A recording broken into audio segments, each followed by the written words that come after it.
This is your FBI.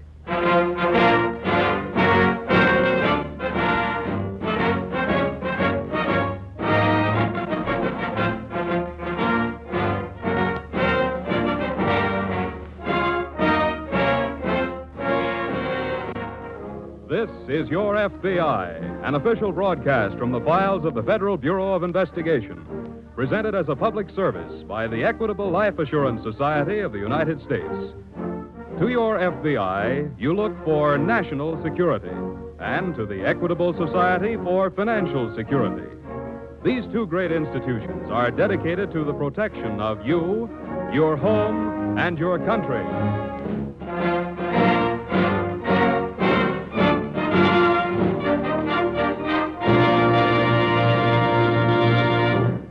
Tonight, as a departure, we bring you the preview of a sensational motion picture, The House on 92nd Street, produced by 20th Century Fox, with the actual cooperation of the FBI. It reveals the most daring espionage plot of World War II. This dramatic screenplay stars William Eith, Lloyd Nolan, and Signe Hasso, and we have them here in person for our preview.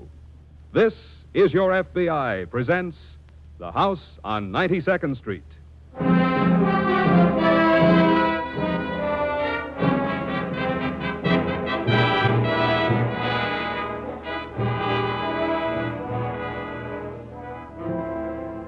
Back in 1939, the mechanized legions of Adolf Hitler were overrunning the face of Europe, crowding civilization into a dark corner. The ever-increasing number of Nazi Bunds in this country, the growing network of German spies, clearly indicated that Hitler would not stop at the borders of Europe. And so the FBI, always on the alert to protect the safety of the nation, went to work. Every known suspect was watched, their every move recorded for the files. The FBI could not declare open war against the treacherous Germans in this country, but it could and did keep a 24-hour watch on them, so that when the time came, those Nazis could do nothing to help Hitler make good his threat of yesterday Germany, today Europe, tomorrow the world.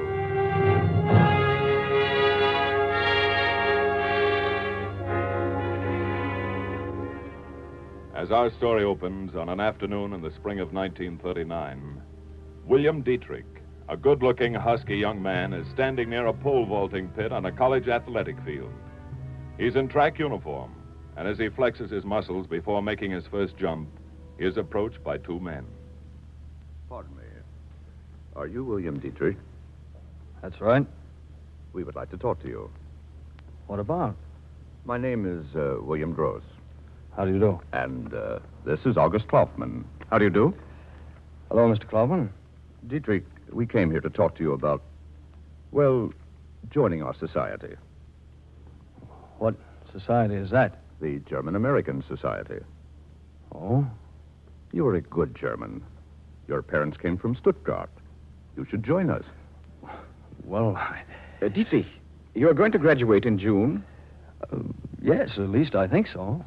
Well, would you like to take a trip back to Germany after you graduate? No, I couldn't afford it. I have to go to work when I leave here. Oh, the trip would cost you nothing. You would be paid, in fact. Paid? Well, what would I have to do?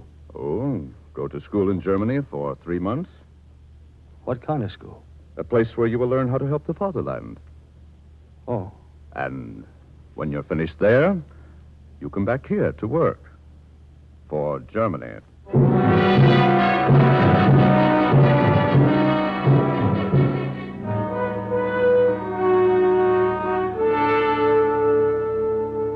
William Dietrich was a first-generation American, and like most first-generation Americans of German descent, he was a loyal citizen of this country, not a loyal Nazi. He asked the representatives of the German-American Society to wait for his answer, because he had a plan. With that plan in mind, he telephoned the FBI in Washington. The next morning at FBI headquarters, William Dietrich was seated across the desk from Inspector George A. Briggs. Well, that's just about the whole story, Mr. Briggs. I see. I've had you checked since you called. You have? Yes. I find you can be trusted. And it's all set. I can really go? Oh, no, wait. Not so fast. Before you do anything, I have to tell you what you'd be up against. Well? If the Nazis should find out that you're working with us, they wouldn't think any more of killing you than of striking a match. And they only kill people they like with bullets. Yeah, I know that. And furthermore, the FBI doesn't command anyone to take his life in his hands. Well, that's why I called you, Mr. Briggs. I understand. When did your friends, when did you tell them that you'd let them know? Wednesday night? Well, you've got almost a full week to make up your mind. After you give them an answer, call and let me know what that answer is. Mr. Briggs, I think I can save you a phone call. I know what I'm going to tell him. Then let's go to work.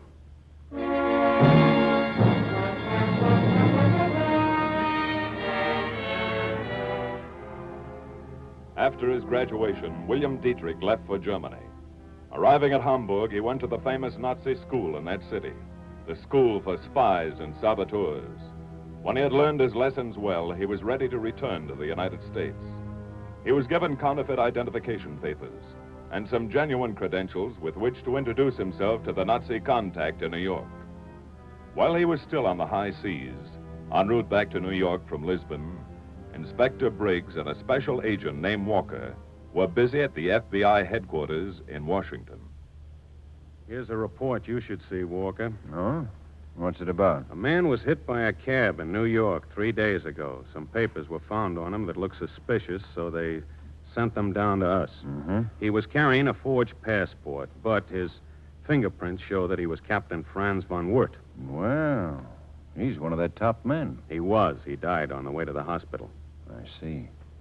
Anything come out of his papers? Yes, we sent one of the letters he was carrying to the laboratory. They found some numbers written between the lines in disappearing ink. Cryptanalysis just broke it down. And? It said, concentrate on process 97. Well, that means nothing to me. It didn't to me either. So I called a meeting this morning of Army and Navy intelligence. I read them the message. Any response? Oh, plenty. Process 97 is our new secret weapon. Oh. Nobody was even supposed to know that we were working on it. Well, what's our move? First, we've got to find out how much the Nazis know about it. And second, how they found out. Well, young Dietrich ought to be able to help us out on that one. Maybe, yes. His German credentials came in on Clipper this morning. I have them here. Oh, read them to me, will you? They're in German, and translated they say, William Dietrich is specifically authorized to receive all reports for transmission direct. And that's the first paragraph. Uh-huh. Leave that one as it is. Right. Paragraph 2 says you're instructed to look to him for all payments. Well, that's fine. That means that they've got to come to him. Leave that one alone, too. Okay. The last paragraph says it is forbidden for him to have any contact with agents known to you. I don't like that. Now, let's see now. Have it changed to read, he is authorized to contact all agents known to you. Right. And after that, pack your bags. We're going to New York.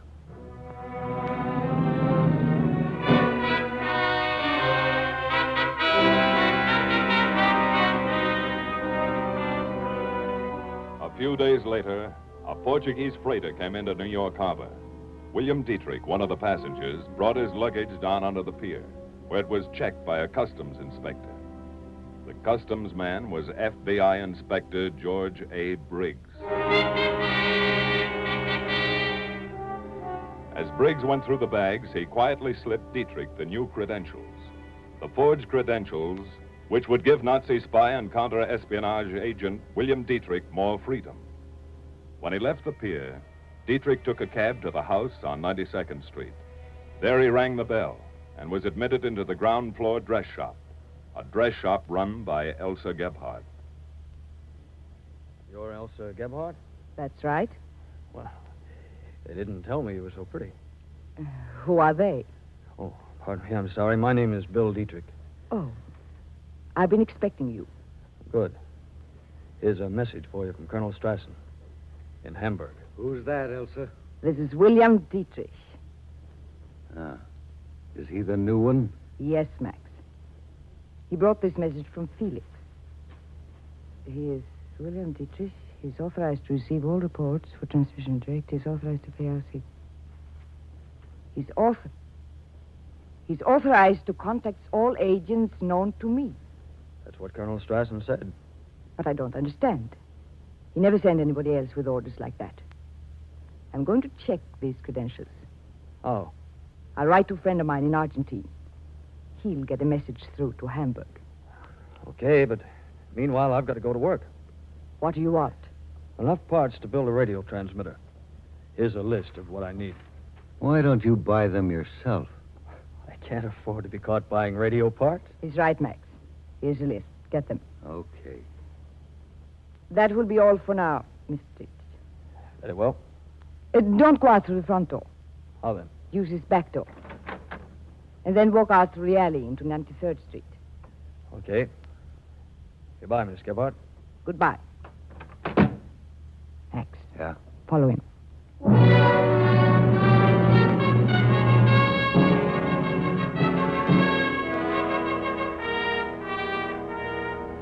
William Dietrich got his radio parts and set up a transmitter in a secluded house on Long Island.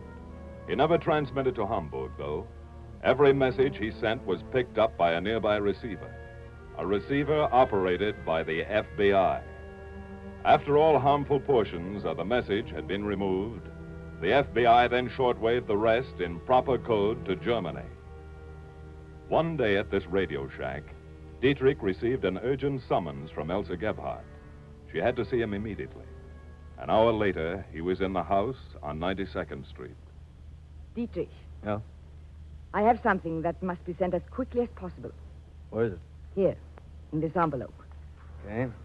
If we hadn't done anything else in all the years we've been working, this information would make the whole thing worthwhile.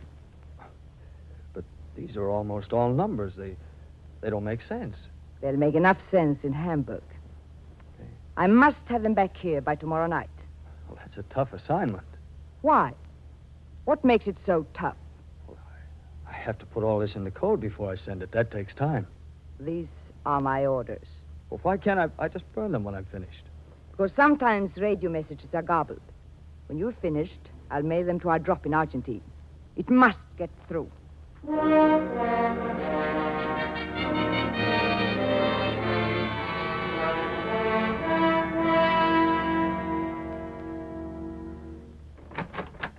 I come in? Yes, come ahead, Walker. Anything on those papers Dietrich sent in? Yes. I spoke to Dr. Appleton. He's head of the laboratory. Mm-hmm. Those papers are definitely on Process 97. What's more, he said the experiments took place just 2 days ago. What do we do now? Dr. Appleton is going to work on the papers. He says if you change one number, it can throw the Germans off for a month. You know, I don't get this whole setup. I thought nobody working on the process was allowed to leave the plant. Nobody but a few of the scientists. They can leave a couple of nights a week. But they're thoroughly searched before they go. Look, can you tell me what Process 97 is? Well, I'll give it to you the way it was given to me. From what our scientists already know about its properties, it would devastate any city it was used against. Sounds like a death ray. I made the same guess. Is it right? No. Process 97 is an atomic bomb.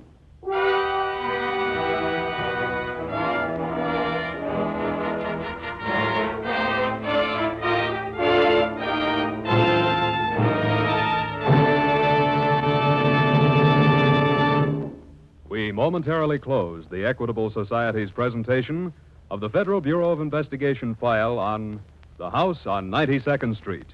We will return to this case in just a moment. You know the old saying, there's safety in numbers. Well, that's exactly the kind of safety enjoyed by members of the Equitable Life Assurance Society of the United States. Each member of this society has 3.25 million fellow members. From the premium dollars of this vast number of men and women has been built a gigantic protective fund. In managing this fund, the Equitable Society never forgets the principle of safety in numbers. So equitable dollars are put to work in a large number of different ways. In fact, it's difficult to mention a basic American industry in which equitable dollars do not play an important part. They are invested in farming and shipbuilding, in mining and railroading, in public utilities and steel mills, and hundreds of other worthwhile enterprises. Remember, complex as all these activities may be, the management of the Equitable Society has two simple objectives.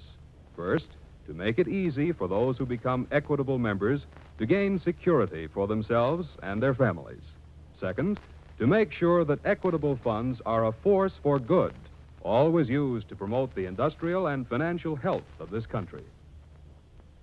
Thus, by serving its members, the Equitable Society serves America. And now, back to the FBI file on The House on 92nd Street, starring William Ith, Lloyd Nolan, and Signe Hasso.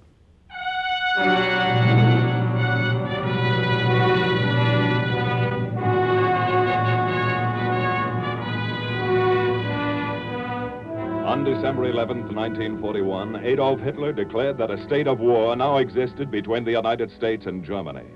The FBI immediately arrested most of the known enemy agents. But Elsa Gebhardt and Max Coburg were allowed to continue their work because the FBI had to know. The very fate of the war we were fighting depended upon locating the leak through which Nazi Germany was getting the benefits of our experiments on the atomic bomb. Inspector Briggs in the FBI office in New York was trying to locate that leak. Briggs speaking. Inspector, this is Simmons. Yes? One of the scientists working on Process 97 is named Charles Ogden Roper. That's right. Well, he went out last night for a walk, and he went into town. Here in Manhattan? Yes, to Broadway and 123rd Street. He visited a girl named Louise Vaja. Who is Louise Vaja? Who used to be a courier for the Nazis. Shall I pick up Roper? This looks like the goods. No. Don't pick up Roper, but arrest Louise Vaja.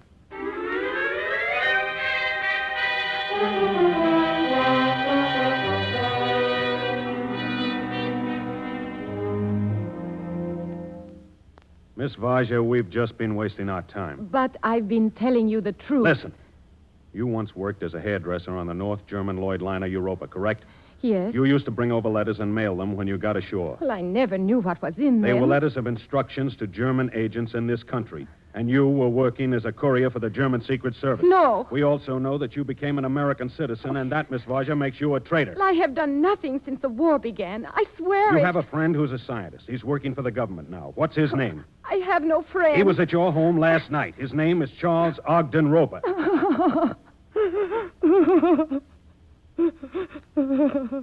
Now, let's have your story.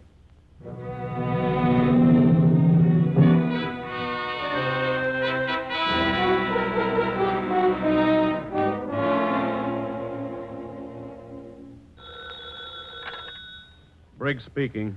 This is Bill Dietrich. Oh, hello, Bill. Something new has been added, Mr. Briggs. What do you mean? I got a message from Hamburg to give to Elsa Gebhardt. What is it? It's about a man I never heard of before. The message says, remove the memory expert at the completion of his mission. Memory expert? Sorry? If that means what I think it does, Bill, this is the break we've been waiting for.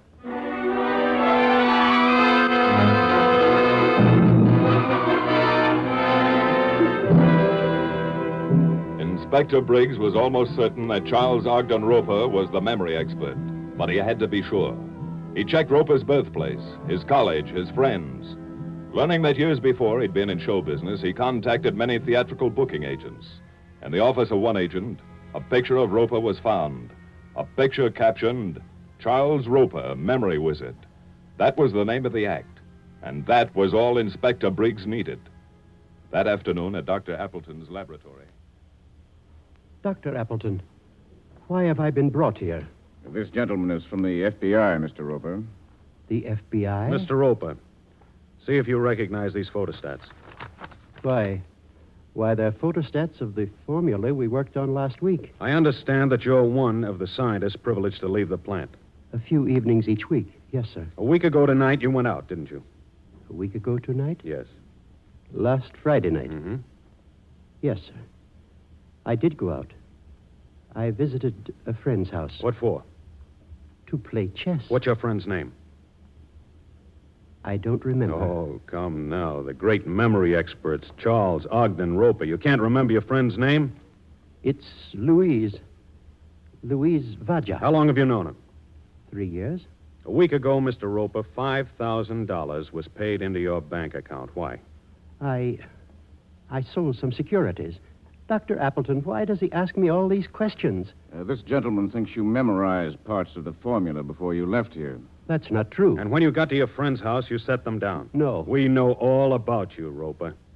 We've traced you back to the day you were born. We even know the approximate date that you're scheduled to die. Die? Listen to this. It's an intercepted message direct from Germany.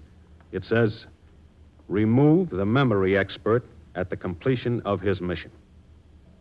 Oh. What do you want to know? When did you make your last delivery? This morning, on my way back to work. Where did you make it? At a bookshop. Which one?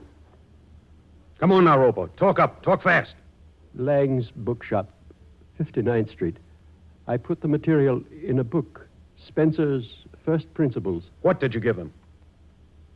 What was it, Roper? It was the latest data on the final experiments.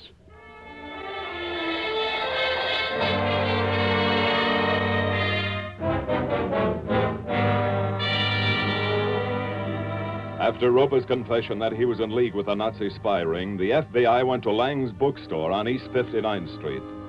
Mr. Lang did not know anyone named Roper. He had never heard of anyone named Louise Badger. His shop contained no copy of a book called Spencer's First Principles. It was gone.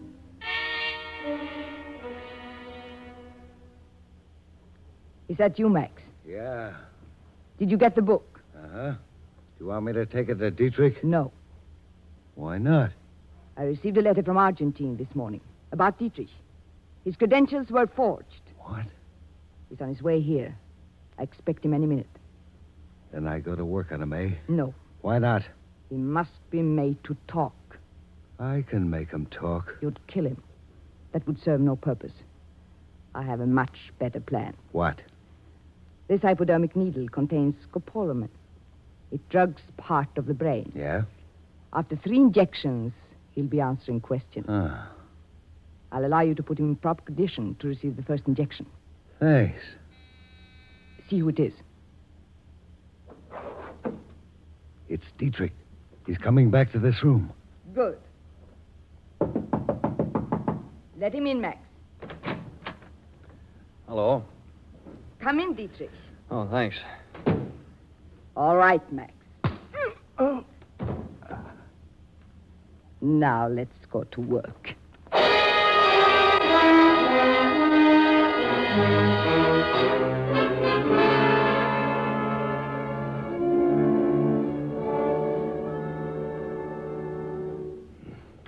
Talk, you swine. Talk. Stop it, Max.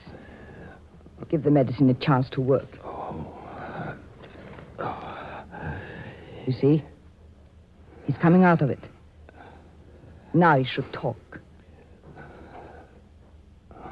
Dietrich, what is your real name? What is your real name? William. Dietrich. He's lying. Wait. Dietrich, you didn't send our messages to Hamburg, did you? Did you? No. You see, Max, it's working. Where did you send them? 30 miles. Boy, that's... Max. Dietrich, who did you send our messages to? Who were you working with? Answer me. Who were... The house phone. Someone's in the shop. I'll take it. Yes? Miss Gephardt? Who is this? I'm an FBI agent. Your house is surrounded. What's the matter? It's the FBI. They have the house surrounded. What? Quick. Take all the papers. Throw them into the fireplace. What Quick. about him? Do as I say. We've got to get out of here. Open up, Miss Gephardt. Open this door. Now, what'll we do? Get your gun. Keep them out, Max.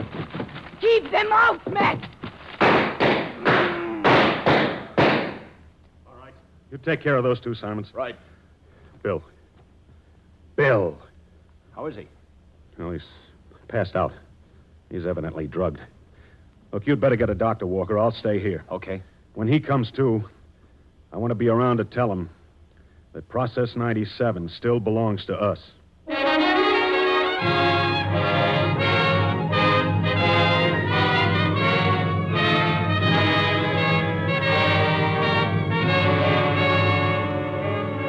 Thanks to the courageous work of the FBI, Process 97 remained in the possession of this country. Ultimately, it was used as the atomic bomb. Before and during this war, the FBI was able to protect this secret. But someday an enemy may discover the formula of atomic power in his own laboratories. If he does, and he decides to go to war, then World War III will be over in 15 minutes. The discovery of the atomic bomb places a tremendous responsibility on the people of the entire globe.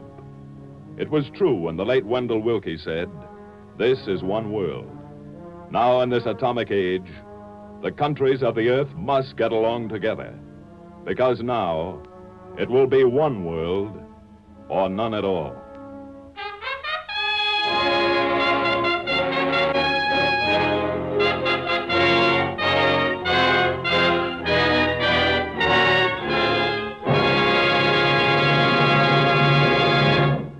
You'll hear the disposition of this case in just a moment. Tonight, will you join the Equitable Society in a salute to an industry which will play a key role in building the better world of tomorrow? A salute to the scientists and workers in America's chemical industry. The outstanding wartime achievements of this industry are too numerous to mention. So let's take only one, the atomic bomb. The chemical industry made a major contribution toward unleashing the enormous power of the atomic bomb. Right now, this industry enters into your daily life in 1,000 different ways. Consider the food you eat. Its growth was aided by chemical fertilizers and insecticides. The clothes on your back, the shoes on your feet, the ink in your fountain pen, the paint on your walls. To all these and scores of other articles of everyday use, chemicals and chemical research make vital contributions. And it is to the chemical industry that thousands of other industries look for expert aid in developing the improved post-war products that will make life happier and easier for all of us. Members of the Equitable Life Assurance Society of the United States will be proud to learn that their premium dollars have helped finance this great industry, and that over the years, Equitable Society funds have been invested in many of the great chemical plants that did so much to help win the war and will do even more to win the peace. Just as Equitable Society dollars were fighting dollars in wartime, so at all times they are security dollars for you, your home, and your country.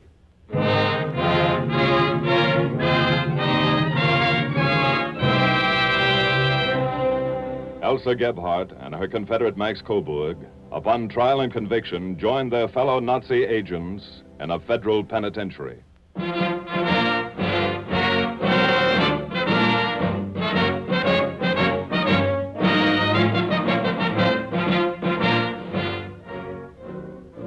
The incidents in tonight's Equitable Society's broadcast are taken from the 20th Century Fox exciting drama, The House on 92nd Street, soon to be seen in all the nation's motion picture theaters, starring William Ith, Lloyd Nolan, and Signe Hasso. This breathtaking story was adapted from the files of the Federal Bureau of Investigation. However, all names used are fictitious, and any similarity thereof to the names of persons living or dead is accidental.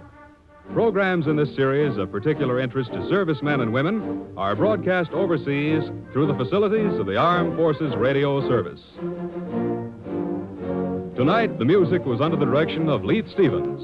The radio adaptation was by Jerry Lewis, and your narrator was Reed Hadley.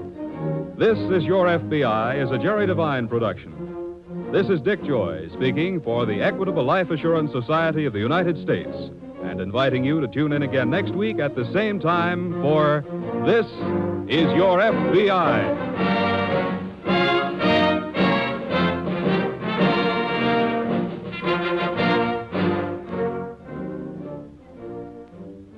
This is the American Broadcasting Company.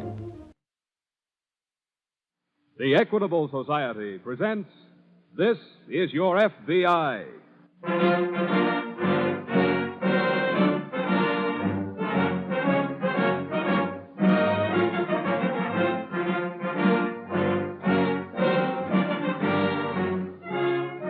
This is your FBI, an official broadcast from the files of the Federal Bureau of Investigation, presented as a public service by the Equitable Life Assurance Society of the United States.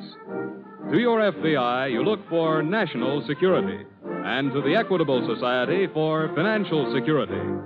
These two great institutions are dedicated to the protection of you, your home, and your country.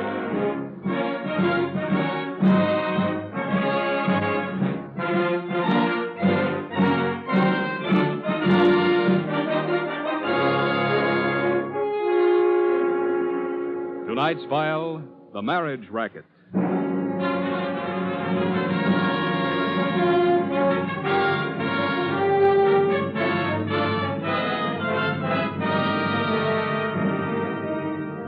In the years that have just finished their parade into the history books, the people of the world became accustomed to the cruel reality of having the earth fertilized with the blood of millions of soldiers. Sudden violent death became the normal thing. The pages of every newspaper carried their mournful honor rolls. But that was war. That was a crime all of civilization was guilty of having committed. That was a crime the FBI could neither prevent nor solve. But now we've come upon a period of peace. A period when the FBI can and does prevent crimes. Above all others, it's most important that the FBI and all law enforcement agencies prevent one certain crime. Because once that crime has been committed, all that remains is catching and punishing the criminal. The victim is beyond saving. This crime is murder. Our story tonight takes us to a pleasant farming community in Iowa. Chris Newton, who owns 200 acres of the best land in the county, has just returned home from the city with a new wife. This is their first day together at home. Della? I'm in the kitchen, honey. Oh. Well, something smells good. Chicken. With dumplings? With dumplings. Golly. You just get over there and wash up. Everything's just about ready. Wait a minute. Huh? I got something for you. Kind of like a surprise. For me? Mm-hmm. Here. Chris. Go on. Open it. Sure.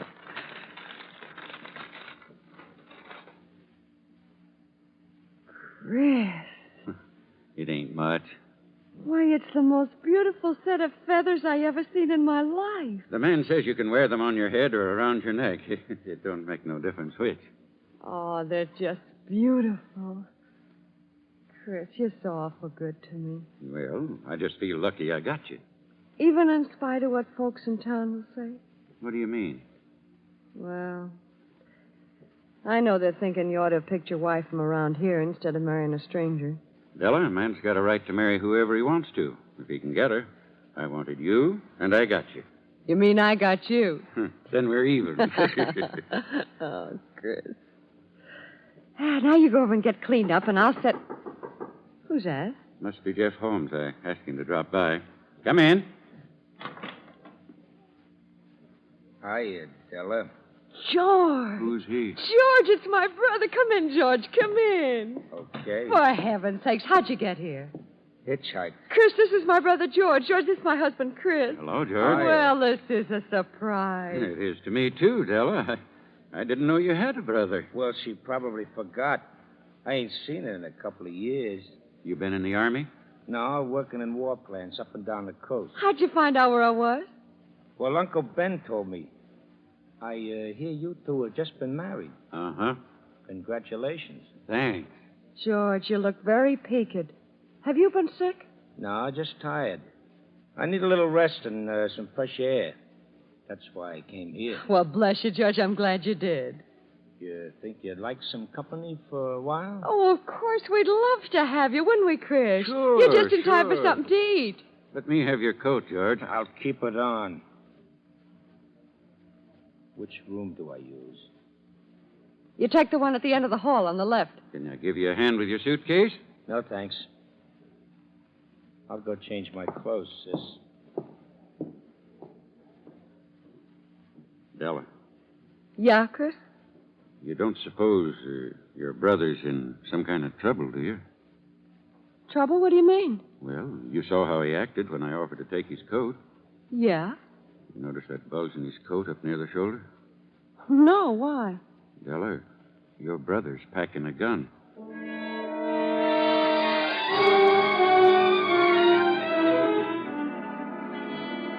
The smallest clue may lead to solving the biggest crime.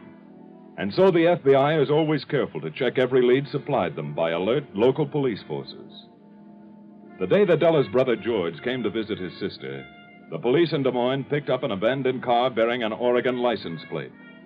Checking, they found that the car had been stolen the week before in Portland.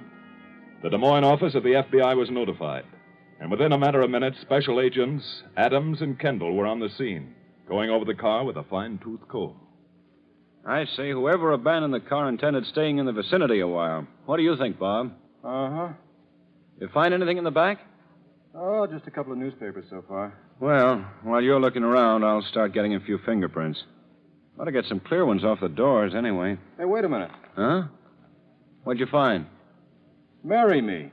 What? Yeah, it's a magazine slipped behind the seat. Marry Me? One of those, Lonely Heart things published in Chicago. I can't imagine a car thief having a magazine like that. Here's the name of a woman subscriber stenciled on it. Now, who is she? Well, it was originally addressed to Adela Williams in Chicago, but it was forwarded to, Mrs. Henry Lewis, Portland, Oregon. A Lonely Heart must have found a mate. But it wasn't the owner of this car. His name's Hancock. You know, we'd just better take this magazine along with us. Okay. Help me get a few fingerprints, Bob. We'll get them off to Washington.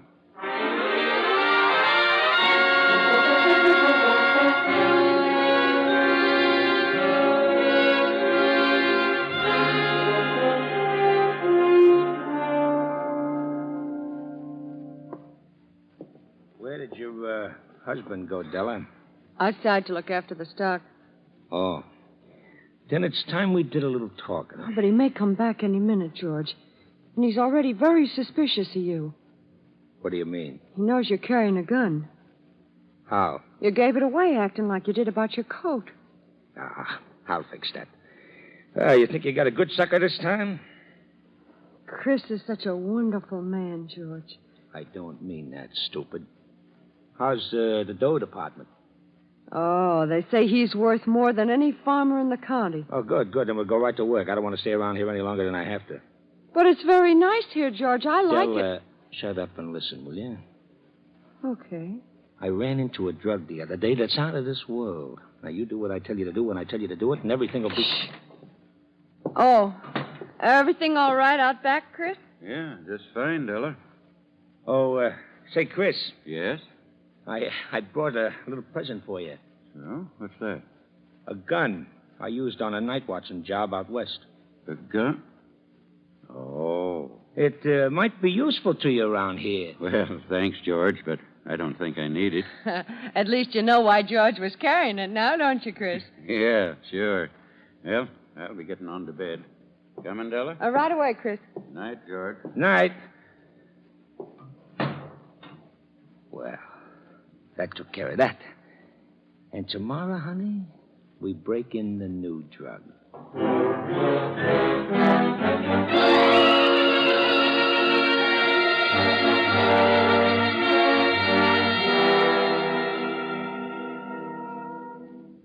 Sorry I took so long for lunch, Bob.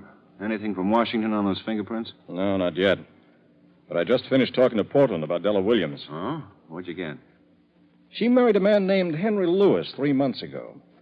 He died suddenly 1 month ago. She collected $3,500 insurance and left Portland right away. Anything strange about the death? Mm-hmm. Overdose of sleeping tablets. They let it go as a suicide. Ah. But what's that got to do with the stolen car? Della Williams met Lewis through that Lonely Heart magazine. Yeah? And Della has a brother who lived with him for a time. What's his name? They didn't know. You think maybe the brother stole the car because we found his sister's magazine in it? Certainly seems plausible. Yeah, that's right. Here's Washington's report on those fingerprints. Oh, thanks, Tom. Well, what's the verdict? You hit the jackpot, Bob. How?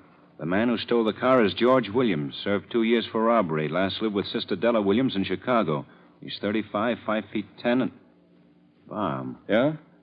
maybe Lewis didn't commit suicide after all. Listen to this.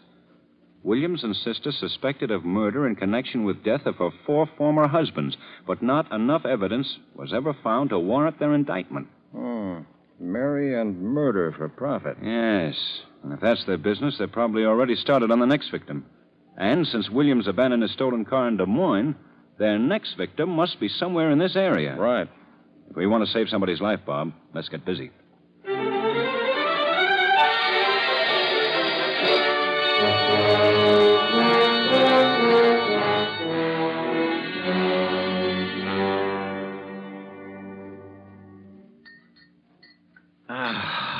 What a supper. Oh, Chris. I mean it.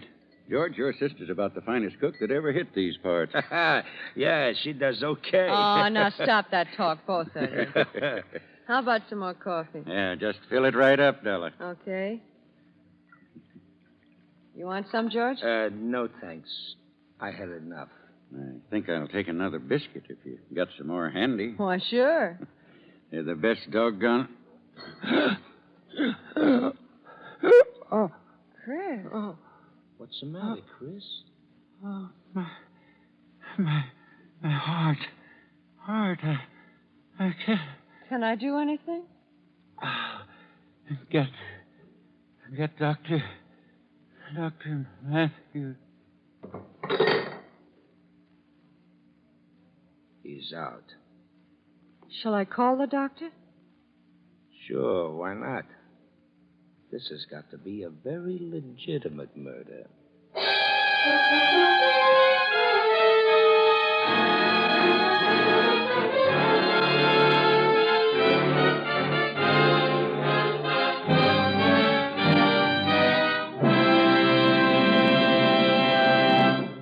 We momentarily close the Equitable Society's presentation of the Federal Bureau of Investigation file on the marriage racket. We will return to this case in just a moment. One of the best things about being in the life insurance business is that you get to know a lot of different people. For instance, in the Equitable Life Assurance Society of the United States, our circle of friends is a very wide circle indeed. It consists of 3.25 million individuals. That's the number of men and women who have become members of our society. And since the Equitable Society is a society in fact, as well as in name, and is entirely owned by its policyholders, our members never hesitate to speak up when they have something on their minds. They tell it to our agents or write personal letters to President Parkinson. Farmers give us their ideas on our farm insurance programs. Heads of great industrial enterprises volunteer their opinions on our group insurance plans. Fathers of families tell us their special needs in regard to home protection, the education of the children, or retirement income for themselves. Here in the Equitable Society, we consider it a great advantage to have our fingers constantly on the public's pulse. Thanks to these contacts, we are able to modernize and liberalize our life insurance policies and annuity contracts. We have streamlined them to give our members protection and security exactly suited to their needs. That is why the Equitable Life Assurance Society's many services are always up to date, planned with an eye to the future. On the same principle, in investing Equitable Society dollars, our management always keeps in mind the future economic health and prosperity of the entire nation. And so, by serving its members, the Equitable Society serves America. And now, back to the file on the marriage racket.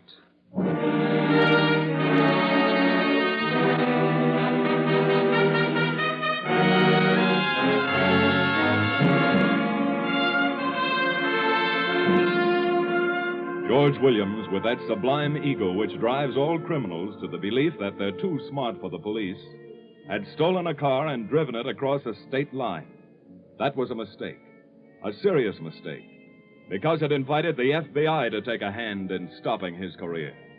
This was not the ordinary chase after a criminal. This was not a race between Williams and the FBI. This was a race between the FBI and death. On the Newton farm, Dr. Matthews has been treating his patient, and now he emerges from the bedroom.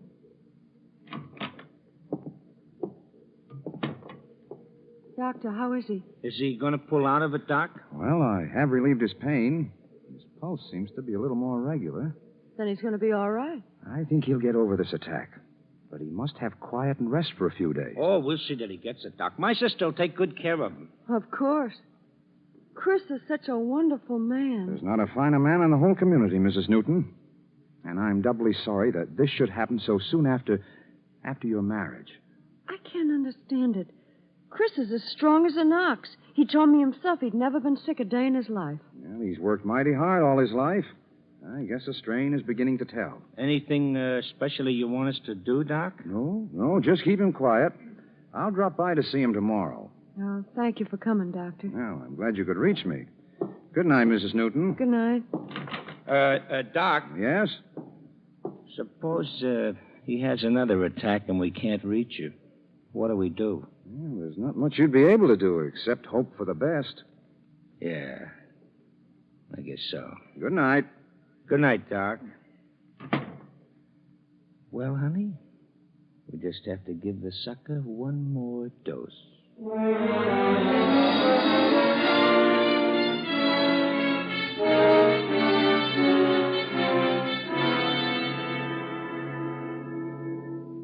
Hey, Bob. Yeah?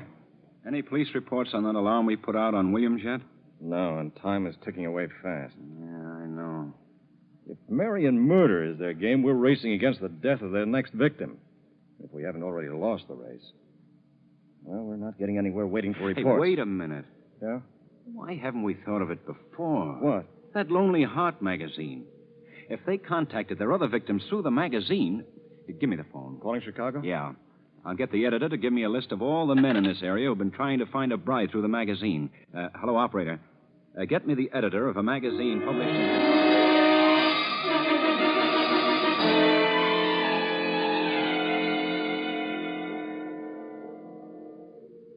How's he doing, sis? Chris is sleeping, George. That's good. We want a little time for the news to get around that he had a heart attack, so nobody will be surprised when another one kicks him off. I know. Ah, that's beautiful stuff in those little capsules. What's in them? It's a drug we should have been using all the time. A little bit kicks the pump around, and too much stops it for keeps. And it's scientifically impossible to find a trace of it in the body. George. Yeah? Chris is such a wonderful man. Okay, you said that before. So what? Would you be awful mad if I asked you to do something for me? Like what? Well, Chris is such a wonderful man. All right. You said that. He's been so good and kind to me. I wish you'd let him alone. Nothing doing. Please, George, I want to stay married this time. I said nothing doing. But, George, Look, you Della, you got a crush on a couple of your other husbands, too, but you got over it. Yeah, I know. But Chris is different. You said the same thing about that guy, Brown. Well, they both touched the mother in me, I guess. And that last guy, Lewis. You had a big thing for him, too. I couldn't help it. He was such a gentleman. Look, honey, this is strictly business, see?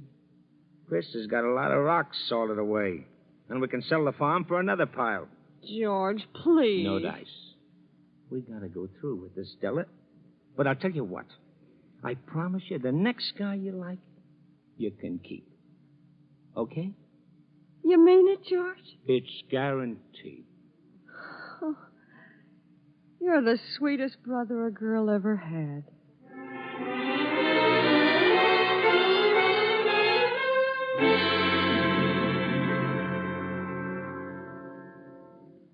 Well, here we are, Bob.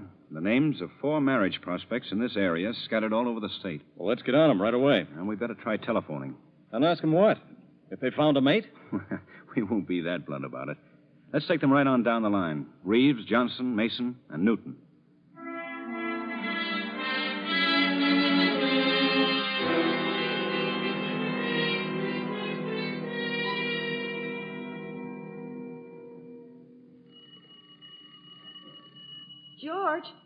George. Yeah? The telephone's ringing. What'll I do? Leave it alone. No, wait. I'd better answer it. You stay here. Hello? Is this the Newton residence? Yeah? I'm sorry to bother you this time of night, but Who is this? are you Mr. Newton? No. Mr. Newton's sick. Very sick. In bed. Oh, I'm sorry to hear that. Good night. Hey, wait a minute. Who are you? Hey. Hello. Hello.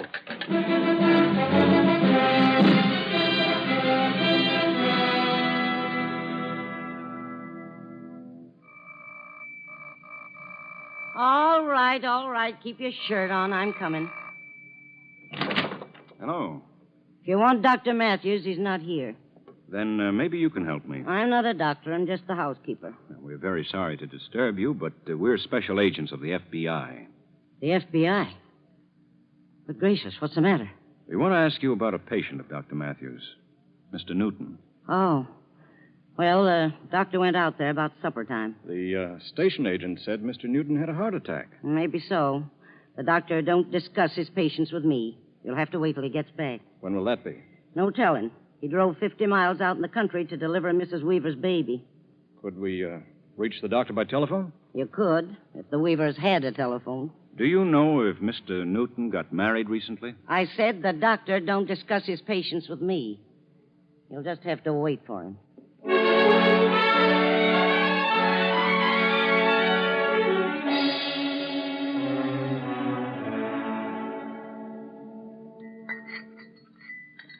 You got his tray ready, sis? All I have to do is pour his coffee. Wait a minute. Let's sweeten the cup a little bit. Oh, George, I hate to do this. Yeah, I know. Now, pour in the coffee. Okay. This one's going to last him a long time. Come on. Okay. Chris, honey, I got something to eat for you. Thanks, Stella. I'm real hungry, too. How you feeling, Chris? Fit as a fiddle. I don't see why I have to stay in this bed. Well, it's the doctor's orders, pal, and you're going to stay there if we have to stand over you with a shotgun. That's nice of you, George, to want to do what's right about me. Now, but... look, Chris, look. Della's a happy dame, and I want to see her stay that way. Here's your tray, Chris. Thanks. Now, who's that? Oh, probably neighbor. Well, Chris ain't supposed to have company. I'll get rid of him. Go on, eat, Chris. I'll take care of it. Okay. I'm coming. Hello. You Mr. Newton? Mr. Newton's sick and can't have company.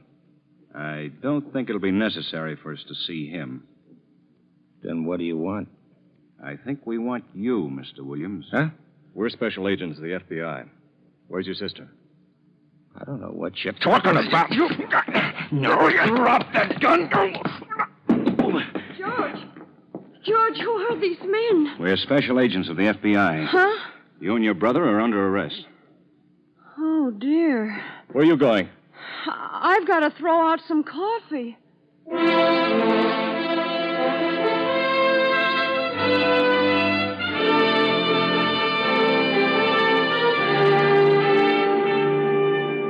Murder in any form is offensive to the civilized mind. We are incensed by the killing committed in a fit of passion, by the bank robber's killing of an innocent teller, by the brutal murder committed by the mental or moral degenerate. But there are no words to describe our revulsion for the persons who commit deliberate cold-blooded murder for profit. Investigation into the deaths of the former husband of Della Williams proved conclusively that murder had been committed in each case. Thanks to the speed with which the FBI worked, the life of Chris Newton was saved. And George Williams and his sister were tried by local authorities and convicted of murder in the first degree. In the long roster of criminals, they were fairly unimportant people. But the file on their case proves once again that crime is not a profitable profession and can never become profitable so long as lawbreakers are being fought relentlessly by the FBI.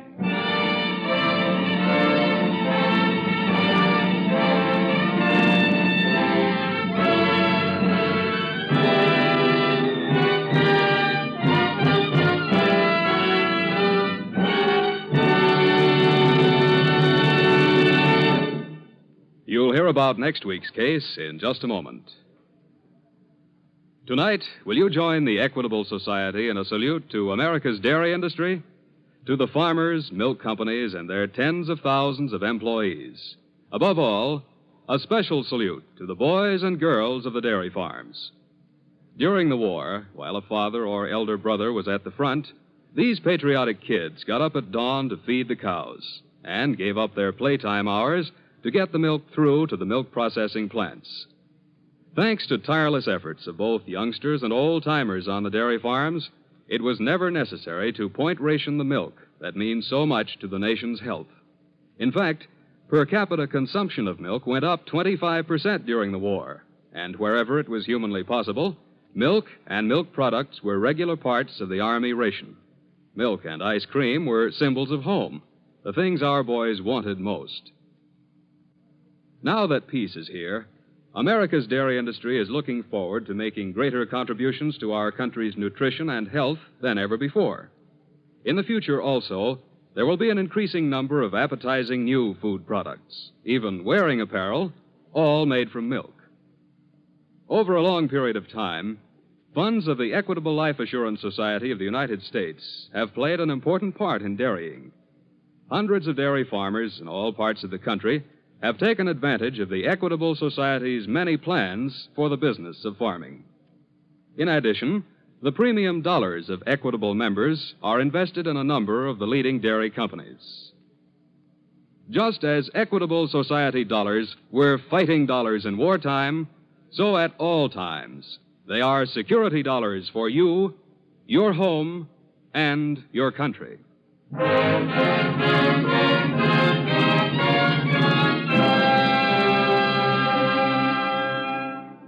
Next week's colorful and exciting story will be based on the Federal Bureau of Investigation file on the serviceman swindle.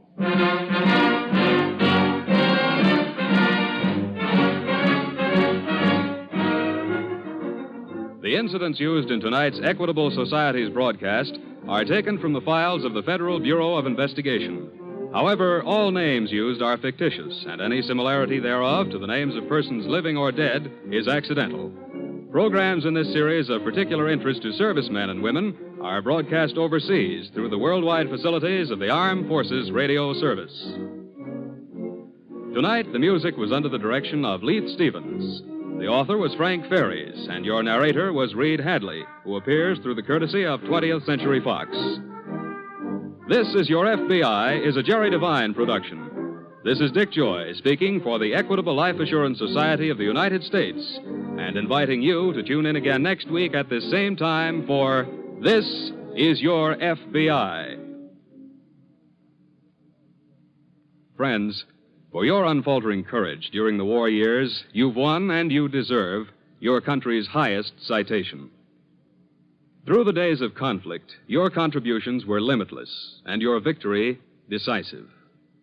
But the only complete victory is victory with responsibility, and to that end our work continues. Every individual in America has a stake in the job of converting to peacetime economy as smoothly and as quickly as possible. Soon, price controls may no longer be necessary to our economic well-being, but until that time, go on doing your level best. Spend sensibly and avoid buying goods which are still in short supply. Cooperate with the remaining price and rationing controls. And if a question arises over any point of cost, refer it immediately to your Office of Price Administration. America's war against inflation is still raging.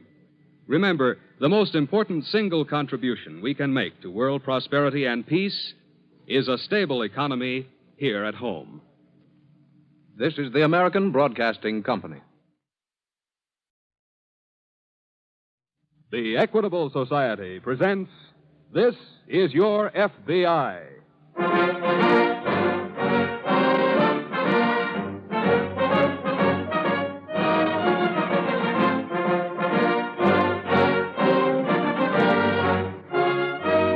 This is Your FBI, an official broadcast from the files of the Federal Bureau of Investigation, presented as a public service by the Equitable Life Assurance Society of the United States.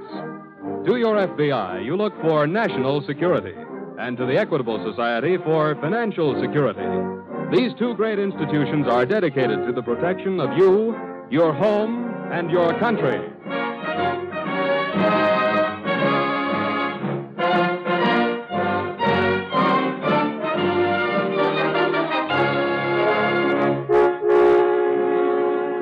Tonight's file, the serviceman's fraud.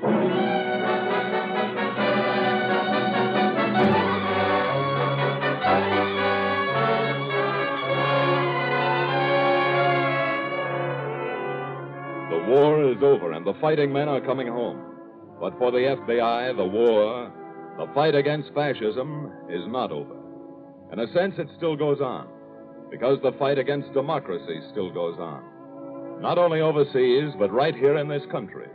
In a Midwestern state, for example, where a thin, white-haired man named Martin Bessemer was trying to form an organization called the United Brotherhood of America.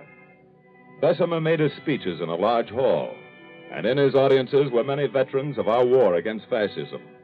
Directly behind this hall, he had his offices, a large outer reception room and a small inner office used only by Bessemer, by his red-haired secretary, and by his business manager, a hard, quiet-faced man called Frank Kingston. Leila, you finished typing that letter? It's right over there. Oh, okay. When's Bessemer going to sign it? As soon as he finishes rousing the rabble. Oh, you know, baby, 1 million copies of this ought to open a few thousand vets with plenty of separation pay. They could all hear him talk. You know something funny, Frank? Hmm? I listened to him the other day. And you almost believed him. Almost? If I'd had my purse, I would have handed over the membership fee and joined up. The more suckers who feel that way, the more money in the bank for us. For us? Yeah. We're in it together, baby. Frank. Huh? When are you going to get him to sign that check? I told you that when the time comes. Yeah. And I told you I'm not going to sit around here waiting for dollar bills to start... Hello, Mr. Bessemer. Hello, Frank. Hello, Lila, my dear. Hello, Mr. Bessemer. You've been working hard today, haven't you? Pretty hard. Well, I'll take your dinner tonight and make sure you're getting enough to eat. Oh, here's the letter we drew up, Mr. Bessemer. Thank you. The United Brotherhood of America has a particular appeal for our veterans. I realize their plight and promise to give every honorably discharged man who joins the Brotherhood a battle bonus amounting to... I've never promised anything of the kind, Frank. Well, there are a couple of million vets waiting for somebody to lead them someplace, Mr. Bessemer. You know, vets with dough. You want to get them to join, don't you? Well, naturally. Then sign here. Oh, now look. You hired me to boost your membership. Sign here. Kingston, nobody tells me what to do. Nobody. Oh, I'm sorry, Mr. Bessemer. I didn't mean to sound as though I were giving orders. I was just thinking that if we can pull in the vets, the organization ought to get big enough to swing your election at the state legislature. Or maybe even Congress. Well, in that case, let me have your pen, Frank. Okay. Here. Thanks. There we are. I'll pick you up about 6, Lila. Okay. Goodbye, my dear. Bye. Goodbye, Frank. Goodbye now. He'll pick me up at 6. So what? So we'll have dinner and he'll slobber over me again. All right. All right, nothing. What kind of a guy are you to let someone else take your You girl? won't be bothered much longer. No? No. Our friend just signed his last will and testament. This letter? Yeah. It's going to mean a killing for us and the finish for him. How? Well, it's going to hook a lot of poor fish, baby. But it's also going to make somebody start an investigation. For instance? I don't know. But when they come around, we're going to be gone. And Mr. Martin Bessemer is going to be left holding the bag.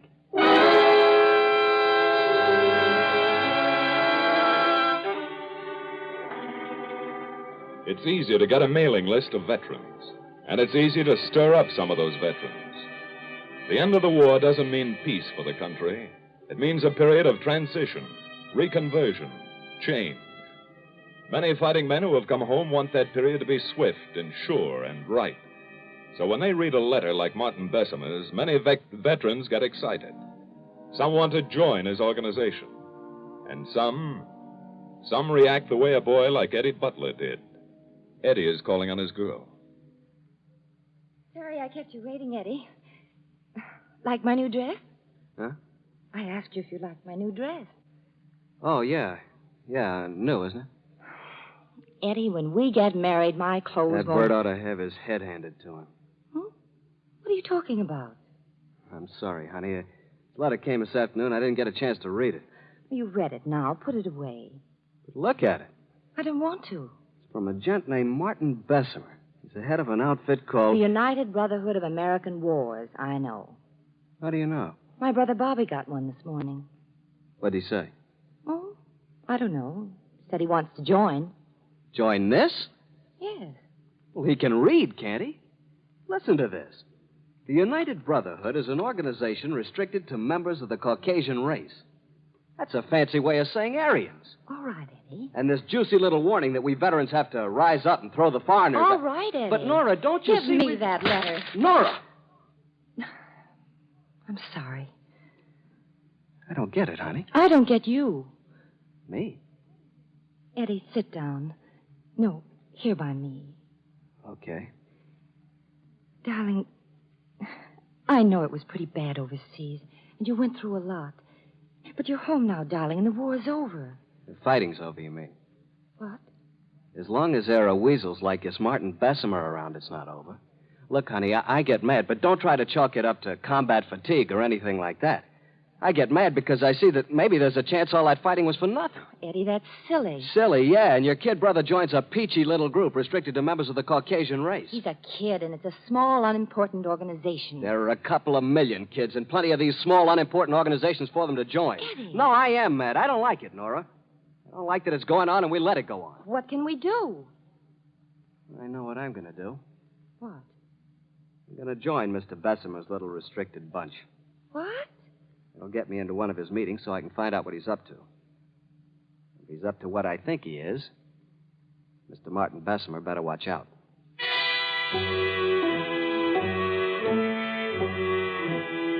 Martin Bessemer did not know that the FBI had been checking on his activities. But he'd been smart enough to stop just short of a violation for which he could be arrested. And now one of his letters come to the FBI's attention. Martin Bessemer. Yeah. According to the files, Dan, he's been spreading his poison since 1937. He was mixed up with a bun, but he went into hiding as soon as we invaded North Africa. Smart boy. Uh-huh. But now he's out again. We've never been able to get anything on him. Even this new organization he's trying to get started has a bona fide setup legally. Well, maybe this letter is what we've been waiting for. I think it is. As a matter of fact, I think he's bitten off more than he can chew in this one sentence right here. Look. He promises to give every honorably discharged man a battle bonus. Yeah. Probably sucked in a lot of members that way. But if he can't pay off... We can put him out of business. Right. Beats me how a rat like that can keep going anyway. It's a wonder that someone doesn't get so mad at him that... Well, let's get moving. We'd better take a good look at Mr. Martin Bessemer's books.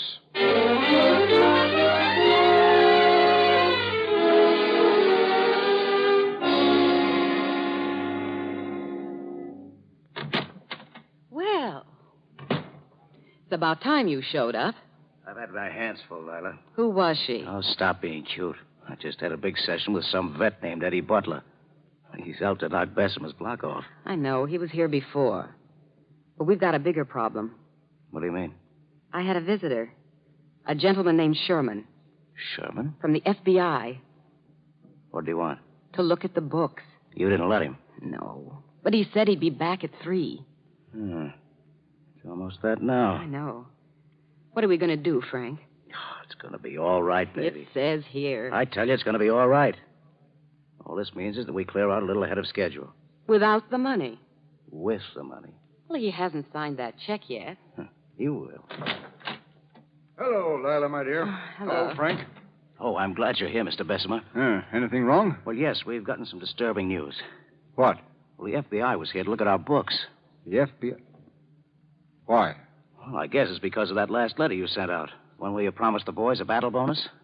You see, if they look at our books and find that you can't pay that bonus, they could send you up for fraud. Go on. Well, I've got a check here already for your signature, Mr. Bessemer. It's for the money in our account. Well, what do you plan to do with it? We can take the money and run. take it and run. Yeah. You cheap gangster. Don't be so easy with your hands, Mr. Bessemer. You've got everything ready, haven't you? You knew this was coming and you planned for it. So what?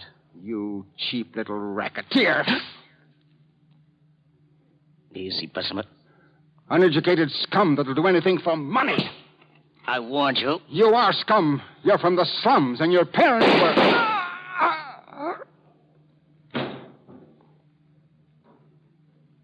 Now, maybe you'll keep your hands to yourself.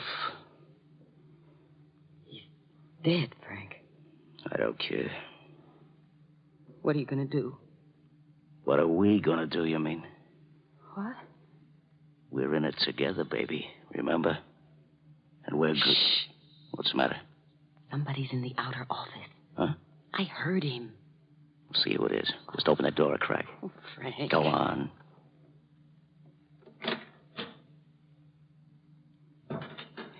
It's that boy. What boy? That veteran, Eddie Butler. The one who wanted to knock Bessemer's head. We're both thinking the same thing, baby. Frank. It'll work. Come on. Help me lift Bessemer's body behind the desk. Oh. Why? You don't want the kid to see him when he walks in. No. Now, where's that check? It's here. What are you going to do? Get out the back door into the bank before it closes. Oh, the check's not signed. That's okay. I know his signature. Frank. Stop worrying, baby. I'll get in touch with you and let you know where I am. You won't forget. We're in it together, aren't we? Yeah. We're in it together, all right. Okay. Here. What? Take my gun. You know what to do with it, don't you? Yeah. So long, baby.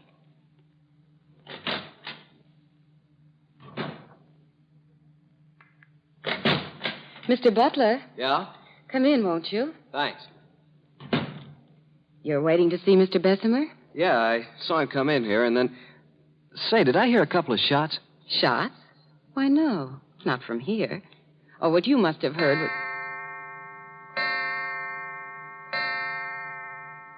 What's the matter? Look behind the desk. Huh? Holy... It's Bessemer. And isn't this yours? What? This gun. Here, take it. But it's yours, isn't it? No. Oh, yes, it is. Come in. Oh, Mr. Sherman, I'm so glad you're here.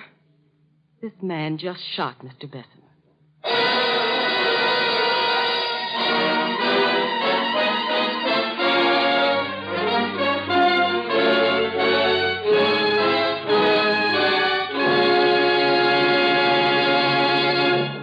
We momentarily close the Equitable Society's presentation of the Federal Bureau of Investigation file on the serviceman's fraud. We will return to this case in just a moment. There's something about the name of the Equitable Life Assurance Society of the United States that seems to arouse quite a lot of interest. Again and again, people say to us, by the way, why is the Equitable Society called a society? Well, that question is easily answered. The Equitable Life Assurance Society is called a society because it is a society, in every sense of the word. It is an association of men and women who share the conviction that contentment and security depend on practicing the basic American virtues of thrift and self-reliance and cooperation. We who are members of the great Equitable Society family know that it isn't enough to work for ourselves alone. We know that we do better when we lend each other a helping hand. And that is why we have joined forces in the Equitable Life Assurance Society of the United States. We have combined our dollars into a common protective fund, which gives each of us far more security than he could attain by his own unaided efforts.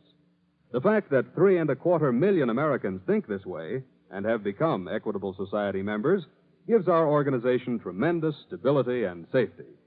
At the same time, the fact that this is a society means that we individual members receive personal consideration and warm, friendly attention in all our dealings with the management. Finally, we have the satisfaction of knowing that our premium dollars are constantly invested in ways that benefit the entire nation. For by serving its members, the Equitable Society serves America. And now back to the file on the serviceman's fraud.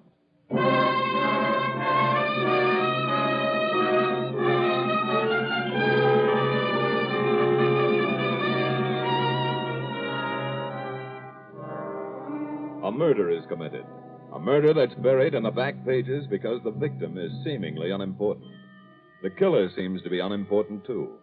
Seems to be a boy named Eddie Butler. A boy with a motive, with a gun marked with his fingerprints. A boy who was actually seen by an eyewitness. The case seems open and shut, seems to be as simple as ABC. Nevertheless, the FBI, working with local police, investigates, and investigates thoroughly. You say Butler was here earlier, miss? Oh, yes. He was raving about getting hold of Mr. Bessemer and knocking his head off. But you got rid of him. Well, I thought I did. But then he came back about an hour ago. He just stormed in here and made a wild speech, and then he took out his gun and fired. That was a few minutes before 3. Yeah. Well, I feel sorry for the kid, but that happens. What happened? Well, you know. Those boys are trained to kill. They go overseas and do a lot of killing, and it just gets in their blood. They come home, see something they don't like, so they kill. Is that what Mr. Bessemer thought? Why? It sounds like something he might have said. I guess you liked Mr. Bessemer. No. But it was a job, Mr. Sherman. You didn't mind working for a man like that? Well, I'm sorry. It's really none of my business. If there's anything else we want, I'll let you know.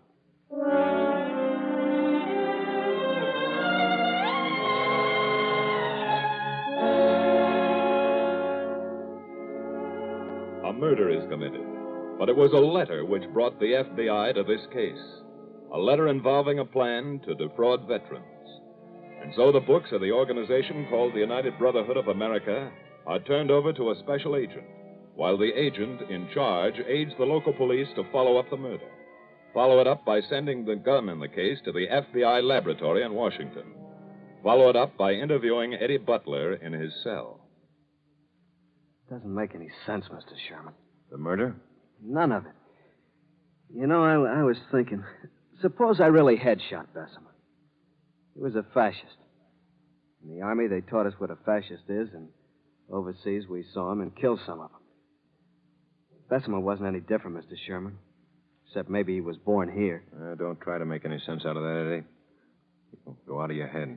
I think I'm going out of my head anyway. Mr. Sherman, I didn't kill Bessemer, but I'm glad he was killed. And even if it hangs me, I'll keep saying that. So maybe I am out of my head. Eddie, you're sure there wasn't anybody else in that office when you walked in? Just a girl. What about earlier? I thought I saw that guy go in, but I don't know. What guy? Some gent who'd been trying to get rid of me. What was his name? I don't know. What did he look like?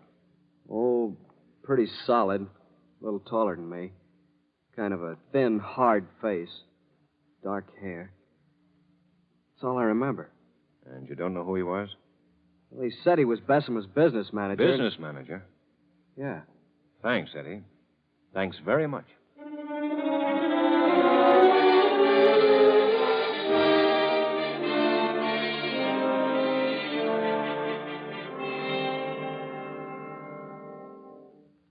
What'd you get out of the books, Dan? Oh, pretty much what we figured. Bessemer couldn't have paid off that battle bonus if he stood on his head. Not that he had any intention to. Of course not. Matter of fact, all the money was drawn out of the bank. When? About 1 minute before 3. The teller remembered because he was ready to close up. Well, Bessemer was dead by then. Sure. But I don't know who the man was who cashed the check. Probably countersigned with a phony. Yeah, that's what I figured. The check's on its way to the lab. Good. I got a description of him, though.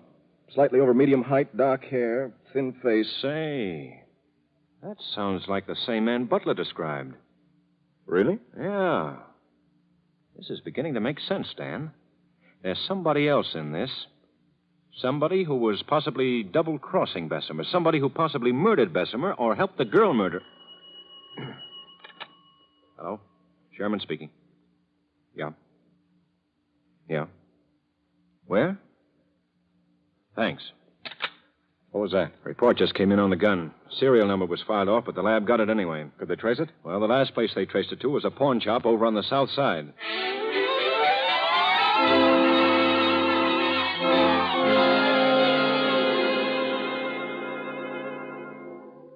Now, look, we don't want to arrest you for selling the gun. We just want to know who you sold it to. I told you. I don't know his name. What did he look like? He was, a little shorter than you. Dark. Kind of a... Wait. What? I just remembered. His name was Frank. That's what she called him. Frank. That's what who called him? The girl who was with him. A very pretty girl with red hair.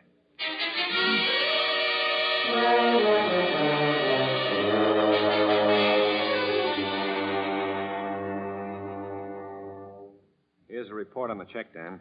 Was it a forgery? Sure. Same guy who countersigned it forged it. What's his name? Kingston. Frank Kingston. We have a lead on where he's hiding. Williams traced a call the girl made him last night. Well, let's get him then. Yeah, there's a catch. What? We can probably hold him on fraud, forgery, larceny, But how do we get him on murder? Yeah. As long as that girl sticks to her story, we're... You know, if there were only some way of getting one of them to double-cross the other... Say, I have an idea. What's that? The old bellboy trick. It might work. They've never seen you. So if we can get that girl over to Frank Kingston's apartment tonight...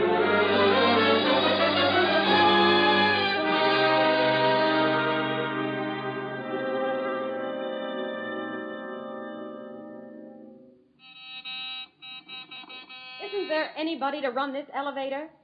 Hey! Hey, isn't there anybody... Take it easy, lady.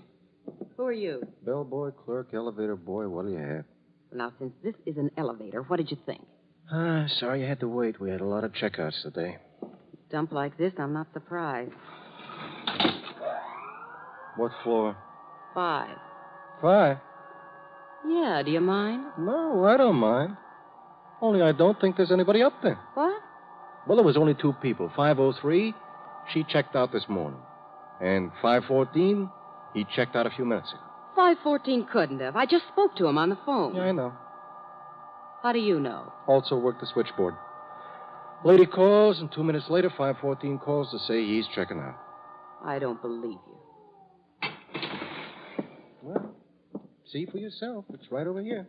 Well, he checked out. No, it's open. Frank? Frank! See? What did I tell you? So he's gone. Sure. Oh, that's great. That's just dandy. Little Frankie's gone for a walk with his pockets stuffed with money. That's beautiful. Something wrong? No, nothing's wrong. Everything's fine. Where's your phone? What are you going to do? Call the police. That man who checked out murdered Martin Bessemer. I saw him do it. I don't think you'll get very far, miss. Mr. Sherman. He's still downstairs waiting for you. Downstairs? Sure. This is 614, Lila. 6? But this elevator, boy... Also, house detective and FBI. So that's the way it is. Yeah. What do you think Frank is going to say when he hears the news? I think I know. He'll say we're in it together, baby.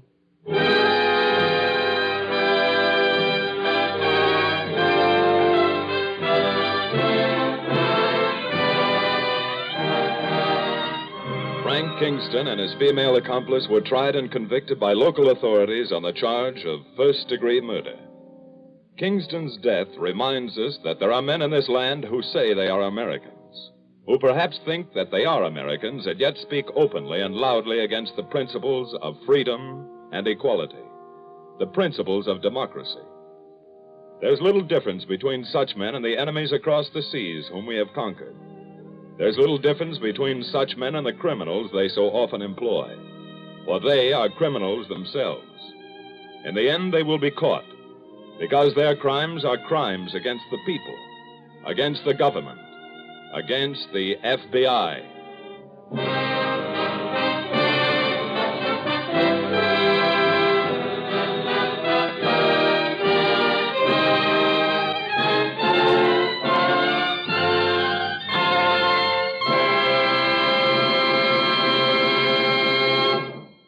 You'll hear about next week's case in just a moment. Tonight, will you join the Equitable Society in a salute to an industry which shares the responsibility of passing on the wisdom of the world from one generation to another? An industry which makes possible the great system of free education for everyone, which is one of the foundations of our American democracy. Yes, a salute of gratitude to the book publishing industry of the United States. During the war, the publishers rose to the emergency and supplied over 90 million specially manufactured paper-bound books to the armed forces, almost 800 titles, about 8 books for every serviceman or woman. Now that peace is here, we will look to the book publishers for more than 10,000 new titles each year. These will range from the scientific works, which carry forward the torch of progress, to the fiction, which relaxes you in your hours of leisure. For many years, funds of the Equitable Life Assurance Society of the United States have been invested in the book publishing industry. In fact, Equitable Society funds have been a consistent factor in the growth and development of most of the great industries on which America depends for full employment and continued prosperity. Just as Equitable Society dollars were fighting dollars in wartime, so at all times they are security dollars for you, your home, and your country.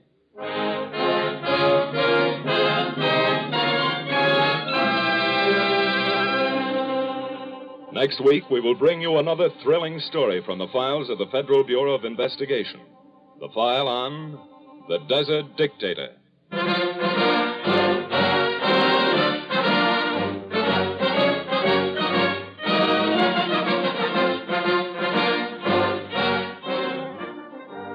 The incidents used in tonight's Equitable Society's broadcast are taken from the files of the Federal Bureau of Investigation. However, all names used are fictitious, and any similarity thereof to the names of persons living or dead is accidental. Programs in this series of particular interest to servicemen and women are broadcast overseas through the worldwide facilities of the Armed Forces Radio Service. Tonight, the music was under the direction of Leith Stevens. The author was Arthur Lawrence. Your narrator was Reed Hadley, who appears through the courtesy of 20th Century Fox. This is Your FBI is a Jerry Devine production. This is Dick Joy speaking for the Equitable Life Assurance Society of the United States and inviting you to tune in again next week at this same time for This is Your FBI.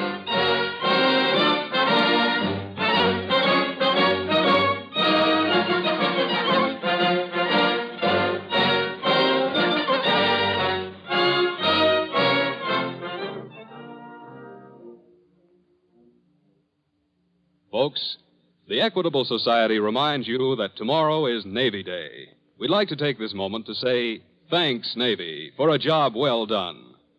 The U.S. Navy played a tremendous part in beating the Japanese. It was the tiny Pacific Fleet that stopped the enemy offensive at Midway.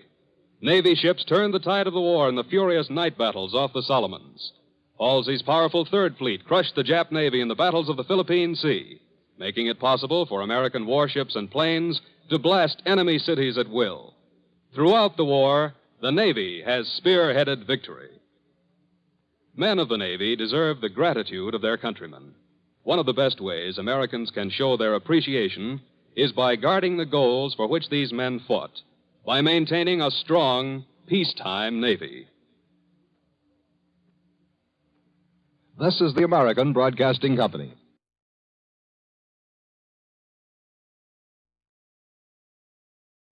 The Equitable Society presents This is Your FBI.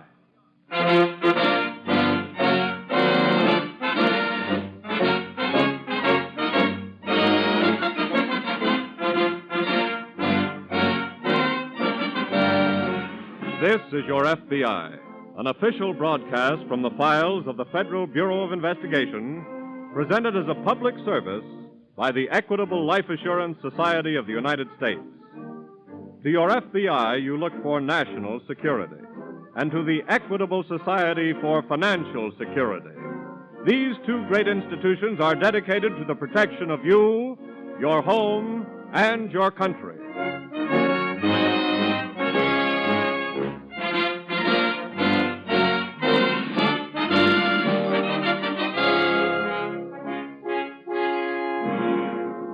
Tonight's file, The Desert Dictator.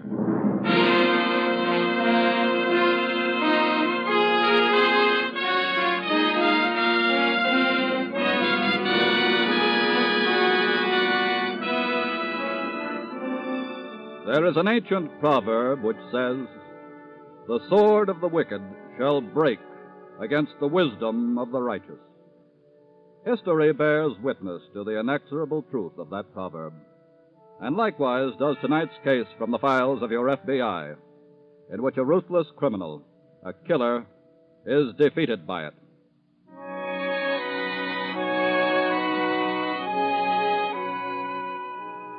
On a desert in Arizona, two elderly men and a girl are seated before a campfire, watching the red sun poise for a moment over the peak of a distant mountain. Gradually, the red turns to pink, then to purple, then indigo. Now it is night. Doc? If I freshen up that fire, you could see a little better. See better? Yeah. He didn't hear a word you said, Mesa. No? Now, Larry. Uncle Harold, you know that when you're making notes, you get so engrossed you could do it in the dark. You exaggerate my talent.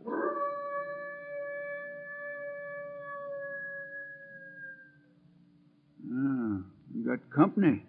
Wolf. Yeah. Well, he won't bother us. I don't imagine wolves are particularly interested in archaeology. No. Doc? Yes? I'd like to ask you something. Go ahead. I like you, and I like your niece here. You're paying me good money to guide you around the desert. Well? Just what satisfaction do you get out of digging stuff out the ground that's been there for hundreds, thousands of years? Well, now, that's a fair question. Let me answer it, Uncle Harold. Sure. You see, Mesa, the past can be a guide to the present. It's important to know what made one period of civilization die in order that this one shall survive. In other words, Mason, what Larry means is if Hitler had used archaeology instead of mythology, he would have known better. Well, that makes sense, all right. Now, we came out here, Mesa, to compile data on the three ancient Indian cultures that followed each other in this country. The first period was called Basket Maker Number 1. See, at that point, the Indians were nomads, hunters. And then Basket Maker Number 2. What's wrong? It's just the horses, Larry. That wolf may be flirting around with them. I better take a look. What's the matter with you critters? What you got your noses in the wind about? Settle down now, settle down. They all right, Mesa? They are now, Miss Larry. Has that wolf upset them? I don't know, but something has. What do you mean? Well, I got a feeling that we ain't by ourselves out here. What? What's that? I think I'll just get the old carbine ready. Drop and that gun, mister. You hear me? I said drop it. Now, look, I'm in the dark and you're in the light. That makes you a real easy target. I ain't dropping no gun. I'll leave it lay there. The next one slams into you. Are you all right, Mesa? Yes, ma'am. You Wild West boys ain't the only ones that can shoot, you know. Who are you? This company, Well, you're not exactly welcome. that ain't what I'm after. His arm is bleeding, It's Uncle been Harold. bleeding all day. Does it worry you? No. Thanks. What's the setup here? Well, speak up, one of you. Talk. I'm an archaeologist. If you know what that means. I know what it means. Mummies. Well, that would be the common Egyptologist. Never mind connotation, that. Where do you fit in the picture, sweetheart? Me? Yeah. Is this old Guy your husband? He is my uncle. That you couldn't help. Who's Buffalo Bill here? Our guide. I thought maybe you dug him out of the ground. Now, just a Shut minute. up. Got any bandage, sweetheart? Bandage. For my arm. Go get it. When I'm fixed up, I'll tell all of you what you gotta do to be able to see the next sunrise. Okay?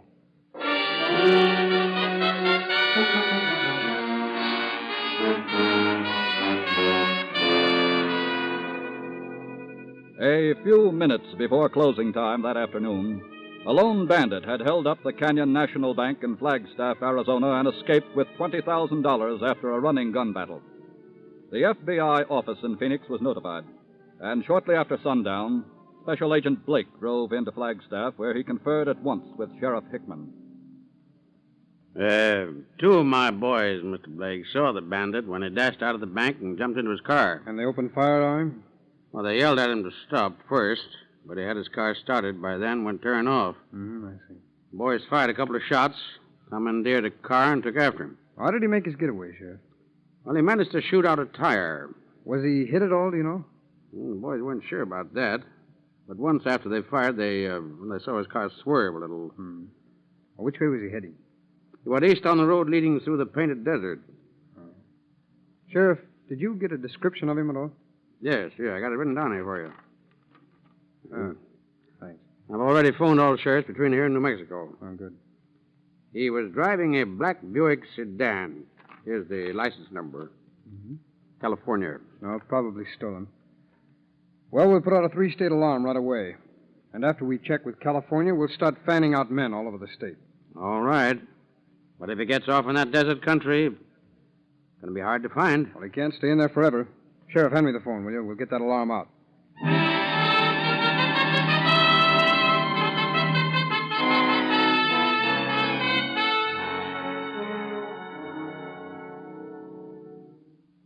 Well, there you are. Thanks, sweetheart. Yeah, it's a real good bandage. You put it on with love and care. I put it on because I had to. Stop being a female. He's evidently evolved a theory, Larry, that you're really fascinated with. Never mind the book talk, Doc. Let me give you the real fill-in on me. Please do. I suppose you've all guessed by now that I didn't get shot cleaning a pistol. I, borrowed the $20,000 that's in this bag from a bank today. I'm going to have to borrow your car to get it out of this country. Our car? That's right. I didn't waltz 2 miles across this desert to your campfire just to get a little first aid. My car burned out of bearing. I'd trade it in for yours, except that I pushed it over a cliff. What's so funny? You're in a bad way, unless you can use a horse. What do you mean?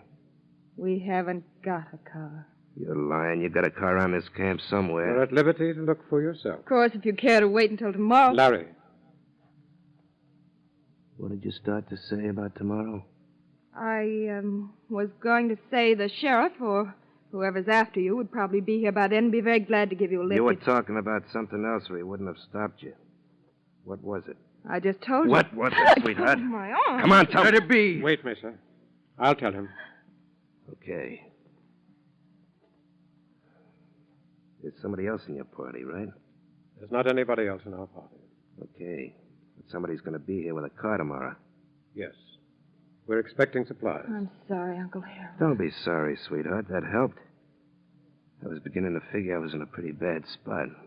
Well, since you think you see your way out of this now, perhaps you won't mind if we all retire. Sure, go ahead. But you'll have to hit the ground right here by the fire. Oh, yes, of course. And, Doc. Yes?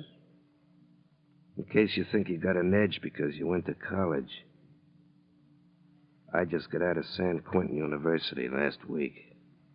Apparently it didn't teach you much. I taught myself, Doc. I taught myself how to stay up 3 days and nights without sleeping. Oh? Yeah. So go ahead with the sleeping act. But don't count on me passing out. I'll be sitting right here waiting to say good morning to all of you. And a very special good morning to whoever's coming with that car.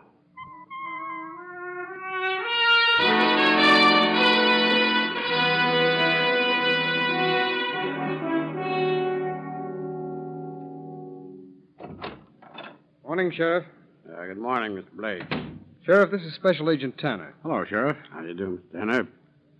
I just talked on the phone to the Los Angeles police. That black Buick sedan the bandits used was stolen there 3 days ago. We know who the bandit is now, Sheriff. Oh, yes? Tanner here checked your description of him with our Washington office. His name is Matt Ricker. He just got out of San Quentin last week. Well, gone back to work again already, huh? Here's his full description. 5 feet 10, 165 pounds, black hair, dark skin, has a knife scar on his right cheek. Want me to put that out? We've already sent it out as a follow-up on your first alarm. Sheriff, have you had any reports from any of your men? No, sir. But by now, they're pretty well spread out over this part of the state. Oh, good. Tanner and I are just getting ready to take a run across the Painted Desert Road to Gallup. Now, if you get anything, communicate with the sheriff there. Yeah. We'll be in touch with him. Then we'll double back here to Flagstaff. All right. Good. Come on, Tanner. Let's get started.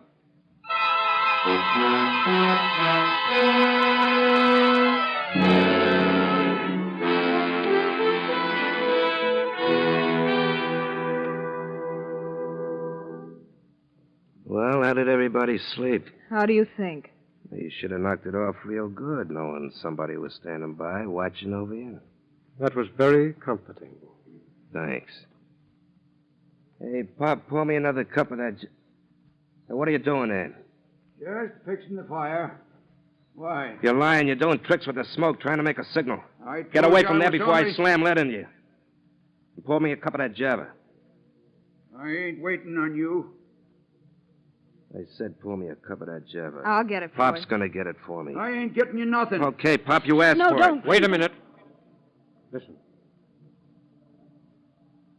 Oh. This is what I've been waiting for. All right, just stay put.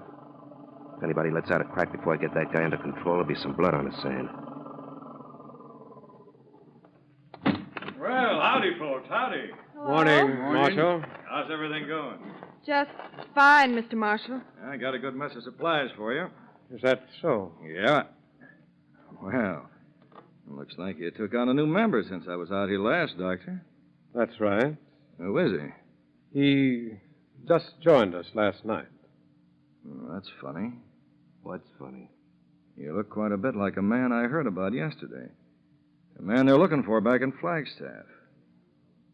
And if I'm not mistaken, his name is Matt Ricker.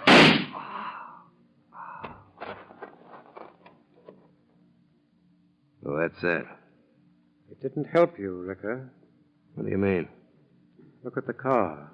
Huh? Your bullet pierced the gas tank. Instead of shooting your way to freedom, you've destroyed your only avenue of escape.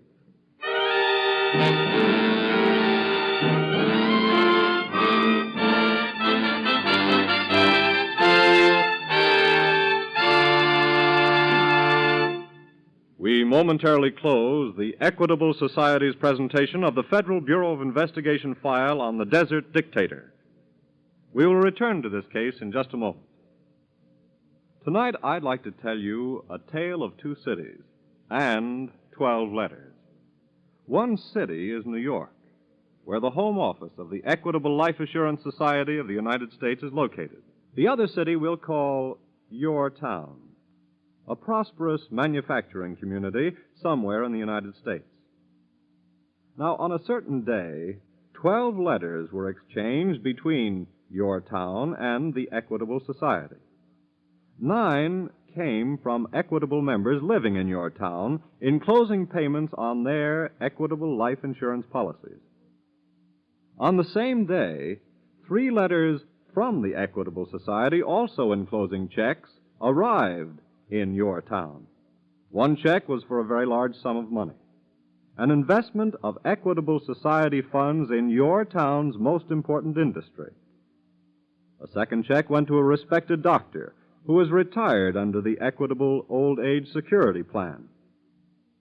The third check went to a young man in your state university, a payment on the educational insurance his father provided for him years ago. Well, that's one way that life insurance works. Money comes from Your Town to the Equitable Society. Money goes back to Your Town from the Equitable Society. Now, in place of Your Town, substitute any town, city, or village in the United States in which some of the Equitable Society's 3.25 million members live. And then multiply those 12 letters into several million a year. And it becomes very clear why we say that by serving its members, the Equitable Society serves America. And now back to the file on the Desert Dictator.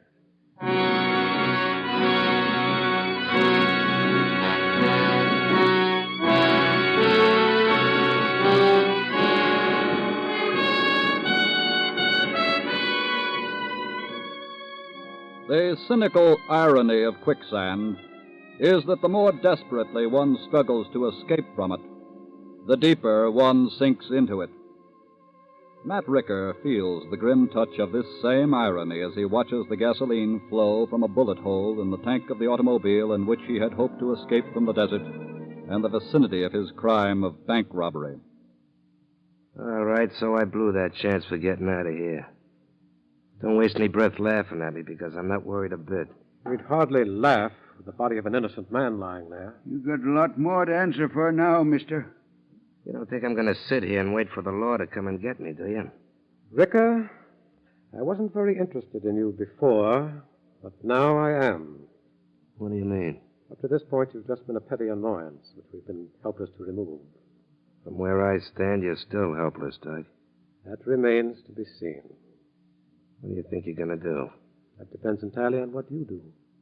No matter what I do, the odds are all in my favor as far as you're concerned. They're all in favor of the rabbit, too.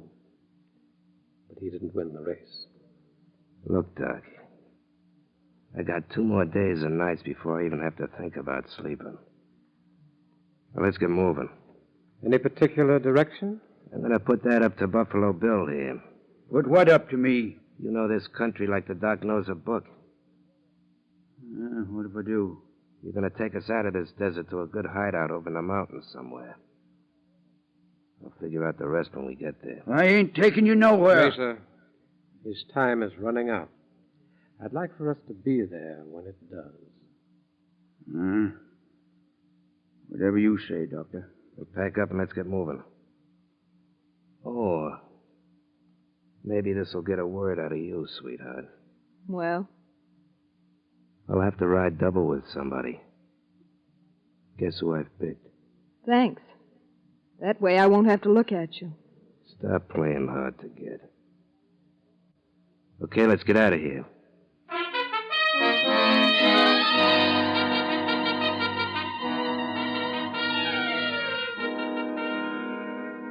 Failing to pick up any trace of Ricker on their run to Gallup across the desert, Special Agents Blake and Tanner of the FBI started back to Flagstaff. And late that afternoon, as they drove along the desert road, Blake saw something to the left of the road where ground broke sharply off into a shallow canyon. Uh-oh. What's that? What do you see, Bob? I didn't notice that when we passed you this morning. What? Yeah. Look back there where the ground drops off. Well, looks like car tracks. Yeah. Come on, let's take a look. A car turned off the road here, all right. And the tire marks go right out to the edge there, too. Yeah. Hey, Bob, look down below. It's Ricker's car, all right. Let's get down there. Oh, wait a minute. Ricker won't be in it. See? These heavy footprints in the middle of the tire tracks. He must have pushed it over the side himself. Yeah. I guess it either broke down or he decided it was time to make other arrangements. Look, these footprints go across the road toward the desert. Yeah. Yeah, there they go. If I'm not mistaken, Ricker was wounded. Look. See those little dark spots here? There's some more here. Uh-huh. Hey, I just happened to think. You remember that archaeologist we met in town a couple of weeks ago? Dr. Endicott? Yeah, that's him. Uh-huh. Well, from what he told us, I believe his camp is right out in this direction. Hey, that's right. And if Ricker were here last night, he probably saw Endicott's campfire and made for it. He could have seen the fire for miles. We better get out to that camp. Where's that trail start? A few miles up the road. Come on.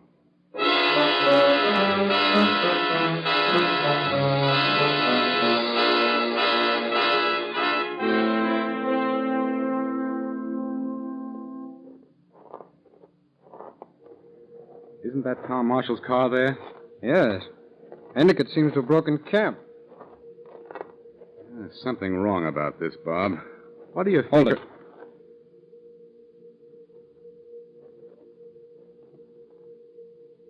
It's Marshall. This must be Ricker's work. He's evidently taken Endicott's party with him. There are no supplies here. Well, then he's trying to get somewhere to hide for a while. Come on, it's getting dark fast. Look around for any sign of what direction they took. Here are some hoof prints. A lot of them. Leading north. Well, there's nothing but open country to the north. Well, maybe the trail turns later and... Hey, wait. Find something? Yeah, give me a flashlight. Here you are. Now, look at that. Looks like somebody's been drawing pictures in the sand. Well, those are Indian symbols. Well, that's your dish, Bob. What do you make of it? Well, I'd say Dr. Endicott left him. That first sign is a snake. Ricker. Yeah. The stair-step pyramid represents a mountain. The sun going down behind it means west. Uh-huh. Yeah, but what's that twisting line across the mountain? Well, that's the symbol for a trail or a road. Oh. Come on, let's get Marshall's body back to the trading post and call Flagstaff. I want to get a map of this region.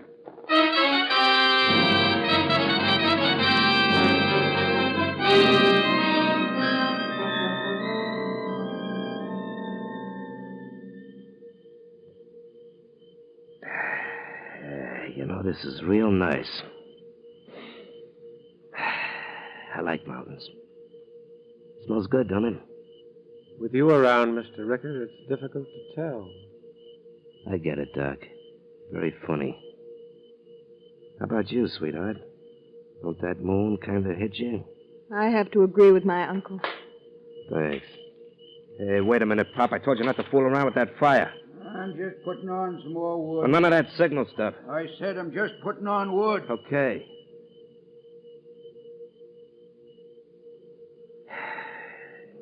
You know something? These mountains really get me. The guy I knew in San Quentin used to make big talk about country like this.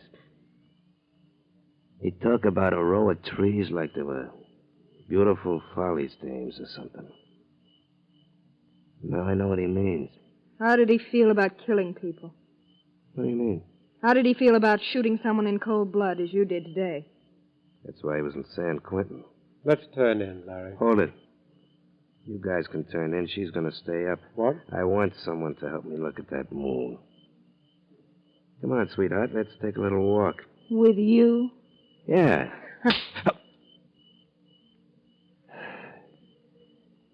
You're going to be sorry you done that. All of you are going to be sorry. I'm just about fed up with all this fooling around. The car.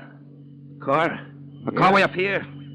I forgot to tell you there's a road runs 50 feet west of here. Put out that fire. You're a little too late, Mr. Ricker. Oh, no, I ain't. Give me that gun. Let go of me. All right, Ricker. Drop that gun.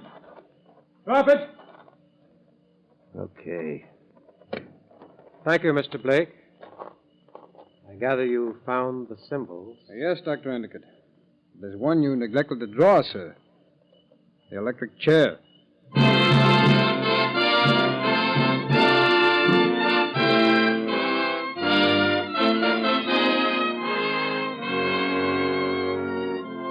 Matt Ricker was tried and convicted on the charge of first-degree murder. He was put to death in the state penitentiary. The career of crime is a losing game, and neither the criminal's wit nor his cunning nor his guns can overcome it, for they are no match for the thing which inevitably defeats him: the collective skill and intelligence of those who enforce the law. He is but one. They are many. He is fallible. They are sure-footed. He is wrong. They are right. And as the ancient proverb says, the sword of the wicked shall break against the wisdom of the righteous.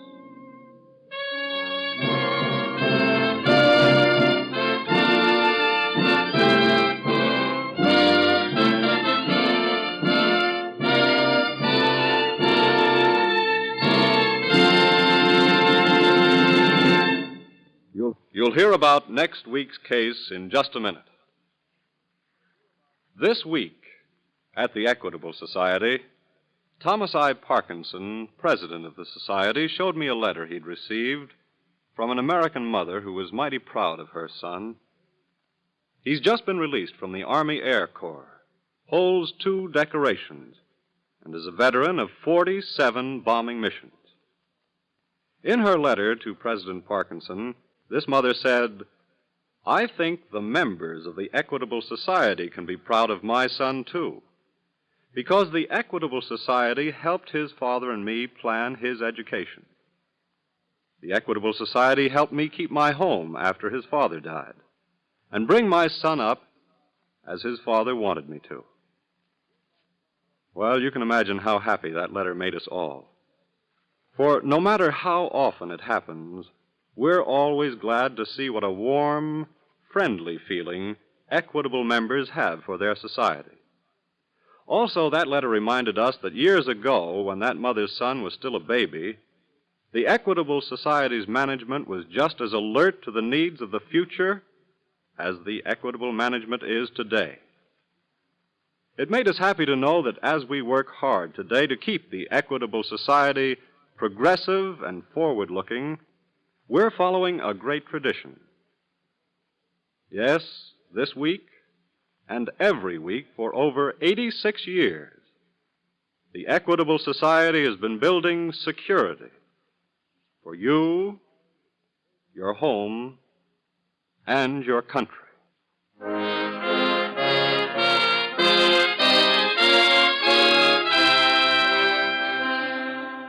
Next week, we will bring you another colorful story from the files of the Federal Bureau of Investigation, the bogus bankruptcy.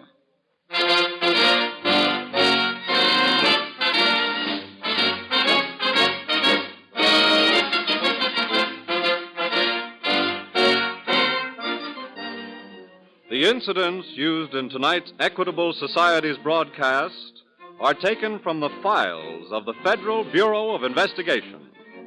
However, all names used are fictitious, and any similarity thereof to the names of persons living or dead is accidental. Programs in this series of particular interest to servicemen and women are broadcast overseas through the worldwide facilities of the Armed Forces Radio Service. Tonight, the music was under the direction of Frederick Steiner, the author was Frank Ferries, and your narrator was Dean Carlton. This is Your FBI is a Jerry Devine production. And now this is Carl Frank speaking for the Equitable Life Assurance Society of the United States and inviting you to tune in again next week at this same time for This is Your FBI.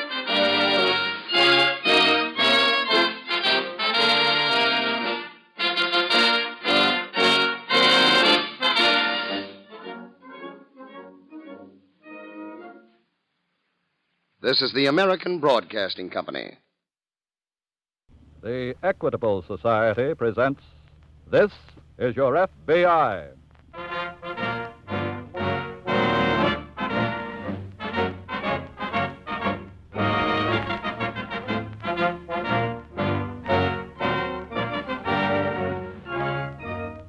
This is Your FBI, an official broadcast from the files of the Federal Bureau of Investigation.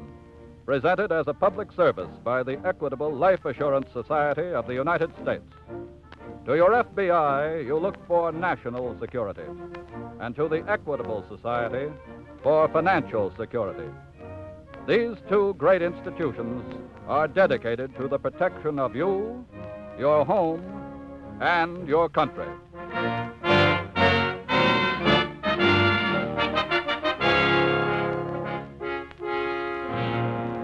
Tonight's file, the bogus bankruptcy.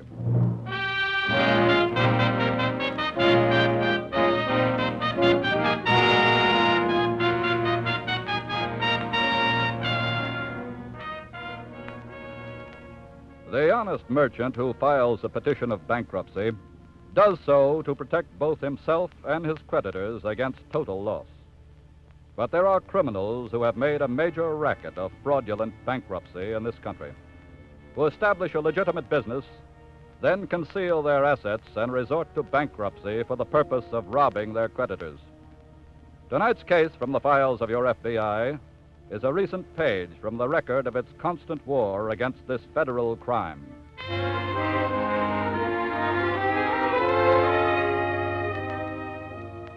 After a hard day in the office of the Davis Wholesale Fur Company, where he is credit manager, George Russell has just finished dinner and stretched out on the divan in the living room to read the evening paper. Oh, that phone would ring just as I get settled down. Oh, don't get up, George. I'll answer it. Thanks, Helen. Hello? Good evening, Mrs. Russell. This is Mr. Davis. Oh, good evening, Mr. Davis. Is your husband there? Yes, he's right here. George. Oh, what does he want with me, I wonder? Well, he didn't say, honey. Oh, heavens, I hope nothing's wrong. Here you are, dear. Thank you. Yes, sir, Mr. Davis. Russell, I'd like you to come down to the office right away, if you will. Yes, sir, of course. Is there anything wrong? No, nothing that I'm sure you can't explain all right. Oh, what do you mean? Well, I've just been going over your books, Russell, and I find several... The books? Well, I'll just wait till you get here. You'll come right away, of course. Why, yes, sir, right away. Thank you. Goodbye. Goodbye. Oh, dear. George, what's the matter? I don't know, Helen, but I've got to go down to the office. Oh, George, something's wrong. What is it? I didn't know anything was, but... Well, what is it, darling? Well, something about my books, he said. The books? Oh, where's my coat and hat? But what about the books, George? What does he mean? I have no earthly idea, Helen. But don't worry now. I'll get it all straightened out and be back home soon. But you're worried, George, and I can't... I've got to hurry now. Bye, honey. I'll see you in a little while. Goodbye, darling. Bye.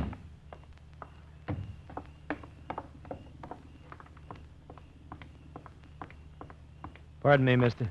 Oh. Yes? Are you George Russell? That's right. Why? I got something here for you. Okay, Red. Let's throw him in a car.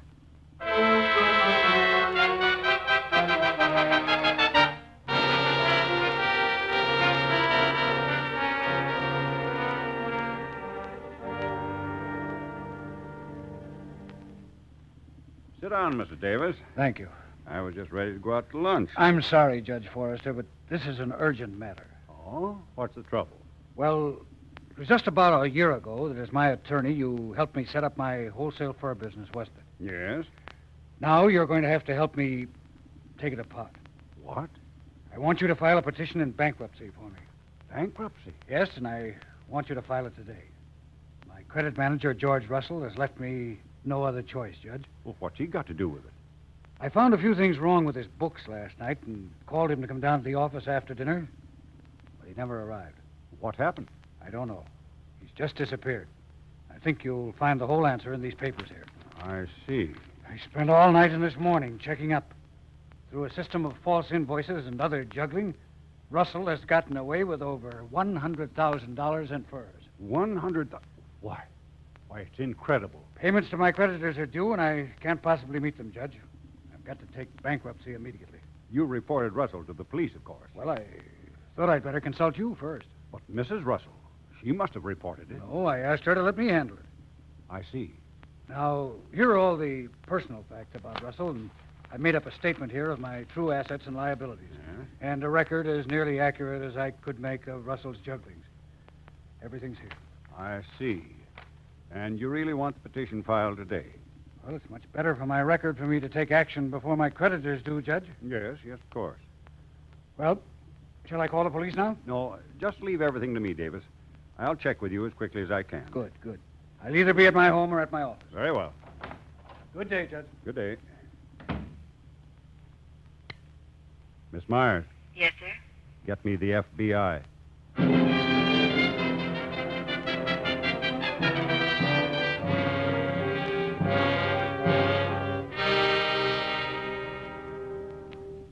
I'm glad you were cautious enough to call the FBI first, Judge Forrester. Well, it's like I said, Mr. Wells. The facts may be exactly as Davis presents them, but... How long have you been his attorney, Judge? Since he established his business a year ago.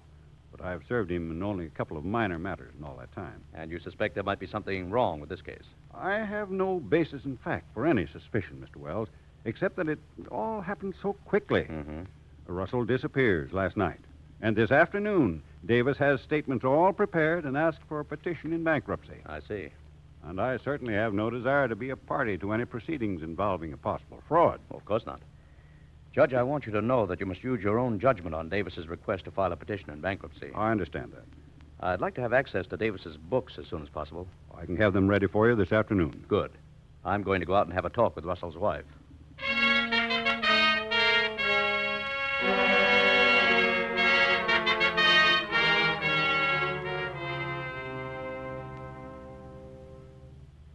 Mrs. Russell, the FBI works as hard to prove a man is innocent as it does to prove a man guilty. But we do have to find your husband. Oh, I know, and I want you to find him. What time did Mr. Davis call him last night? Right after dinner, about 8 o'clock. And Mr. Russell left for the office right away? Oh, yes, he wouldn't keep Mr. Davis waiting. When did you learn that your husband hadn't reached the office? When Mr. Davis called again to see what was detaining him. When was that? About 10 o'clock. Mm-hmm. How long would it have taken him to have gotten to the office from here? Oh, not more than 20 minutes. Seems strange that Mr. Davis would have waited 2 hours before calling. Yes. Well, thank you very much, Mrs. Russell. We'll keep in touch with you on any developments.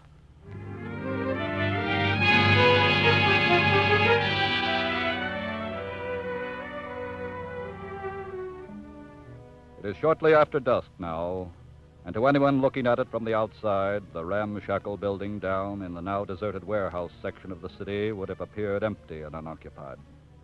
But behind the padlocked loading doors stood a motor truck, and at a table sat two men playing gin rummy. Come on, pick a card, will you, Red? Oh, wait a minute. I'm adding something. You need under 10 to knock. Yeah. 3 on top of 6, 8 on 5. I knock. How many? 10. Well, lay him down, will you? Yeah. You got 14 points, stupid. How? 3 and 6 is 9, and 5 is 14. Since when? Look, Red, how many times you... Davis. Yeah. I get it.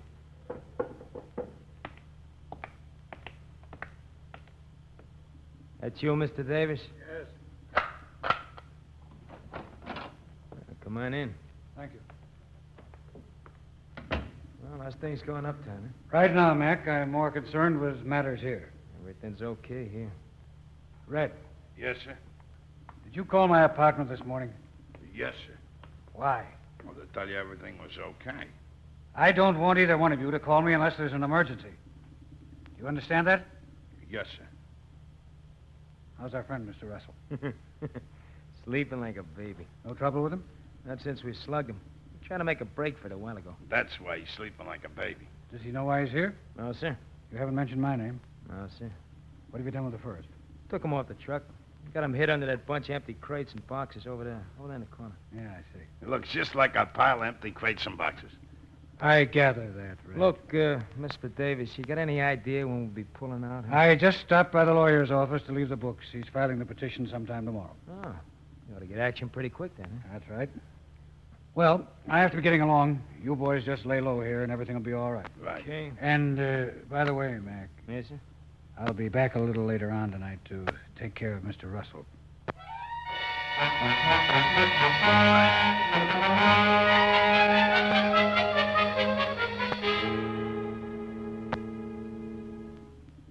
What have you got there, Bob? I stopped by Judge Forrester's office to pick up Davis's books.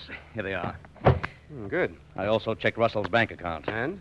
He hadn't bothered to draw anything out of savings or checking. With $100,000 worth of furs, he wouldn't need to. Probably not. It really looks like he's our boy. Why, what have you got? A clean report on Davis from his bank and from the Credit Association. Which doesn't prove anything. But Davis didn't take a run out, and Russell did. Maybe Russell did, maybe not. What do you mean? I want to go to work on these books first. And in the meantime, let's get out an 8-state alarm on Russell. What do we say he's wanted for? We can't say he's wanted for anything yet. All we know for sure right now is that Russell is a missing person.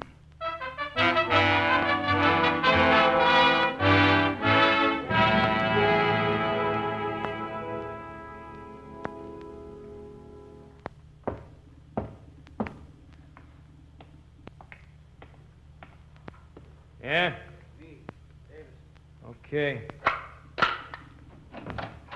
Well, I didn't think you'd be back tonight, Mr. Davis. I told you I would. Where's Russell? In that room there. Red's with him. I want to see him. Okay, come on. Is he conscious? Yeah. You want he shouldn't be? No, it doesn't matter. Go ahead. Thank you. Good evening, Mr. Russell. Oh, Mr. Davis. Oh, Mr. Davis, I'm so glad to see you. These men, they've been holding me here, holding me a prisoner. Yeah, I know. I don't understand it. I've tried to tell them that they've made a mistake. They've got the wrong person. They've made no mistake, Mr. Russell. What do you mean? I ordered them to bring you here. What? Sorry, but this is how it had to be done. I don't understand. It has to do with our books, Mr. Russell. Books? They show a deficit, a shortage of over $100,000. That's not true. Shut up and listen. Oh! As I was saying, there's a serious shortage. So serious, in fact, that I'm forced to go into bankruptcy. I had nothing to do with any shortage. But you must have. Otherwise, why would you have disappeared? Now do you see why you're here, Mr. Russell? Yes. I believe I do. Unfortunately, keeping you out of sight until the bankruptcy case is over isn't enough.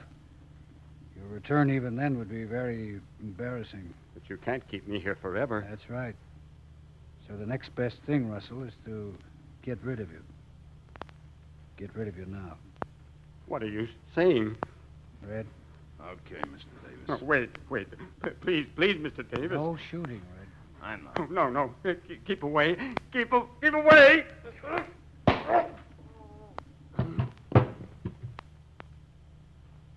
That helps us balance the books.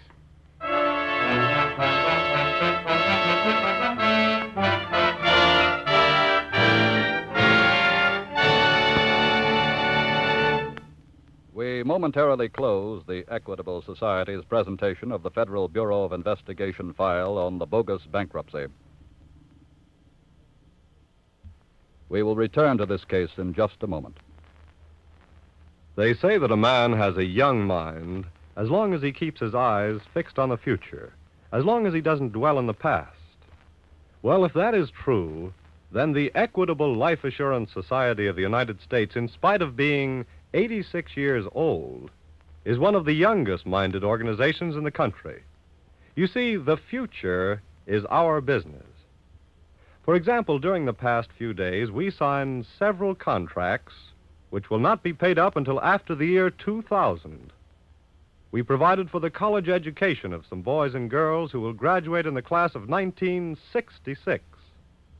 Took steps to protect the old age of men and women who have not yet turned 30. With the investment of Equitable Society funds, the same principle holds good. When we put the premium dollars of Equitable Society members to work, we're not thinking merely of 1947 or 1950. We're thinking of 1965 and 1975, of the future of the entire nation. And that is why Equitable Society funds are invested in ways that promote the long-range prosperity of our country, in farms and home ownership, in basic industries like steel, oil, textiles, aluminum, railroads, and many others. Yes, by serving the future of 3.25 million members, the Equitable Society serves America. And now, back to our file on the bogus bankruptcy.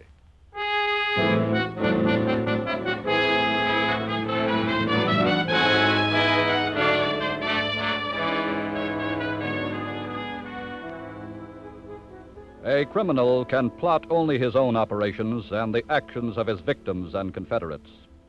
The discoveries and movements of his law enforcement opponents he has no control over whatsoever. And in this handicap most always lies his nemesis. At this point, however, things seem to be all in the bogus bankrupt's favor.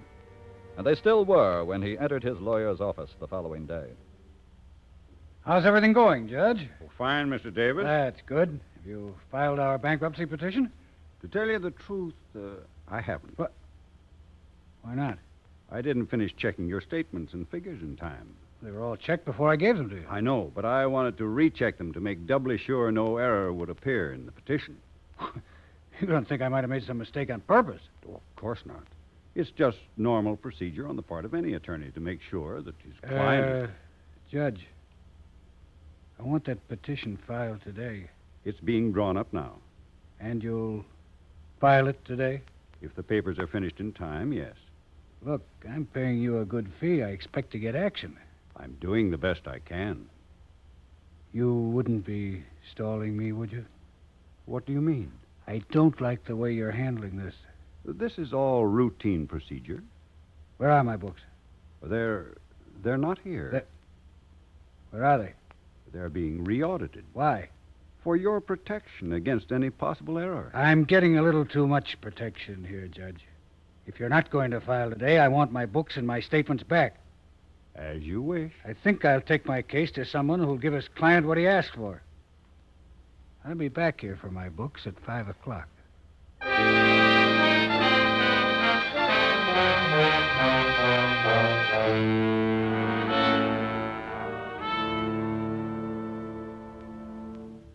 Can I come in, Dick? Sure, Bob. What have you got? I just had a call from Judge Forrester. Yeah? Davis was in to see him. Kicked up quite a fuss about not getting any action. Uh-huh. Said he wanted his books back. In fact, he wants them no later than 5 o'clock today. I wonder what that's all about. I don't know, but I don't like it. That only gives us a couple of more hours. Let's take a look at those books again. Okay. Bob. If Davis is the bad boy in the case, where does Russell and his disappearance fit in? If Davis is the bad boy, then he caused Russell's disappearance. That's another reason we've got to move fast and get the facts. If there's something to get on Davis... Hey, wait. What is it? Why hadn't I noticed that before? Noticed what? Look at the figures on that sheet. Yeah? Those with the check marks by them are the false entry figures. The others are on the level. Notice any difference? Sure. Sure, they're not made alike. Exactly.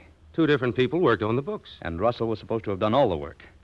I'm going to run over to Davis's bank. What for? I want to pick up some of his canceled personal checks. And if Davis makes figures like any of these false ones here... Get going, Bob.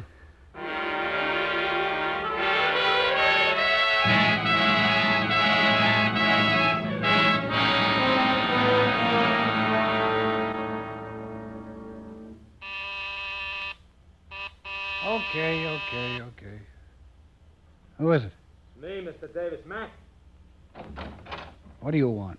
Thought I told you never come here. This is important. Well? We got trouble, Mr. Davis. What's wrong? Red kind of messed things up. How? Getting rid of that Russell guy's body. What do you mean? What happened?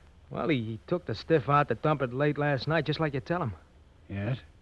He gets down by the docks. There were so many people around, a troop ship coming in or something, that he keeps the body in a car and he just keeps riding around. See? Very smart. Very. Then what?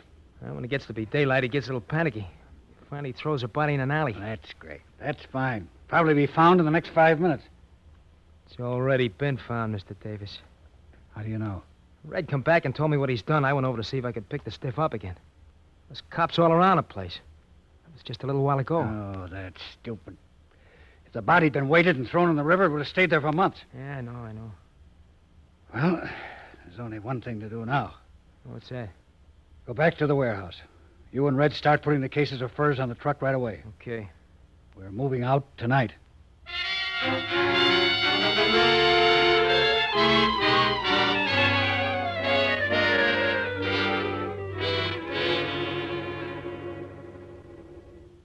Dick, I just checked with the bank. Yeah? I think Mr. Davis is our man.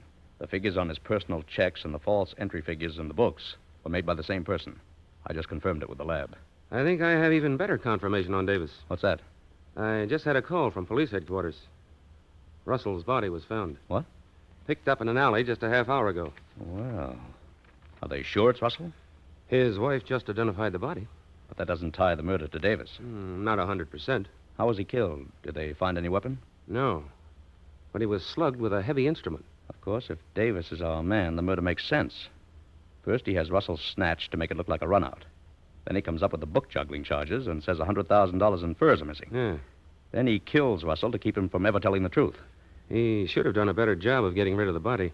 Dick, we've got to find those furs. And if we can prove Davis stole them, then we'll have him for murder, too. Where are we going to look? The first step is to get over to Judge Forrester's office and deliver Davis's books in person.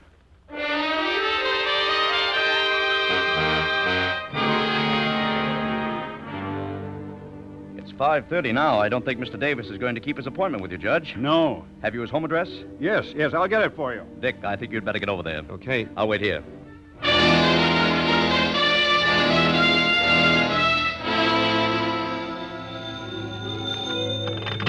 Hello? Bob? Yes, Dick? I just had the superintendent let me into Davis's apartment. Everything's been cleaned out. He's gone. I figured that. You'd better meet me back at our office.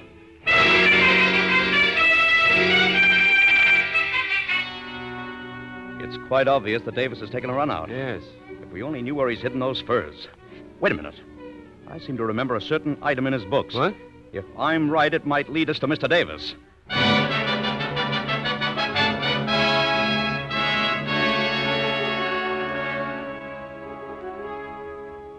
Shortly after 11 o'clock now, and down in the warehouse section of the city, a car with its lights off rolls quietly into an alleyway and stops. A man steps out and walks to a side door of one of the buildings. He knocks, pauses, then knocks again. That's funny.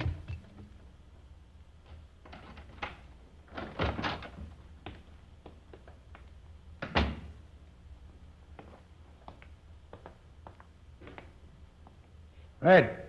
Mac. Where are you? Mac.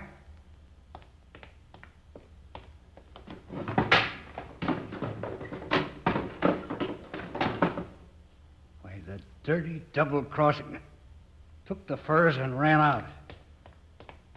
Wait a minute, Davis. Huh? Your boys haven't run out on you. We have them in the office waiting for you. Who are you? Maybe I better flash this light on my credentials. The FBI. That's right.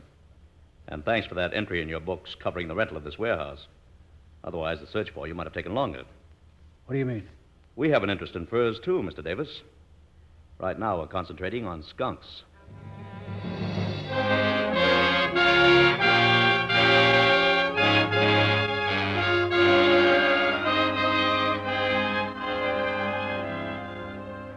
On the basis of subsequent evidence, Davis and his two Confederates were tried and convicted for the murder of George Russell. It is an ironical paradox that in many instances, a law designed to protect the interests of the honest citizen can be turned by the criminal to his own profit. Such a law is that provision of the Federal Bankruptcy Act which permits a merchant to take voluntary bankruptcy. It is a just law, as has been proved in thousands of cases involving honest American merchants. But criminals have seized the opportunity it affords for cheating and robbing, and have made a fraudulent bankruptcy a major racket with total potential profits running into millions of dollars. But, as in the case of the criminal Davis, they inevitably run against the FBI and ultimately lose. You remember the old expression, cheaters never win? The FBI is determined to preserve its truth.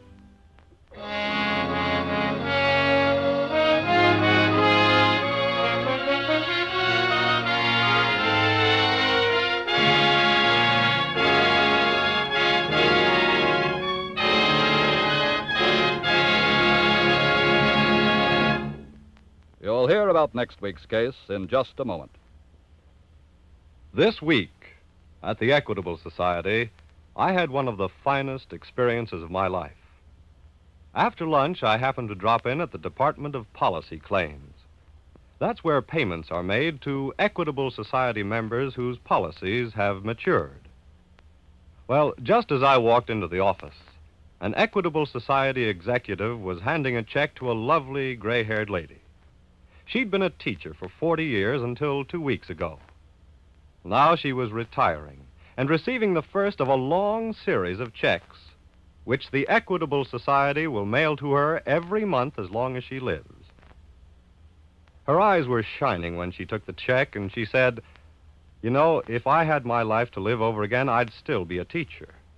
But if I couldn't be a teacher, I'd want to work for the Equitable Society. Because life insurance people, just like teachers, can look around them and see the results of their life work in happy, contented, responsible men and women. Yes, you see, the Equitable Society is the guardian not just of paper dollars and silver coins, but the guardian of human happiness, of the plans parents make for their children, of the ambitions of young married couples to own their own homes, and of the hopes of older people to live their declining years in peace and contentment. So we of the Equitable Life Assurance Society of the United States believe that our job is a good job, one that repays all the hard work we put into it. And so we're proud to say that this week and every week for 86 years, the Equitable Society has been building security for you, your home, and your country.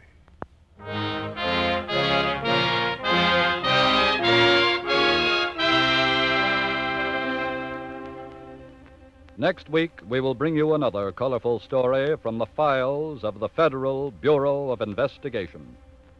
The Allotment Swindle.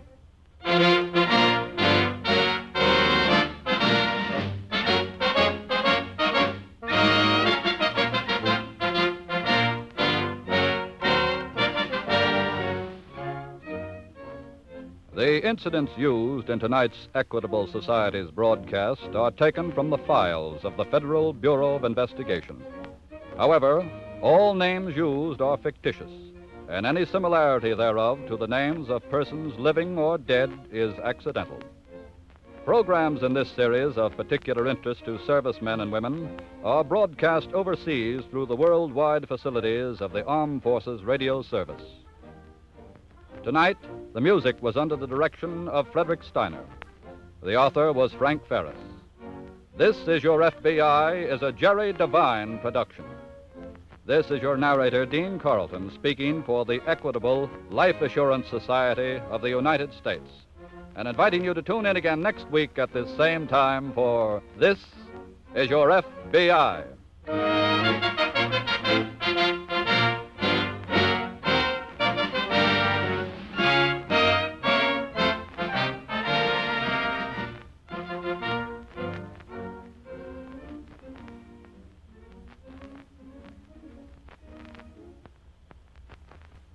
This is the American Broadcasting Company. The Equitable Society presents This Is Your FBI.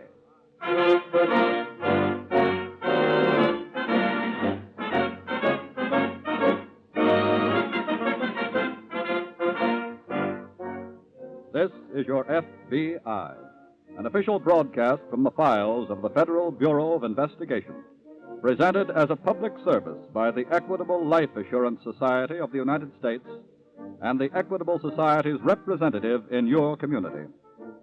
To your FBI, you look for national security, and to the Equitable Society for financial security.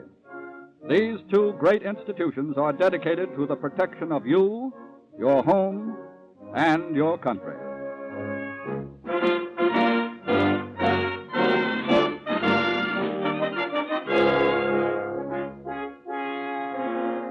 Tonight's file, The Allotment Swindle.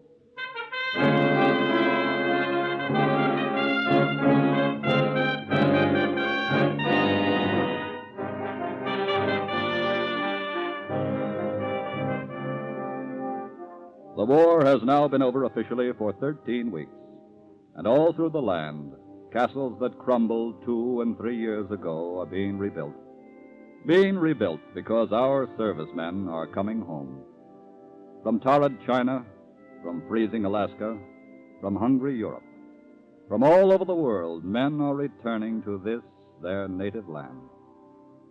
In every man's life, there are moments of sheer exultation that tighten the muscles in his throat, that make speaking impossible. Such a moment is being enjoyed by men this very day. Being enjoyed as they sail into New York Harbor. Sail in past the lovely lady who still holds high the flaming torch. The torch they helped keep lit.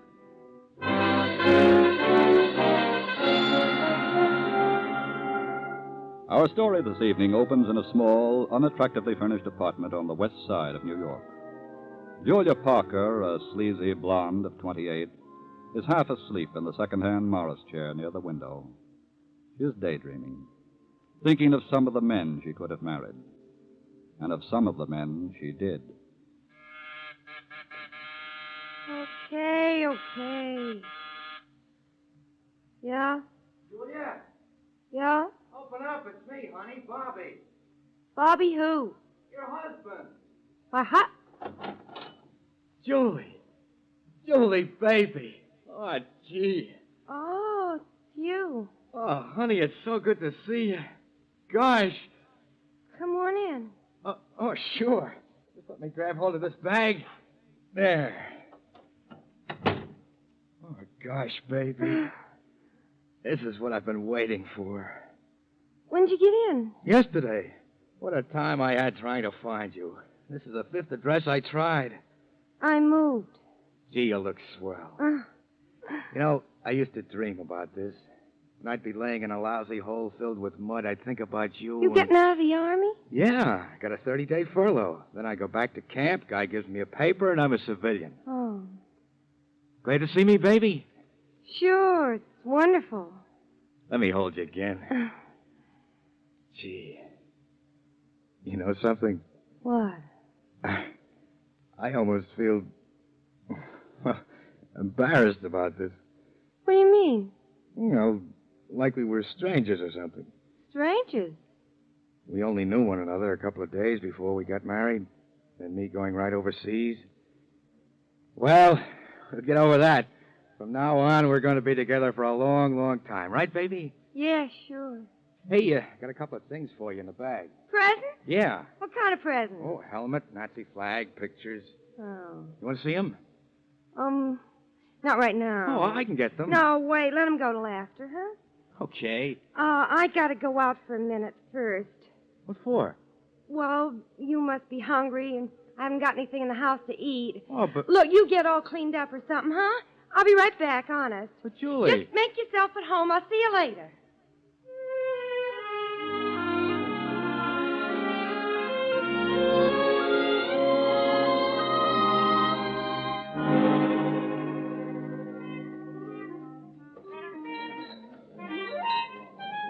Hello, Mac. Hi, Aunt Julie. Still around? Yeah, he's down the end of the bar. Thanks. Phil. Oh, hiya, baby. I gotta talk to you. Okay. No, not here. This is important. All right, come on back to the office. Okay. What's the matter? You got trouble? Yeah. What is it? I'll tell you inside. Go ahead. Thanks. What's wrong, kid? Bobby's home. Bobby who? My husband. Which one? The blonde one. Bobby Chase, I think his name is. The Marine or the sailor? The soldier. Oh. What am I going to do, Phil? How'd he find you? I don't know. He says he went to 5 addresses. Tough giver-upper. Well, after all, it was important to him. I'm his wife. It says here. Look, this is real serious, Phil. What am I going to do? What does he want to do? He wants me to live with him, naturally. That wouldn't be fair to the other guys. It wouldn't be fair to you. Besides, what good is he now? What do you mean? He's getting out of the Army. No more allotment checks. Oh, that's different. Where is he now? At the apartment, waiting for me to come back. I told him I was going shopping. I got to get back, Phil. Yeah. All right, go ahead. Ain't you going to do something? Well, look, give me some time, will you? I'll have to figure an angle on this guy. I'll get in touch with you tomorrow.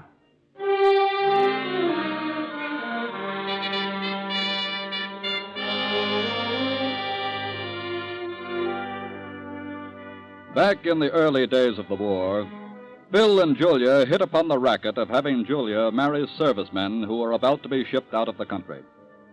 They repeated the process 3 times, and with the aid of 2 forged birth certificates, Julia was able to get $100 a month in dependency allotments. $100 a month for each of her husbands. It was a pretty good racket for Phil and Julia, because all they had to do to collect their $300 a month was to wait for the postman to ring 3 times.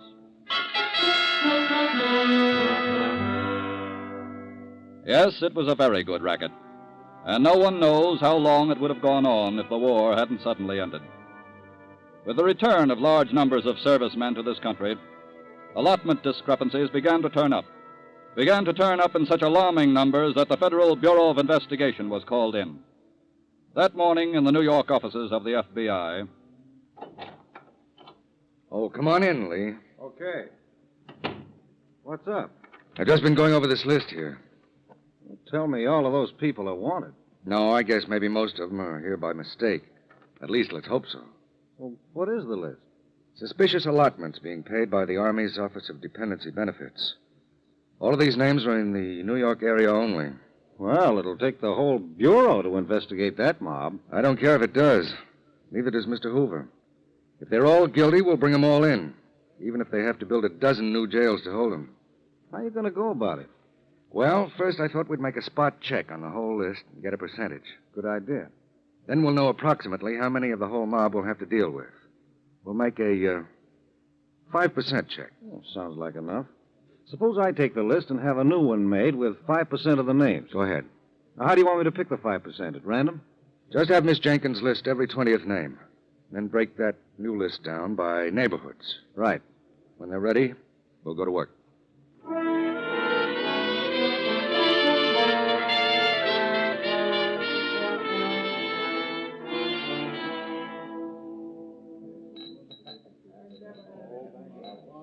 Mac, it's Phil back in his office. Yeah. Thanks.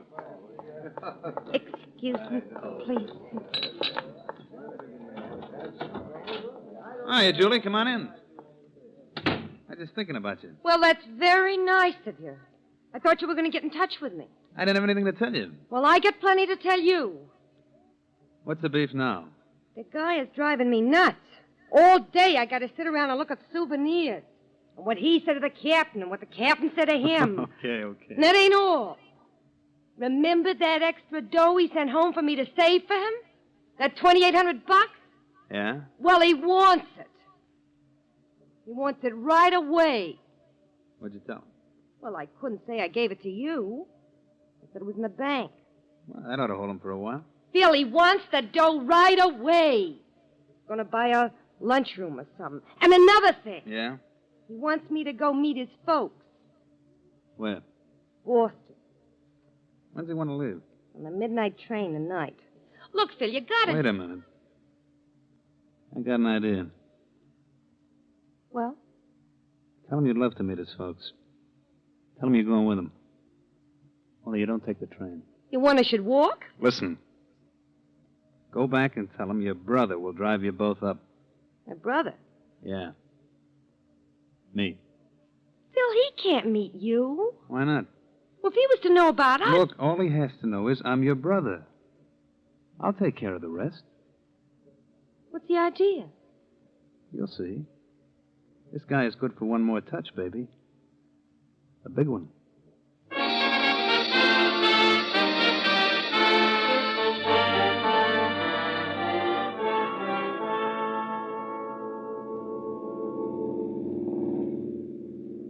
Bill, would you like me to drive for a while? No, I'm okay. Phil likes to drive. With a road like this, I don't blame him. How was the driving on the other side, Bobby? Oh, not so good. Even when we found a good road, it was full of shell holes. Guess you had kind of a rough deal, huh? Yeah, it was rugged sometimes.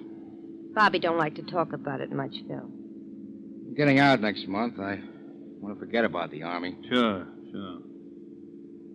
I can't envy you, though. Must have been a great experience. I tried to enlist myself. I know, Phil. Bobby, tell me something. What? Did you guys ever think about dying? Phil! I'm just asking a question. We thought about it plenty of times. Well, you have insurance, don't you? Oh, sure. GI insurance. I got $10,000 worth. That don't help much if you stop a bullet, of course, but at least I know Julie'd be okay. That was very sweet of you, Bobby. Well, can you keep that insurance up? Yeah, sure. I'm keeping mine. Just for me, Bobby? Just for you. Uh-oh. What's the matter? Oh, that left rear tire feels a little flat. Wait till I take a look at it. Oh. You need a light? No, I got a flash right here. Yeah, it's going flat. Guess I'll have to change it. Can I give you a hand? Yeah, okay. Get the jack and the lug wrench from the back there, will you? Sure. It's open. Just lift it up and reach in. Right. Can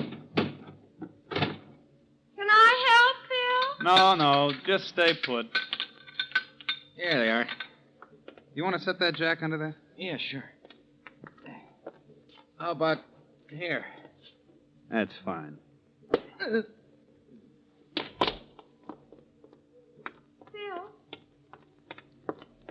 Phil, what happened? What do you think? Oh. Now I'm an heiress.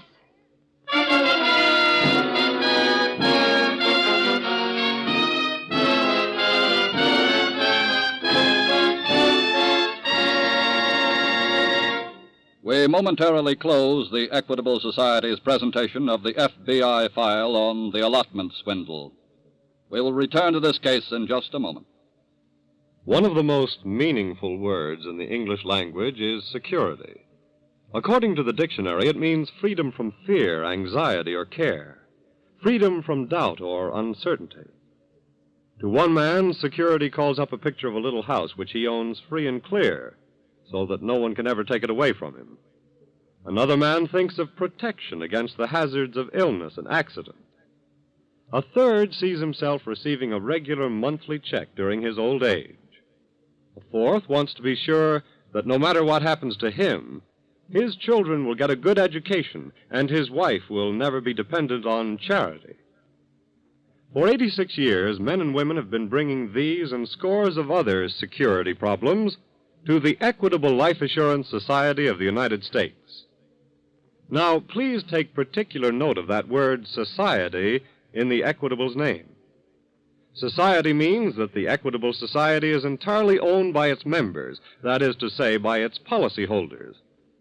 In other words, all the officers and employees of the Equitable Society, from President Parkinson down, are working for the members and are always ready to give problems their personal attention. So, no matter what kind of financial security a member may seek, he can be sure that the Equitable Society will do its utmost to help him attain that freedom from fear, anxiety, or care which makes him a happier man and a better citizen. Yes, by serving its members, the Equitable Society serves America. And now back to the file on the allotment swindle.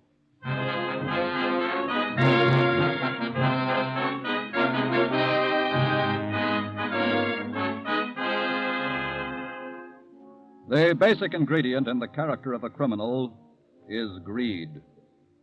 The unhealthy desire to acquire what belongs to someone else without doing any work. Phil and Julia, being well supplied with greed, had evolved a novel racket. A racket particularly well suited to the times. Julia's 3 illegal marriages to servicemen about to be shipped overseas, so she and Phil could defraud the government out of the allotments, was a serious enough crime. But now, with their greed out of control, they had compounded the felony. They had committed murder. Bobby's body was found the next morning and quickly identified as the body of Private Robert Chase. It was removed to the local morgue, and the death was marked down as having been committed by a hit-and-run driver. The next afternoon, in the New York office of the FBI... Can I come in, Nick? Come ahead, Lee. How have you been doing? I think I may have something. Really? Yeah, I paid a call a couple of hours ago on one of the names on our list, a Mrs. Robert Chase. Yes? Well, before I could even identify myself, she gave me a very teary greeting and went into a long spiel about her husband's insurance. Oh? It seems he was killed last night in a hit-and-run accident up in Massachusetts. I see. She evidently thought I was the insurance man. When I told her who I really was, she seemed quite startled. What's her background? According to the allotment records, she's been getting money for herself and 2 children. You check on that? Yes, I talked to several of her neighbors. They've never seen any youngsters. Where was the husband killed? Near a town called Highland, Mass. Lee, I think this one's worth a thorough investigation.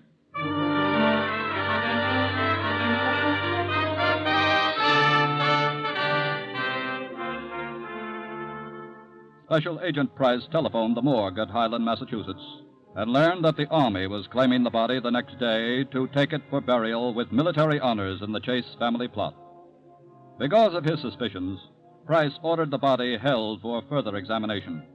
And that night, he and Special Agent Adams left for Highland. The next morning at the morgue. Here's the body, gentlemen. Poor devil. Yes. Was there anything on his uniform, Doctor? Any marks? Yes, there were some tire marks where the car had apparently run over him. Well, what do you mean, apparently? Wasn't he run over? Yes, he was, but But what, Doctor? well, that isn't what killed him. He was killed by a blow at the base of the skull. How do you know that? Well, there was blood there, and it was clotted. If he had been killed in the accident with the car and then sustained the injury to his skull, the whole appearance would have been different. Can I join you, Doc? Oh, yes, Joe. I want you to meet Mr. Price, Mr. Adams. They're from the FBI. This is Joe Benton. He's with our local police. How do you do? I heard you were coming, gentlemen, so I got this stuff ready. What is it? It's a set of plaster casts of some tire tracks. Oh, how'd you get them? Isn't the road paved? Yes, but these were off the road. They're real good ones. It rained the night before. Tell me, did the tracks show that the car backed up about 15 feet?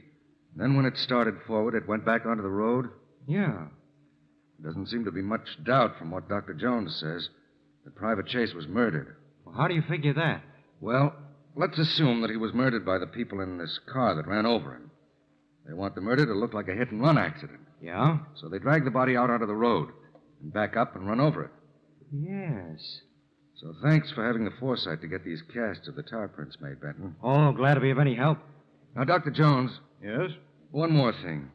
Can you tell me what instrument was used on Chase's skull? Well, I'd say it was straight, like an iron bar. I see. Thank you, gentlemen. Oh, that's all. okay. Goodbye. Goodbye. Should I call New York now and have him pick up Mrs. Chase? No. I don't think so. Why? Not yet. Don't you think she did it? I think she was in on it, but she's not smart enough to be working alone. You want to put a watch on her? Yes. She should lead us where we want to go.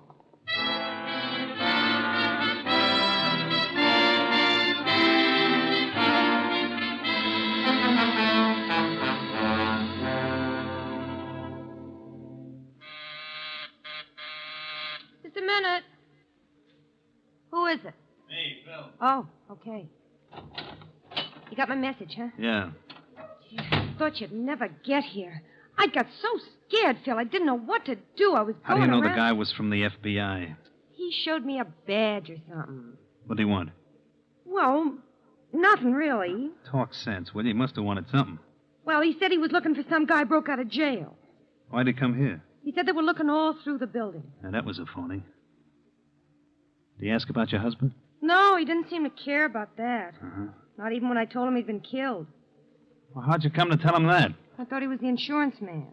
Oh, you stupid. Well, how was I to know? We ain't seeing any insurance man. Why not? We got a bump steer on that 10 G's. How do you mean? You don't get it no lump.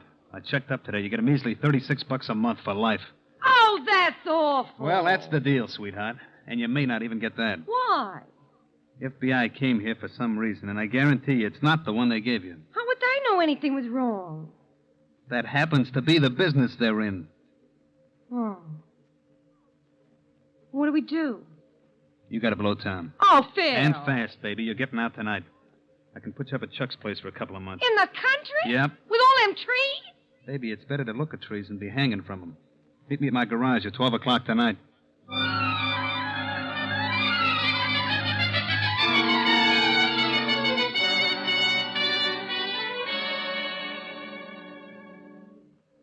Say, Nick, I've got the report on the Chase children's birth certificates. Fakes? Like a $3 bill. I thought so.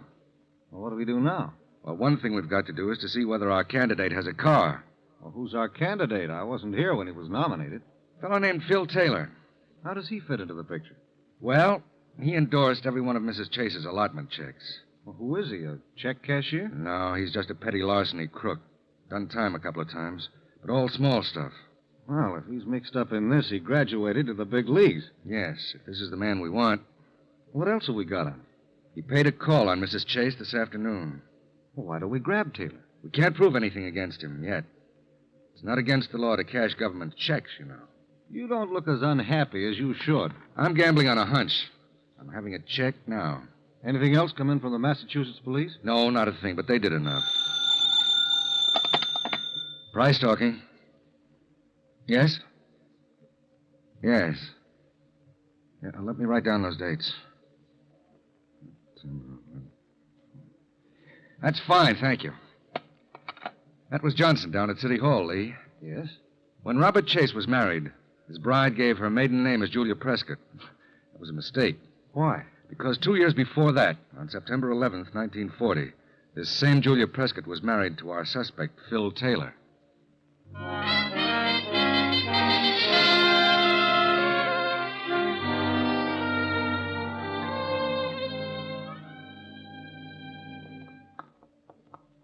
Phil, I don't like this one bit. Country air will do you good. Oh, sure. Why don't you come along? Because I happen to have a business to take care of. Well, I ain't staying up there any 2 months. You can bet dough on that. Look, baby, if the law nails you, 2 months will seem like a real short time. I got a good mind to go back to one of my other husbands. Stop your beefing. It's open. Hmm? You don't need no keys. The garage door is open. That's funny. Come on.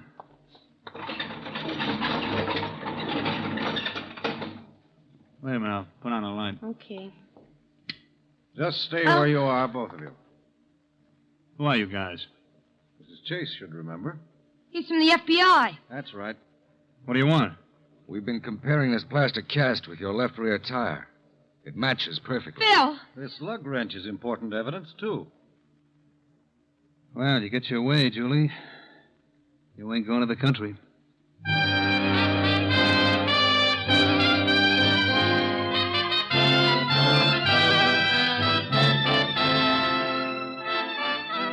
On the strength of the evidence uncovered by the special agents of the FBI, Phil and Julia Taylor were tried and convicted for the murder of Robert Chase. The racket broken up by the FBI tonight was a wartime racket. But do not labor under the misapprehension that the underworld will not find peacetime rackets. They will. The FBI will continue to stamp out as many rackets and as many racketeers as possible.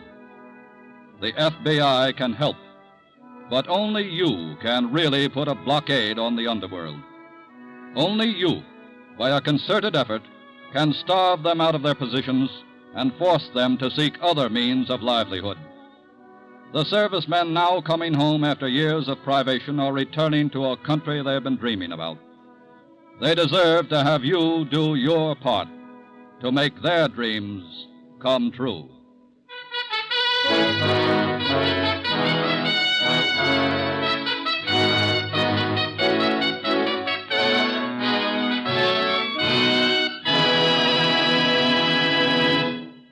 You'll hear about next week's case in just a moment. This week at the Equitable Society, I happened to go up in the elevator with the secretary of the society. You know, he said to me, I'm a very determined man. About a month ago, my wife started talking about buying a dog, a Scottie. I said, no, dogs bark, I said. Dogs chew up rugs. Dogs have to be walked. We're not going to have a dog, and that's that. Well, he continued, that little Scottie and I are great pals already. He's the friendliest little pup you ever saw. Sure, my face is red, but I'll bet a lot of Equitable Society members know just how I feel. I'm thinking of all the people who say they don't want any life insurance, don't need any life insurance. And then one day you hear them bragging about how smart they were to buy it, especially from the Equitable Society. Yes, it's a great business we're in, this Equitable Life Assurance Society of the United States. Think of how many happy people there are in this world because an Equitable Society agent kept on trying. Think of all the old folks that are enjoying security and independence. Think of all the kids who are getting good educations because someone from the Equitable Society didn't get discouraged, didn't quit. And that's why it's so important for every one of us in the Equitable organization to keep plugging, not to be disheartened by the perfectly natural human instinct to say no. Yes, for only by keeping our organization alert and progressive are we able to say that this week and every week for 86 years, the Equitable Society has been building security for you, your home, and your country.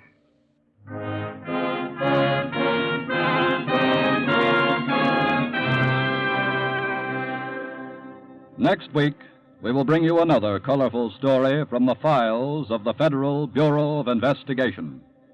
The Bobby Sox Bandits.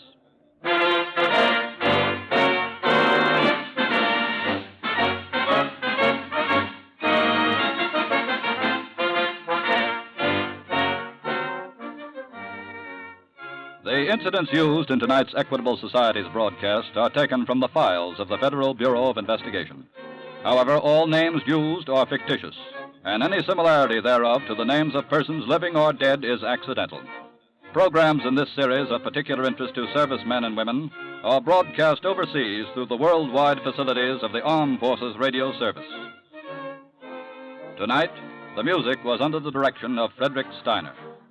The author was Jerry D. Lewis. This Is Your FBI is a Jerry Devine production.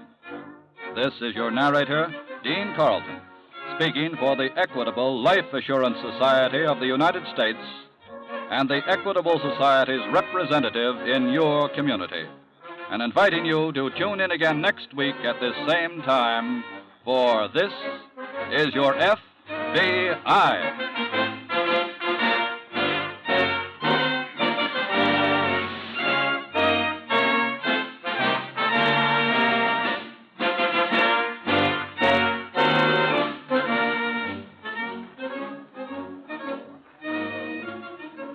This is the American Broadcasting Company.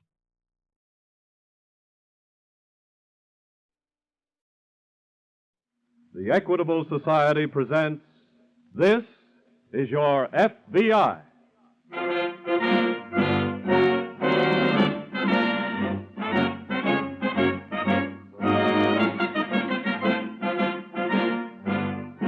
This is Your FBI. An official broadcast from the files of the Federal Bureau of Investigation, presented as a public service by the Equitable Life Assurance Society of the United States and the Equitable Society's representative in your community. To your FBI, you look for national security, and to the Equitable Society for financial security. These two great institutions are dedicated to the protection of you, your home, and your country.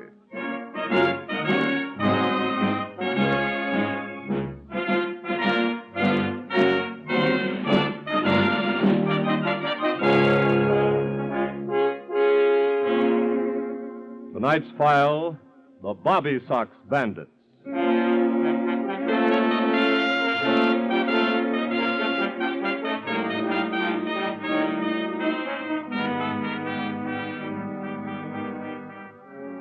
"17.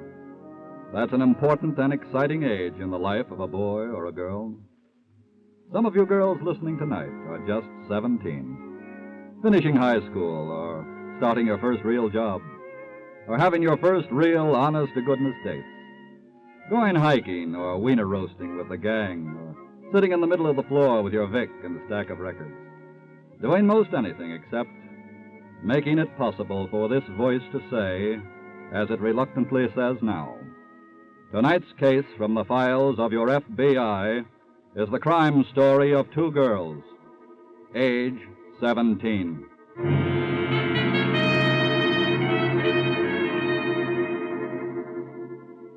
It's just about sundown, and on a highway out of Pittsburgh, two girls with one suitcase between them stand by the side of the road. This ain't good. Huh? We picked the wrong road. There ain't been a car pass here for 15 minutes. What, Bonnie? We ain't grabbing no lift. Oh, that's okay. I'm catching up on what I should know. About what? About Hollywood. Oh, this is a wonderful magazine. The whole thing is about Barry Brooks. Bonnie, you just ought to read movie magazines. Already have. But you just ain't read about Barry Brooks. He's so wonderful. Brooks, Mooks, we gotta get a lift.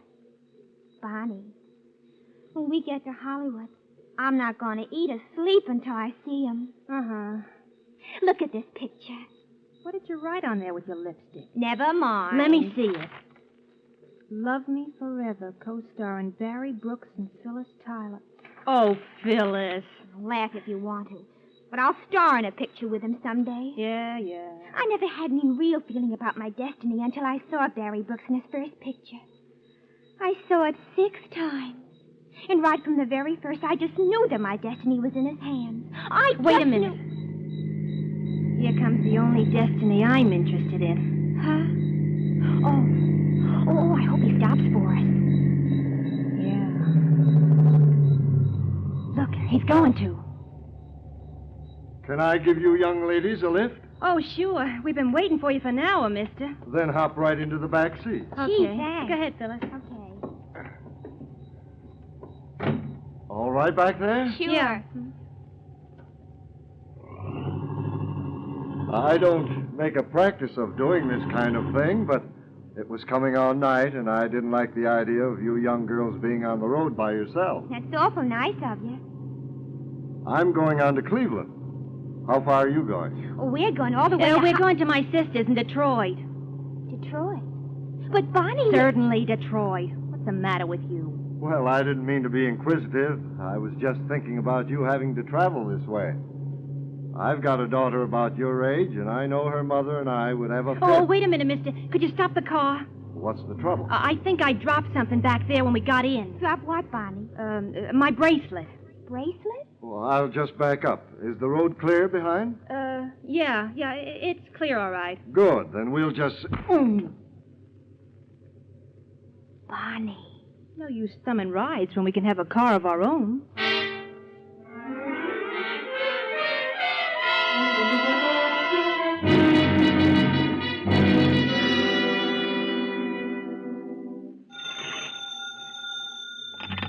Daly speaking. Police headquarters, Mr. Daly. Looks like we got one for you FBI boys. Okay. A couple of girls slugged a man and stole his car just a little ways out of town a while ago. Looks like interstate stuff. You got the details? Well, a man's here at headquarters getting his head fixed up. You want to come over?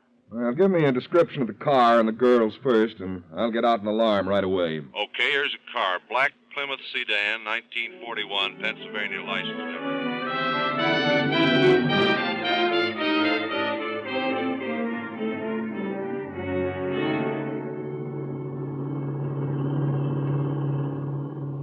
Wonder what town this is, Bonnie. I don't know. But it's in Ohio anyway. Wonder how long it'll take us to get to Hollywood. Now, how would I know? Wonder if that nice man is still lying in the ditch where we left him. Will you stop wondering so much, Phyllis? I'm sorry. Look, you just sit there and dream about Barry Brooks holding you in his arms, and I'll... Bonnie! Bonnie! That sounds like we've got a flat tire. Don't you think I've got ears, Phyllis? Oh, now what'll we do? What do you think? We'll just borrow another car.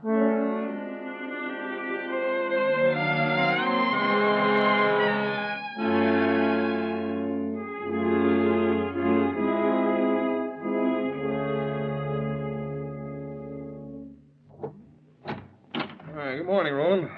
Oh, good. You're just in time, Daly. What's up? Teletype from the Cleveland office just came in. Oh? That black Plymouth sedan was found abandoned early this morning in a street in Niles, Ohio, with a flat tire. Any sign of the girls? No, they must have switched cars. How's that? Well, a man in Niles reported his Ford sedan stolen during the night, and the Plymouth was left about a block from his house. Cleveland put out an alarm on the Ford sedan? Yeah. Well, let's start traveling. Where? Niles, Ohio first. See if there are any clues in that Plymouth.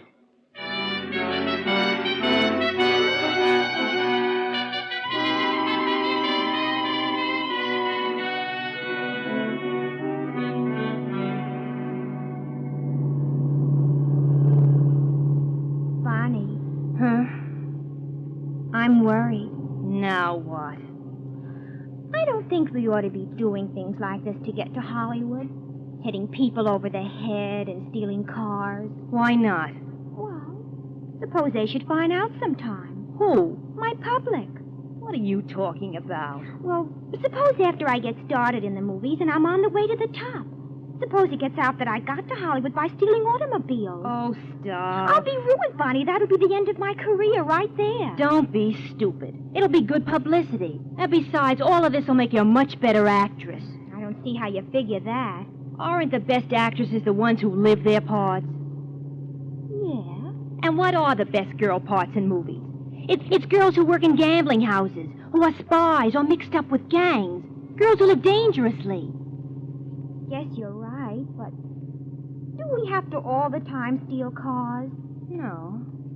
I got another idea as soon as we get into Cleveland. What? We're going to ride in style on trains from now on. Where are we going to get the money? Somebody in Cleveland has money, and we're going to take it away from them.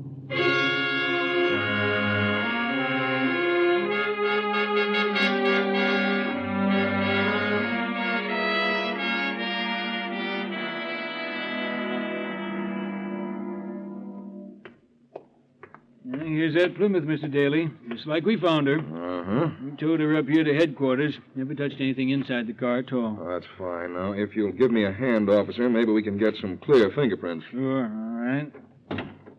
Wait, this may be something right here. Oh, what's that? Yeah, it's a movie magazine. Not hard to tell who their favorite movie star is. Favorite one of them, anyway. How's that? This picture of Barry Brooks has red lip prints all over it. I guess you'll want to save some samples of the lipstick for your laboratory, huh? Yeah, this may be more important than the lip prints, this lipstick writing on the page. Huh? What's it say? Phyllis loves Barry. Love me forever. Co-starring Barry Brooks and Phyllis Tyler. That must be one of the girls' names. Yes. But what's that business about co-starring? Well, I'd say the kid already imagines herself in a picture with Barry Brooks. Say, that sounds like the girls are headed for Hollywood. Yes. Daly? Yes. Just got a call from Pittsburgh. Oh, what's up, Roland? The girls have been identified. Is one of them named Phyllis Tyler? Yes. How'd you know? She left her name on this magazine. Well, the other one's Bonnie Lawton. They're from Baltimore. Been missing 4 days. I see. And that Ford sedan they stole here in Niles has just been found abandoned in Cleveland. Well, I'd say that's our next stop.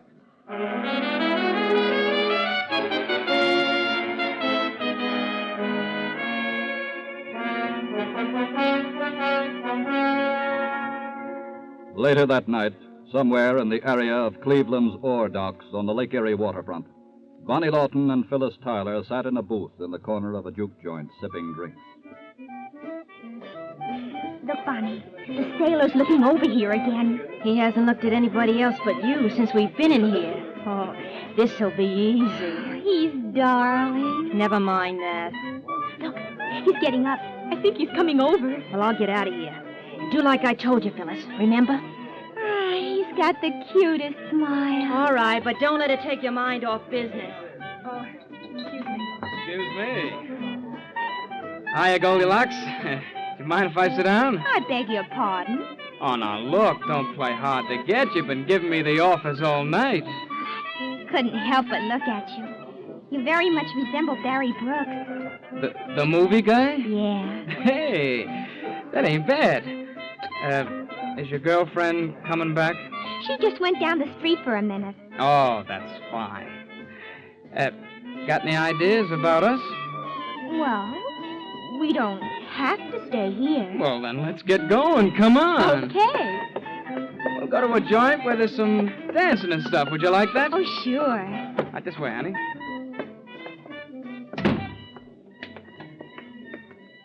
Which way did the girlfriend go? Down that way. Then let's go the other way. Silly. Say, what's your name, baby? Phyllis. Phyllis. That's very cute. You live around here? Well, not really. I just got in town All myself right, put him up, sailor. Huh? This is a stick-up. Are you kidding? I said put him up. Get his money, Phyllis. Okay. Well, I'm Shut up. Oh, look, sweetheart. Give me that gun. Sure. I'll give it to you. Oh. Now we travel first class.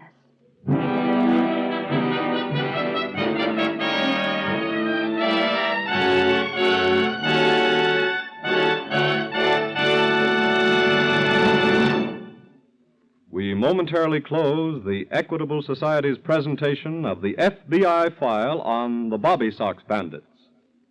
We will return to this case in just a moment. 324 years ago, the Pilgrim Fathers of Plymouth enjoyed their first Thanksgiving dinner on this continent and played host to 90 Indian braves of a nearby tribe. Apparently, the Pilgrims were unable to bag any wild turkeys, for the menu mentions only venison, roast duck, roast goose, clams and other shellfish, eels, plums, and wild grape wine. Among the 3.25 million members of the Equitable Life Assurance Society of the United States, some are bearers of names which indicate that their ancestors may have attended that banquet. Other Equitable Society members have names that indicate an origin in a more recent wave of immigration. But whether their names go back to the Mayflower or a boat that landed half a dozen years ago, Equitable Society members have proved that they believe in the time-honored American virtues of thrift and self-reliance. Their life insurance policies with the Equitable Society are good evidence that they believe in saving for safety, believe in taking care of themselves by putting dollars aside for future security. And just as our forefathers banded together for mutual protection, so Equitable Society members have joined forces in a great mutual organization created for the common good of all. Self-reliance plus cooperation. That's the spirit on which this country was founded. It's the spirit which makes men and women better citizens and better Americans, which is a good reason for this organization to be thankful that by serving its members for 86 years, the Equitable Society has served America. And now back to the file on the Bobby Sox Bandits.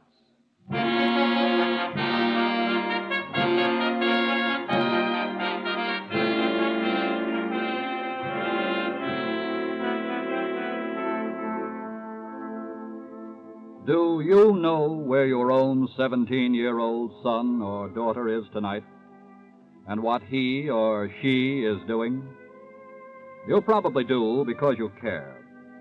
But hundreds of thousands of American parents don't know and don't care, and haven't known and haven't cared for so long that last year boys and girls under 21, and most of them only 17, committed over a third of all the robberies in the United States, over half of all the burglaries, nearly 2/3 of all the automobile thefts. The parents of Bonnie Lawton and Phyllis Tyler didn't care enough, and that's why we find them now in a cheap rooming house on Chicago's west side, after leaving a trail of crime halfway across the country. 380, 390, 395, 96, 97, 98. Gee, look, Phyllis, we're doing swell. You mean we've got $398? More than that. Here's another 5. $403. Why did we stop here? That's enough to take us to Hollywood, isn't it? You don't want to get there broke, do you? But, Bonnie. And if you're going to get in the movies, you got to have some swell clothes, don't you? Yeah, but... And suppose you do manage to meet Barry Brooks. I'm going to. So what are you going to meet him in? A pair of dirty slacks, scuffies, and a sweater? Golly, I hadn't thought about that. Then let's go get us a couple of good-looking outfits. And then what? With those, we can step out in the better spots and take somebody for a lot of money. Oh, all right. But there's something else I want to buy, too. What? I read all about it. Barry Brooks collects all kinds of cigarette lighters. Oh. I'm going to get him one and send it to him from here. Okay, come on. Let's go shopping.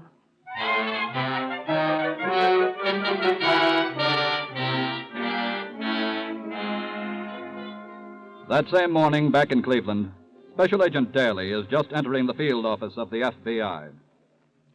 What'd you find out, Daly? Well, the two girls who robbed that sailor last night were Bonnie Lawton and Phyllis Tyler. You sure? The sailor positively identified them by these pictures.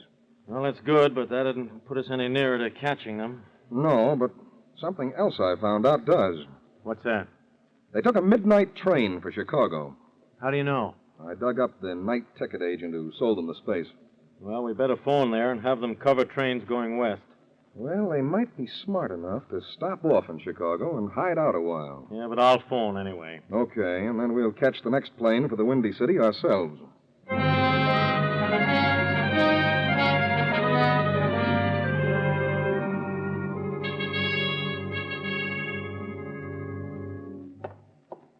Here you are, girls. Is this the lighter you saw in the window? Yeah, that's it. Isn't it darling, Bonnie? It's okay. Do you think Barry Brooks will like it? Did you say Barry Brooks? Yeah, the movie star. I'm going to send this to him. Oh, I see. How much is it? Well, it's probably more than you want to pay. How do you know? How much is it? Well, including tax, it's $15. Oh, that's easy. Here. Say, where'd you girls get all that money? None of your business. That's a pretty big bankroll. Do you want to sell us the lighter or don't you? Bonnie, let's get out of here. Okay. Keep your lighter, mister. Just a minute, girl. Come on, Bonnie, hurry.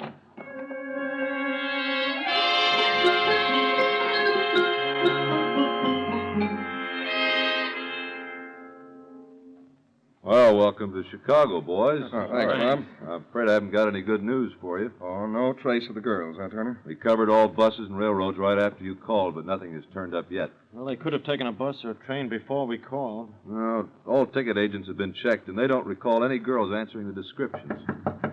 Come in. Here's something just came in from the police, Mr. Turner. Oh, thanks. Well, they're in Chicago, all right, fellas. They tried to buy a lighter about noon in a little shop on Randolph for Barry Brooks. Yeah? The clerk got suspicious when they showed so much money, and the girls ran out. You sure it's the same girls? Well, their descriptions checked, and one of the girls called the other one Bonnie. Well, if they'll just stay here long enough, I think I've got a way to catch them.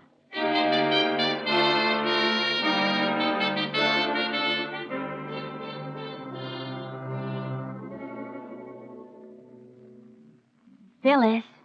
Phyllis. Come on, wake up. Oh, well. Anybody think you were a movie star already the way you sleep all morning? Come on, wake up. Oh. Hello, Bonnie. Have you been out already? Yeah, I went to the store. Did you get a paper? Yeah. Here. Thanks. Want some coffee? Sure. Now, let's see. What page is the funnies on? I figure we can break in our outfits tonight, Phyllis, and make it pay off. I got a plan. Bonnie. Bonnie. What's the matter? Bonnie, listen to this. Barry Brooks. What'd he do, get married? No, he's here. Here in Chicago. Oh, Bonnie, think of it. Barry Brooks right here in Chicago. Well, don't tie yourself in a pretzel about it. What does it say? Barry Brooks is believed to have slipped in Chicago last night, and according to reports, is staying at the State Hotel. And, Bonnie, we're going over there. Wait a minute, Phyllis. Oh, it's destiny, Bonnie, don't you see? Barry Brooks and I in Chicago at the same time. Come on. You can't get in to see him. Of course we can. He's good about giving his autograph, and that's what we'll say we want. Come on, Bonnie, let's hurry. Well, aren't you going to bother to dress first? Oh, sure. But it'll only take me a minute, and I can wear my new outfit. Oh, just think of it. I'm going to see Barry Brooks.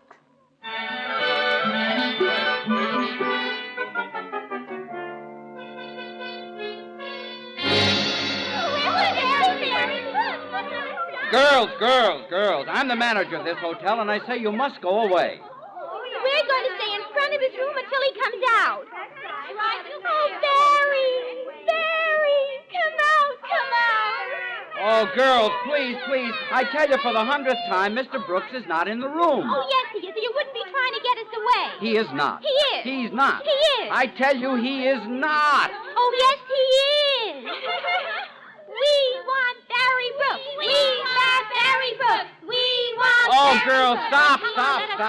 Come on, move over. Let us through the door, please.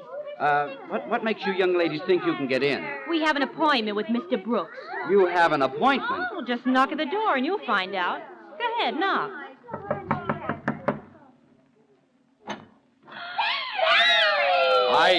I'm not Barry.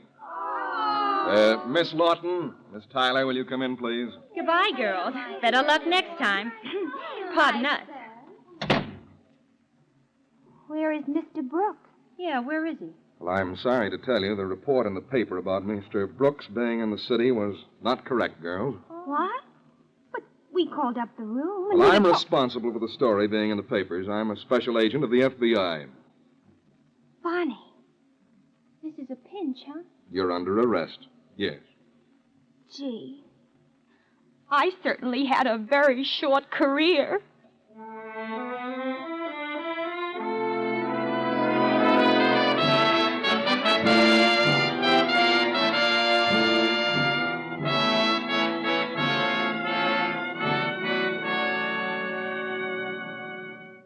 Because of their extreme youth, Bonnie Lawton and Phyllis Tyler were put in a reformatory, where every effort will be made to guide them to a better future.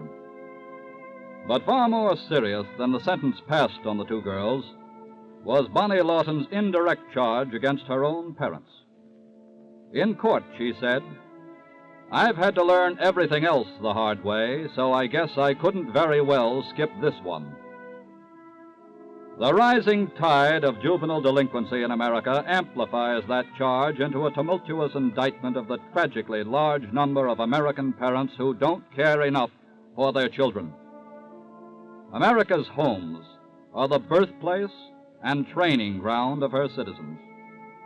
What, then, is the hope for America's future? The answer is in the hands of you, the mothers and fathers of America. The FBI can protect only the lives and property and laws of America. You must protect its future through your children.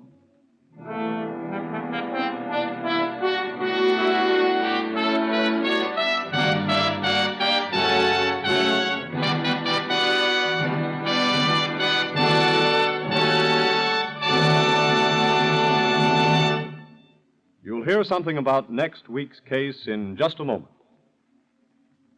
This week, at the Equitable Society, a group insurance serviceman suggested I take a trip with him. So the two of us jumped into his car, and after an hour's ride, we parked at a large factory that has just taken out group insurance with the Equitable Life Assurance Society of the United States. First, we got the president of the company's angle on the new insurance program. Among other things, he said, "You know, since I started this business 25 years ago, I can't think of anything I've done that's given me more satisfaction than group insurance with the Equitable Society. I consider it a big step forward in our relations with our employees." A little later, we heard the same story in different words from a veteran worker. "This group insurance is swell stuff," he told us. "It gives me a real lift to know that I've not only got extra life insurance, but also hospital and surgical benefits in case anything goes wrong with me." Yes, there's no question about it. Group insurance is something on which labor and management see eye to eye and stand shoulder to shoulder.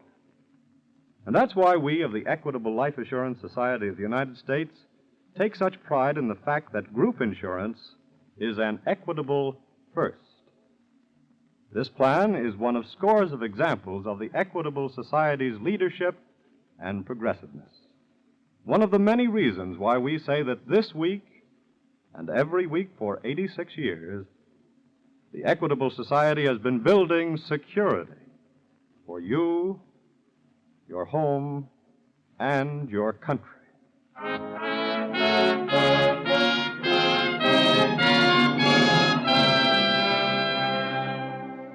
Next week, we will bring you another colorful story from the files of the Federal Bureau of Investigation.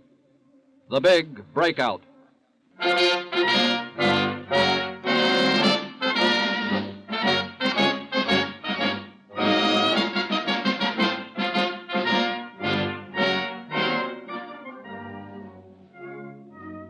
The incidents used in tonight's Equitable Society's broadcast are taken from the files of the Federal Bureau of Investigation. However, all names used are fictitious, and any similarity thereof to the names of persons living or dead is accidental. Programs in this series of particular interest to servicemen and women are broadcast overseas through the worldwide facilities of the Armed Forces Radio Service. Tonight, the music was under the direction of Frederick Steiner, the author was Frank Ferries, and your narrator was Dean Carlton. This is Your FBI is a Jerry Devine production. This is Carl Frank, speaking for the Equitable Life Assurance Society of the United States and the Equitable Society's representative in your community, and inviting you to tune in again next week at this same time for This is Your FBI.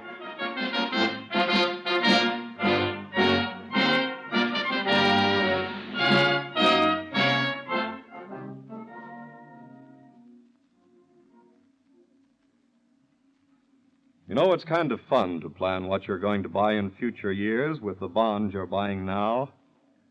Maybe the woman of the house has her heart set on a new washing machine. Dad can see that new radio and television set. And the youngsters have super deluxe, extra special bikes and toys in mind. But buying time isn't here. New, low-priced goods aren't on the market yet. More important than that, we still have a debt to pay before we go on a spending tear. A debt to the veterans who fought in the war and their families. Many veterans will require hospitalization. Others will want loans and educations. We have a debt in the war contracts that were canceled with the coming of the peace. And that's why the government is asking us to buy bonds now, during the victory loan. This will be the last bond drive. It won't be long before we can go back to a facsimile of living as usual. But until then, let's put over this victory loan by buying that bond. This is the American Broadcasting Company. The Equitable Society presents This is Your FBI.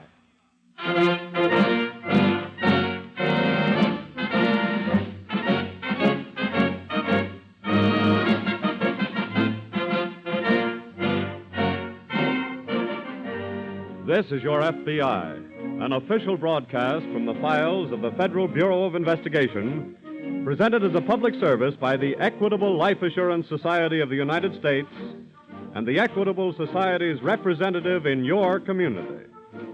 To your FBI, you look for national security, and to the Equitable Society for financial security. These two great institutions are dedicated to the protection of you, your home, and your country.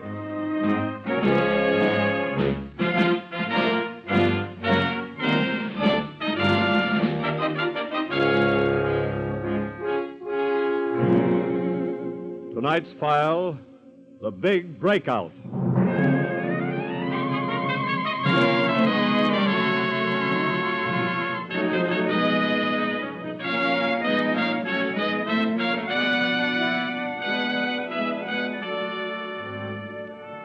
All criminals suffer from the same organic disorder, enlargement of the ego, and sooner or later it proves fatal to their career of crime.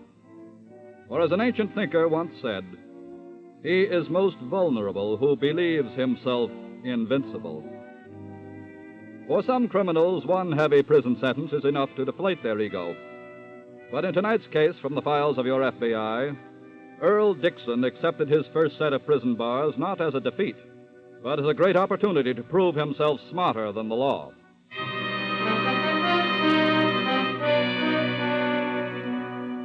In a Midwestern penitentiary, Dixon, serving a term for hijacking, and two fellow inmates are seated in their cell after the evening meal. Cigarette, gentlemen? Rock? Thanks, Dixie. Louis? If that's the best you can do, Dixie. Of course, I'm used to lighting a Corona after a pheasant You're dinner, used to talking too much, Louis. Somebody's got to keep the art of chatter alive in our little home. Rock is a man of action rather than words, Louis. Well, you ain't exactly the gabby type yourself, Dixie. I've been interested in only one subject since matriculating here. But you ain't talking about it, huh? I never talk on a subject until I'm qualified by research. When'll that be? No. Oh, yeah? Then what's the title of your subject? Escape. Hey, shut up, Louis. Are you gentlemen interested? Gee, Dixie, I don't know. I only got 3 more years here. Just the weekend, huh, Louis? No, it's not that, but guys can get shot trying something like that. I wonder what your girl is doing tonight, Louis. Yeah, what do you mean? Just curious. Well, I know what she better not be doing. What's that got to do with it? 3 years is a long time to sit and wonder. Maybe it'll be too late after that. What about you, Rob? Count me in, Dixie. Good. We'll make it a twosome then. I don't know. Wait a minute. Yes, Louis. What did you really mean about my dame? I told you. 3 years is a long time. Oh, she better not pull no double deal on me. I'm in. Splendid. What's the gimmick, Dixie? Well, the doctor is on duty in the hospital until 11 o'clock. Yeah? He lives outside, drives home when his relief comes. Yeah? Lights out in here at 9. The turnkey makes a round of inspection at 10. Uh-huh. Tonight, when he comes around, you and...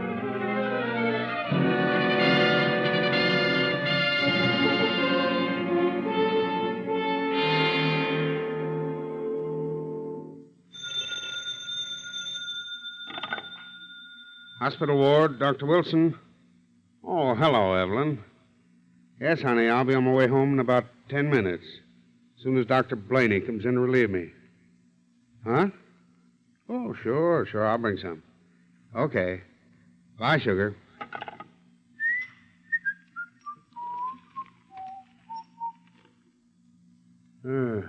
What are you doing in here? Keep a watch of that door, Louis. Okay.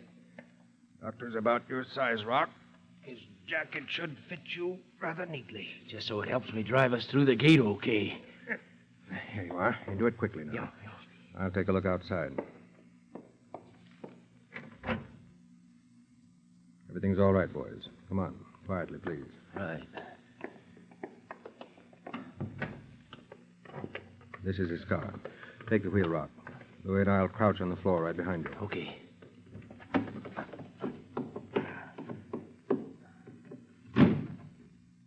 All right.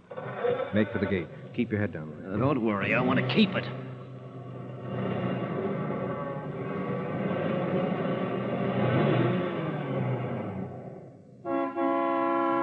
Okay, Doc.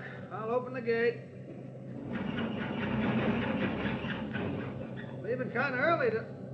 Hey, wait a minute. You're not the doc. Rock's hit. I'll grab the wheel, pull Rock over, okay? You make it? Yes. Hey, Rock's hit bad, Dixie. Really? Yeah, what can we do for him? Throw him out. Huh? I said throw him out. But he's still alive. Do as I say. Okay. Sorry, Rock. Gee, I hated to do that. Consider yourself fortunate. It could easily have been you. What do you mean? I had anticipated that whoever drove the car would get killed.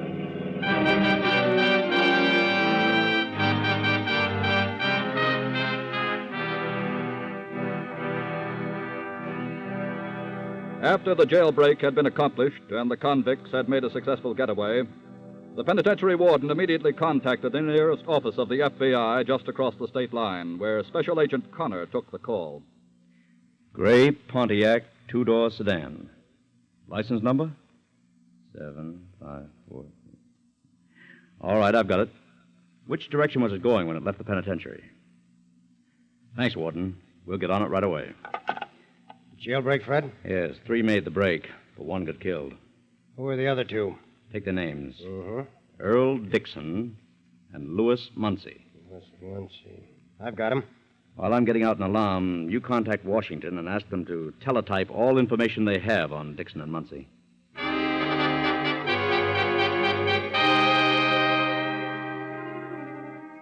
In Dayton, Ohio, a few hours after the prison break, 2 men walked quietly along a fog-shrouded street. They stopped in front of a modest apartment building. A minute later, a young girl occupying a ground-floor apartment was aroused by the insistent sound of the door buzzer. Just a minute. Oh. I'm coming. Who is it? Open the door. Earl. Hello, sis. Earl, Go in, Louis. Okay. what are you... Be quiet. Lower that window shade, please, Louis. Right. Earl, what are you doing here? Okay, Louis? What are you doing here? How did you get out of prison? Quite cleverly. I escaped. Oh, It was a very monotonous life. I needed to change. Well, you don't seem very happy to see me. I'm not. Now, I ask you, Louis, isn't that a shocking admission for one's own sister? Yeah. Oh, by the way, Annette, allow me to present my fellow Houdini, Louis Muncie. Pleased to know you. Why did you come here? Seemed the natural thing to do. Earl, you can't stay. Now, Annette. I mean it. You've got to leave here at once. Hey, what is this? I thought she was okay. She will be. Earl, listen to me. In the past, I've always weakened and tried to help you, always thinking maybe you'd straighten out. But this time it's different. I'm not harboring any criminals. I'm staying, Annette. Oh, no, you're not. Where are you going? I'm calling the police. Hey, now, wait a minute. Hold it, Louis. What are you going to tell them, Annette? That you're turning your brother in? That you want him sent back to prison? Yes. Then I'd better acquaint you with just what that would mean. A man was killed when we escaped. Oh. Now, my dear, could you make us some coffee?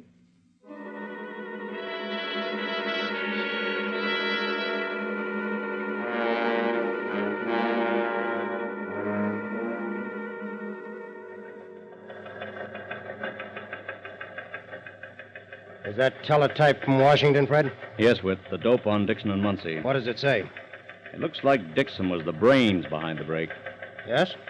College education and always boasting how much smarter he is than the law. What was he in for? Hijacking. He was sentenced in federal court. Suspected of a killing, too, but there wasn't enough evidence to pin it on him. What about Muncie? They're just finishing up on him now. Here we are. Muncie seems to be a kind of a stooge in a gang that was mixed up in hijacking, too. He'd probably stick with Dixon then for guidance. I wouldn't be surprised. Any reports on the fugitives while I was out? No. They could be clear out of the state by this time. Yes, that makes them our game more than ever. Any leads on Dixon and that stuff from Washington? I was just looking it over. It says Dixon lived with his sister in Cincinnati just before he was sent up. You know, he might make for there again. Wouldn't that be an obvious move? Well, since Dixon considers himself smarter than the law, he might think the obvious thing to do would be least expected. Let's get Cincinnati on the phone. We'll tell him not to wait until daylight to check up, but go out right now and keep a watch on her address. Right.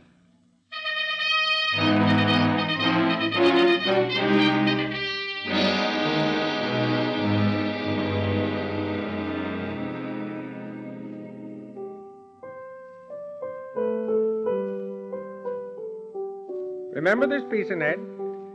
How I used to slave to learn it? As I recall, it was Mother's favorite... Stop, Earl, please. What's the matter? The difference between then and now, I don't want to think of it. Dear Annette, always the sentimentalist. Earl, Yes? how long is this going to go on? What? This staying here. Oh. Oddly enough, I was just thinking about that. Police are bound to come here sometime. You saw the morning paper. They're combing 3 states looking for you. I know. Please, won't you give yourself up? Oh, stop being childish. What else can you do? I have a very definite plan in mind. You're right about their eventually coming here, but when they arrive, we'll be gone. What do you mean? We still have that little houseboat on the Ohio River. Yes. Then I think we should use it. We? Yes. You and I. Oh, no, please. I'll aid you in that. You'll have to drive. Oh, why can't you leave me alone? Very pleasant, like a vacation. Vacation with 2 murderers. Oh, I forgot to mention, my good companion, Mr. Muncie, who sleeps so peacefully in your bedroom, will not be with us. Do you intend to leave him here? Not exactly. I don't understand. Well, he has already served his purpose. folks. Oh. Greetings, Louis. Well, I was just talking about you. Oh, yeah? Yes, I was telling my sister that we are going to take a little trip. Oh, blowing out of here? Yes. Where are we going? Well, a Unfortunately, Louis, you're not really coming along. What do you mean? I needed you for the getaway just as I needed Rock, but now your usefulness is ended. Oh, wait a minute. Sorry, Louis. Darling, he'll be with us in spirit.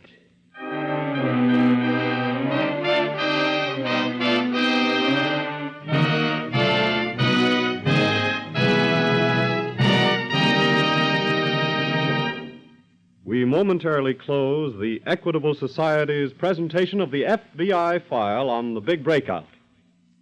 We will return to this case in just a moment. Let's look at America through the eyes of a GI just back from the Pacific. He's flying cross-continent to his home in the East. And perhaps he's wondering what sort of job he'll land when he takes off his uniform. Well, no matter what route his Army transport plane follows, at some time in almost every hour of the flight, he's looking down on places where Equitable Society investments are helping to provide jobs for ex-servicemen. Whether his plane soars over the cattle-studded plains of Texas or the waving wheatlands of Minnesota, over the cornfields of Iowa or the tobacco plantations of Kentucky, Equitable Society dollars are right there, soundly invested with progressive American farmers to promote farm prosperity. Or take practically any industrial center in which his plane might land. Take Chicago or Detroit, Cleveland or Pittsburgh.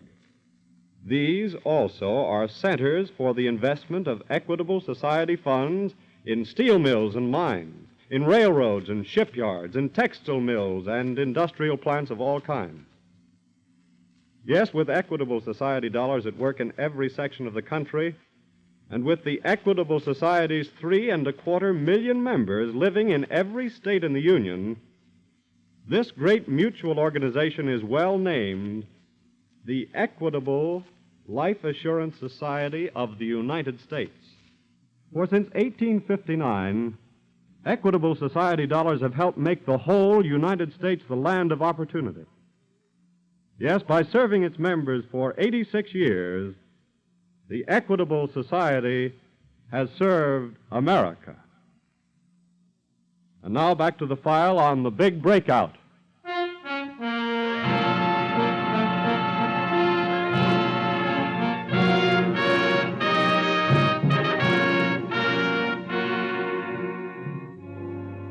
FBI agents make no pretense of infallibility. And although highly trained in their profession of criminal investigation, things happen so fast at times that human judgment is bound to err in one step or another in their investigative procedure. But this they have never failed to do: readjust.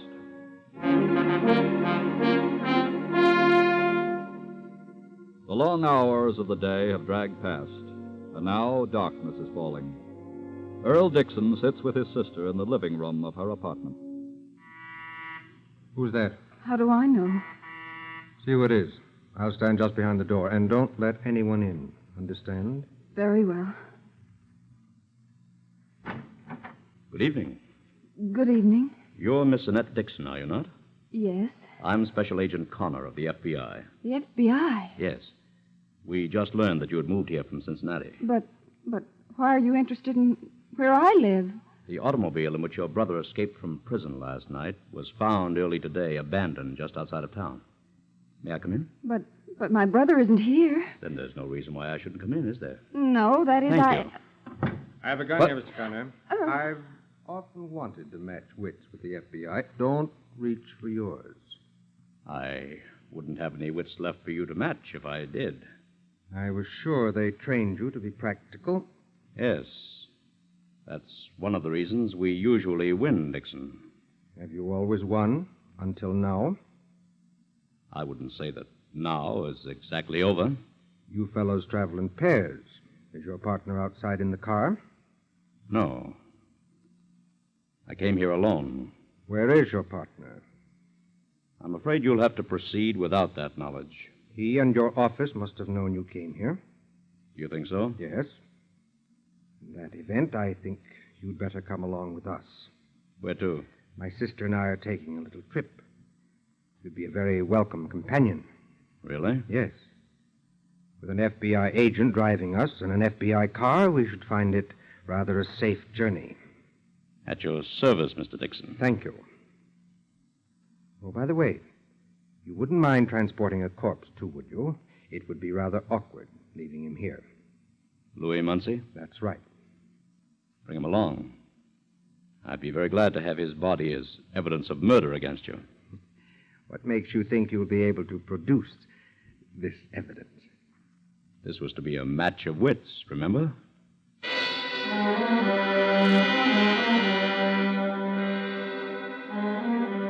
When Special Agent Connor did not return to Dayton Police Headquarters within the designated time to rejoin his partner, Special Agent Whitman, Whitman and a police officer drove to Miss Dixon's address.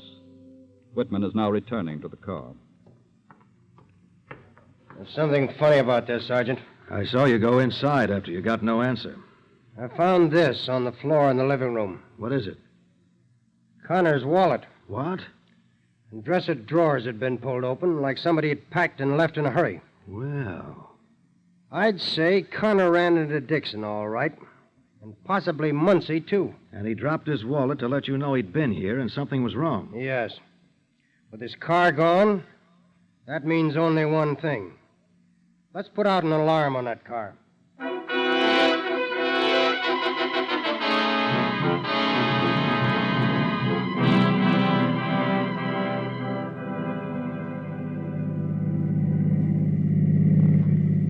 Oh, this is such a pleasure. The rolling fields, the green trees. You know, I've looked at penitentiary walls so long I'd forgotten this even existed. Isn't it lovely, Annette? Please don't talk to me. My sister doesn't approve of me, Mr. Connor. I'd say she has excellent taste. Poor Louis. Poor Louis would have enjoyed this so. Which reminds me, I've decided not to dispose of his body anywhere along the way. Really? The river will be a much better place. Bodies have a disconcerting way of rising to the surface. Not when they're properly weighted, Mr. Connor. Oh. And that should offer a cue to your own fate. Thank you. Too bad you won't be able to enjoy a weekend on our little houseboat. You'd like to have his company, wouldn't you, Annette? Please, Earl. Uh-oh. What's the matter? Car trouble. Accidental, of course. What other kind is there? That sounds like a flooded carburetor. What have you done to it? The car stalled. Would you like to get out and diagnose the trouble yourself? You'd like that, wouldn't you? You go ahead and fix it, and I'm warning you. If you take too long... I won't, I assure you.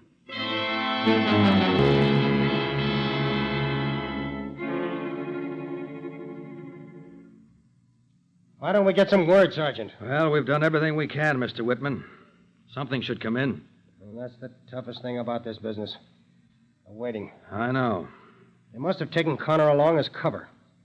If they did, Connor's driving the car. We put all that in the alarm. Is there any more background on the Dixon family? Any place he'd be likely to go to? I'm having that checked now. Meantime, the clock is running out. Running out fast. I'll get it. Police headquarters, Sergeant Gillen speaking. Yes? Yes? Where was this?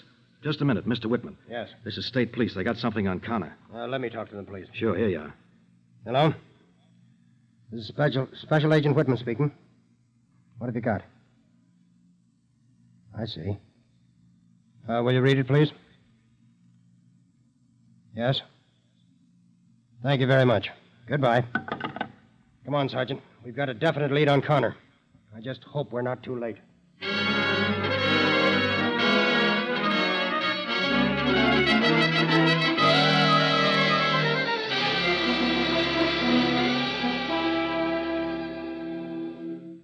Where did my sister go, Connor? Into the houseboat. Oh. Oh, I guess you've got Muncie's body weighted sufficiently now. Enough to keep it from drifting. That'll make it easier for us to locate. Us? Mm-hmm. I admire your optimism.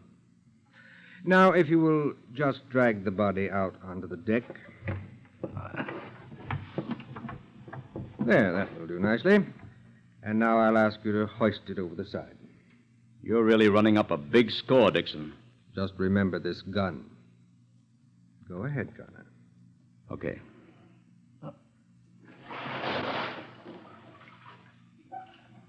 And now I suggest that we return to the cabin. Go ahead. After you, Mr. Connor. Thanks. Annette. Annette, will you stop that crying? Leave her alone. Well, Sir Galahad. Will you have a drink? No, thanks.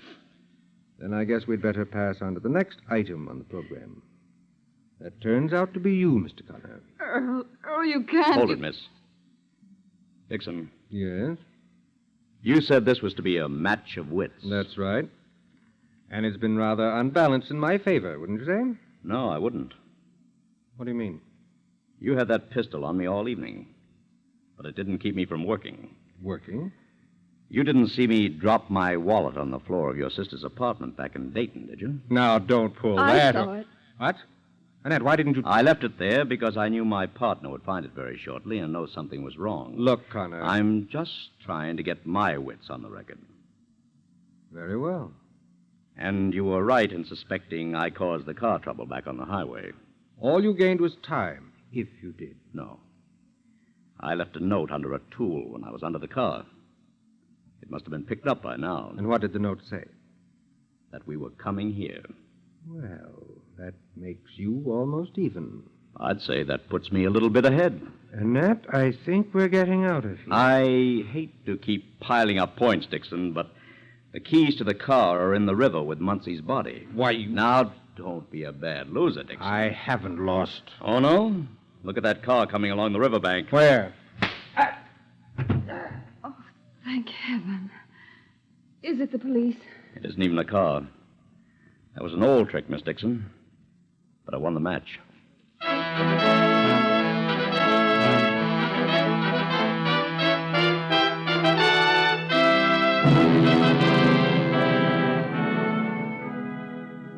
Earl Dixon was returned to the penitentiary and subsequently tried and convicted for the murder of his fellow convict. Like all criminals, Dixon had an inflated estimation of his own ability to beat the law.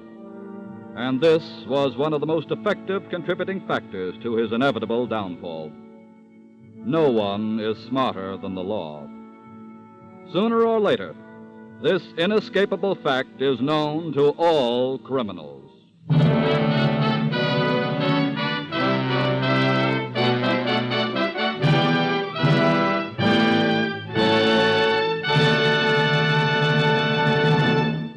You'll hear about next week's case in just a moment. This week, at the Equitable Society, I was shown 3 checks that were ready to go out in the afternoon mail. One was the biggest check I've ever seen in my life. A 6, followed by 6 zeros. A $6 million investment of Equitable Society funds in a great industrial concern which will employ several thousand men, many of them returning servicemen.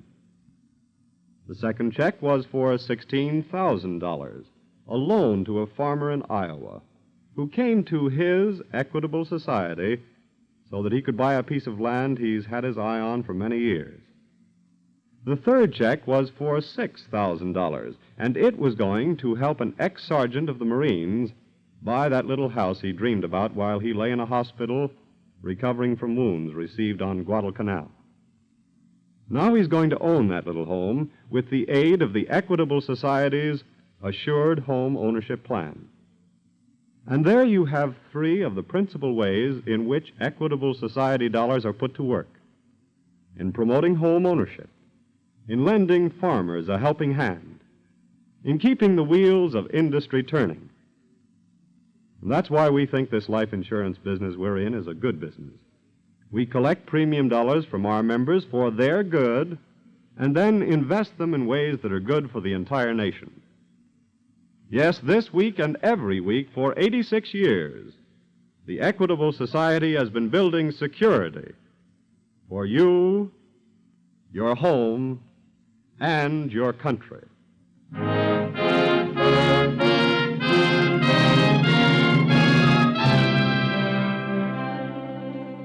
Next Friday, December 7th, is the 4th anniversary of the Japanese attack on Pearl Harbor.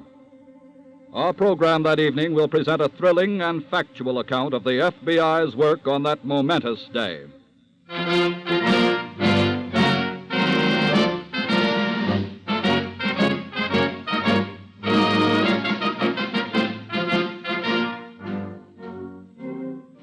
The incidents used in tonight's Equitable Society's broadcast are taken from the files of the Federal Bureau of Investigation. However, all names used are fictitious, and any similarity thereof to the names of persons living or dead is accidental. Programs in this series of particular interest to servicemen and women are broadcast overseas through the worldwide facilities of the Armed Forces Radio Service.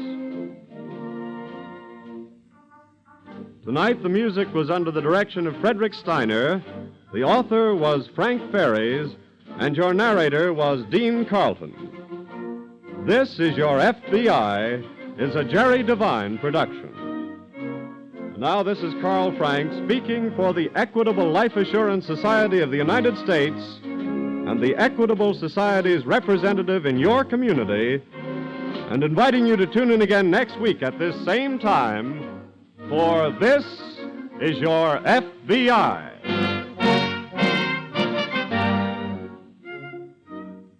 This is ABC, the American Broadcasting Company.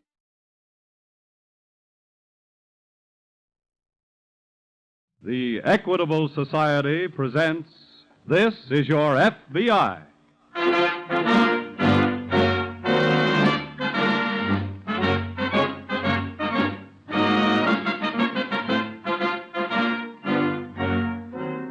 This is Your FBI, an official broadcast from the files of the Federal Bureau of Investigation, presented as a public service by the Equitable Life Assurance Society of the United States and the Equitable Society's representative in your community. To your FBI, you look for national security, and to the Equitable Society for financial security. These two great institutions are dedicated to the protection of you, your home, and your country.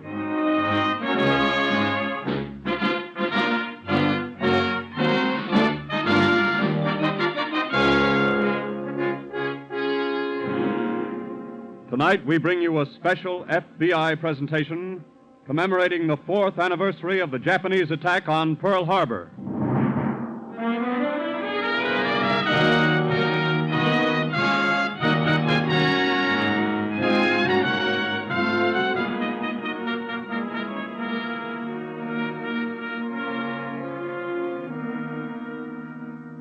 Stretching tonight from the quiet meadows of France, the hillsides of Italy, and across the sands of North Africa to the jungle islands of the Pacific, are gardens of little white crosses, where almost 275,000 American boys lie in eternal condemnation of that day 4 years ago, which will live forever in infamy.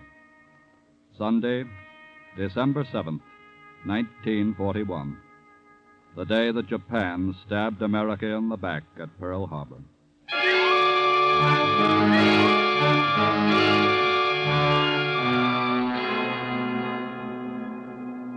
But long before Pearl Harbor plunged us into global war with them, the Axis nations, through their agents in this country, were plotting and working against the internal security of America, protected against the interference by those same principles of freedom they sought to destroy.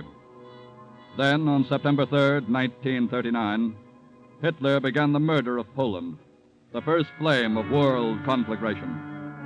America had to prepare her defenses and take aggressive steps to safeguard them. 3 days after that ruthless invasion, Director J. Edgar Hoover of the Federal Bureau of Investigation, your FBI, assembled his staff in extraordinary session. Gentlemen, I have here a directive from the President of the United States. The Attorney General has been requested by me to instruct the Federal Bureau of Investigation, the Department of Justice, to take charge of investigative work in matters relating to espionage, sabotage, and violations of the neutrality regulations. This task must be conducted in a comprehensive and effective manner on a national basis, and all information must be carefully sifted out and correlated in order to avoid confusion and irresponsibility. To this end, I request all police officers, sheriffs, and all other law enforcement officers in the United States promptly to turn over to the nearest representative of the Federal Bureau of Investigation any information obtained by them relating to espionage, counter-espionage, sabotage, subversive activities, and violations of the neutrality laws. Well, I know the Bureau is fully prepared for this undertaking, gentlemen, so we shall proceed to put it into action at once. That's all.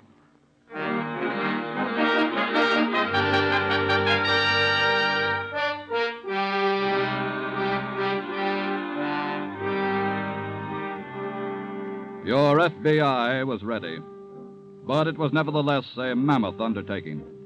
For on the day that the President's directive was put into force, over 1,200,000 persons born in Germany were living in the United States. Nearly 85,000 foreign-born Japanese were living in the United States and Hawaii. Nearly every major city in America had large quotas of foreign-born Italians living among the American-born Italian populations. And thousands of special agents of the three Axis nations were actively at work throughout continental United States and all American territories.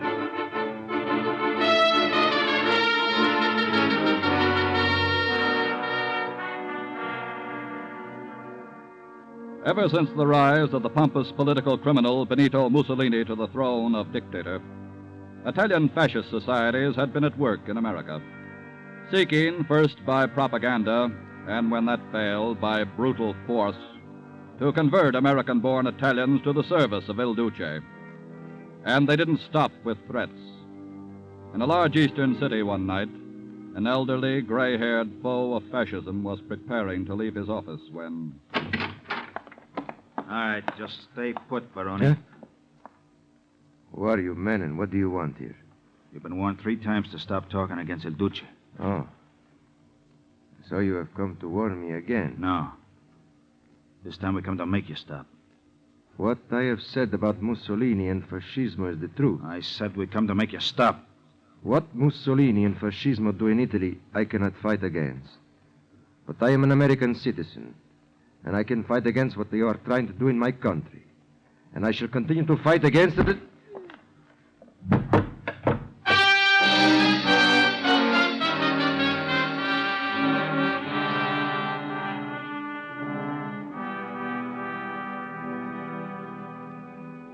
More insidious and of greater danger to the security of America than the work of fascist agents had been the operations of the foreign-born Japanese.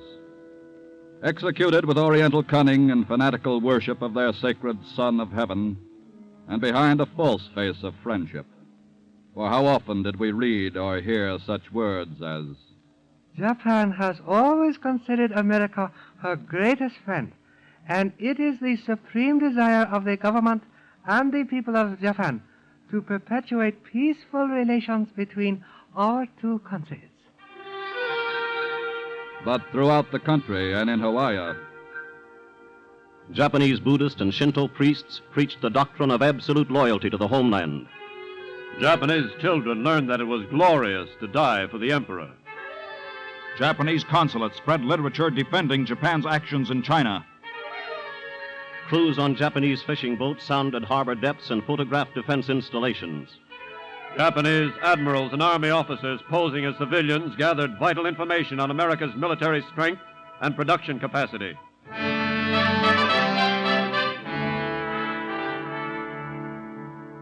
Behind the locked doors of a ceremonial hall, the secret society known as the Rising Sun Order met quite often for this purpose.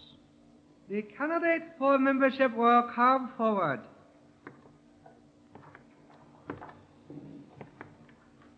You will kneel before the sacred shrine. You will repeat the pledge now. I swear allegiance unto death to His Imperial Majesty, Son of Heaven and Emperor of Japan, and declare that through unity of purpose and complete cooperation, we intend to show our friendship to our comrades at war, and to express the great spirit to build up the Japanese Empire.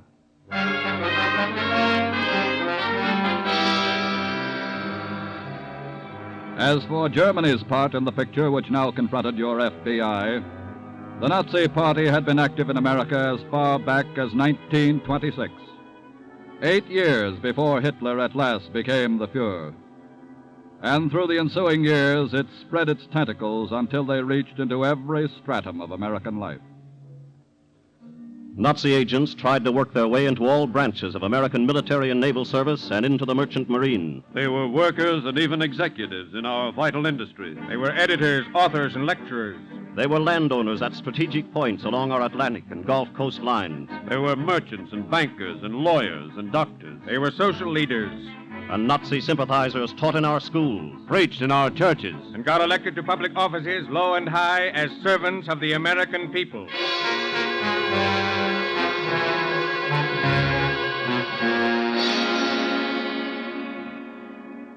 And more than that, thousands of Nazi youth in America and their elders put on gray shirts and uniforms.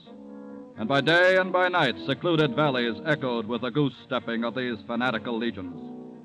Then they boldly came out into the open, held public rallies, and one night 20,000 Bundes jammed New York's Madison Square Garden. The day is speeding toward you when you will be called upon to contribute your part in building this new world. A world of order. A world rid of these corrupt peoples who have been a cancer on the advancement of civilization. I say that day is near at hand. Be prepared. Be strong. Be resolute. Be ready to smash the enemy. Heil Hitler! Heil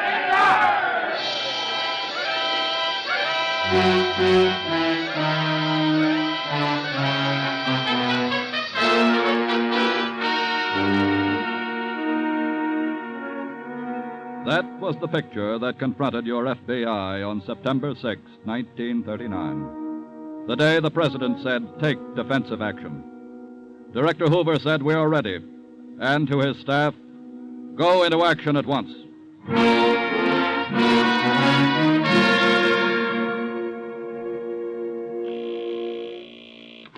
Operator. Get me the Chicago field office. Operator. Get me the Boston field office. Operator. I want the Dallas field office. Denver. San Francisco. Honolulu.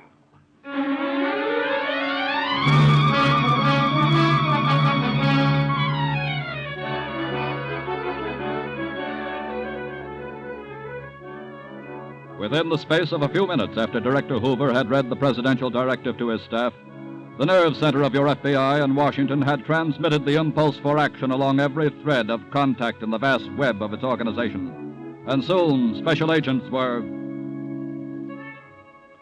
surveying America's defense plans and taking precautionary measures against sabotage, setting up protection for America's transportation and communication systems, watching the movements of Axis diplomatic officials using their immunity to carry on hostile operations, and embarking on the widest spread spy hunt in the nation's history.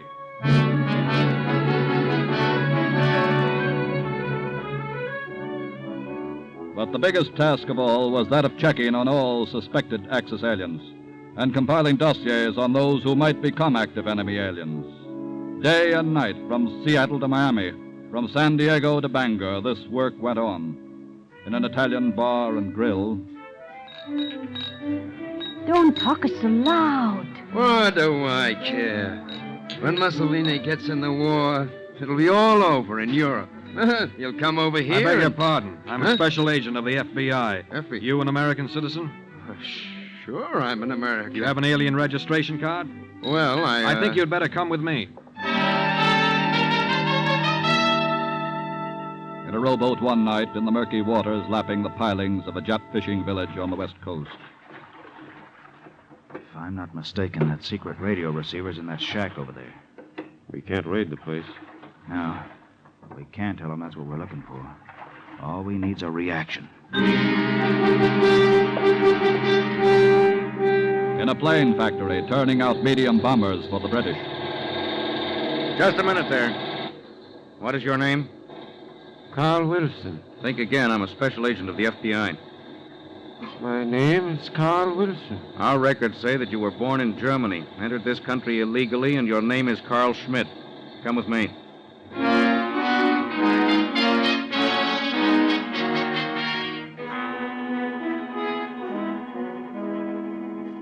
24 hours around the clock, 7 days a week. The checkup went on throughout the 48 states and territories of the United States. The checkup and all other parts of the vast program of defensive action, with the result that FBI agents were able to report 2,300 defense plants surveyed and protected against sabotage. Railroads, airlines, harbors, bus lines, and vital inland waterways protected against sabotage. Coordination of all local and state law enforcement agencies with the FBI into one internal defense unit ready for any national emergency. All potentially dangerous Axis aliens cataloged and whereabouts known at all times. Complete record of activities of all Axis diplomatic officials in the United States. And all 42 members of 2 German spy rings taken into custody.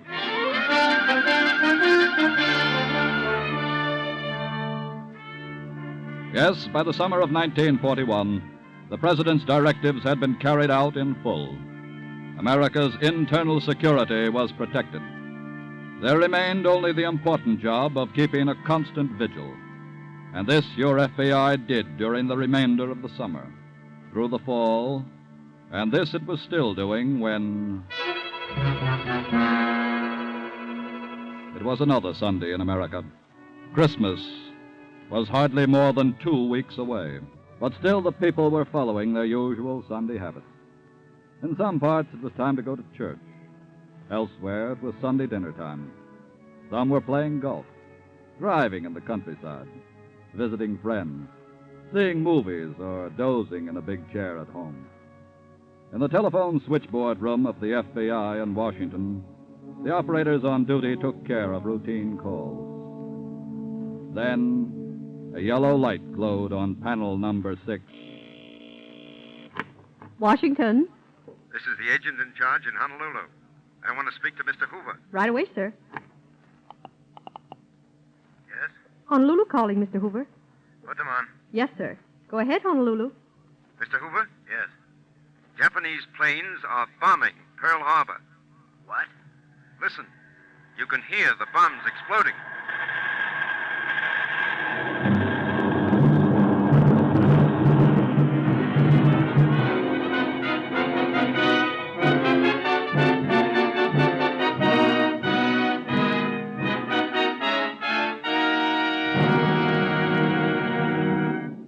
We will return to our FBI file in just a moment. Meanwhile, look over our shoulders while we open some of the mail that arrives at the Equitable Society every day from your neighbors and, who knows, maybe from yourself. It's a very good thing for a man to be happy in his work, to feel that his job benefits others as well as himself. Well, that's the way we of the Equitable Life Assurance Society of the United States feel about our job. You see, Equitable Society members think of this society as a friend, for they know that the Equitable Society is a society, not only in name, but in fact, and that they, the members, are the sole owners of this society, which is run for their benefit and theirs alone. Consequently, every day in the Equitable mailbox, there are letters from our members, the kind of letters a person writes to a good friend.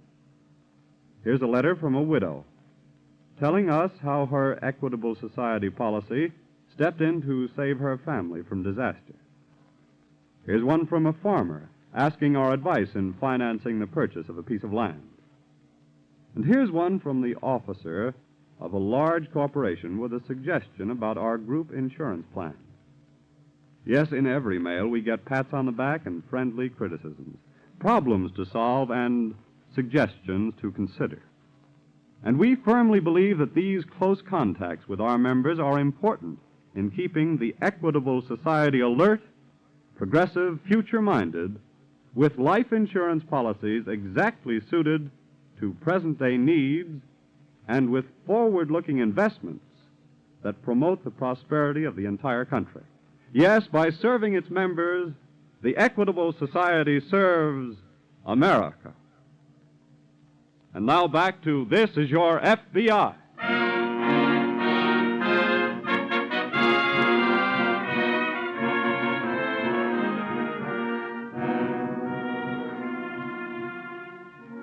Through the telephone transmitter which the Honolulu agent held out of the office window, Director Hoover listened to the exploding bombs which were taking a terrific toll of lives, leaving Honolulu and Pearl Harbor an inferno of smoke and flame, and turning battleships of the Pacific Fleet into a mass of twisted steel at the bottom of the bay. Then the agent came back on the line. Mr. Hoover, have you any special instructions? Put our emergency plans into operation at once. You'll receive further instructions shortly. Yes, sir. Yes, sir? Operator, this is Mr. Hoover. Have a staff call issued immediately and have all members of the Bureau not on duty report for duty at once.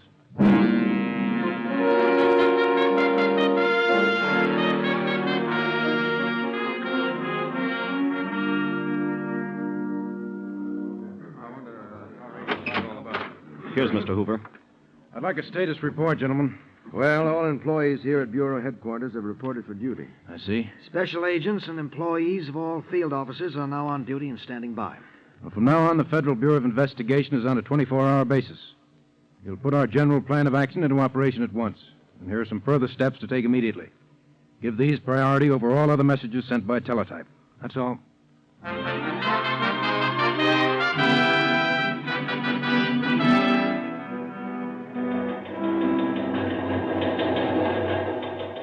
All special agents in charge, contact all commercial airlines your district immediately. Request no Japanese, civilian or diplomatic, be permitted to travel by air. Hoover. Arrange immediately with all transportation companies your district to stop all travel by Japanese individuals on train, bus, or vessel. Hoover. Arrange immediately with all telephone and telegraph companies your district to discontinue all telephonic and telegraphic communications by Japanese to points outside the United States. Hoover. Advise all press associations immediately. Suspend all service to Japan and occupied China. Hoover. Contact all defense plants, transportation and communications companies, your district, and request them take prescribed steps to prevent sabotage. Hoover.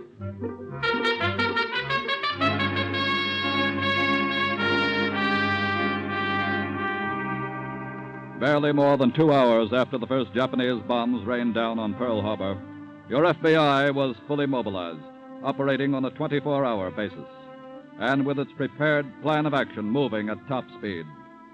Special agents had located and had under close surveillance those who, they had reason to believe, would try to sabotage the United States.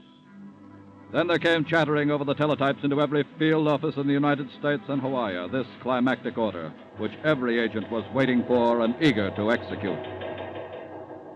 Immediately arrest all Japanese individuals on A, B, and C lists. Also all other Japanese aliens on whom you have information indicating arrests necessary for best interest internal security of this country.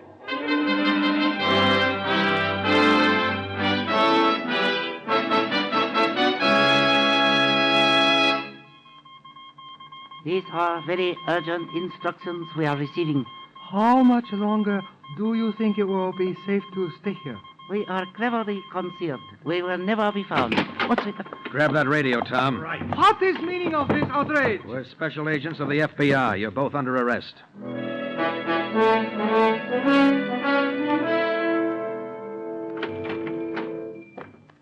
You're Saito Fuji? Yes?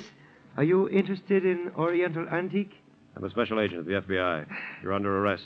We'll take your suitcase full of dynamite along, too.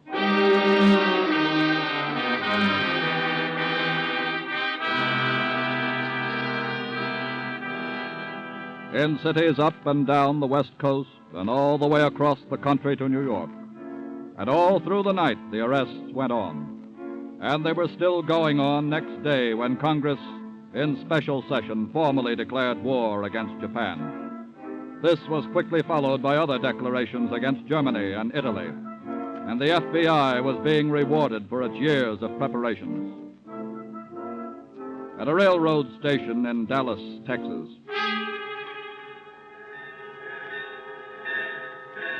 All aboard! Just a minute, you. But the train is about to leave. It'll have to leave without you, Lockman. We're from the FBI. The back room of a bar in Cincinnati, Ohio. All right, stay where you are, everybody. What's the idea? We're agents of the FBI. You're all under arrest. In a cabin overlooking the Jersey coast. Drink to the Führer.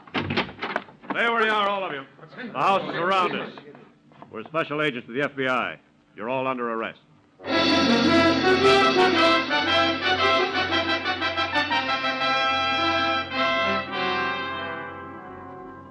The roundup continued, and by nightfall of December 8th, scarcely 30 hours after Japan's sneak attack on Pearl Harbor, nearly 2,000 enemy aliens on the highly dangerous list had been arrested.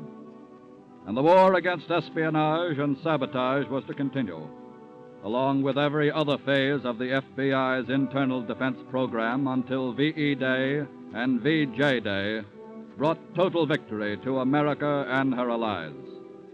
And when the end had come, Director J. Edgar Hoover said this.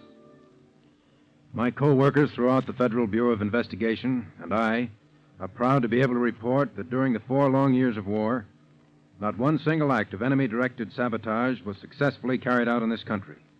But the credit is not alone the FBI's. It belongs also to those local and state law enforcement officers of yours who worked faithfully and around the clock with us, and to the alertness and cooperation of you, the American citizen. Is there not something highly significant in that? By working side by side together in common cause, each forgetting self, the American people have won a great victory in war. Is not a victory in peace dependent on that same unity of mind and heart and purpose? Before you answer, think a while of those 275,000 sons and husbands and brothers and sweethearts of yours lying under those little white crosses.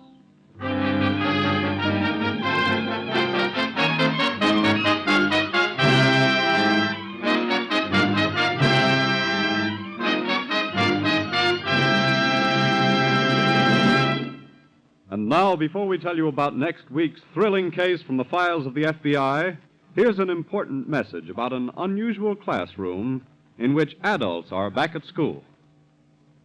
This week at the Equitable Society, I sat down in a classroom where grown-up men were going to school. The students in this class were ex-servicemen. In rank, they ranged from first-class privates and naval petty officers to colonels and commanders. One was a fighter pilot with a distinguished record.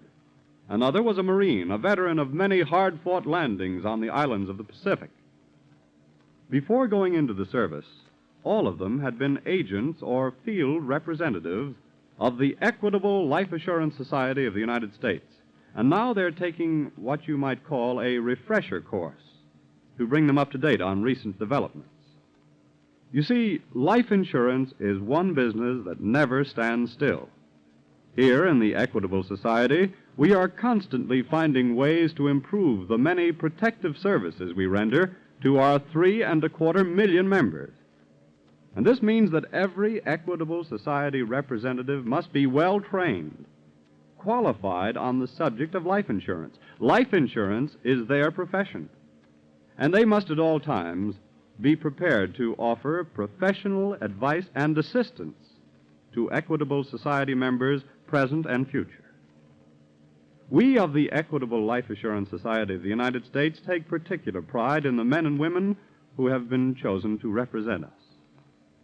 It is due in a great measure to their conscientious efforts that we are able to say that this week and every week for 86 years, the Equitable Society has been building security for you, your home, and your country.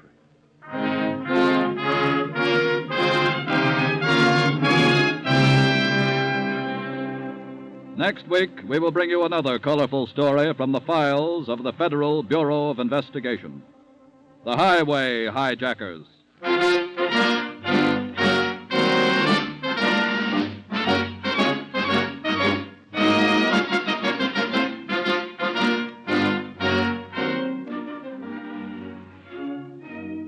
The incidents used in tonight's Equitable Society's broadcast are taken from the files of the Federal Bureau of Investigation. The role of J. Edgar Hoover was impersonated. All other names used are fictitious, and any similarity thereof to the names of persons living or dead is accidental. Programs in this series of particular interest to servicemen and women are broadcast overseas through the worldwide facilities of the Armed Forces Radio Service. Tonight, the music was under the direction of Frederick Steiner, the author was Frank Ferries, and your narrator was Dean Carlton. This is Your FBI is a Jerry Devine production. Now, this is Carl Frank speaking for the Equitable Life Assurance Society of the United States and the Equitable Society's representative in your community, and inviting you to tune in again next week at the same time for This is Your FBI.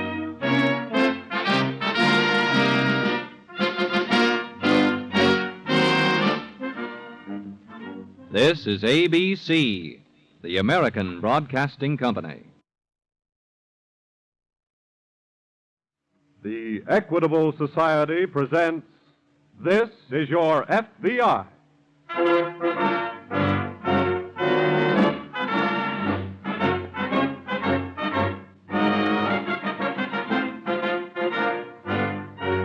This is Your FBI, an official broadcast from the files of the Federal Bureau of Investigation, presented as a public service by the Equitable Life Assurance Society of the United States and the Equitable Society's representative in your community.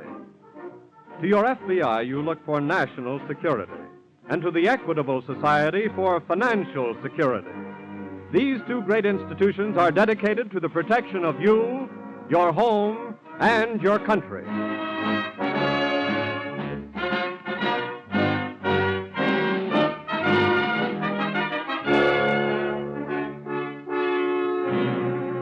Tonight's file, the Highway Hijackers.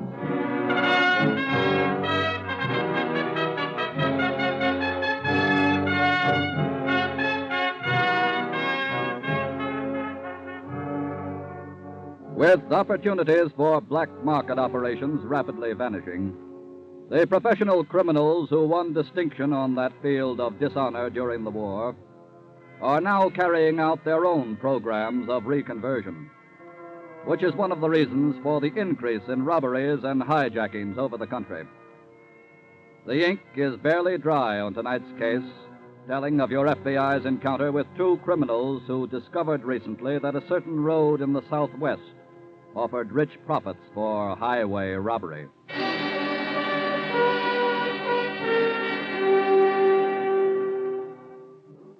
A few miles inside New Mexico from the Arizona border, Marty Jennings and her husband George operate a tourist camp. But Marty does most of the operating because of her husband's ill health. It is shortly after dark now, and Marty enters the bedroom with a tray of supper. Here you are, darling. I want you to eat every bite of it, too. Thanks, Marty. Did you take your medicine, honey? Yeah, sure. Whatever good that does. Does plenty. Now you start on your soup while it's hot. Marty, don't you ever get tired waiting on me? I said start on that soup, young man. Fine husband I turned out to be, huh? You're going to be stubborn about it, are you? Thought you were marrying a he-man, didn't you? Who could take care of you. But George. his health goes on a blink, and he has to bring you way off out here in the desert. You have to do all the work. He lies up in bed most of the time, and... Marty, why did you do it? Why don't you go back east where you were doing okay until George, I'm here because I want to be here.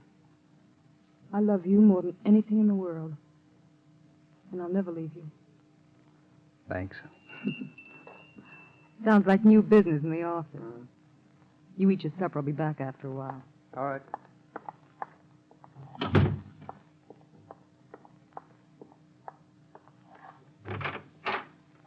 Good evening. Hello, Marty. You remember Mac here? How are you, Marty? Nick, what are you doing here? We come to see you. How did you know where I was? Well, after you'd done that run out, we did a little checking up. Heard you'd married yourself a sucker and come out here. Yeah. What's the matter? Ain't you glad to see us, Marty? Why did you come here, and what do you want? We figure you owe us a little favor, and we come here to collect. Nick, I don't want any more of that life I was mixed up in, and you know it. But Marty, Nick don't want I'll you do the talking, Nick. There won't be any more talking, Nick. The only good break I ever got was a chance to play it straight with a guy like I'm married to. And nothing's going to get a chance to mess it up.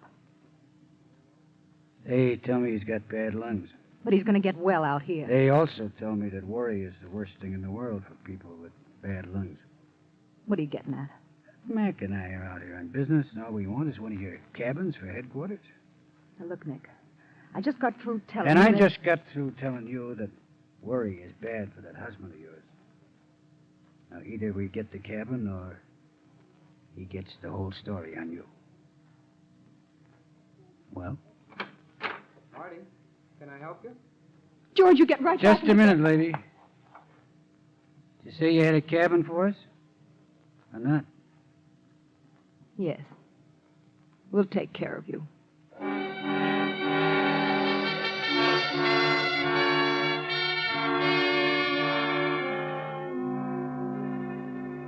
It was nearing noon next day when a trailer caravan winding through the Arizona uplands began to approach the New Mexico border.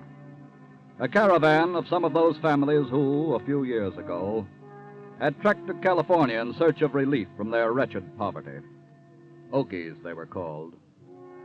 Today, thanks to years of good wages in war plants, they're rolling homeward in droves, for the first time in their lives adequately fed and clothed, and carrying a few $1,000s in savings, which at last to buy their dream, a piece of good land all their own. Most of them travel in caravans for mutual protection. But as this particular little caravan rolls along, Sarah Barlow doesn't feel too secure. I tell you, John, I just don't like traveling across country with all this money hid under the seat. Now, don't fret about it, Sarah. That's why everybody going home travels together like this, 'cause it's safe that way.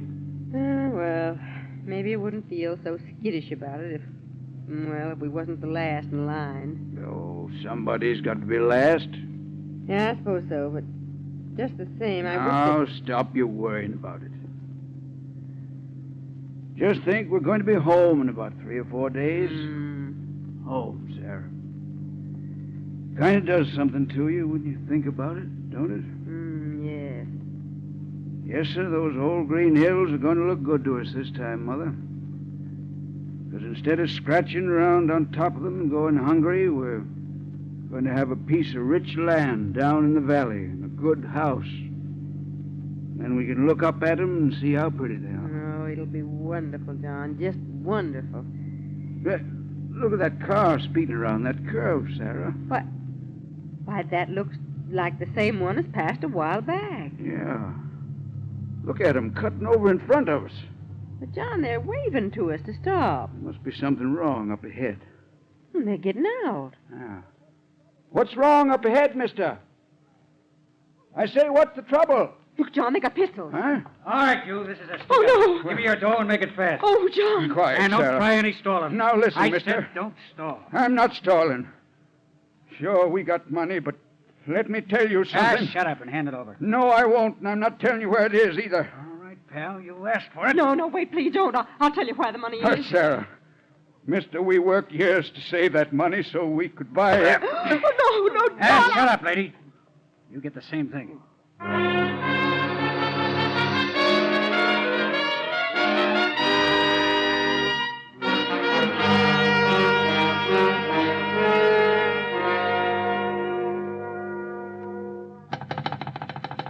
Hurry it up, operator. Hello?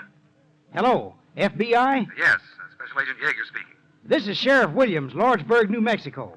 What's the trouble, Sheriff?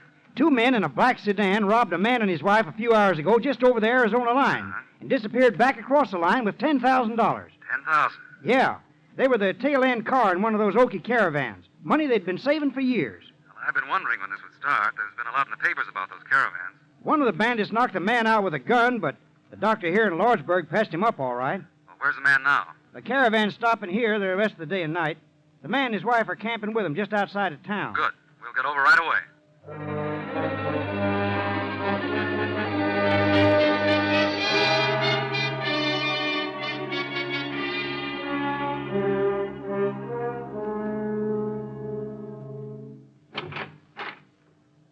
That you, George? Yeah. How was the sunset? Huh? You went out to look at the sunset, George. Oh, yeah. Yeah, it was beautiful. Marty, Yeah. those two men who rented a cabin here last night, What about them? who are they? How would I know? Their names are on the register over there. Well, what I meant was, did you talk with them at all? No, not much. They said they were from the east. They're looking over ranch properties, I think. Well, did they tell you that? Why? What's the matter? Well, Rancher stopped by a little while ago on his way back from Lordsburg. Yeah. He said 2 bandits robbed a couple in an Okie caravan today just over the line in Arizona. They got away with over $10,000. Oh, that's terrible. Well, George, you don't think... All I'm thinking right now is that the 2 men in that cabin back there sure drove back here in an awful hurry this afternoon.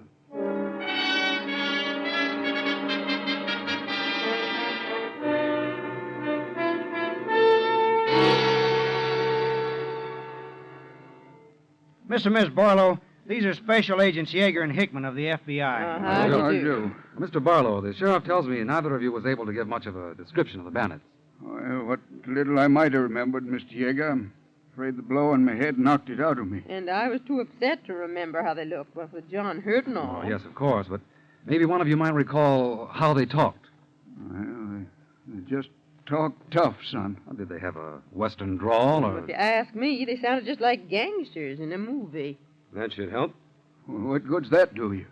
That means they're outsiders who've moved in here for the express purpose of robbing the caravans. Then they must have a hideout somewhere in these parts. Exactly. And they're not running out after just one strike, Sheriff. But they might move on after the second. Yes.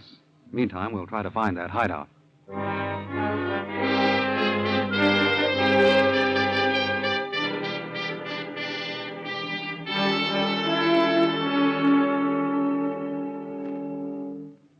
Marty?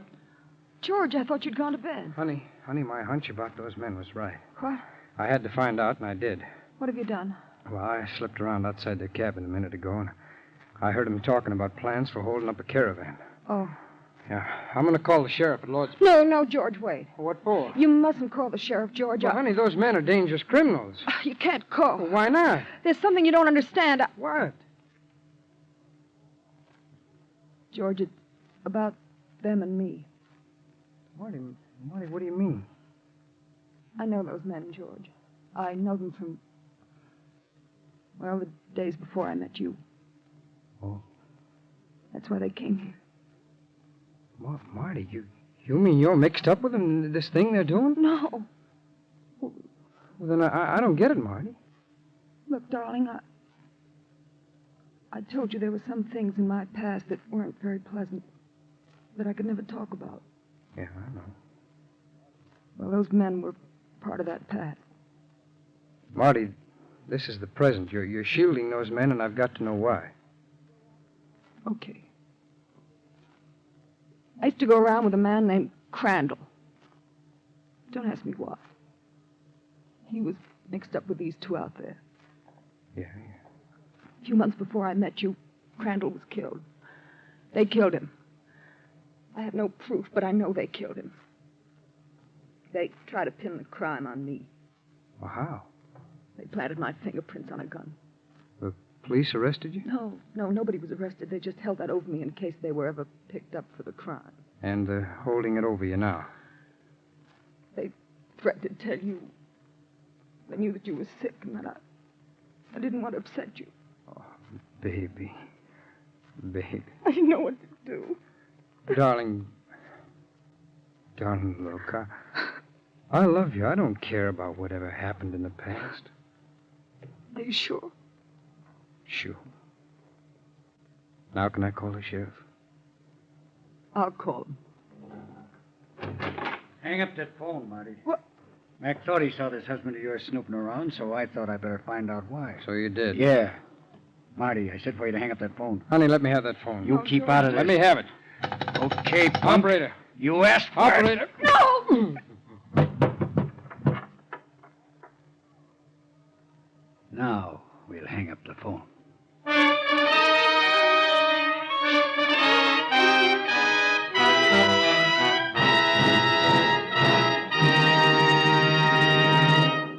You've have just heard the first half of the FBI file on the highway hijackers. As you know, the action took place in New Mexico and Arizona, states renowned for starlit nights. But other stars, imaginary stars on maps, hold special interest for members of the Equitable Society. Let me tell you about them. Suppose you were to take a big map of the United States and start putting stars on every spot where funds of the Equitable Life Assurance Society are invested. Before long, every section of that map would be so covered with stars that you wouldn't be able to see the state boundaries or the names of cities and towns. Thousands of stars would point out farms, ranches, or plantations where Equitable Society dollars are helping to promote American agriculture. Thousands of other stars would indicate homes that are being purchased through the Equitable Society's Assured Home Ownership Plan. More stars would mark industrial plants, large and small, in which Equitable Society funds are now invested. There would be stars on steel mills and power plants, on railroads and textile mills, on coal mines and refineries. Yes, every single state would be covered with stars showing places that Equitable Society dollars are at work, which goes to prove that the Equitable Life Assurance Society of the United States has every right to use the last 4 words in its name, of the United States. By serving its members, the Equitable Society serves America. And now back to the file on the highway hijackers.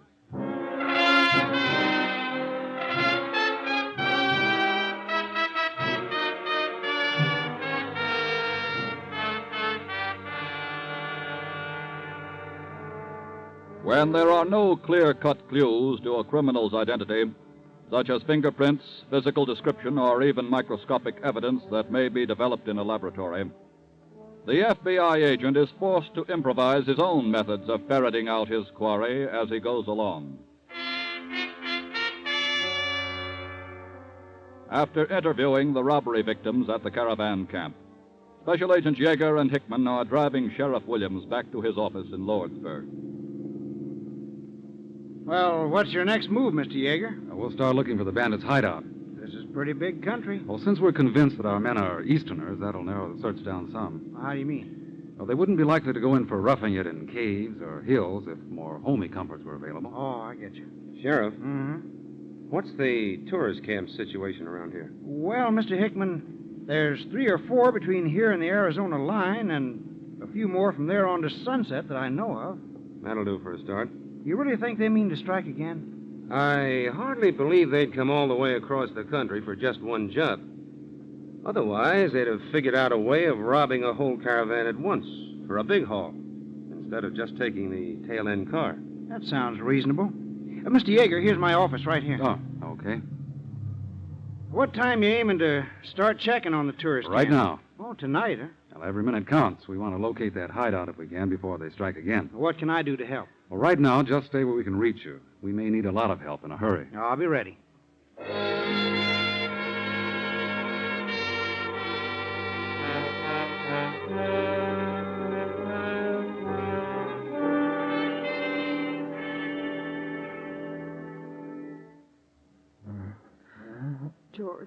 George, darling, try to drink this. Now, ain't that sweet? Please, Nick, leave us alone. Look, the guy is going to be okay. I give him a very light drink. That's right, darling. It's like what you might call a sample, you know. Next time he don't get off that easy. There'll be no next time. Now, look here, Marty. Hey, Nick, somebody's here. Somebody's where? Just drove up outside. 2 guys. You stay in here, Mac. Okay, Nick. Marty, you go in the front office. What for? You run the joint, don't you? Things have got to look normal. Suppose it's the police. You got to get rid of them without telling them anything, you understand? And if I don't? I got this gun, baby. And if it has to go, well, George takes it first. Now get in there and play it straight. Okay.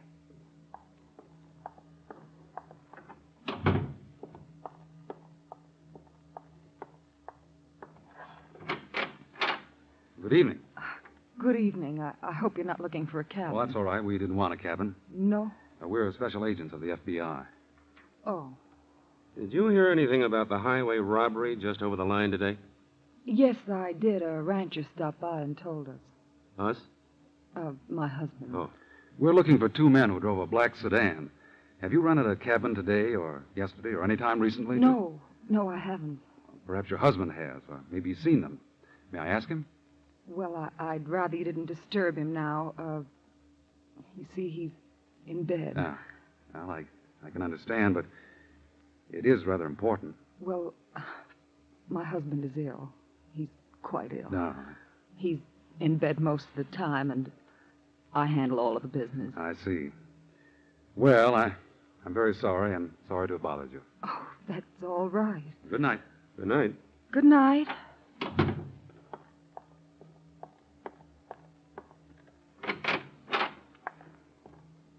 Nice going, Marty. You know who I was doing it for. Don't you worry, Nick. You're going to get yours soon enough. Maybe, but not out here. What do you mean? The way things had turned out, I decided to pull one more job tomorrow and head back east.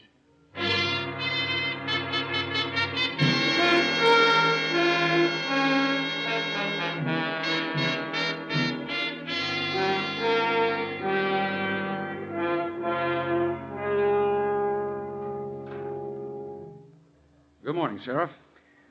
Morning, Mr. Yeager. What luck? None, I'm afraid. I stayed on here all night hoping you'd call for help. I'm sorry, but Hickman and I covered every tourist camp and ranch house between here and Sunset, Arizona. I had every sheriff between here and Phoenix on the lookout. They haven't turned up anything yet. I still think they're hiding out around here somewhere. But how are we going to smoke them out before they make another strike? Which they're just as apt to do today as not, if they figure things are getting too hot around here for them. Wait a minute. What you thinking? What I should have been thinking before. What's that? I think I've got the answer, Sheriff. But we're going to have to do some fast traveling to make it work. Well, I'm ready to go. Then I'll get Hickman and we'll get started.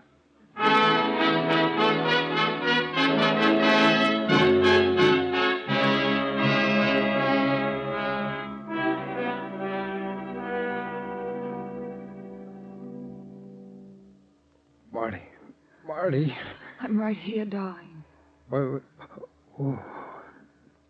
Oh, my head. Darling, don't try to move. What happened? That man. He's still here. Oh. Marty, what about the sheriff? I never got the chance to call. Well, look, we've got to get him tonight. Darling, it's no longer night.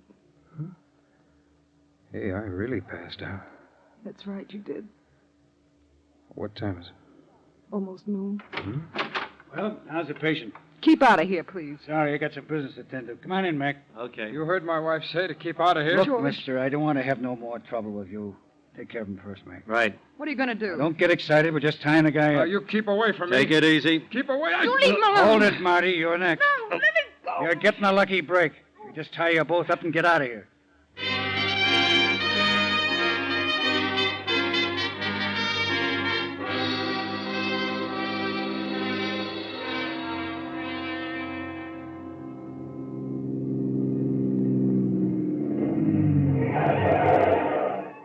Caravan's coming about 2 miles back down the road, Nick. How many cars? 14. Most of them got trailers. What's bringing up the rear? A car with a trailer, and the driver's the only one in the front seat. How many in the trailer? I couldn't see. All right, move over, Mac. Let me take the wheel. Okay. We swing the car around the curve a little further and head it this way. Then when the caravan starts coming around, we'll count off 13 and move in.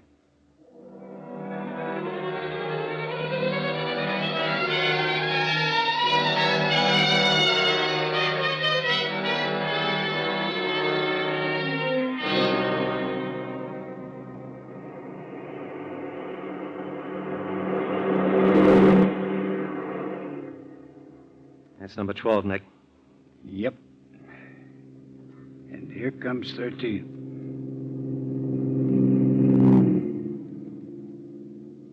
Next one's our baby, Nick. Better move the car across the road and block it. I know.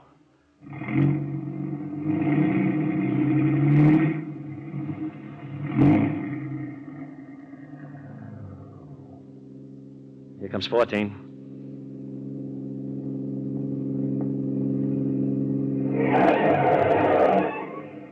Hey there, what's the idea? All right, you. This is a stick-up. A stick up? Why, you dirty low Shut up. Around back and open that trailer door, Mac. We'll save you the trouble. What? Drop those guns, both of you. What the? Cover that man there, Bob. What's going on here? Well, you might call this a double stick-up, mister, only our part of it is legal. The man at the wheel is the sheriff at Lordsburg. Sheriff? And we're special agents of the FBI. Come along with us.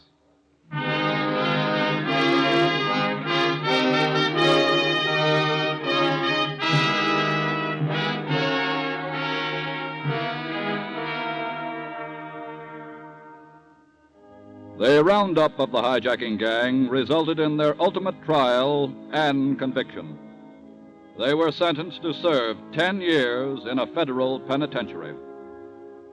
With the end of gasoline rationing, and with auto travelers once more streaming over the highways of America, criminals have taken to the road again. But your FBI and your local and state law enforcement officers are determined to wage war against them day and night, until the only ones for whom auto travel will be unsafe will be those who seek to make it unsafe for others.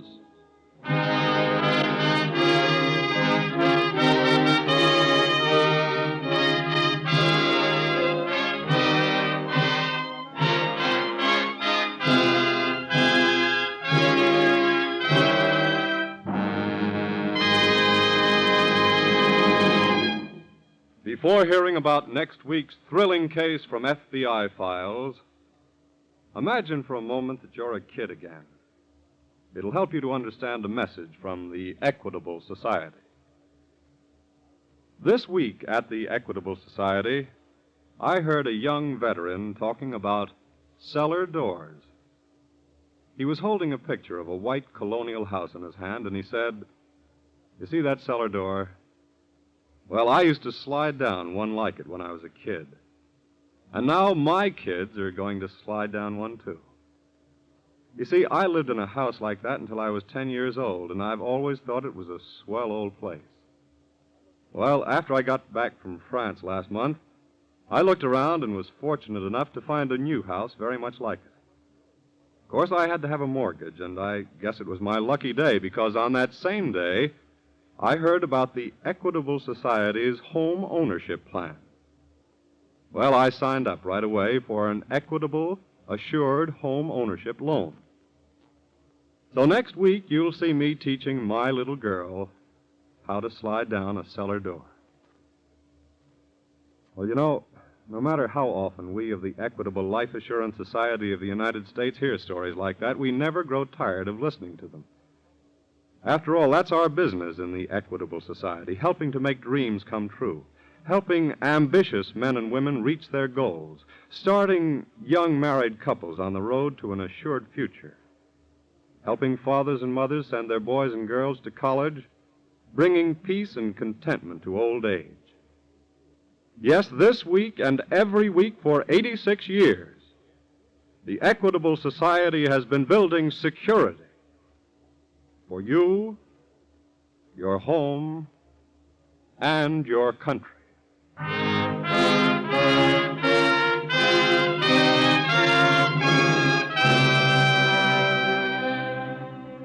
Next week, we will bring you another colorful story from the files of the Federal Bureau of Investigation, The Sorrowful Swindler.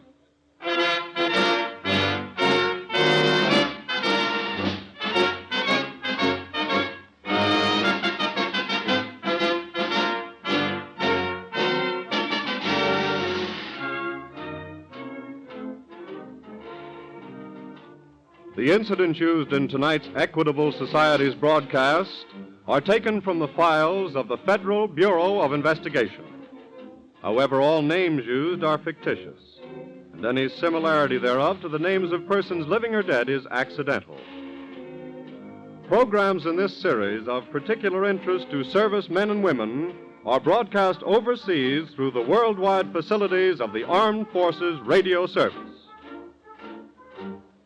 Tonight, the music was under the direction of Frederick Steiner. The author was Frank Ferries, and your narrator was Dean Carlton. This is Your FBI is a Jerry Devine production. Now, this is Carl Frank speaking for the Equitable Life Assurance Society of the United States and the Equitable Society's representative in your community, and inviting you to tune in again next week at this same time for This Is Your FBI.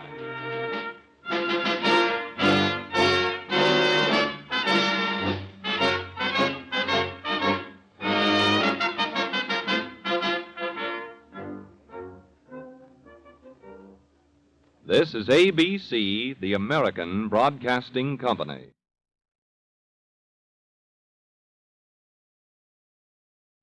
The Equitable Society presents This Is Your FBI.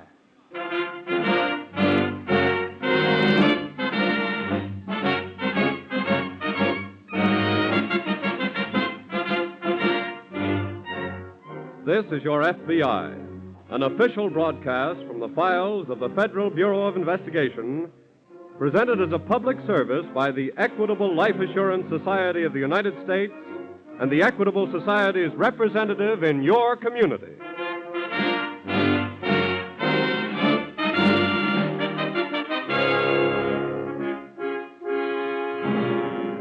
Tonight's file, The Sorrowful Swindler.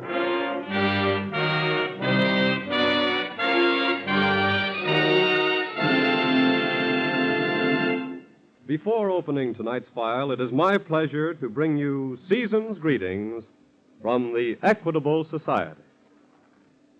This week at the Equitable Society, in the lobby of our home office building, we have decorated one of the tallest Christmas trees in New York.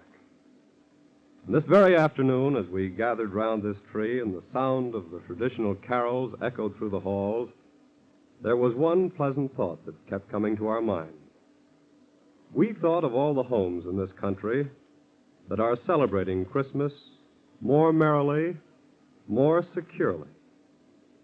We thought of all the children to whom Santa Claus will be more real, because someone in that home had the forethought to purchase life insurance. And we of the Equitable Society and the Equitable Society representatives all over America are happy to have done our share in bringing that kind of happiness to so many American homes this Christmas time. And so to each of our 3.25 million members and to the other millions of Americans who enjoy this radio program, we of the Equitable Life Assurance Society of the United States wish a very Merry Christmas and a very Happy New Year. And now to the file on the Sorrowful Swindler.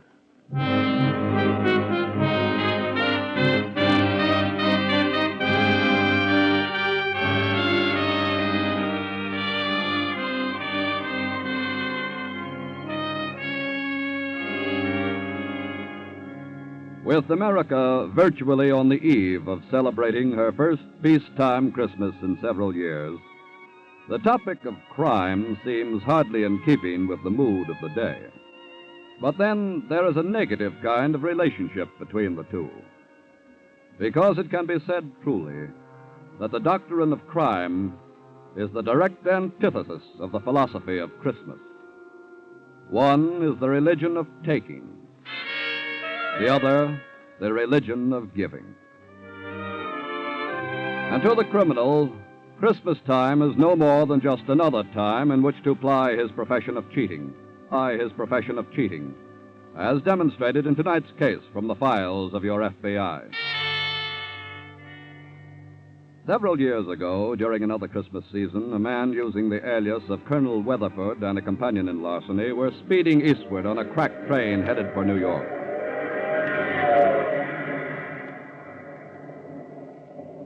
You know, Colonel. Yeah? I still can't figure out how come we leave Chicago so quick. I think, Michael, we may sum it up in one word of 2 syllables. Like which? Police. You mean they were hep to us? They would have been, Michael, shortly after that check I cashed began to ricochet. Yeah, but suppose they get an idea we caught this train and they got the New York police waiting for us when we roll into Grand Central. Please, Michael. I'd rather not have to wrestle with that remote contingency for the moment. Huh? Allow me, if you will, to revel in a vision of the unbounded joy of my dear Valerie when I show her the fruits of this little mission to the west. You ain't gonna give her the whole $5,000. Valerie has demanded a mink coat of Santa Claus. And Valerie, my dear Michael, knows who Santa Claus is. Have your tickets ready, please. All right, get 'em right here, Colonel. May I check your ticket, please, madam? Oh, yes. Here's my ticket right here. Thank you. What time do we get to New York in the morning, Mr. Conductor?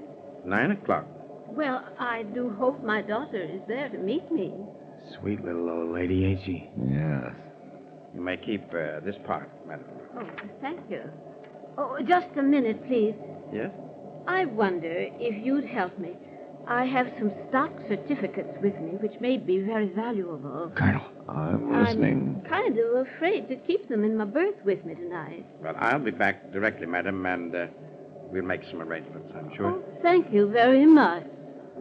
Michael, I think Donder and Blitzen and the other tiny reindeer are about to make a landing on our own roof.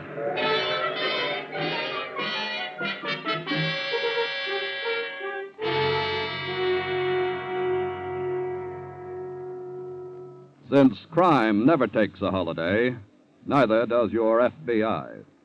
And at about the same moment that the pompous gentleman on the New York-bound train became stock certificate-minded, Special Agent Barclay in the New York office of the FBI was handed a teletype from Washington.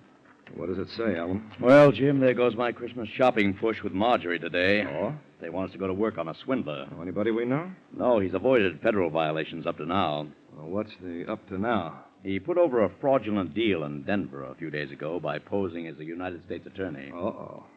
He may have stopped over in Chicago, but they believe he's headed for New York. Oh, is this his home? He's got a record here. Well, who is he? Several persons, it seems. Colonel Josiah Weatherford and about 6 others. Well. Here, look this over and let's get busy. Right. While you're digesting the teletype, I'll check with the New York police. And also put a cover on railroad, plane, and bus terminals.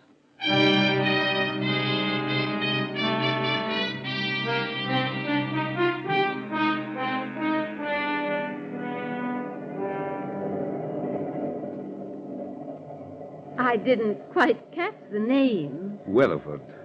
Colonel Josiah Weatherford. Oh, yes. Well, I'm Mrs. Greeley. How do you do? Will you please sit down? Thank you.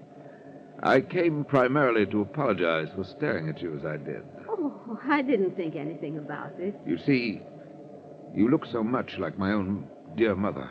Oh, then I feel quite honored. She passed on last March. Oh, I'm so sorry to hear that. This is to be my first Christmas without her. It'll be most desolate. Yes, I know it will. You live in New York, Mrs. Greeley? Oh, land, no. It's too big a place for me. I'm just going there to spend Christmas with my daughter. How fortunate for your daughter. Oh, I suppose that you live in New York? Well, I sort of divide my time between Chicago and New York. I have an investment business with offices in both. Investment business, did you say? Yes. Well, then maybe you'd know about my stock certificates. I beg your pardon? I mean, know whether they're any good or not. Oh. Well, I don't know. May I see them? Oh, dear. I've already let the conductor put them away in a safe place for the night. Oh. You see, I was going to have them looked into while I was in New York. I could do that for you. You see, my husband has been dead about 10 years, and I didn't know he'd left anything like that till the other day. I was rummaging around in his old desk, and, well, there it was, 1,000 shares, all tied together. 1,000 shares of what? Lodestar Mining Company. What was that again? Lodestar Mining Company. That's what I thought you said. Do you know something about it? Well, it's not listed on the exchange anymore that I know. Oh, then you mean it's no good? I wouldn't say that. I want to look it up for you. Oh. You will let me serve you in this, won't you? Oh, I'd be very glad if you would. Especially since that's your business. Well, now, you just leave everything to me, and I'll be talking to you again in the morning before we get off the train. Oh, thanks. Oh, thank you so much. Well, how'd you make out? Santa Claus is not merely knocking at our door, Michael. He's trying to break in with a pack full of gold.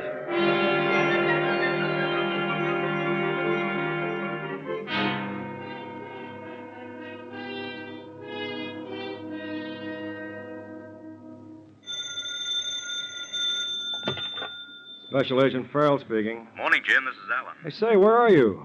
Grand Central, waiting to cover the Manhattan Limited when it gets in. Good. I was just going to have to hop over there myself. What's up? Well, Weatherford's on that train. How do you know? A teletype just came in from Chicago. He passed a bad check there yesterday. And the ticket agent at LaSalle Station remembers selling Weatherford and a man with him space on the Manhattan. Then I better run. It's about to pull in. Right.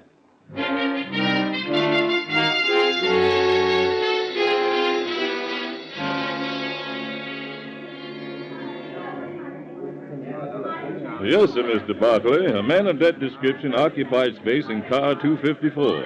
Then what happened to him, Porter? Well, he and the fellow with him got off at Harmon this morning. Uh-oh. I sure wish I'd have known earlier. Well, we didn't know ourselves in time to be prepared for that trick. Well, thanks anyway. Say, wait a minute. Yes? There's somebody might know something about him, and maybe she's still in the station. Who? A little old lady who had the space across the aisle from them. Oh? This man gave me a note when he got off at Harmon to give to her when she got up. What does she look like? Well, her name is Greeley, and she's about 5'2", gray hair, and she's wearing...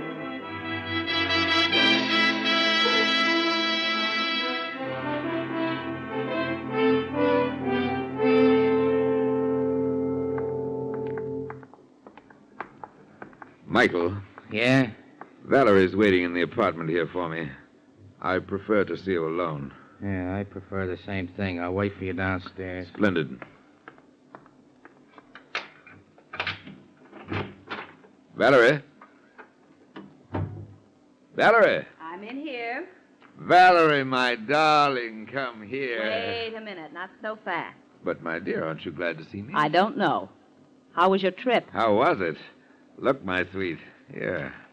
$5,000. Let me see one of the bills. They're genuine, every last one of them. Oh, my darling, I am so glad to see you. I have missed you so much. And now I can go right down this very day and get my mink coat. Oh. Well, you see, Valerie... What's the matter? Well, naturally, you're going to get the fur coat, Valerie. That's right. But tomorrow will be ample time. What is it, my sweet? I'm waiting for the hook. What is it? I merely want to retain possession of the money for the balance of the day. Go on. For $5 a share, darling, I can pick up 1,000 shares of Lodestar mining stock from a party who doesn't know their true value. Have they got any true value? Have they? Lodestar merged a few years ago with Rocky Mountain. Each share of Lodestar is still exchangeable for 1 share of Rocky Mountain, worth today $100 a share. You mean put out 5,000 and get back 100,000? Exactly. Look, a mink coat on the back is worth 40 in the window. Nothing doing. Well, darling, you can't. You just dreamed this up to keep from coming across. I swear I didn't, Valerie.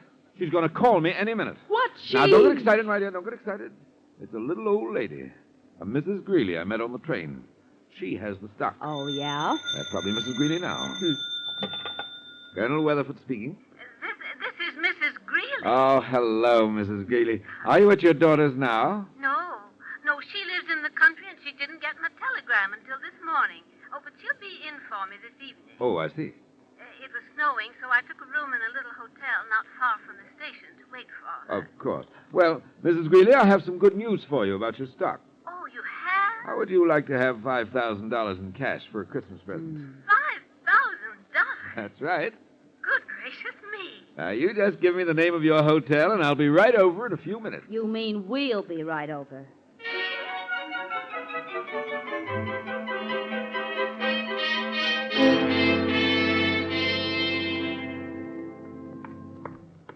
Alan. Yes, Jim? Well, I mushed over as soon as I could. Good. I think this is our best prospect of getting a line on Weatherford. The Greeley woman checked her bag at the station, huh? Yeah.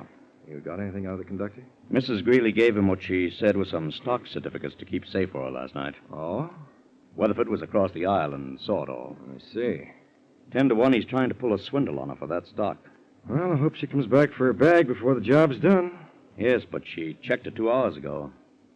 And a lot can happen in 2 hours.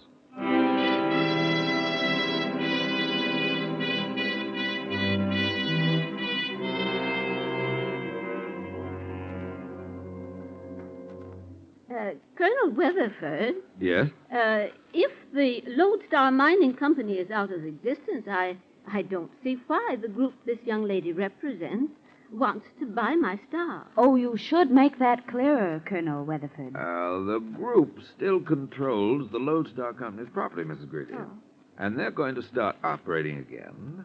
And they're willing to pay $5 a share for all the old outstanding stock. Well, maybe I'd better hold on to mine, then maybe it'll be worth more after a while. Oh, explain it to her, Colonel. It may be years before it's worth a cent more, Mrs. Greeley, and after all, $5,000 is a lot of money. Well, I'll trust your judgment, Colonel Weatherford. Good. I'm sure you won't regret it. Do you have all that money with you? Yes, here it is. $5,000, $5,100 bill. Gracious me. Now, if you have the stock for you. Oh, of course, yes. It's right here in my handbag. Splendid. Yes. Yes, here we are. Mm-hmm. And now I want you both to put up your hands. What? What's the meaning of that gun? Oh, it merely means that I know as much about Lodestar as you do, you old swindler. And I wish I did have some of the stock. Well, now, look here. You can't... asked her if she didn't want $5,000 for a Christmas present, didn't you? But I... Well, I'm not going to give up my mink coat this easy. Be nice now. And back into that closet over there. Both of you. Yeah. Who knows? Maybe somebody will open it before Christmas.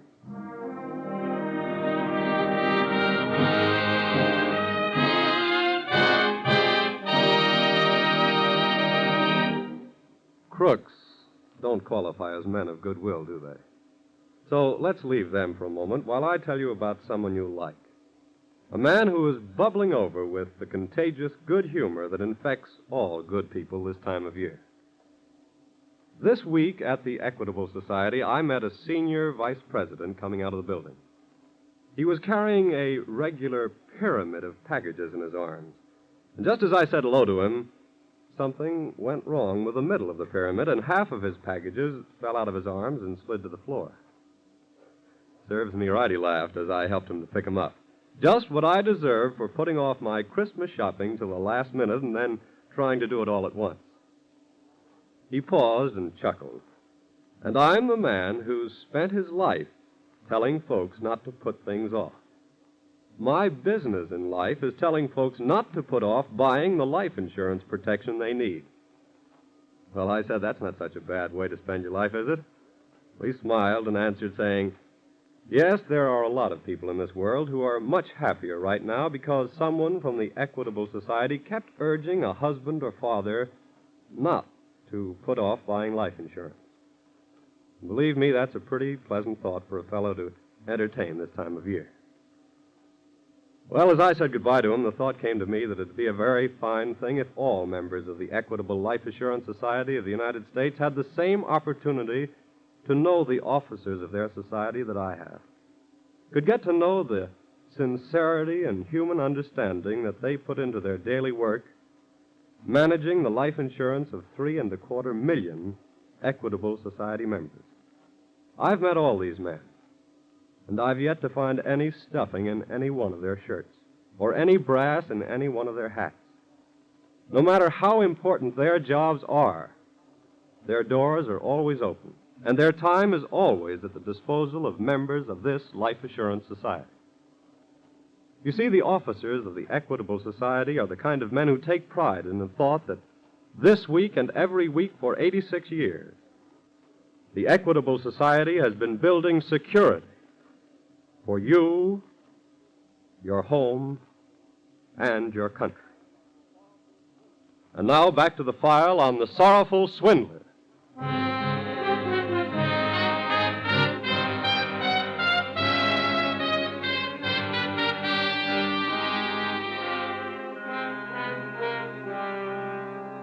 There is a saying that no one is so easily swindled as a swindler, and the victim, intending himself to commit a crime, can ill afford to complain to the law. Therefore, being denied recourse to the law, he usually takes matters into his own hands, and generally with the same net result. Both are caught. At the moment, however, the little gray-haired confidence woman is trudging through the snow away from the hotel with $5,000 in $100 bills, while behind the locked door of the closet in the hotel room.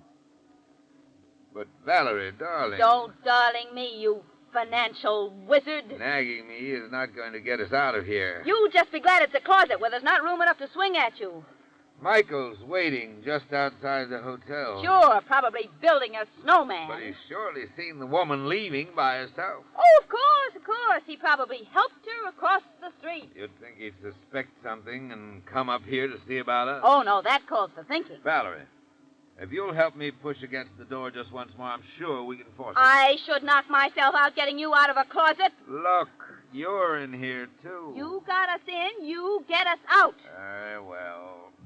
5,000 and get back 100,000. Please. Can't miss. It's a cinch. Oh, for heaven's sake, Valerie, shut up. There. Come on. Let's get out of here quickly. Wait a minute. Now, I'm warning you. I'm getting a mink coat tomorrow, or else. Or else what? Or else the police are going to learn where you got that 5,000 in the first place. But, Valerie, darling, you can't... You heard me. It's the mink or the clink.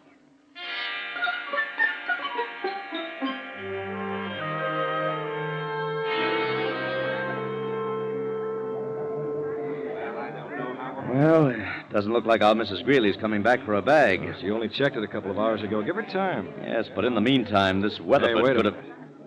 This looks like our little lady now. Yeah, seems to fit her description all right. And she's going over to the baggage counter. Come on. No, wait a minute. What? For one thing, somebody's trailing her. Huh? Look over there. And according to the conductor's description, that would be Weatherford's pal. Yeah, you're right. And item number 2, do you know who our Mrs. Greeley really is? No. I had dealings with her a couple of years ago. That's an old-time operator who's known as Larceny Annie. What?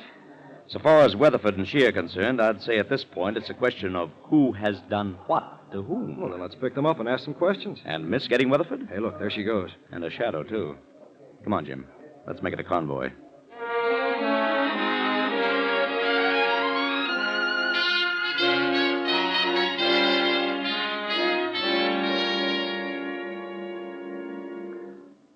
What good is it going to do to come back here to the apartment? Michael wasn't in front of the hotel, was he? So what?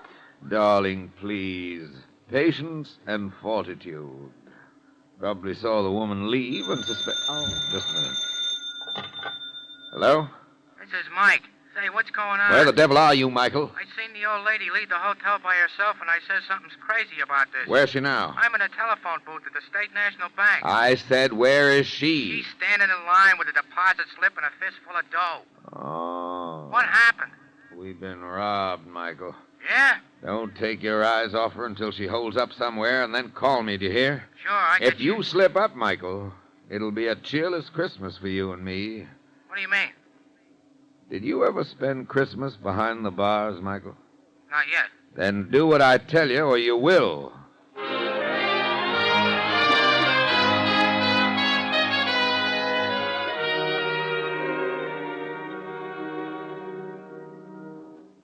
Here comes Larceny Annie's shadow back from the phone. He must have contacted Weatherford. What do you make of all this? I'd say that Weatherford has now learned how it feels to be swindled himself. He took somebody for the money first, and now Annie's taking him. Yes, which puts it up to us to take them both. Well, what's your idea?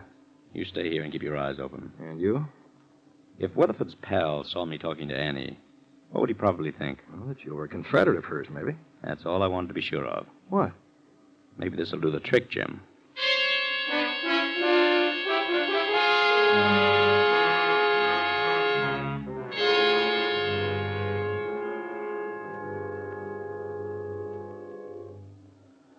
Come, darling. Let me help you trim the Christmas tree. You better get out and trim somebody for that mink coat. I tell you, I'm waiting on a telephone call from Michael. I'm surprised he can even use a telephone. You should not disparage Michael's intelligence, my dear. Ha! Providence beat me to it. Michael is a simple soul, but a loyal one with a great amount of common sense. And on occasion displays a flash of superior intelligence. Maybe you ought to be working for him then. May I fix your cocktail? No, and don't try to soften me up because I'm... Yes? It's me, Colonel. Well? I done what you told me. Where is she? You better meet me quick. Corner of Madison and 91st. There are 4 corners, Michael, you know. Yeah, but I'll be standing on just one of them, boss. East side downtown. You better hurry. I'll be there right away. You mean we'll be there? Then come on quickly, my dear. Now you shall have that mink.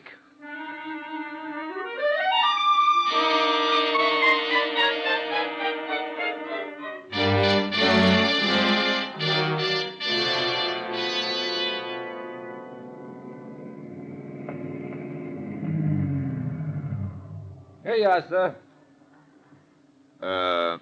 Valerie, my dear. Okay. Here you are, driver. Oh, thanks, miss. All right. Where is he? Right over there. Michael. Oh, hiya. Where's the woman? I done a good job of trailing her. You ought to be proud of me. I said, where is she? Right in that brownstone house. Well, what are we waiting for? Lead the way, Michael. Okay, come on. She went right in here, the ground floor. This better work. Please, my dear.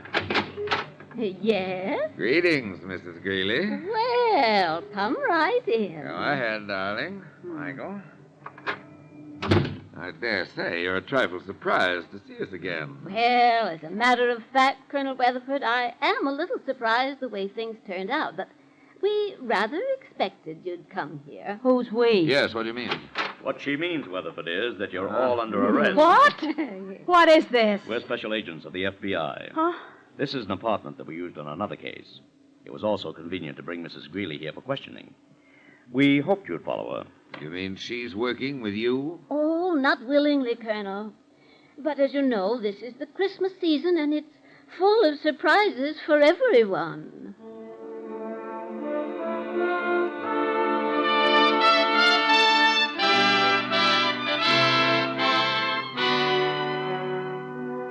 And now, your FBI would like to take this opportunity to wish for all of you a Merry Christmas and a happy, peaceful, and prosperous New Year. And through your continued support and cooperation, it will go on protecting your right to enjoy them year after year.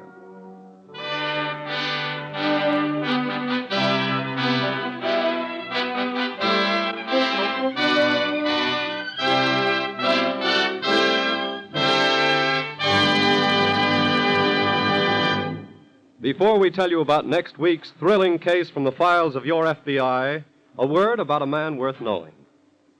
To your FBI, you look for national security, and to the Equitable Society for the financial security of life insurance. In the past 86 years, the Equitable Life Assurance Society of the United States has weathered 4 wars and 7 major depressions. During that time, over $5.5 billion have been paid to policyholders.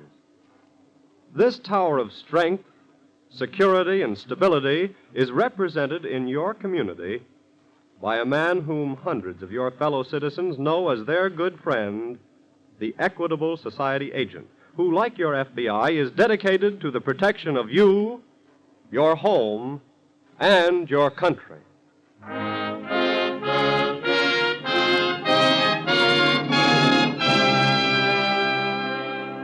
Next week, we will bring you another colorful story from the files of the Federal Bureau of Investigation.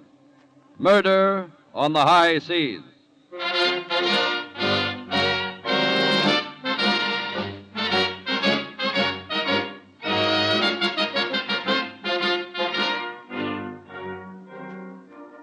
The incidents used in tonight's Equitable Society's broadcast are taken from the files of the Federal Bureau of Investigation. However, all names used are fictitious, and any similarity thereof to the names of persons living or dead is accidental. Programs in this series of particular interest to servicemen and women are broadcast overseas through the worldwide facilities of the Armed Forces Radio Service. Tonight, the music was under the direction of Frederick Steiner, the author was Frank Ferries, and your narrator was Dean Carlton. This is Your FBI is a Jerry Devine production. Now, this is Carl Frank speaking for the Equitable Life Assurance Society of the United States and the Equitable Society's representative in your community, and inviting you to tune in again next week at this same time for This Is Your FBI.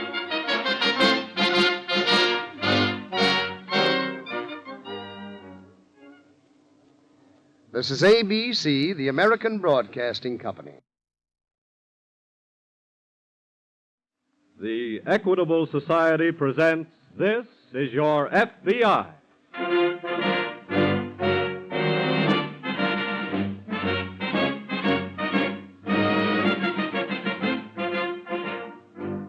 This is Your FBI, an official broadcast from the files of the Federal Bureau of Investigation, presented as a public service by the Equitable Life Assurance Society of the United States and the Equitable Society's representative in your community.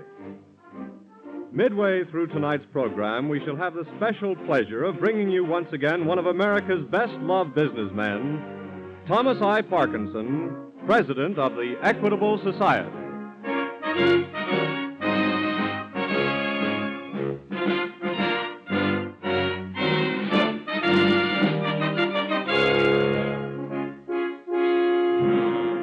Tonight's file, Murder on the High Seas.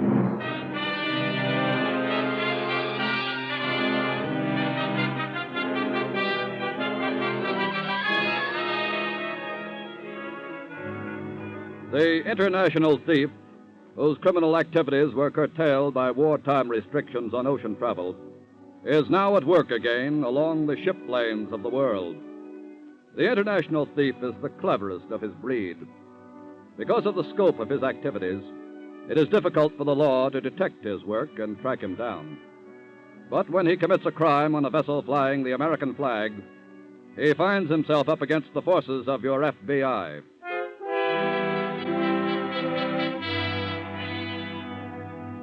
It is 9:30, and the small American freighter Edna May out of Maracaibo continues steadily on its northward course toward New Orleans. In his cabin under the bridge, Captain Peterson has been dinner host to two of the ship's passengers, Dr. Myler and his secretary. They have just finished their coffee. Have a cigar, Doctor? No, thank you, Captain. I prefer my pipe. Yeah, it's been a delicious dinner. Do you agree, Karen? Well, with two such charming companions, I must say I hardly noticed the food. Now you can see, Captain, why I engaged her as my secretary. Indeed I can. Beg your pardon, Captain. Yes, Mr. Ramey? Glass has fallen, sir. Looks like it's making up in the northwest. Secure everything. I'll be along. Right, sir. Well, I'm afraid, folks, it's going to get a little rough. Oh, then we better make for our cabins while we can still stand up. Good night, Captain, and thanks for your hospitality. Yes, it's been charming. This was my pleasure.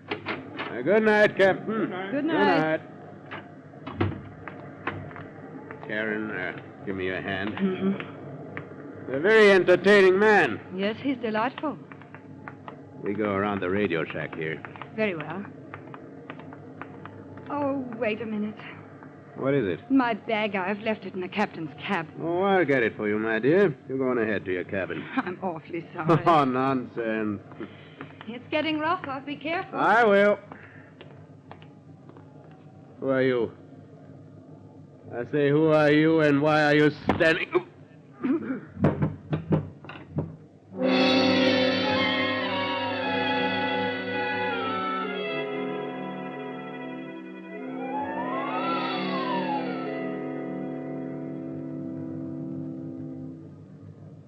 But I left him just a few minutes ago, Captain.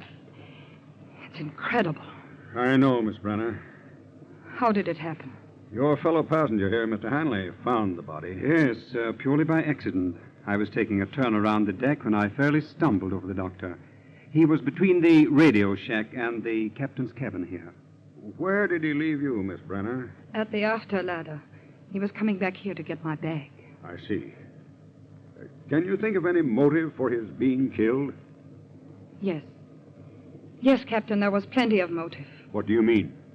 Dr. Mahler was in a Nazi concentration camp. The report was that he had died there. Actually, with the help of friends, he escaped to South America. Yes?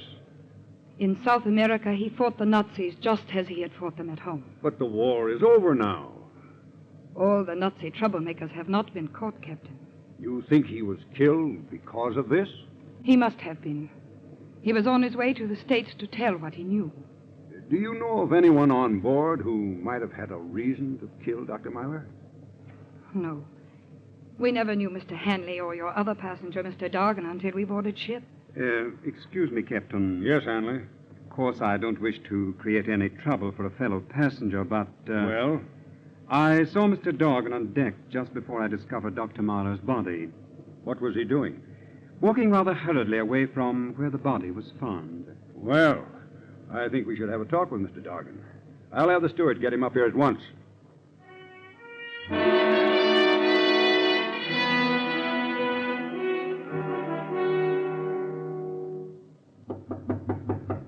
Come in. I have Mr. Dargan here, Captain. Bring him in, steward. Yes, sir. Go ahead, sir. Okay. Hi, Miss Brenner. Mr. Dargan? Hanley. Hello, Dargan. Mr. Dargan, do you know why I sent for you? Yeah, the steward gave me a fill-in. It's too bad. I'm trying to check on everyone's activities. Can you tell me what you've been doing for the past hour? Yeah, I was in my cabin most of the time. Were you on deck at all? For a while. Why? Mr. Hanley here discovered the body. It was between my cabin and the radio shack. Yeah? He told me that just before this discovery, he saw you on deck. So what? You were walking away from where the body was found. If it was near the radio shack, he was right. I was in there sending a message. You can check that with your operator. I will. Who was with Hanley when the body was found? I was alone. Why? Maybe somebody ought to check up on you. Now, see, I believe you're in the mining business, Mr. Dargan. That's right. Have you ever had any dealings with the Nazis in South America? Are you kidding? We just fought a war with them, remember? Captain, I wonder if I might go to my cabin. Oh, yes. Go ahead, Miss Brenner. I'm going to question these men a bit further and then radio a report to the federal authorities. Steward. Yes, sir? Take Miss Brenner below. Yes, sir. Good night, everyone. Good night, Good night, Miss Miss Brenner. Brenner. Good night. Go ahead, miss. Thank you, Stewart. This way, miss. Never mind the act, you fool. What do you mean? You bungled the job. What are you talking about? Why didn't you throw the body overboard? I never had the chance. Why? Somebody beat us to the job.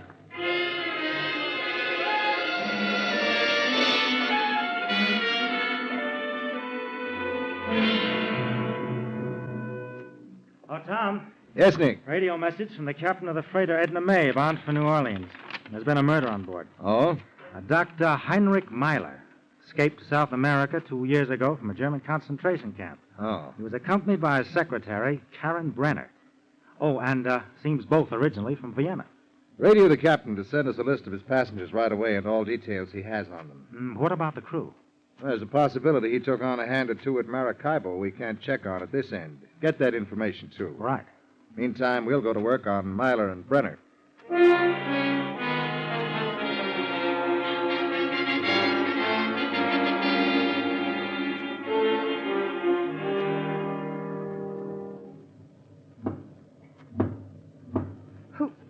Who is it? Message for you, Miss Brenner. Mr. Dark. That's right, baby. The first name is Sam. What's the meaning of this? I guess you might call it a business call. I don't know what you're talking about, but please leave. Look, baby, I just came here. Please, I don't feel well. I'm terribly upset. Over the doctor? Yes. Now get out of here. I told you this was a business call. The business is why the doc died. What do you mean? Well, it's kind of a long story, but if I were you, I'd listen, baby. Well? When the Nazis invaded France, they helped themselves to a lot of things that didn't belong to them. When they left France, some of those things weren't returned. Yes? One of these light-fingered Nazis was a guy named Karl von Ritter. His touch was paintings stolen from a gallery in Paris. Look, I am not interested Just listen. This von Ritter guy took these paintings to South America with the idea that eventually he'd bring them to the States and make a nice score. Only he didn't quite make it. You know why, don't you? You know that the doc was really Karl von Ritter. That's not true. Oh, now look, baby, I did a lot of research on this. It's a lie, I tell you. Suppose we let the captain decide that. Come on, let's tell him the story. Wait a minute. Okay. What do you want? Now you're talking, sweetheart. Where are the paintings? I don't know. Now, wait a minute. I swear Look, I don't. you were working this thing with him, weren't you? Weren't you? I knew who he was, yes. And you know about the paintings? I didn't know where he kept them. Somebody did. That's why the guy was killed. Then find out from whoever killed him. Oh, baby, that's why I came here. I had nothing to do with his death. Look, you and that guy Hanley are working on this thing together. Hanley? I pegged him the minute they came aboard ship. He's a larceny guy from way back. I never saw him before in my life. Stop, will you? I swear it. Okay, maybe you're leveling. But if you are, you got real trouble. How? Hanley must have killed the doctor. The chances are you're next on his list. Oh. You still got one chance. What? We become partners. How do I know you didn't kill the doctor? You don't. But I didn't. How do I know I can trust you? You don't. But you got to play ball with me. Now, where did he keep the paintings? In a secret compartment in his trunk. That's my girl. Let's nail him now.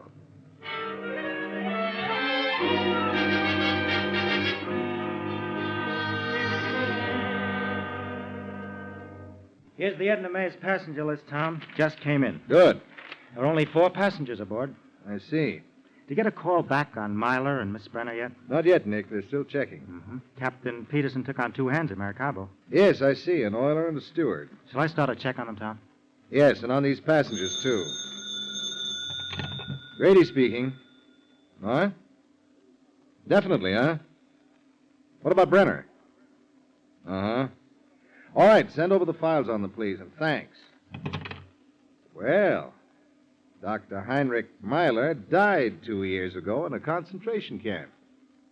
Then who was the murdered man? We've got to find that out. Tom, what about Miss Brenner? Been in South America 4 years, suspected of having worked with Nazi agents, but nothing was ever proved. You think she could have killed the man? We can't think anything yet, Nick, until we get the answers to an awful lot of questions. When is the ship due at New Orleans? Sometime tomorrow, if the storm she's in now doesn't delay her too much. Well, we got some fast work to do. We can make that 8 o'clock plane for New Orleans. Radio the captain. We'll board the ship when she drops anchor in midstream for inspection. Right. Meanwhile, we've got to find out who Dr. Myler really is.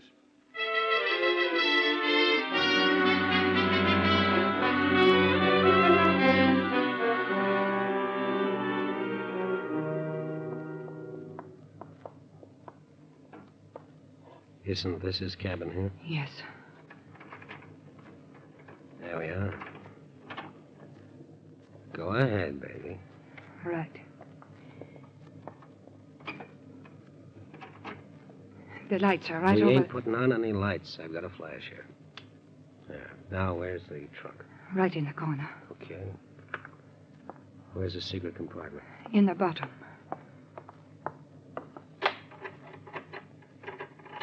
Hey, this trunk is locked. I have a key for it. It's back in my cabin. That's great. Go get it quick. Very well.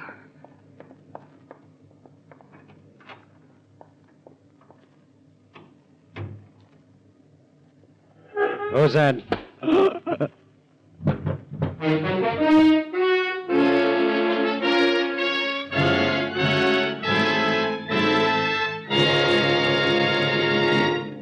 This week at the Equitable Society, I happened to hear President Thomas I. Parkinson talking about New Year's resolutions. And some of the things he said impressed me so much that I've asked him to repeat them in person to our radio audience tonight. Ladies and gentlemen, I take pleasure in introducing Thomas I. Parkinson, President of the Equitable Life Assurance Society of the United States. Thank you, Carl Frank, and good evening, ladies and gentlemen. In 3 days and a few hours from now, the bells will be ringing, the whistles will be blowing, and people will be saying Happy New Year to one another. Since I won't be able to be with you at that moment, I'll have to give you my good wishes in advance. So a happy and prosperous New Year to all of you, from me personally and from the Equitable Life Assurance Society of the United States. I think everybody realizes that this year, 1946, we are soon to enter, will be a critical year in the history of civilization, the beginning of a new age for the whole world. So when we make our New Year's resolutions, isn't this a good time for all Americans to reaffirm their faith in the traditional American virtues of thrift, neighborly cooperation, and self-reliance. In all past times of crisis, those three qualities have stood us in good stead. We've depended on them before, we can depend on them again. Of course, when I say traditional American virtues, I don't mean that we Americans have any monopoly on them. The Scotch, for example, are celebrated for their thriftiness. The Scandinavian people are famous for the success of their cooperative movements.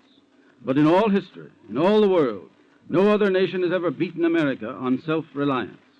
I believe that this is a matter of inheritance. After all, every citizen of this country, if he goes back far enough, is descended from emigrants.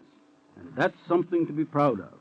Any emigrant is a man or a woman who had the courage and initiative to leave his homeland and cross an ocean in search of greater opportunity and greater freedom. That's the pioneer spirit. And this same spirit of self-reliance is the backbone of our American system of free enterprise today. Self-reliance is what makes a man start a little business and then develop that little business into a big business. Self-reliance is what makes a man buy a farm, build a home of his own, and plan things so that his children will get a first-class education. For 86 years, the organization of which I have the honor to be president, the Equitable Life Assurance Society of the United States, has been working with Americans who practice the virtues of thrift, cooperation, and self-reliance. You see, when a man buys future security in the form of life insurance, he gives a perfect demonstration of self-reliance. He proves that he believes in taking care of himself and his family, no matter what happens. He proves that he believes in standing on his own 2 feet. Furthermore, our society is strictly a cooperative enterprise, owned entirely by its members and run solely for their benefit. Thanks to the thrift of our 3.25 million members, a great protective fund has been built up which gives every individual member far more security than he could achieve by his own unaided efforts. Thrift, neighborly cooperation, and self-reliance. These are the qualities that have made the Equitable Society strong. They are also the qualities which have made America strong. The more we practice those 3 virtues in the future, the more certain we can be of a Happy New Year in 1946 and of Happy New Years for many years to come. And now back to the file on Murder on the High Seas.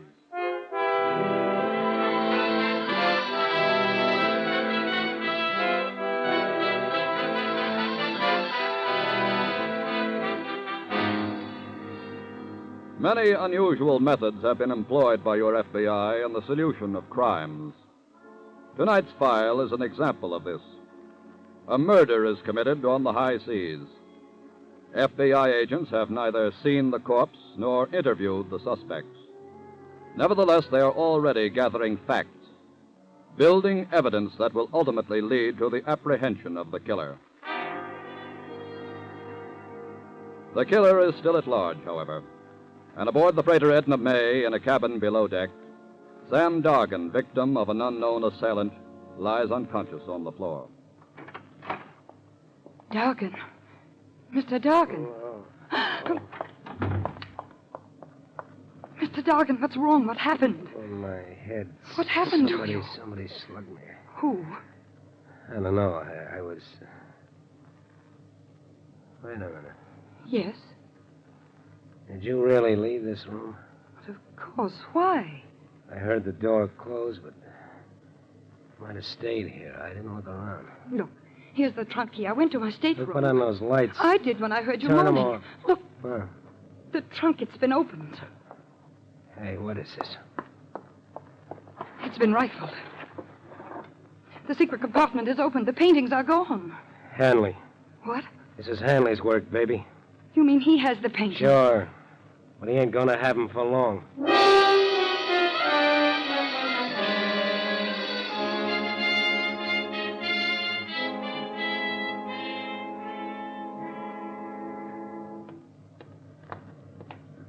Good morning, Captain. Well, good morning, Mr. Hanley. May I fall in with you? Of course. You're up and about rather early, aren't you? Oh, yes. I'm always an early riser at sea. You sleep well? Yes, like a top, sir. Anything new on the killing? No. I'm just waiting now to turn it over to the FBI. Good morning, Captain. Well, Mr. Dargan, Miss Brenner. Good morning, Captain. Looks like a lot of early risers this morning. Yeah. Good heavens, Dargan. What? Your head, the bandage, what happened? I took a pretty good wallop last night, Hanley. Oh, how was that? I got a little restless and took a walk. And just as I came to Dr. Myler's cabin... Yes? That's where it happened. What do you mean? Oh, the ship did a half roll, Captain. I banged my head on a brass fitting. Oh. Well, that's too bad, old man. Yes. What time are we due at New Orleans, Captain? We ought to drop hook in about an hour. Good. Well, shall we continue our stroll, sir? Very well. Will you join us, folks? No, thank you. See you later, then. Cheerio. I was watching Hanley's face when you told the story. He's the one, all right. Sure. We arrive in an hour. What are you going to do? You make sure that he stays on deck. I'm going down now and case out his cabin.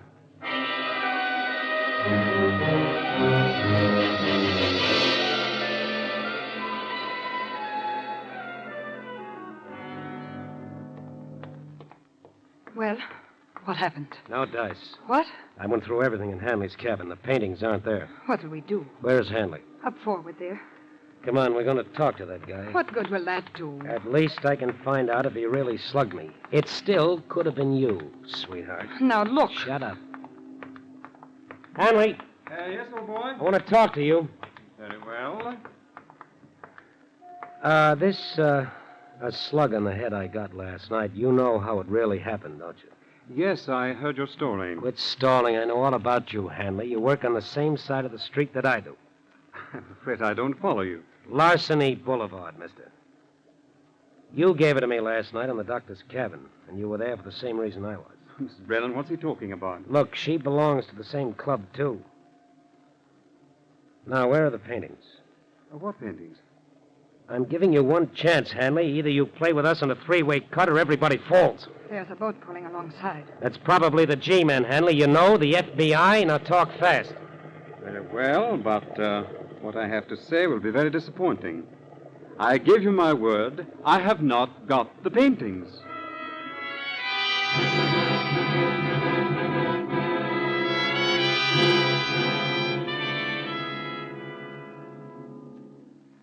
Captain, I think you should know some of the facts we've already assembled on this case. You mean you have something just from that list of names I sent you, Mr. Grady? Yes. Dr. Myler's real name was Karl von Ritter. He was a Nazi who fled to South America.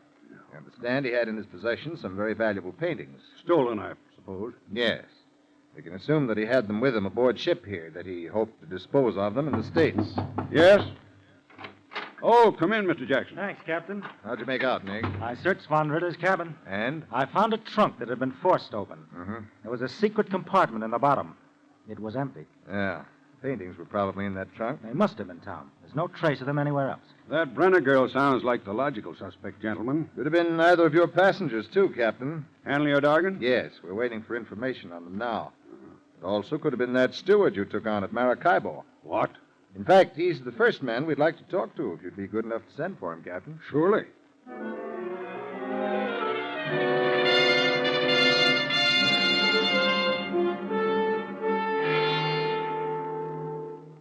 You send for me, Captain? Yes, steward. This gentleman is a special agent of the FBI. I see. He wants to talk to you about the death of Dr. Myler. I'm afraid I know nothing about it. Then let me tell you something I know. What do you mean? Your real name is not Paul Mason, it's Max Schmidt. That's true, but I tell you, I didn't... Wait a minute. You and your oiler friend jumped a Swedish ship 6 weeks ago in a South American port. Well, what if we did? Police down there keep pretty good track of strangers, Schmidt. That's how they were able to tell us about your contacts with Miss Brenner. Shall I go any farther? All right. Miss Brenner did hire us to make this trip and help forge our papers and everything so we could sign on the ship. And you were supposed to kill Dr. Myler and get part of the money from the sale of the paintings. But I tell you, I didn't kill him. No? What happened? The oiler and I decided not to go through it. Excuse me, Tom. Yes, Nick. The wireless room just gave me this. I see. Oh, that'll be all now, Stewart. You can go. Yes, sir. Well, this is the information we wanted on Dargan and Hanley. Both of their records would fill a book. Well. Captain. Yes? I'm going to call on you for some help. Now, here's what I'd like you to do.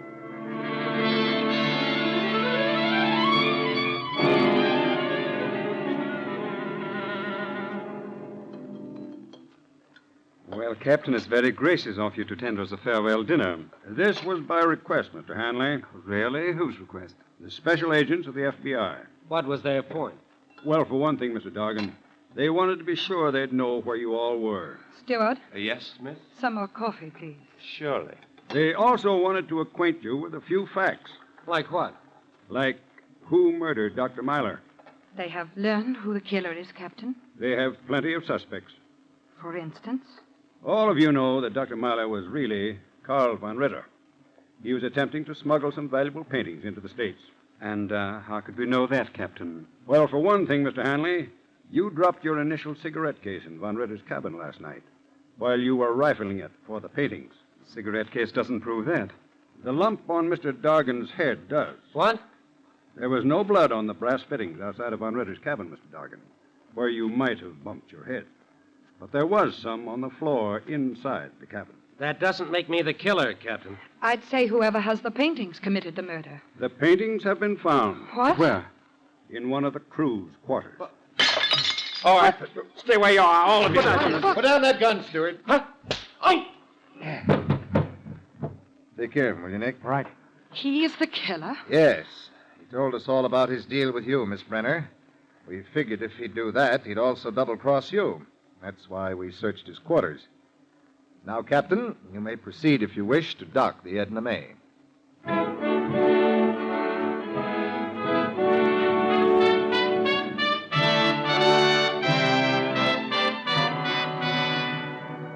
The subsequent finding of the murderer's weapon led to the trial and conviction of the ship's steward on the charge of first-degree murder. Hanley, Dorgan, and Miss Brenner were sentenced to the federal penitentiary for their part in the conspiracy.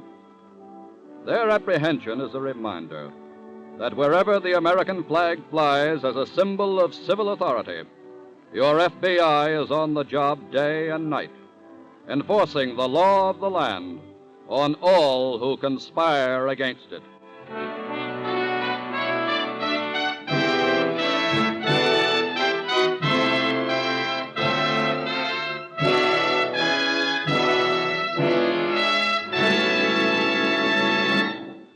Before you hear about next week's thrilling case from the files of your FBI, may the Equitable Society again wish you a happy and prosperous New Year. Just as you look to the FBI for national security, you look to the Equitable Society for the financial security of life insurance. In the same spirit in which it has lived through 86 years, the Equitable Life Assurance Society of the United States shall, throughout 1946 and the years to come, continue, like your FBI, to be dedicated to the security of you, your home, and your country.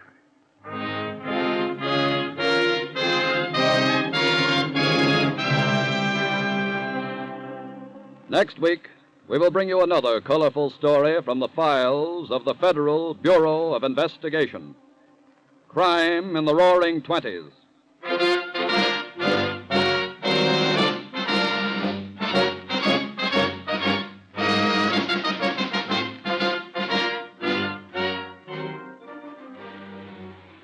The incidents used in tonight's Equitable Society's broadcast are taken from the files of the Federal Bureau of Investigation. However, all names used are fictitious, and any similarity thereof to the names of persons living or dead is accidental. Tonight, the music was under the direction of Frederick Steiner, the author was Frank Ferries, and your narrator was Dean Carlton. This is Your FBI is a Jerry Devine production. And now this is Carl Frank speaking for the Equitable Life Assurance Society of the United States and the Equitable Society's representative in your community, and inviting you to tune in again next week at this same time, for this is Your FBI.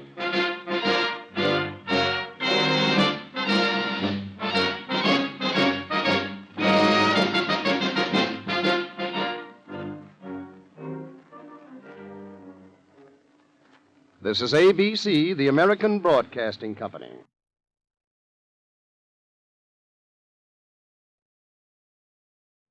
The Equitable Society presents This is Your FBI.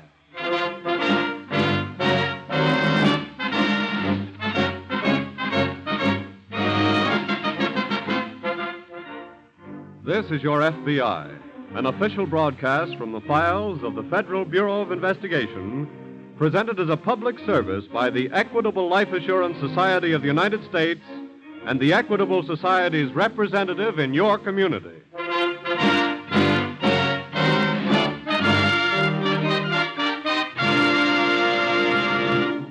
Before opening tonight's file, this first broadcast of 1946, this first week in January, is a good time to look forward into the future and back at the past.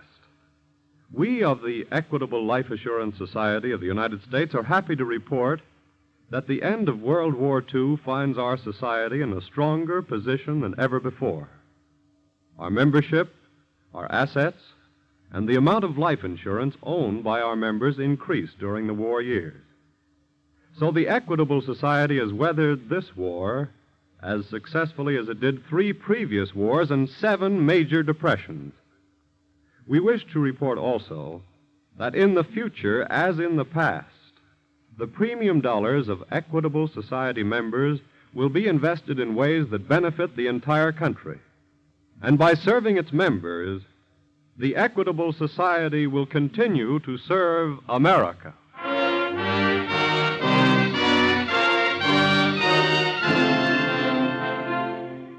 Tonight's file, Crime in the Roaring '20s.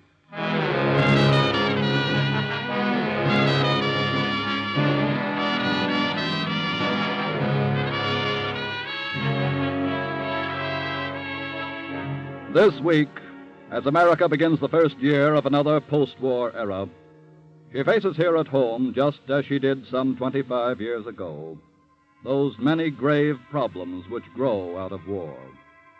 But of them all, none is a greater menace to the right of American citizens to life, liberty, and the pursuit of happiness than that problem which is splashing more and more black ink across the front pages of our newspapers every day: crime.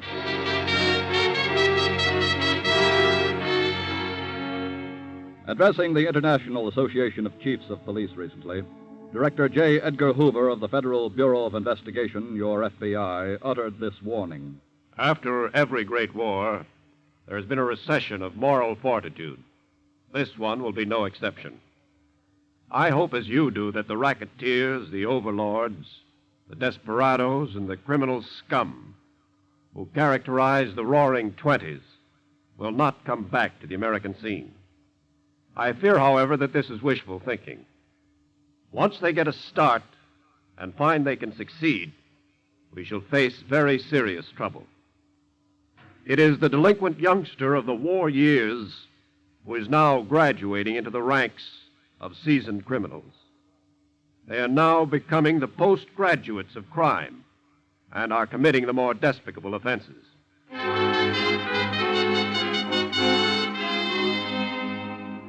It was the delinquent youngsters of 1917 and 18 who graduated into the seasoned criminals of that post-war era, who made the Roaring '20s roar.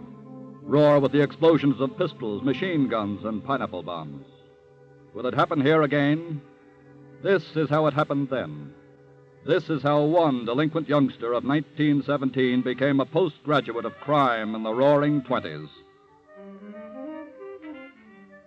In a cellar room of the Black Cat Club, a roadhouse just outside a large Midwestern city, the slot machines and dice games, as usual, were taking more than giving. While upstairs on the main floor, the young hip flask set were drinking bootleg liquor in dim corners and dancing the black bottom to a pasty-faced orchestra. Presently, young Red Martin and 2 companions sweep into the room and take over a booth in a corner. Hey, waiter. Yeah. Give these guys a setup and bring me a Coke, will you? Okay. What's with the Coke? Why don't you take a real drink, Red? None of that rot gut for me, pal. You can't make dough out of it, and ulcers, too. And I'm going to make dough out of it. Yeah? How do you mean? Tell you all about it in a minute. Hey, look. Yeah? Couple of dames over there making a big play. Forget 'em. I'll show you something with real class. Where? That blonde. Huh? There she goes now, toward the back. Hey. That's for me, fellas. Are you kidding, Red? You know who that is? That's Legs Muller's dame. I know. Guy that runs this joint? Yeah. Look, stupid. Don't you know who Legs Miller really is? Yeah, I know. He does a little bootlegging. A little? He ain't in the pint and quart business. He runs the stuff by the truckload. Yeah? Sure. And he's the guy I'm here to do business with. Are you kidding, Red? What are you set up, boys? Your Coke, Red. Okay, say, tell Casey I want to see him. Sure. Now, before this Casey gets here, I want to tell you guys something. Okay. Up to now, we've just been playing a nickel and dime rackets. It's time we graduated. How? We'll hook up with a gang like Legs Miller's, make some real dough, and if we're smart, we'll have our own business before you know it, okay? Well, gee, Red, What's the matter, you yellow? No, of course not, You want to see me, Red? Yeah. What about? You know what about, Casey? Yeah, but Legs ain't... Don't give me that, he's here. I saw his dame go back a minute ago. Look, Red, the guy is busy. I want to see him, now. Okay, kid. Come on. Stick right here, boys. I'll be back with a deal.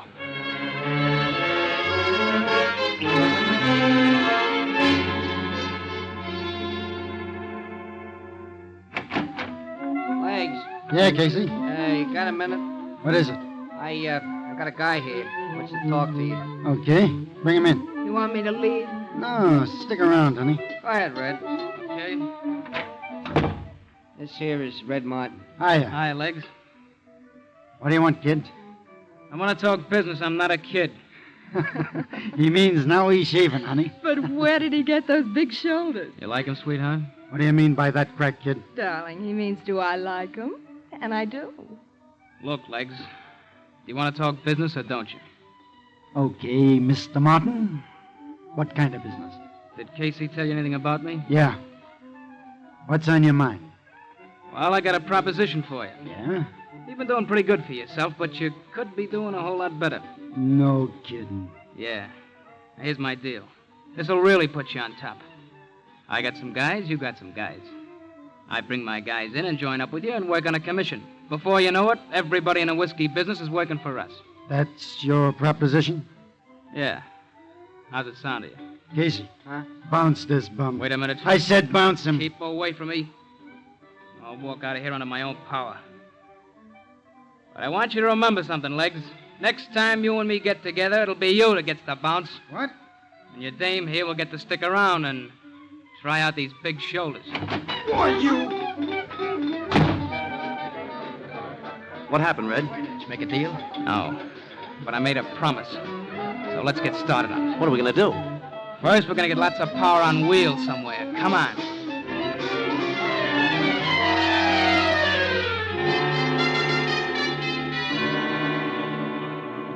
Crime, like history, repeats itself. This juvenile delinquent product of World War I has his counterpart today. Somewhere in the nation, a youngster like Red Martin may be planning a similar career of ruthless violence. Let him listen, then. Listen and learn. The first report on Red Martin is received in the local office of the FBI. Special Agent Brown speaking. Morning, Mr. Brown, police headquarters. I think this is one for you FBI fellas. All right. What is it? Morristown across the state line last night. Yes? 3 young fellas stuck up an all-night garage and auto storage, slugged the man on duty, and escaped with a black Cadillac sedan. Mm-hmm. Believe they came back across the state line with it. What are the details? The garage man gave a pretty fair description of him.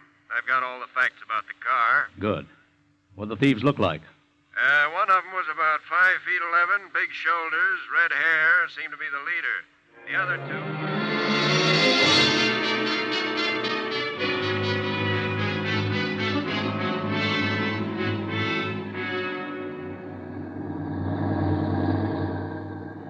Give me your light, will you, Casey? You better wait. We gotta stop for this railroad crossing, you know. Don't worry. I ain't taking no chances with a load of legs booze. Well, looks clear to me. Give me that light before Okay, we put can... your hands up and get out of that What truck. is it? Hey, what's the idea? Shut up and get out of there quick. They ain't fooling, Casey. We better haul out. Yeah. Go ahead, kid. Right. This is for not moving when I told you. Drag him over to the ditch, Al, quick. Okay. You know where to drive the truck, Joe. Get at it. Sure. Casey, I guess we better rough you up a little, too, so everything will look on the up and up for you when your pal comes out of it. Okay. And you better not ride the next load we knock off. Legs might start wondering. Just tip me off about it. Right. Hey, you know something? What? Knocking off this truck makes me and Legs partners after all.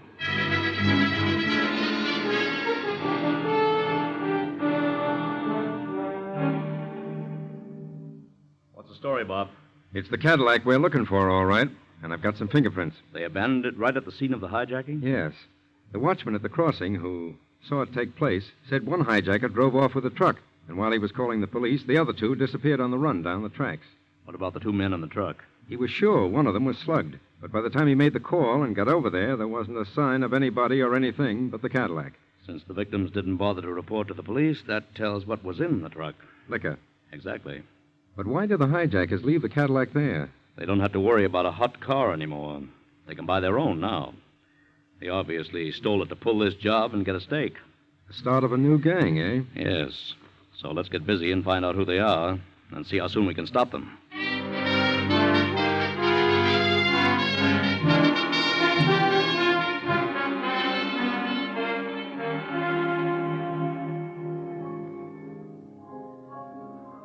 Hiya, Red.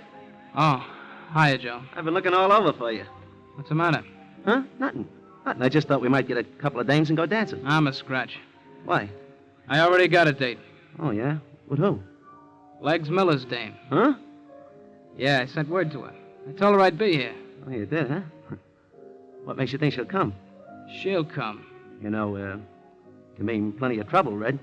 This kind of trouble I like. Yeah, but if Legs finds Wait a out... minute. Huh? She's coming in the door. Blow, will you? Okay, but take it easy, will you, Red? Hello, Shoulders. Hi, honey. Sit down. Thanks. You want a drink? No. Okay. How's Legs? He's all right. Did you, tell him you were coming here? Now, what do you think? Well, he's got to know sooner or later. What do you mean? About us. You're wonderful. That's right. What about us? We're in business, baby. Just like that, huh? Look, I had this figured months ago. And when I got ready for you, that's when I sent you the word. Really? Yeah. You see, there was a lot of things I had to do along the way. Get cars, which I got. Get dough, which I got. And now you. Which you ain't got. Don't be a sucker, baby. I'm your kind of guy. How do you figure that? You hear that music? Hear what the guy is playing? Yeah. That's my favorite song. That's why he's playing it. See the box there? Yes? It's loaded with them orchids. Your favorite flower. And I got an order in with the jeweler for a ruby ring. That's your favorite rock. How did you know all this? I done research on you, honey. Now you see what I mean? I'm your kind of guy. You're forgetting something, Red. What's that? Legs. What about him? He's gonna have something to say about this. I figured that too, honey. You know something? I'm gonna give him a chance to say it. Gotta pay a call on Mr. Legs Miller tomorrow night.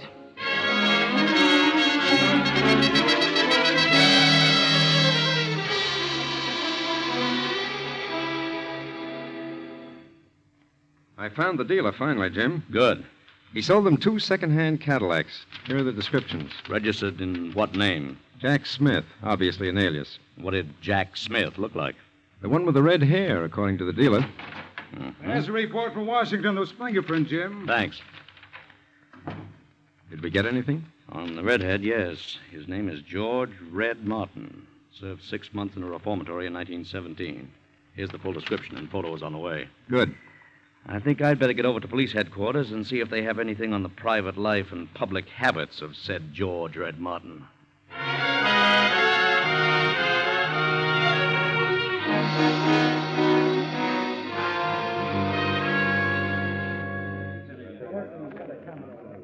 All right, you guys, listen to me a minute, will you?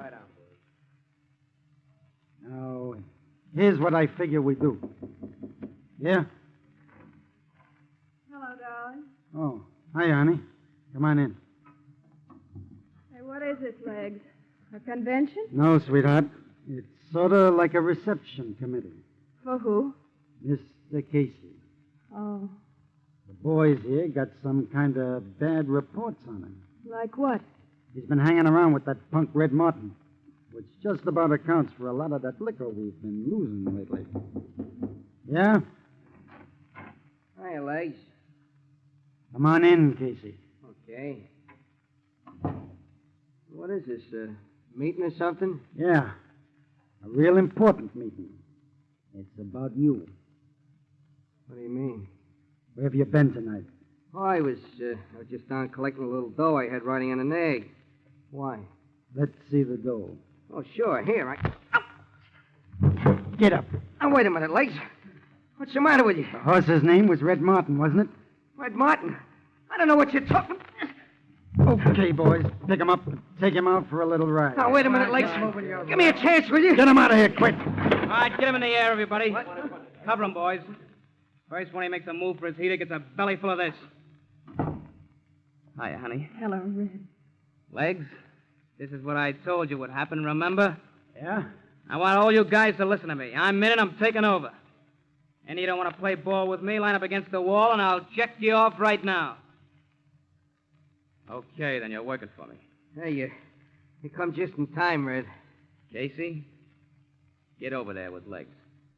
What? I said get over there. Oh, sure, but what's the idea? There ain't going to be any double crosses in my outfit. Huh? You double-cross Legs, you might double-cross me. Now take it, both of you. Oh, all right, wait a minute.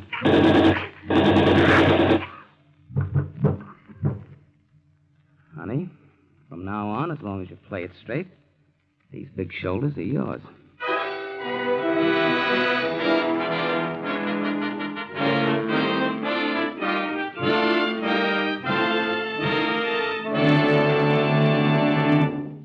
Now, for a moment, let's talk about another kind of youngster.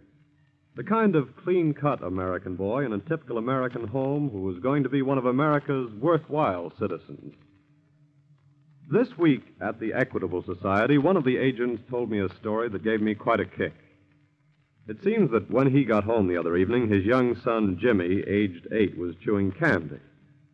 Well, like fathers everywhere, he said, "Don't eat that candy now, Jimmy. You'll spoil your dinner. Where'd you get the candy, anyway?" "Fred gave it to me," said Jimmy. "His father's in the candy business, and he brings home samples." "Say, Dad, why don't you ever bring home some life insurance samples?" Well, Jimmy's dad tried to explain. "Look, son," he said, "life insurance isn't like candy. Candy is something you can see and feel and touch and taste right now. But life insurance, well, now let's suppose that Fred's dad should die. There wouldn't be any more candy unless Fred's dad had arranged for life insurance to keep Fred supplied with candy and food and clothes." Well, Jimmy thought a minute, and then he said, I get it. Life insurance is candy for when the samples run out." Candy for when the samples run out. That's something to think about. Life insurance is candy for future delivery, security for tomorrow. Well, thinking about that makes us of the Equitable Life Assurance Society of the United States feel pretty happy about the work we do. There's a real satisfaction in being in a business like this. You see, we always know that what we're doing today will benefit boys like Jimmy and millions of other young Americans far, far into the future. Yes, this week and every week for more than 86 years, the Equitable Society has been building security for you, your home, and your country. And now back to the file on crime in the Roaring Twenties.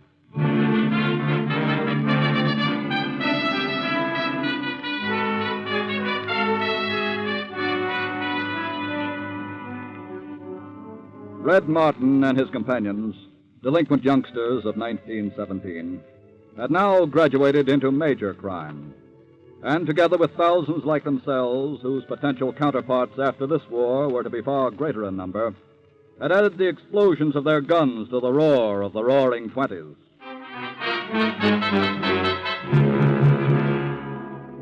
It is now some 30 or 40 minutes after Red Martin's blazing Tommy gun put him on the little throne which had been occupied by the man called Legs Miller. The murdered man has been discovered. The police notified. They, with special agents of the FBI, are now viewing the bodies. That's Legs, all right. The other one, I've heard him call Casey. Who did it, waiter, do you know? Let me answer that, officer. It was Red Martin, wasn't it, waiter? Well, It's Red Martin and his gang who've been knocking off Legs Miller's trucks. Is that right? I've seen Casey and Red Martin together. But why did Casey get it? I guess Martin doesn't want any double crosses on his staff. Find anything, officer? Couple of slugs on the floor that went clear through him. I'd like to have them for a lab check, if you don't mind. Here you are. Obviously, Martin doesn't intend to do business here. No, he'll probably set up a new headquarters. Waiter. Yes, sir. Did Legs Miller have a girlfriend? Yes, sir. Is this her picture on the desk here? Yes, sir. With all my love, Honey. That's what she was called. We're taking this picture along, too, officer. All right, Mr. Brown. I guess we can go now. And let's keep our fingers crossed. This picture could be the clue to the whereabouts of Red Martin. Assuming you mean that when Red Martin takes over, he takes everything over. Right.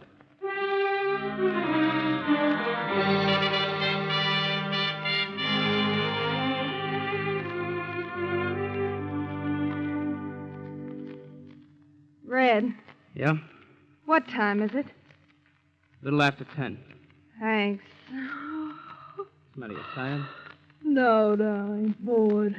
What's the matter? Well, these past few days haven't been what you might call exciting. Now, look, honey, I told you. I know. We have to stay here until the heat's off. Couldn't you have picked someplace else for a hideout? Did it have to be 2 dingy rooms above a garage? We ain't gonna be here forever. We already have been. Who is it? Me, Al. Come on in. Hi, Blondie. Hello, Junior. Want to see me, Red? Yeah. Tell the boys that tomorrow we start expanding. We do? How? We're gonna start taking over Mr. Cicero's customers. It's a big order. I'm a big guy. Tomorrow the boys start calling on Cicero's customers to tell them from now on they're buying from us, okay? It'll be okay until Cicero decides to pay us a visit. That's what I want. It'll be a quick way to take over. We'll be here waiting for him. Pass the word on, Al. All right. See you later. After Mr. Cicero, do we hide out again? Come here, baby. Well, Look, just play along with this for a few more days, will you? oh, I wish you didn't have those big shoulders.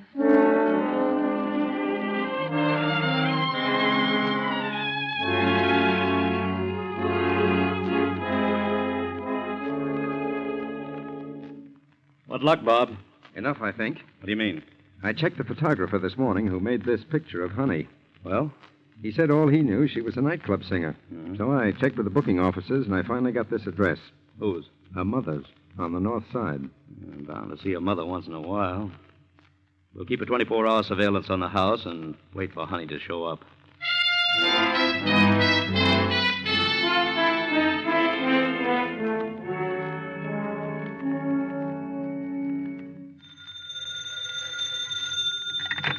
Brown speaking. Jim, the girl just came home to see her mother. Yes? Better get over here so we can follow her back and pick up Martin. You follow yourself, Bob, and then come on in. Why? I want to pick up everybody at once. Yes, but how? You keep tabs on Honey and find Martin's hideout. I think I've got a way for seeing that everybody is at home when we go calling.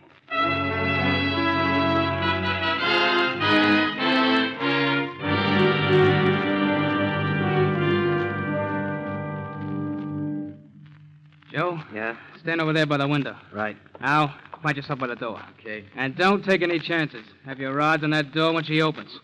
And, honey, Yes, darling. for the 10th time, go on back home to your mother's. Nothing doing. I'm staying here. Look, baby, that was Cicero that called and said he was coming over, not a magazine salesman. Cicero. I'm not afraid of Cicero. So I suppose you like his shoulders, too. Darling. Okay, then get out of line of that door anyway. Hey, Red. Yeah. They're here. How many? 3 cars full. Get set for anything. They'll be upstairs any minute. But they won't all come up here. Never mind what stays downstairs. Just take care of what comes in that door. That's all we have Hey. to... Listen, Red. Only one guy coming up. Yeah. Must be Cicero himself. Gonna try talking first, I guess. Can we let him have it when he comes in? I'll take care of him.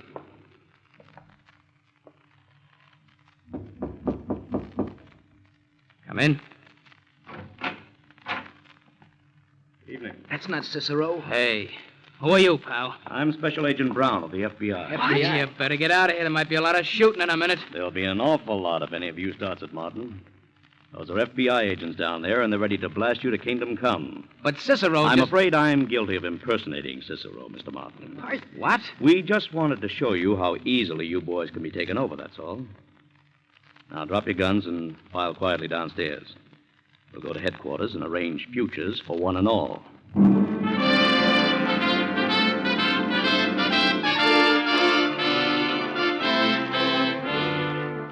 Young Red Martin's short and unprofitable career of crime ended with his death in the electric chair.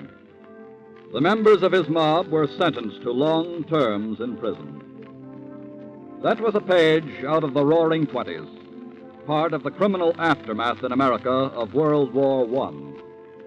Already the criminal aftermath of World War II is splashing black ink across the front pages of our newspapers. It happened before. It can happen here again. The FBI and your local law enforcement officers will fight it day and night. But it must be fought by all the people if it is to be licked. What are you doing about it in your community?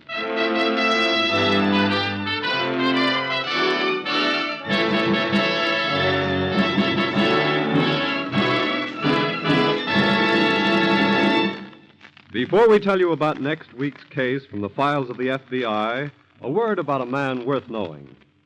To the FBI, America looks for national security.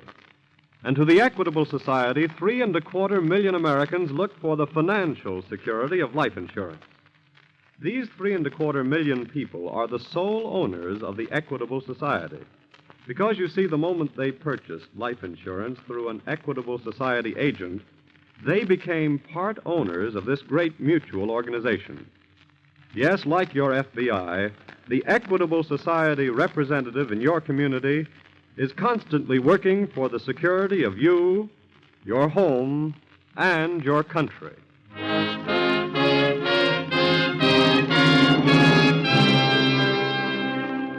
Next week, we will bring you another colorful story from the files of the Federal Bureau of Investigation. The Innocent Killer.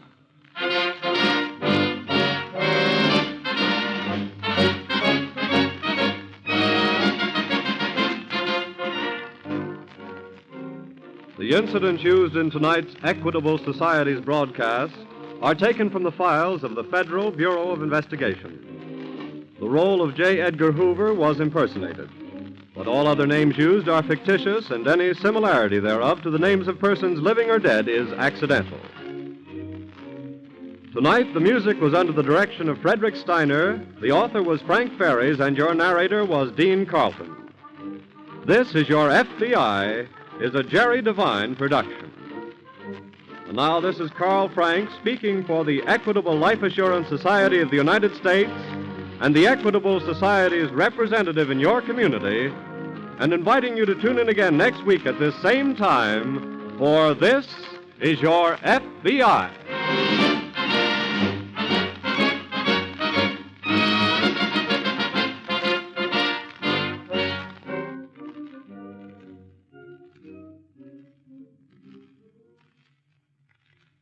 This is ABC, the American Broadcasting Company. The Equitable Society presents This is Your FBI.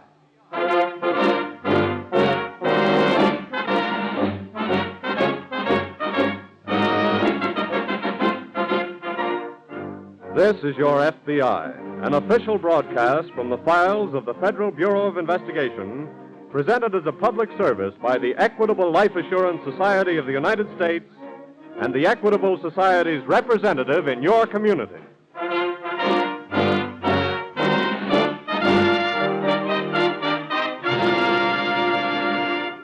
Before opening tonight's file, will you imagine for a moment that you're looking in the dictionary? There's one word in it of special importance for millions of you who have tuned in this program. If you look in the dictionary, you'll find that the word society comes from an ancient Latin word, societas, which means literally a group of allies. So don't you agree that the Equitable Life Assurance Society of the United States is well named a society? It is a group of allies. Every member of the Equitable Society has 3.25 million trustworthy allies. They are his fellow members, the men and women who have joined forces with him to provide the security of life insurance for themselves and their families. So now you know that the word society in the name Equitable Society has a very deep significance. It means that this great mutual organization is owned entirely by its members, the Equitable Life Assurance Society of the United States.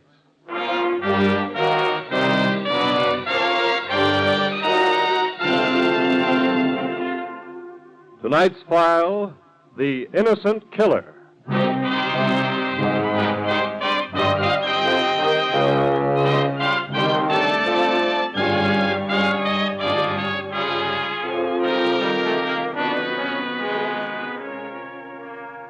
Too often, grave injustices have been committed against innocent persons through circumstantial evidence and coincidence. Therefore, your FBI has never relied solely on either in fixing the guilt for a crime, considering rather the establishment of innocence as a first principle of true justice. Your FBI, as tonight's case from its Alaskan files demonstrates, takes nothing for granted, suspects all evidence until proven valid, and never jumps at conclusions.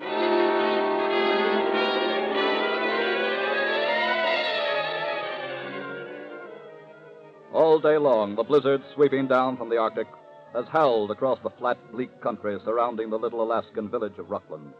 And now, as the deeper gloom of night closes in, a woman sits all alone in John Miller's log cabin trading post. She is mending a sweater near the old pot-bellied stove. Suddenly, the front door swings open. A man enters. What? Where's the trader? You got something to trade? I said, where is he? Mr. Miller ain't here. When will he be back? He's up north, be down in about a week. Anybody else here? Would that be bad? What do you mean? What could I mean? You put up your dogs? I haven't got any. You haven't got any snowshoes either. I rode with an Eskimo sledding this way. That thing on the counter behind you. What does it look like? Shortwave radio. That's right. Works both ways. Where does it reach? Fairbanks? Any news? About what? About anything. Why should you be so interested? Answer my question. Okay. They signaled here about 15 minutes ago. Yeah? There was a report on some trouble in Fairbanks. What kind of trouble? The government assayer was shot and killed in his office earlier today. Huh? They asked me to be on the lookout for the guy that done it. Any description? Yeah. Real good one. They said he was a fella about your size. Uh-huh. He was wearing a red and black Mackinaw. Just like the one you got on. Anything else? That's enough, ain't it? What'd they tell you to do if he showed here? Call him back? That might make trouble for you. I know. Well, what are you going to do, sweetheart? Gets awful lonesome here. How about some tea?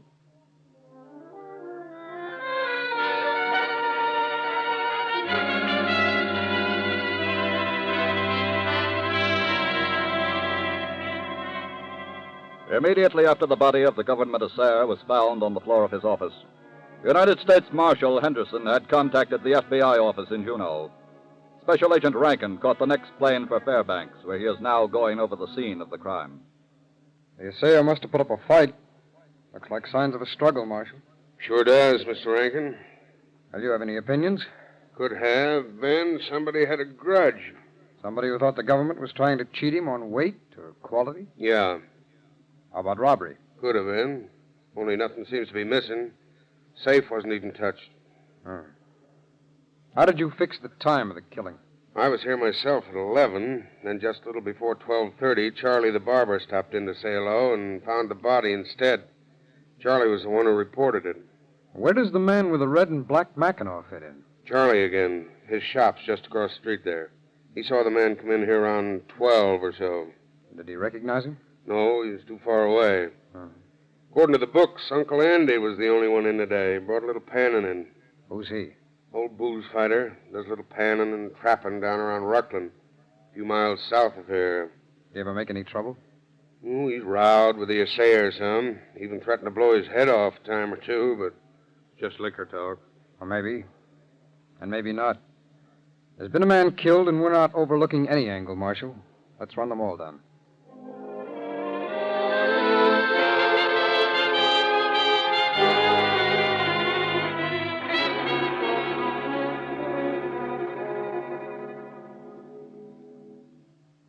More tea, mister? The name is Kurt. Some more tea, Kurt? No, thanks. Nan. Nan, huh? Uh-huh. Tell me something, will you? What? What's with you on a setup like this? What do you mean? How'd you wind up here? I married the guy. You like it? What do you think? And why do you hang around? Because I've had no way of getting out. Oh. Now, suppose you tell me something. Okay. You are the guy the marshal's looking for. That's right. How'd it happen? You kill him? Mm-hmm.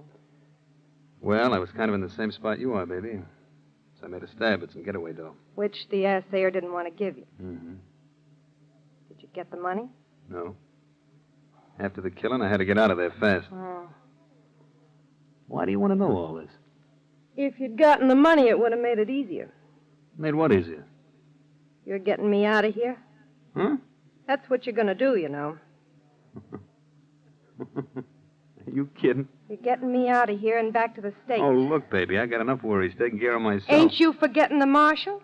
I told him I'd keep a lookout for a man Listen, with a... you ain't blowing no whistle on me. Then get me out. How? That's your problem. Get in the back room, quick. Okay, but if he's wearing a badge, get rid of him or don't stand between us. Okay. Just a minute.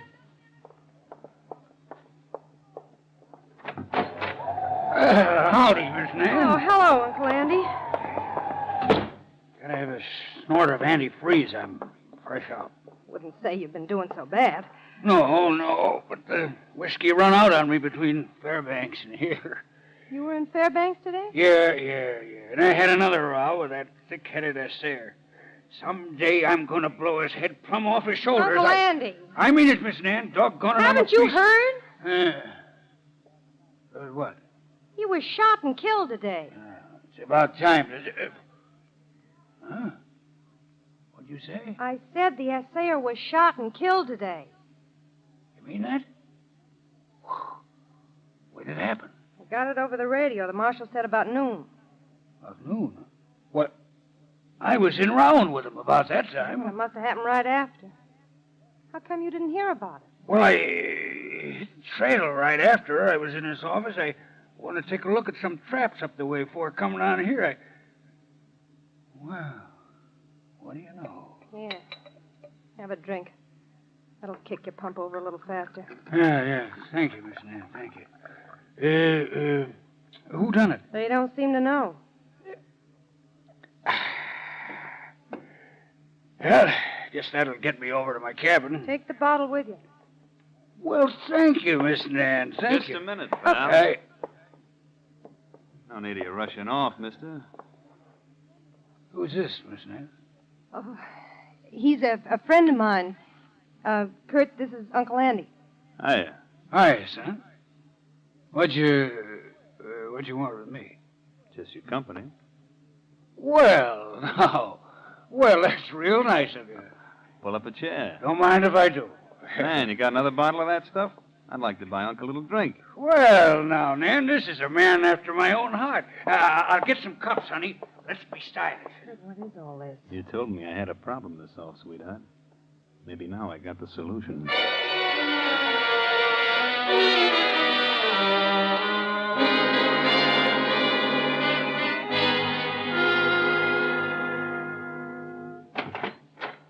Hello, Mr. Rankin. Marshal, Pick up anything? I took a look at the slug they got out of the assayer's body. Oh? It's .32 caliber. Well, that may be a help. Will be when we find the pistol that fired it. I did some more asking around, but nobody but Charlie seems to remember seeing anybody wearing a red and black Mackinaw. Marshal, where did you say this Uncle Andy is located? He's got a cabin down around Ruckland. Why? Well, he was seen hitting the trail in a hurry a little after 12 noon today. Yeah? Maybe we ought to take a run down there. Be kind of rugged going tonight. Yeah, I can get Miller's trading post down there on the radio. You want to do that? Well, what for? Uncle Andy's around there, good deal. No, there's no need letting him know we're coming. We'll get down there in the morning.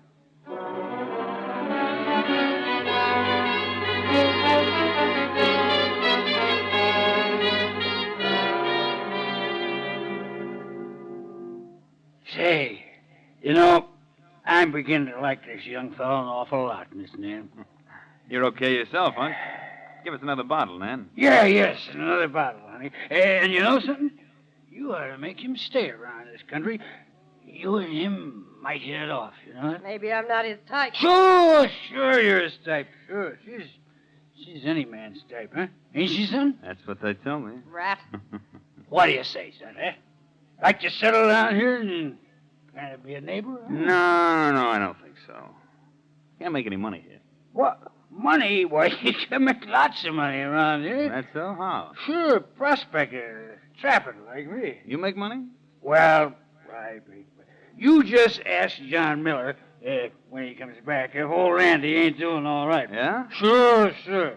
He's keeping a lot for me over in that there safe right now. You hear that, Nan? Huh? Unc's got a couple of bucks put away. Yeah. Couple of bucks. Wait, he's holding $5,000 for me if he's holding a nickel. That's all I wanted to know. Yes. Huh? Baby, this guy's our passport. What do you mean? Yeah. You mean call me passport? When's Miller coming back? About a week. Why? That's plenty of time. Passport. Give me a little drink, son. I got it all figured out now. How? Please, give me one little drink. Sure, pour him one, sweetheart. A stiff one. Yeah, a stiff one. Okay. There you are. Bottoms up, Unc. Yeah. Here's to you, son. Oh. Baby, Yeah? get on that radio and tell them they can come get the body of the guy who killed the assayer.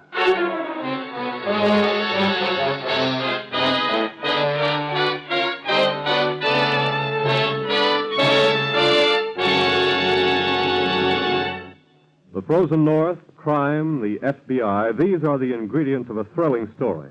But there's another kind of story that can be thrilling to Americans, the sort of kindly human story such as happened this week at the Equitable Society. This week at the Equitable Society, I read a very sincere letter of thanks received by the Equitable agent in Olympia, Washington. It was from a widow who had just received a totally unexpected check from the Equitable Society. I did not realize, she wrote, that I had anything coming on this old policy which my husband dropped many years ago. As I'm now well along in years, this money is surely a godsend to me, as it will give me something each month to live on. I didn't realize that a company such as yours would make all this effort to locate me. And I cannot thank you too much, and would you please give my heartfelt thanks to the officers of the Equitable Life Assurance Society of the United States, who are so kind and of so much help to me.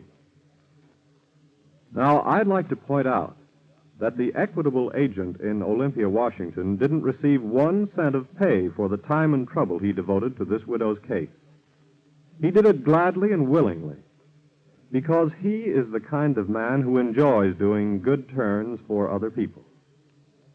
And in that respect, he's typical of all the agents and representatives of the Equitable Life Assurance Society of the United States. The equitable representative in your community is more than just professionally trained on security. He's a man who went into life insurance because he saw in it unlimited opportunities to benefit his fellow men.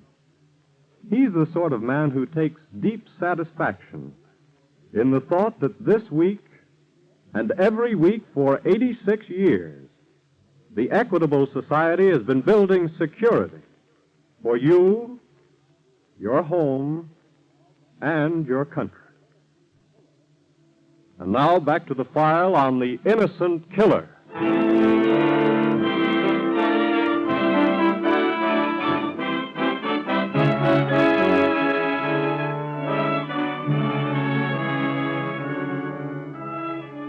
The crime files of this country contain hundreds of cases in which criminals have temporarily escaped justice by manipulating circumstance and coincidence to pin the guilt on an innocent person. But invariably, the truly guilty person pays for his crime. Regrettably, however, as in the case of the unfortunate man lying dead on the floor of the trading post, justice occasionally comes too late to fully spare the innocent. It is now some 4 hours later, and Special Agent Rankin and Marshal Henderson have arrived at the trading post. That's Uncle Andy, all right, Mr. Rankin. Well, tell us what happened, Mrs. Miller. Well, I'm still so upset. It's hard to remember everything, but he was awful drunk when he came in. He said he'd been to Fairbanks. Yeah? I asked him if he'd heard the news about the killing. That was after I talked to you on the radio. Yes. And I believe the marshal told you to be on the lookout for a man with a red and black Mackinaw. Yes, he did. Well, didn't you suspect something right away when this man walked in wearing a Mackinaw like this? Well, of course, I noticed it, but I just couldn't believe that Uncle Andy would... What did he say when you asked him if he knew about the killing? He just looked at me, kind of funny. I told him the marshal had warned me to be on the lookout for a man wearing a red and black Mackinaw. Yes. Then he pulled out a pistol and said, what was I going to do about it? I see. Go on. Well, he was so drunk, I thought maybe I could handle him, and I started fighting with him for the gun. And before I knew it, it went off, and he was lying there on the floor. At any time during the struggle, did you get possession of the pistol? No, I tried to jerk it out of his hand, but he was too strong for me. What's this bottle here? Oh, that. He asked for a drink when he first came in. I gave him the bottle. Well, Marshal, I guess we'd better get the body into the sled and head back to Fairbanks. All right, Rankin. Is there anything else you want me to do? Well, we'll let you know, Mrs. Miller, if there is. Marshal, will you give me a hand, please? Sure. I'll open the door for you. Thanks. All right. Good night, Miss Nan. Good night. Good luck on the trail back.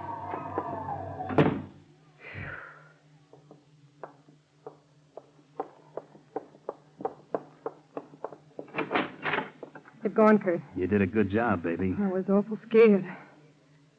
Kurt, Yeah? what are we going to do now? I got that all figured out. Well, would it be asking too much to let me know about Now, it? don't get jumpy, sweetheart. Well, what are we going to do? I pull out of here tonight. I'll take the old guy's sled and head down for Nenana. That's the first stop on the railroad south of Fairbanks. You go alone? That's right. I'll grab a train and go on to Anchorage and wait for you. When do I leave? You got to stick around here for a couple of days in case the law wants to ask any more questions. We get Uncle Andy's dough out of the safe, cut it up, take $2,500 apiece, and you... Wait a minute. What's the matter? You think I buy that deal, you're out of your mind. Well, what's wrong with it? Oh, not a thing. It's just peachy. You killed 2 men, get a gift of $2,500, use the dough for a getaway, and leave me holding the bag. Now, look, well, it just sweetheart. ain't going to work out that way. You're leaving here tonight, all right, but I'm going with you. It'll make it look bad for you. I'll take that chance. I'm going with But, you. baby, and I'm- furthermore, I take charge of the dough.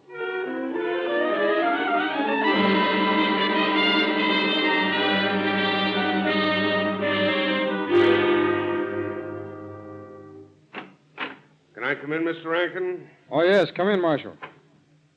How are you making out? Well, the doctor just left here. He performed the autopsy. Did he find the bullet? Yes. What's the story on it? Well, there hasn't been time for a ballistic check, but I'd say it matches with the one taken from the assayer's body. That figured. I think it figured a little too well. What do you mean? I'm beginning to wonder if that woman at the trading post gave us the true story of what happened out there. Why? Well, Marshal, several factors have come up. First of all, remember you're telling me you never saw Uncle Andy ever carry a pistol? Yeah? Well, I confirmed that around town. He's never been seen with anything but a hunting knife and a deer rifle. What else? I checked the prints on that liquor bottle I picked up at the trading post. There were 3 different sets. One was the old man's. One, I assume, was the girl's. What about the third? Well, right now, all I can do is ask the same question. And there's another factor in this thing I don't like. What's that? Here. Look at this red and black Mackinaw that the old man was wearing. Yes? The woman said the bullet was fired at close range. But there's no trace of powder burns. In fact, there isn't even a bullet hole. Well... Of course, his coat might have been open when the struggle occurred. There'd still be powder burns. That's right. Marshal, I wonder if you'd go out and get Mrs. Miller and bring her in here for further questioning. Sure. Meantime, I'm going to try and find out who belongs to that third set of fingerprints.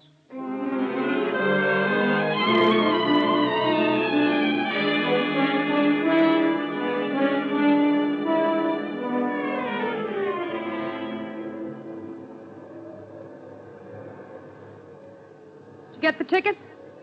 Yep. When's the train due in? Any minute now, I guess. What'll we do with this dog team?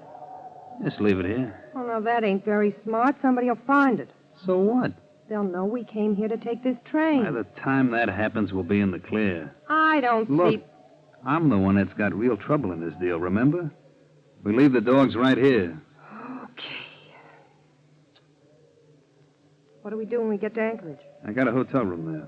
I want to stop by and pick up some things I left. Then we head right for the States. Here it comes. Yep. Take my bag, will you? Okay. Oh, how much for the ticket? Why? I gave you $50. There ought to be change. Now, look, this ain't gonna work. I told you I take care of the dough. Okay, but I'm holding out 5 of it for carrying your bag.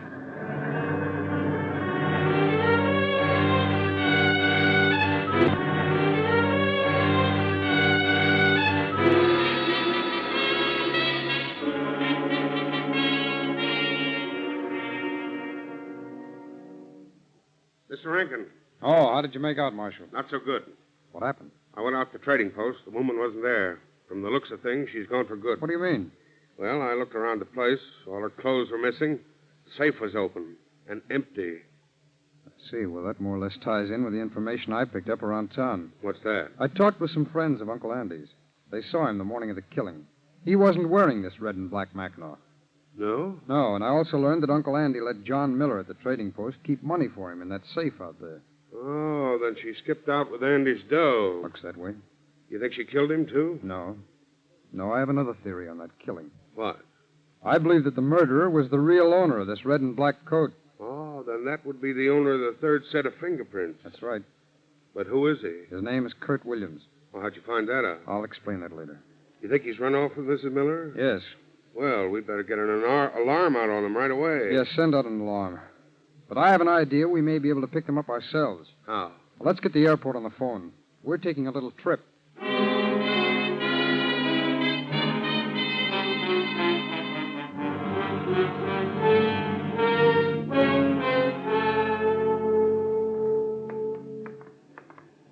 Is that the hotel? Yeah?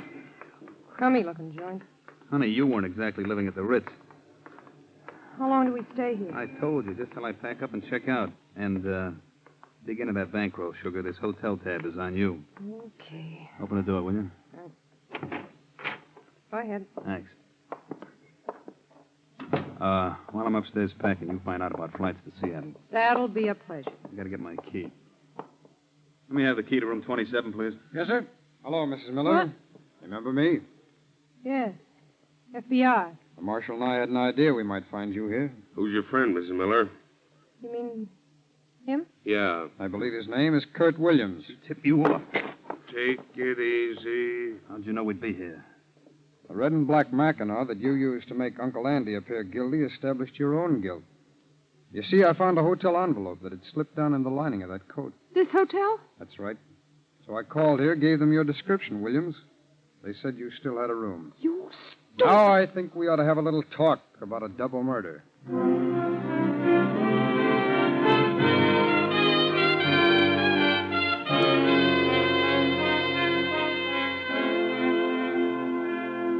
Kurt Williams was tried and convicted in a federal court on the charge of first-degree murder.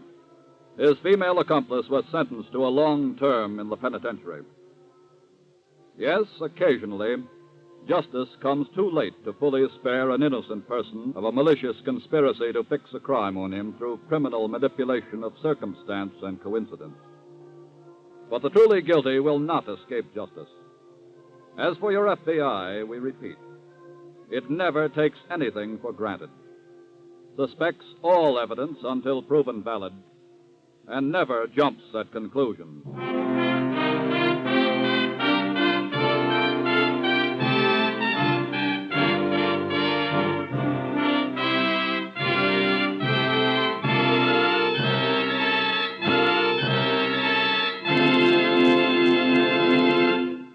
There's another thrilling story from FBI files ready for next week's broadcast. Before we tell you about it, just a few words about a man in your community who is helping to bring this program to you. Just as you look to your FBI for national security, so to the Equitable Society you look for the financial security of life insurance. Yes, like the FBI agent, the Equitable Society representative in your community is a specialist on the subject of security. His job is to preserve homes, to help keep children in school, and to make old age a time of happiness and contentment. It's a good job, and one that has won for him the respect and confidence of his fellow citizens, who recognize his contribution in bringing security to you, your home, and your country.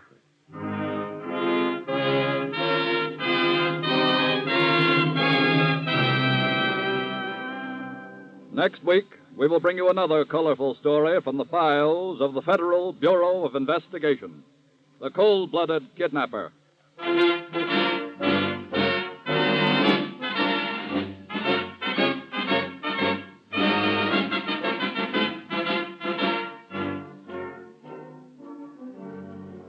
The incidents used in tonight's Equitable Society's broadcast are taken from the files of the Federal Bureau of Investigation.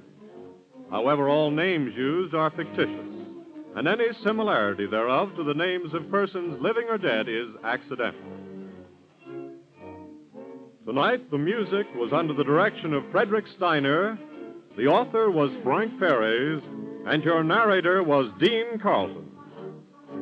This is Your FBI is a Jerry Devine production. And now this is Carl Frank speaking for the Equitable Life Assurance Society of the United States and the Equitable Society's representative in your community, and inviting you to tune in again next week for This is Your FBI.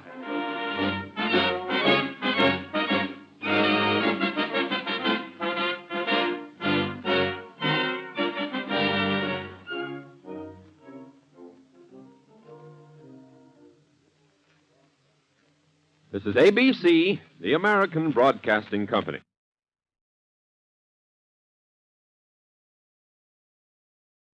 The Equitable Life Assurance Society presents This is Your FBI.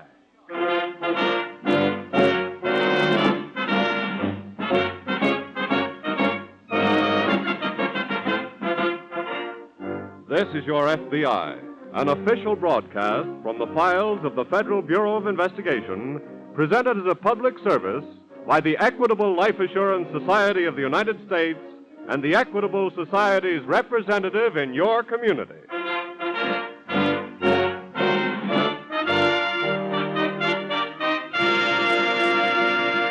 Tonight's important and exciting case will open in just a moment. First, a brief word on what's ahead for our returning soldiers, sailors, and Marines. 80 years ago, in the year 1866, America's number one problem was the same as we face today: jobs for ex-servicemen. And in 1946, as it did in 1866, at the close of the Civil War, the Equitable Life Assurance Society of the United States is helping American business and American agriculture to create jobs and more jobs for the men who serve this country well.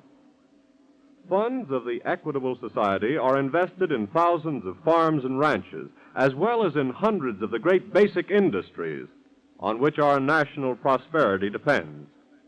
That is how Equitable Society dollars help provide opportunities for veterans in search of employment. That is why we say that by serving its members, the Equitable Society serves America.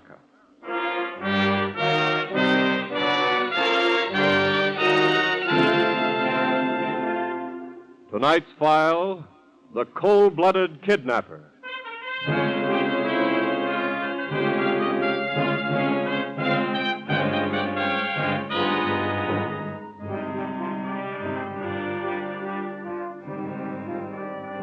After nearly a decade of comparative freedom from his scourge, the kidnapper has gone to work again. The combination that defeated him before has gone to work again, too. The combination of your FBI working in cooperation with local law enforcement agencies. Tonight's case is the story of a kidnapping which did not make nationwide headlines. The victim was an average person. The family was a family of modest means, and the ransom demand was small. But in the eyes of the law, all persons are of equal rank, and a crime against any member of society is a crime against the whole of society.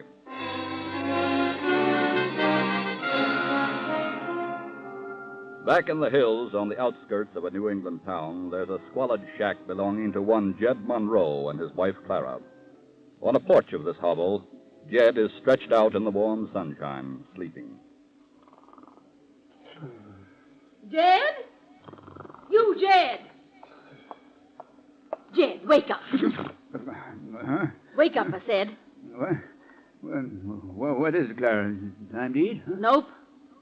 Oh, then leave me be. Just a minute. I want to talk to you.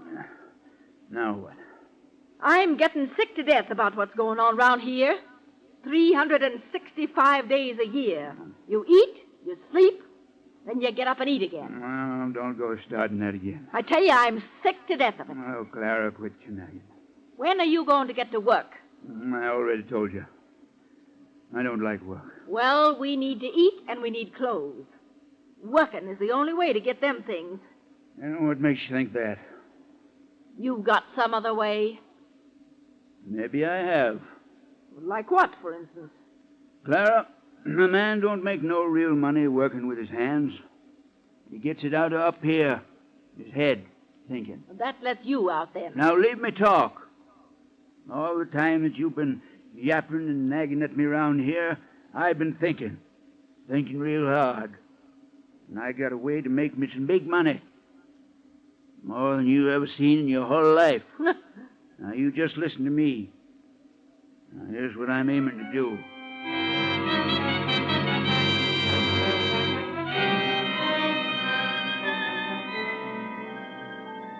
Later that afternoon, a young high school girl is walking down the street in a nearby town.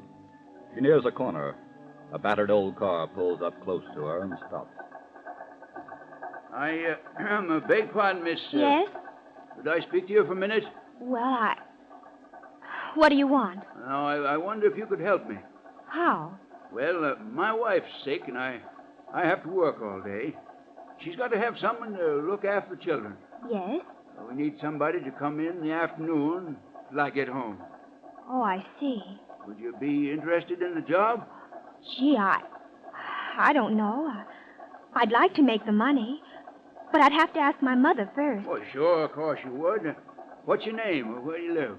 My name's Dottie Barnes. I live over on Miller Street. Why don't you just hop in the car and we'll drive around and see your mother right now. Well, all right. Now, just get right up here in the front seat with me. Thank you.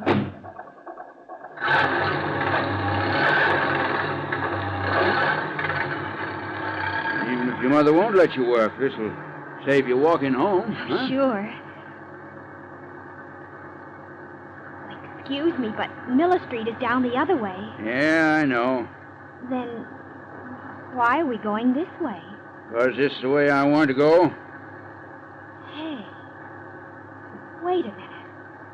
Where are you taking me? Keep quiet. Look, you stop this car. Shut up. No, let me out of here. Let me out of here! Shut up, I said.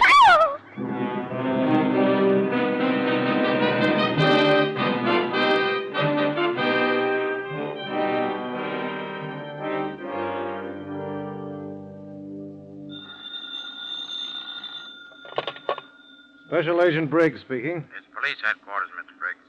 This may be a kidnapping. Oh? Dorothy Barnes, 16 years old, daughter of J.A. and Mrs. Barnes, 1625 Miller Street. Yes? She left Central High School at 3:15 this afternoon. About 3 blocks from the school, 2 of her classmates saw her talking to a man seated in a parked car. Yes? She was seen getting into this car and driving away. Hadn't been heard from since. You got anything on the car? Only that it was a sedan, no license number. How about the man? No description of him at all. Sounds like an abduction, all right. The girl's father is a rug salesman at Gilby's. Not much money. Now, some kidnappers aren't as ambitious as others. What do you want us to do? Well, if this is a kidnapping, officer, we must be careful to do nothing that would endanger the life of the victim. Our first consideration is the victim's safe return. Yes, sir. Alert your force. Furnish them with the girl's description. We'll be in touch with you later. Right. Wade. Yeah, George? I just got a report from police headquarters of possible kidnapping. What's the story? A girl named Barnes, 1625 Miller Street. She's been missing since 3:15 this afternoon. I see. I think we should set up an observation post and arrange to be near the family at all times. Now, let's get to work at once.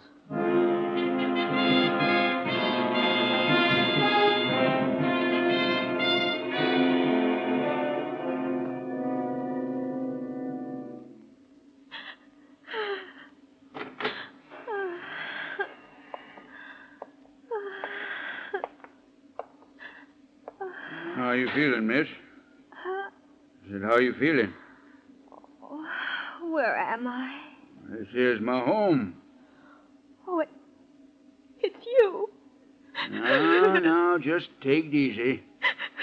Cut out that crying. Why did you bring me here? Why? Well, it's a business deal, that's all. What do you mean? You stay here until your pop buys your way out. This is a kidnapping. I guess maybe you'd call it that. Oh. If pop pays off, no harm's going to come to you at all. Oh, my head. It hurts so. Huh? There's some cold water in the bucket here. Just fix a rag for you. Oh, no. Go away. Just leave me alone. Now, don't be afraid of me. No, please go away. Please. What? You get away from her. Clara, you get out of here. I said let her alone. What are you doing with that gun? Just seeing that you get out of this room and get yourself into town. I didn't want to get mixed up in this, but there's some money due on this kid. Now that I'm in it, I want my share. Get started, I tell you. Ugly old fool. Don't get no wrong ideas, miss. It ain't that I'm sticking up for you. 'Cause that's what I think of you.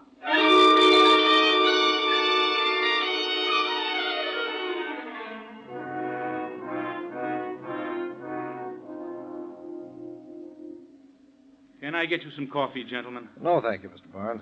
How is Mrs. Barnes? I think I persuaded her to try and get some sleep. Wouldn't be a bad idea if you tried to get some rest yourself. Oh, I'm afraid that would be impossible. You answer it, Mr. Barnes. Very well. This may be the call we're waiting for. You remember your instructions. Yes, sir. Hello? Who's this talking? This is J.A. Barnes. Who are you? I'm the one you've been waiting to hear from. Is my daughter safe? Is she all right? You're all right. You want to see her again, you do what I tell you. You understand? I'll do anything. You want money, of course. That's right. Well, how much do you want? I haven't got a great deal, but I'll... Hey, shut up and listen. Now, you know where the road crosses over Thompson's Creek, north of town? Yes. Yes, I know. Well, then you put $1,000. $5 bills in a paper sack under the north end of the bridge by noon tomorrow. You'll have your gal back by sundown. All right. I'll have the money there. The police are watching. You'll never see her again. You understand? I understand. But how can I be sure my daughter will get back all right? You just do like I tell you. I ain't talking no more. He's hung up. Let me have the phone, Mr. Barnes. Yes, sir. Operator. Operator. Yes, sir. Did you have a tracer on that call? Yes, sir. The party called from a pay station in Drake's Drugstore, 3rd and Main. Connect me with the drugstore right away, please. Yes, sir. Wade. Yes? Take this phone, and when the drugstore answers, tell them to get a description of anybody using their phone booths, if they still can. I'm going to run out there.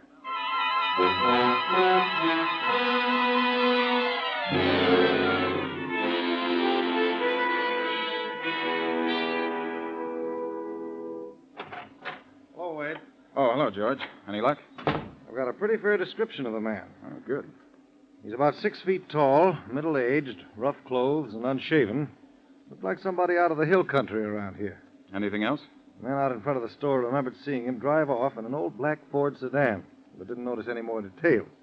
What do we do now, George? We'll arrange to deliver the $1,000 in marked $5 bills to Barnes in the morning to put under the bridge. And after sundown tomorrow, whether the girl is back or not, we move in and go to work fast.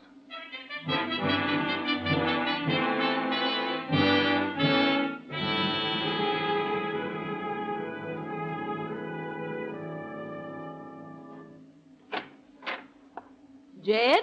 Yeah? Well, how'd you make out? I made out all right. How are you feeling, girl? Never mind how she's feeling. How much did you get? I got $1,000 right here in this paper sack. Let me see the money. Never mind. I got it. Then you'll let me go now, won't you? What'd you tell him you'd do about her? You will let me go now, won't you?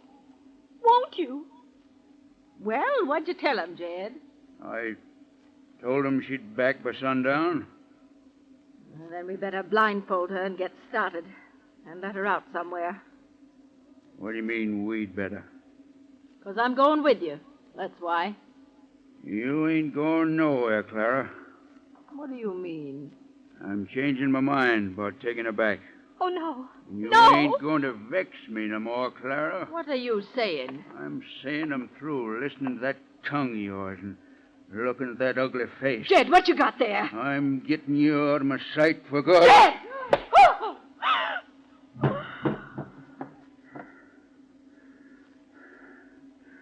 Now, young lady, if you don't do like I say from now on, same thing will happen to you.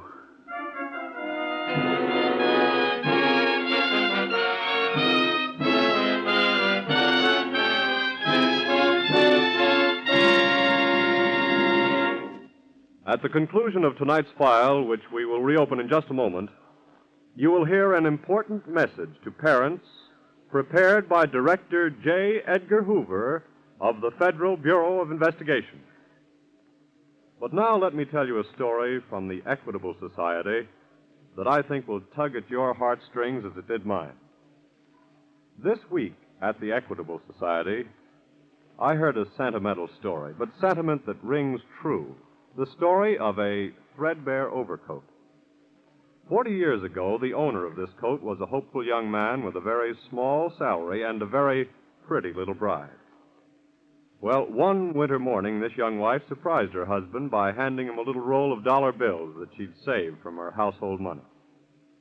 This is for a new overcoat, she told him. That old one is getting too shabby for a rising young man like you to be seen in. But that night when he came home, he was still wearing the old, threadbare coat. And from one of the frayed pockets, he took out a receipt for a life insurance policy with the Equitable Life Assurance Society of the United States. He'd used his overcoat money as a first payment. And he told his wife that it meant more to his self-respect to know that she would have the security of life insurance than buying the finest overcoat in the world. And today, after 40 years, his wife still keeps the shabby old coat and sometimes runs her hands lovingly over the threadbare cloth. To her, it's a symbol of a husband's self-sacrifice. Well, when you come to think of it, almost every equitable society policy we issue is just such a symbol. A symbol of a husband's love for his wife. A symbol of a father's forethought for his children. A symbol of unselfishness. And that's one of many reasons why we of the Equitable Life Assurance Society of the United States are happy in our work. Happy. And proud to say that this week and every week for 86 years, the Equitable Society has been building security for you, your home, and your country.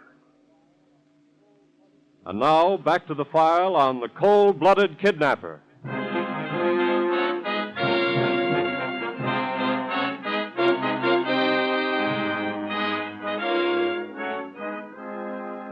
Yes, the kidnapper has gone to work again. And we repeat, the combination that defeated him before has gone to work again, too. The combination of your FBI working in cooperation with local law enforcement agencies.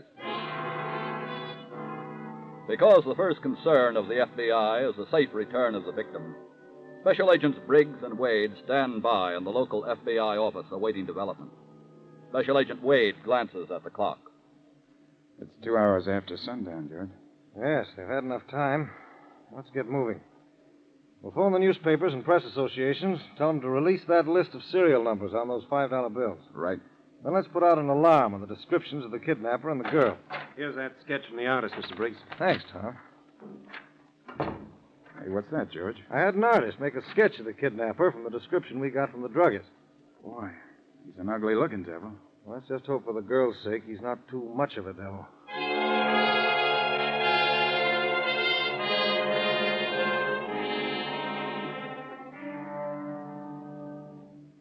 Say you're from the FBI? Yes, sir.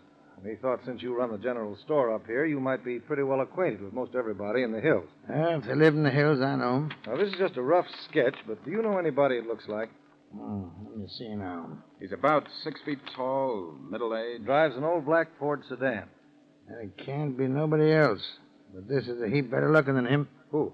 Old Jed Monroe. Jed Monroe? Yep. As mean a cuss as ever was born to. Whereabouts does he live? Oh, he's got a little shack, him and his woman Clara, about 3 miles from here. Can you tell us how to get there? Sure. You just keep right on up this road a piece, take a second left-hand turn, then after a spell,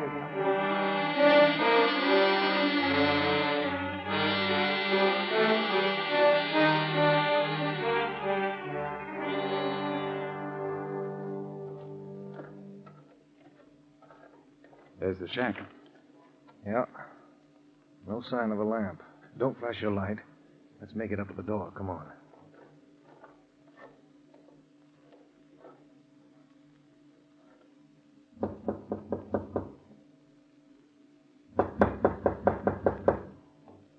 If the door's unlocked, flash your light inside the minute I open it. Right. Well, doesn't seem to be anybody in there. Let's go in. Okay. Wait a minute, George. Huh? Look, here on this table. What is it? School books. Here's a name in one of them. Dottie Barnes. Well, this must be the right place. I'm afraid we've arrived a little too late. Looks like they've cleared out. Yeah.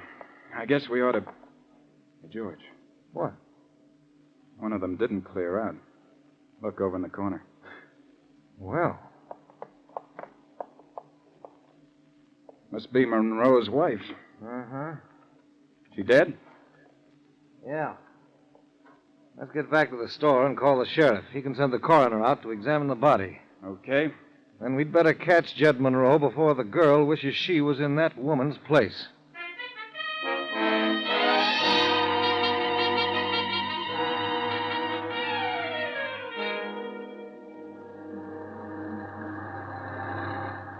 You must be worn out. Riding all night this way, girl? Well, we're going to stop pretty soon, then you can rest up. Well, why don't you say something? I want to go home. Oh, now look here. I ain't meaning you no harm. You'll get home. When? As soon as me and your pop do a little more business. But he's already paid you. Well, that was just the down payment. I'm sure he's given you all he could afford. It ain't enough. See the way I figure it, you're kind of like my meal ticket. Just like money in the bank. Anytime I need some, I just send word to your pop. Then I'll never get home. Oh, now you'll get home. Now cut out that moping and listen to me. Now we're going to stop at that filling station up the road, gas up. And if you do decide to start talking, don't say the wrong thing while we're there.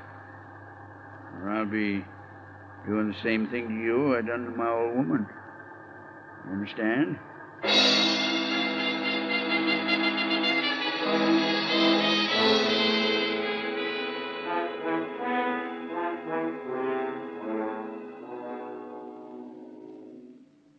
Oh, it's going on 8 o'clock, George. Not a trace of him yet.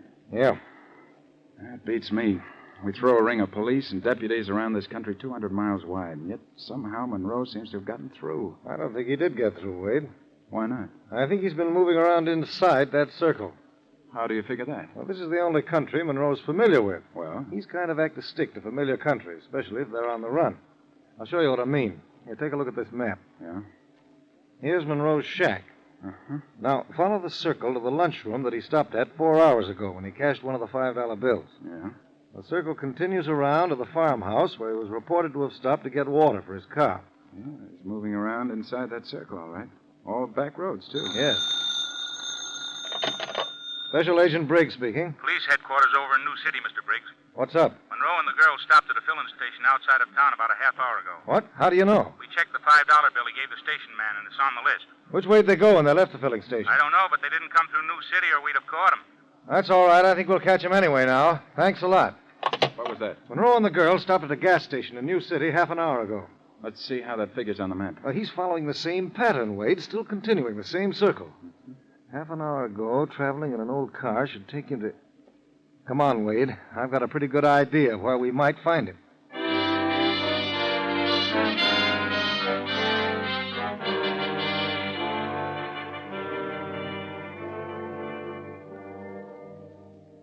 Will you quit that sniffling now?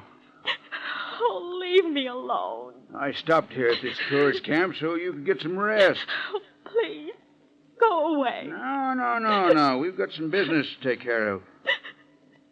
What do you mean? Well, it's time your pop was hearing from us again. This time, it's going to be direct from you. How? I want you should write him a letter. Oh, no. Now, look, you want to get home, don't you? You won't let me go home. You just want to get more money from my father. You're writing that letter. I said no. Now, you listen here. I don't want to do nothing mean to you, you understand?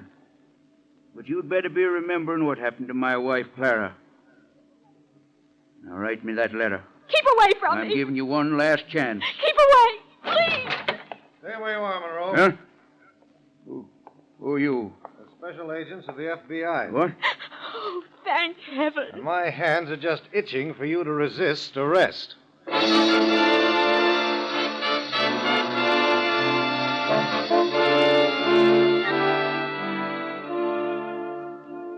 Young Dorothy Barnes was returned unharmed to her parents' home. Although Jed Monroe could have been tried for kidnapping, he was first turned over to the local authorities, who tried and convicted him for the murder of his wife. He paid for this crime by death in the electric chair. With indications that kidnapping has once again threatened the security of the American home, J. Edgar Hoover, director of the Federal Bureau of Investigation, has prepared this following important message. In case of kidnapping, regardless of the hour, contact the nearest office of the FBI, whose number can be found on page 1 of the telephone book, or contact the Washington headquarters of the FBI by calling the celebrated kidnapping number, National 7117.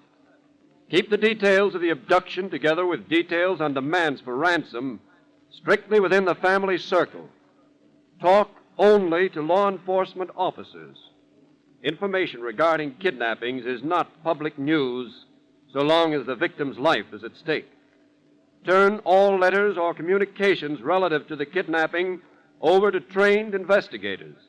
Do not permit them to be handled by others. Do not disturb evidence at the scene of the crime. Remain calm. Do not act disturbed. Carry on normal routine so far as possible.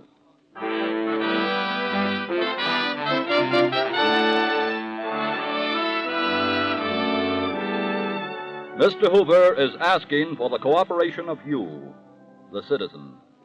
You were a vital part of that army which, over a decade ago, smashed the hordes of kidnappers who preyed on you and members of your families. With your help, they shall be smashed again.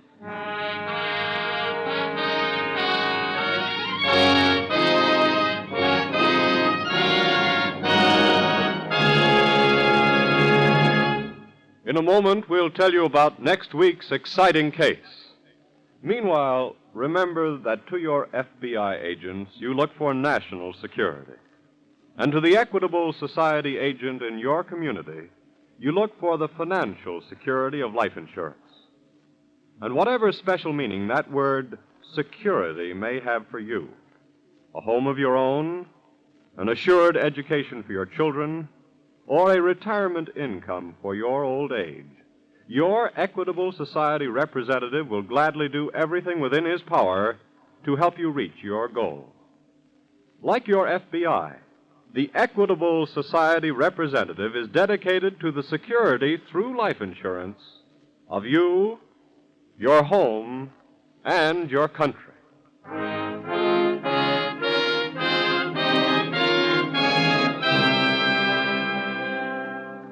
Next week, we will bring you another colorful story from the files of the Federal Bureau of Investigation. The Unwelcome Guest.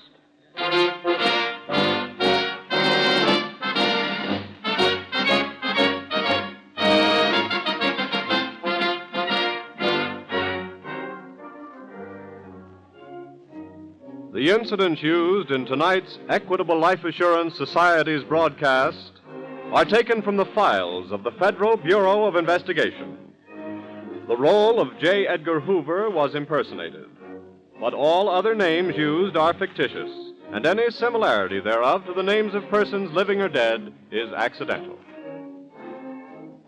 Tonight, the music was under the direction of Frederick Steiner, the author was Frank Ferries, and your narrator was Dean Carlton. This is Your FBI is a Jerry Devine production. Now, this is Carl Frank, speaking for the Equitable Life Assurance Society of the United States and the Equitable Society's representative in your community, and inviting you to tune in again next week at this same time for This is Your FBI.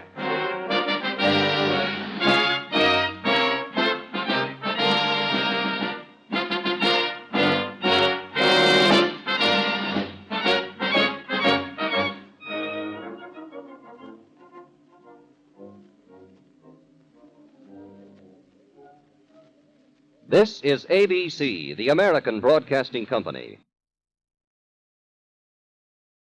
The Equitable Life Assurance Society presents This is Your FBI.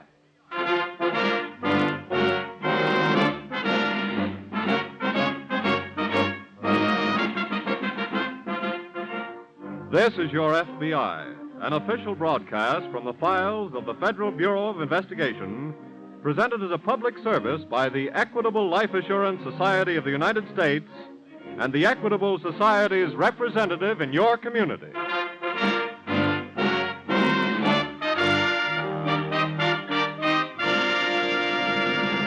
How we think about the future determines in large measure the way we act today. Before opening tonight's file, let me tell you how your Equitable Society views the years to come. Does the year 1996 seem a long way off to you? To us of the Equitable Life Assurance Society of the United States, 1996 often seems just around the corner. You see, the future is our business. Every week we sign life insurance contracts which may not be paid off until the 21st century. This means that we of the Equitable Society have to be constantly alert to the requirements of the future. We have to be progressive and forward-looking.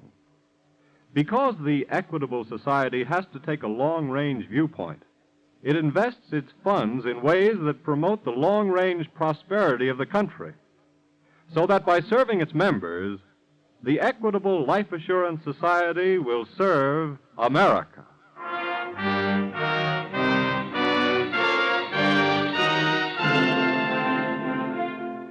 Tonight's file, The Unwelcome Guest.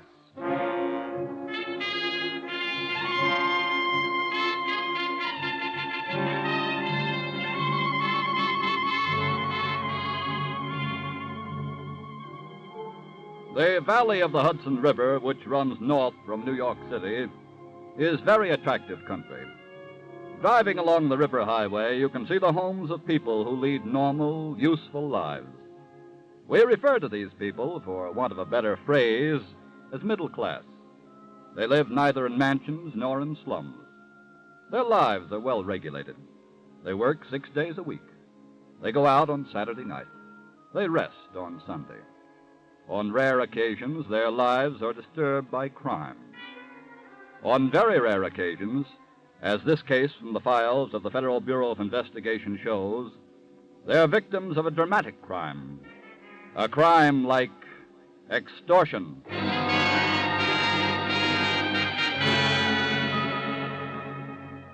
As our story opens, it is dinner time in the attractive home of the Fultons, located near a small city in upstate New York.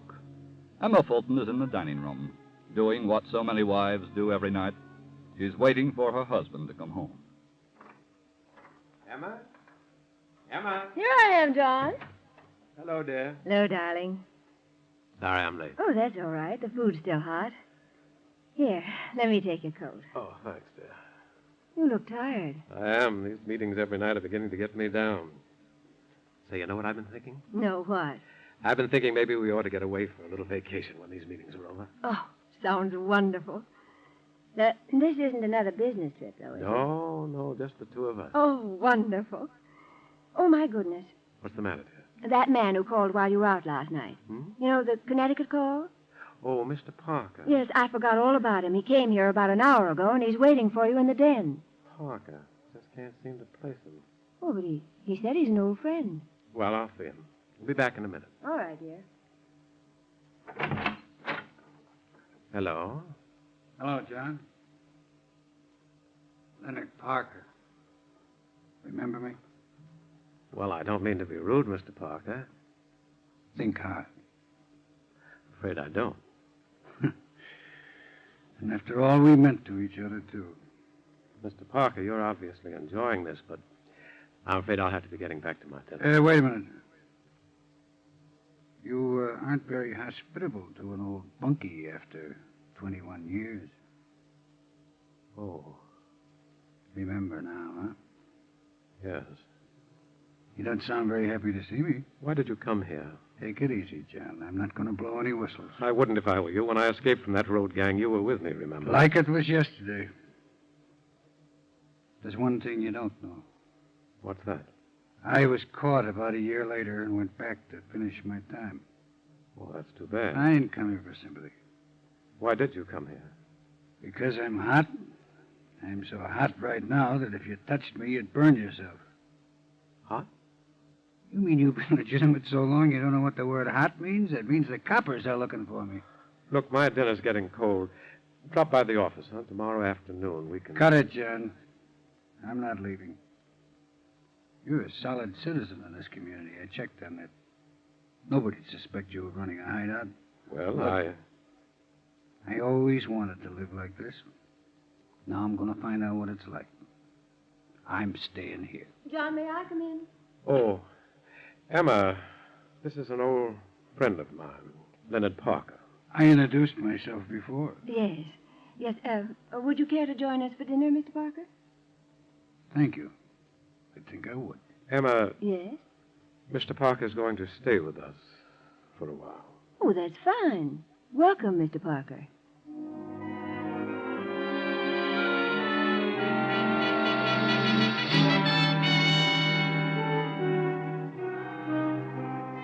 That same evening, in fact, at just about the time John and Emma Fulton and their guest were sitting down to dinner, there was a conference being held in the New York offices of the FBI. Special Agents Beckley and Preston were going over what facts they had on the robbery of a bank in Peekskill, New York, that afternoon. Well, Bob, we've got enough to get us started. How many were there? As far as we can find out, only 2. They entered the bank just as it was closing. That's right. Get any description? Mm-hmm. If the bank teller and the guard are right, we've got a pretty good description. Good. I've already flashed the alarm to Connecticut, Jersey, Pennsylvania, and upstate New York. Well, they couldn't have gone any further than that since this afternoon. I don't think so. Also been watching LaGuardia Airport, Grand Central, Penn Station, the bus terminals. The only way they can keep moving is by car, then. Uh-huh. I have to steal a new one. Sent out the description of the car they used and even had the license plate numbers. Something on the teletype. Description, your office, 4:25 p.m., covers Leonard Parker and Robert Keene. Complete records follow. Beckley speaking. Yes, Sergeant. One of them, huh? Okay, we'll be right up. The police found the car. Where? Up on the parkway, near Peekskill. One of them was in it. Dead. What? Oh. Come on, grab your hat. We can talk in the car.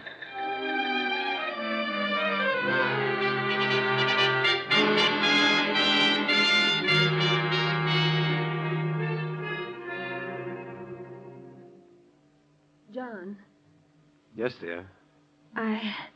I've got to talk to you about something. What's wrong? John, in all the time we've been married, I've never tried to pick your friends. Oh, I know that. And I've never tried to tell you who you could or couldn't invite here as a guest. Parker? Yes.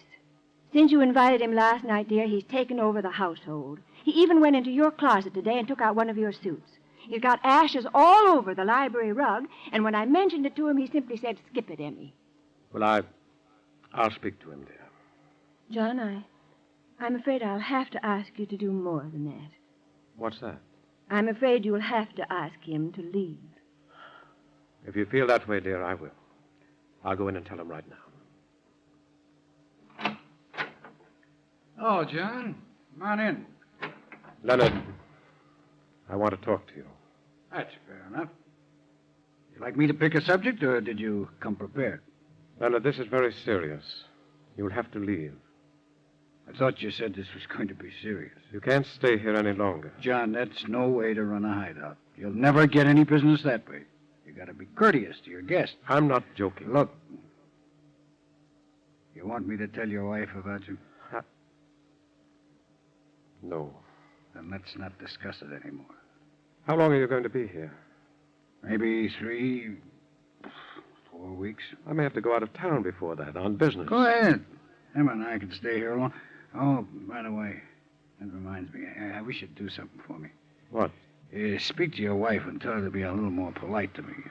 The way she acts, you'd think she didn't want me around here. She doesn't. I know that. She's got no choice. I'm your guest. Leonard, I've got a proposition to make. What is it? I've got trucks that go from here to California with shipments of everything from fruit to pianos. Yeah? I'd be willing to ship you out there. No dice. But you'd be perfectly safe. John, I'm going to stay right here.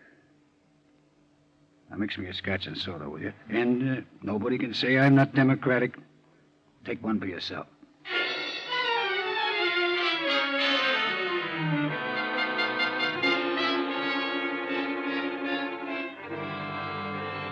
Special Agents Beckley and Preston had discovered, upon examining the body of the man in the bank robber's car, that he was Robert Keene. Keene had been killed when the car ran off the parkway and crashed into a concrete bridge. There was no clues on which way Leonard Parker had gone, but there was one thing they could work on, one clue which might break open the whole case. Hi, Bob. Come on in, Dan. What'd you get?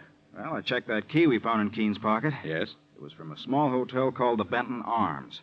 Oh, never heard of it. Neither did I until today. It's near Greenwich, Connecticut. What'd they say at the hotel? Parker and Keene were registered there under aliases, but I found enough fingerprints to show they used the room. The clerk remembered them, too. How long were they there? One night. They had no luggage, so they paid cash for the room when they checked in. Must have had their plans pretty well set if they were in town for only one night. Yeah. They made one phone call while they were in the room. Who'd they call? A number up in Westchester. What was the number? I got it written down here. Belongs to the home of a fellow named John Fulton. What about Fulton? Who's he? I checked the neighborhood. He's a substantial businessman, owns a trucking company up there. And he's one of the town's leading citizens. Did you call him? Yeah, but he wasn't in. You know what I vote for? Going up to see Mr. Fulton? Right. Good idea. Let's go.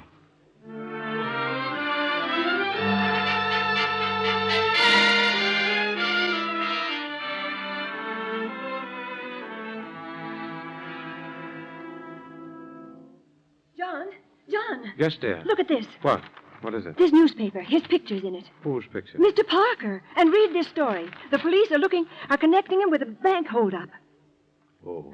I knew there was something about him. John, you've got to call the police at once. Well, dear, He's a dangerous criminal, dear. Call them, John. Wait, Emma.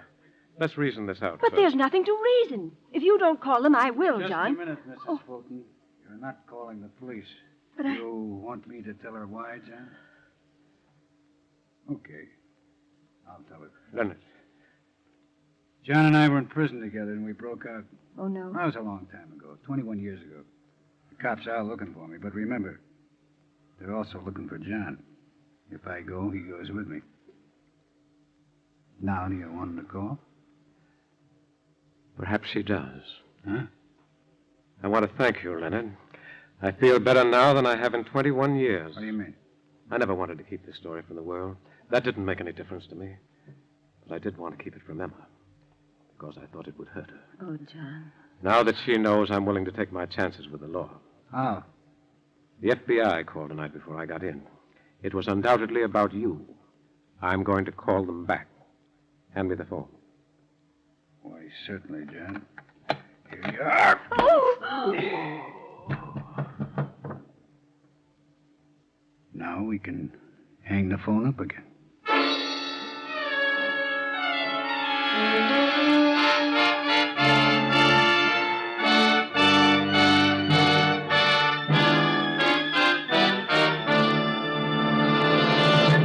We will return to the file on the unwelcome guest in just a moment. Meanwhile, let me tell you about an incident that might have happened at the drugstore just around the corner from your house. This week at the Equitable Society, one of the executives told me a story. He was treating his little girl to a chocolate malted down at Sam McGuire's drugstore, and the kids were having great fun watching Sam juggling glasses, putting on a show for the kids. Sam, he said, someday you'll miss, and there go your profits. I won't miss, Sam said. The kids would lose faith in me. I've got to be good. Well, if Sam, the soda man, has to keep faith with children, what about us who work for the Equitable Life Assurance Society of the United States? The safety and soundness of Equitable Society policies are responsible for all the joy there is in a lot of children's lives.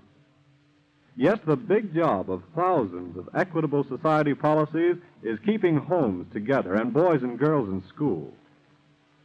Maybe that will help you understand why we of the Equitable Society take our business so seriously, why we make every effort to keep ahead of the times, to keep our life insurance policies fitted to the needs of all Equitable Society members.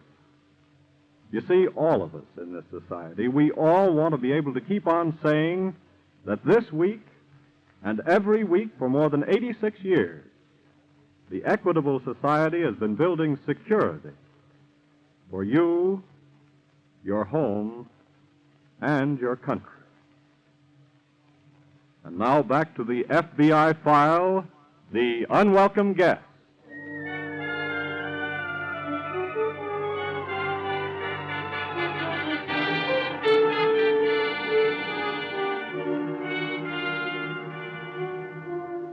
Roughly speaking, criminals can be divided into two classes: those who suffer from an inferiority complex and those who have inflated egos.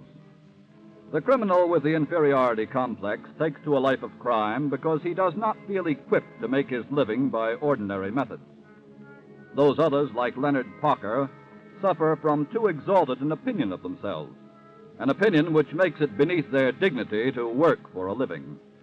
That class is the group which practices extortion, because it gives them a peculiar pleasure to see their victims squirm, a peculiar pleasure to see their victims lose their every shred of personal dignity.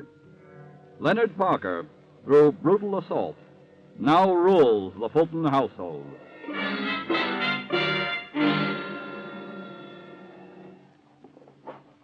What are you doing? Just going to move this husband of yours. Where are you taking him? Well, I think I ought to move him to a bed so he'd be comfortable. Well, I'll call the doctor. No, you won't. Oh, but he's badly hurt. Look, I slugged a lot of guys like this. Nothing happens. They get a headache and then they get over it. I insist that we call a doctor. Shut up. Oh. I'm giving the orders around it. You got any ideas about calling the cops? Forget them. And one more thing. John said something about the FBI calling. If they call again, you tell them there's no such person here as Leonard Parker, that you never heard of anyone with that name, that your husband left town on a business trip. Very well. And if you remember all those answers, nothing more will happen to John. Is that a deal? Yes. Yes, it's a deal.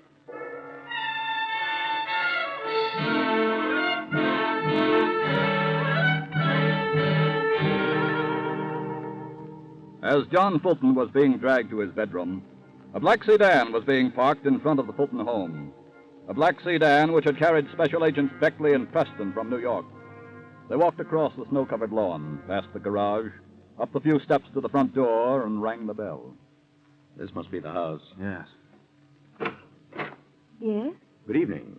Are you Mrs. John Fulton? That's right. My name is Beckley. I'm a special agent of the FBI. Oh. And this is Mr. Preston, who's also an agent.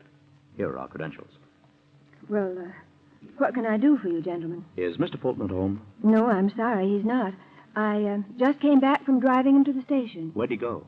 To New York. I see. When do you expect him back? Tomorrow night.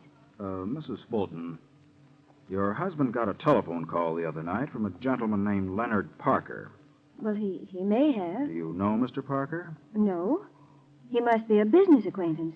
I see. You don't remember hearing your husband mention Mr. Parker's name, do you, Mrs. Fulton? No, I don't. But then my husband and I never discuss his business. One more thing. Yes? Can you tell us where Mr. Fulton is going to spend the night in New York? No, I'm sorry. I can't. Well, thank you. We'll drop by tomorrow night when Mr. Fulton returns. I'll tell him you called. Thank you. Goodbye. Goodbye. Goodbye.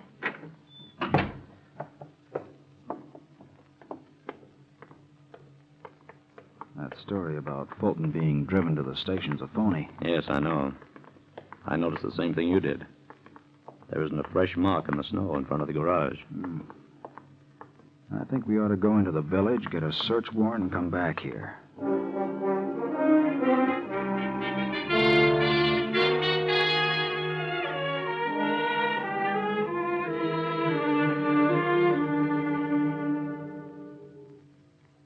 You did okay, Emma, and I'm real proud of you. I didn't do it for you. I know that. What do we do now? Why? Well, you heard them. They're coming back here tomorrow night. Let them come. Where are you going? I'm going in to see John. Sit down. No. Sit down, I said. I gotta figure out something. You don't think I'm going to be here waiting for those coppers to come back tomorrow night, do you? What are you going to do? We're going to drive into New York. We leave in about a half an hour in your car. They know your car in this town. They won't stop it. You'll drive. And what about John? He stays here. Oh, no. Look, he's got to stay. He's dead.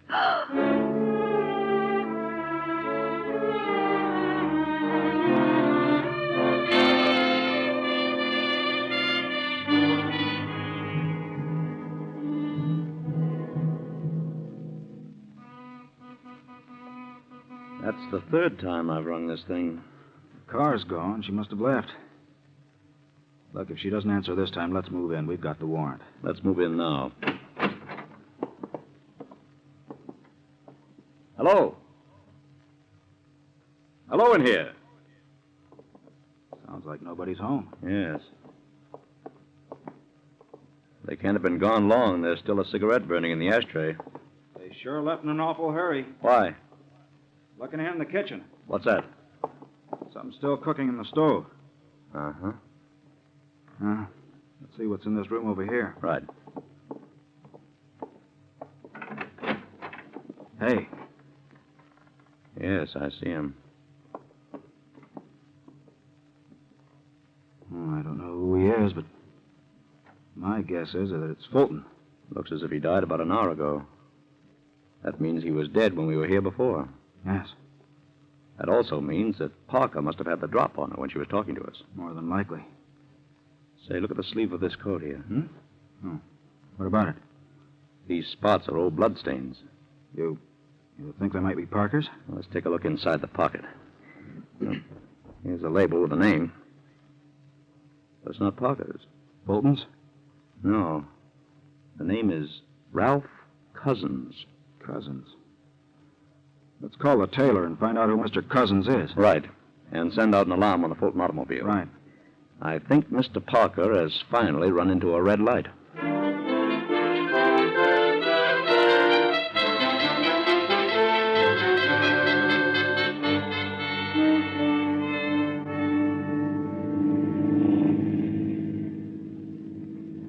Where are you taking me? To my house And where's that? in New York. But don't worry, we won't get caught. I'm not worrying about that. That's good. You just let me do all the thinking. That way we'll be safer. See, I thought this out 1,000 times, so we're pretty well prepared. In the apartment house where I live, I'm a respected businessman named Ralph Cousins. Remember that? Why? Because when we go in, if you mention my name, call me Ralph or Mr. Cousins. Forget that Leonard Parker business. When are you going to let me go? As soon as we leave my apartment. What are you slowing down for? This is where I show you how to steal a car. What? First, we park here. Now, see that car up ahead? Yes? See the boy and girl sitting in the car? Yes. Now, you walk up there and ask the boy if he'll come back and give you a hand. No. Tell him you're stuck. No. Do as I say. Because if you don't, you'll be very, very dead.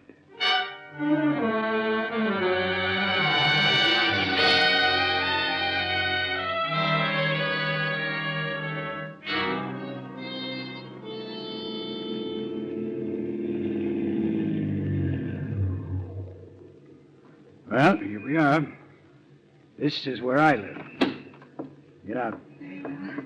You were nice enough to have me as a guest at your place. Now I'll return the gun. It's this ground floor apartment. Here we are. Wait till I turn on the lights. Stay where you are, Parker. What? Who are you? The FBI. That's right, Mrs. Fulton. Oh. My name is Ralph Cousins, not Parker. Either one will do. Just stand still while I remove this gun. Okay. You win. But tell me one thing. What is it? How'd you know I was Ralph Cousins? Remember the suit you were wearing when you arrived at the Fultons? Yeah, sure. That pepper and salt job? It had your name inside. That suit is going to convict you for murder. You know something? I always liked that suit, too.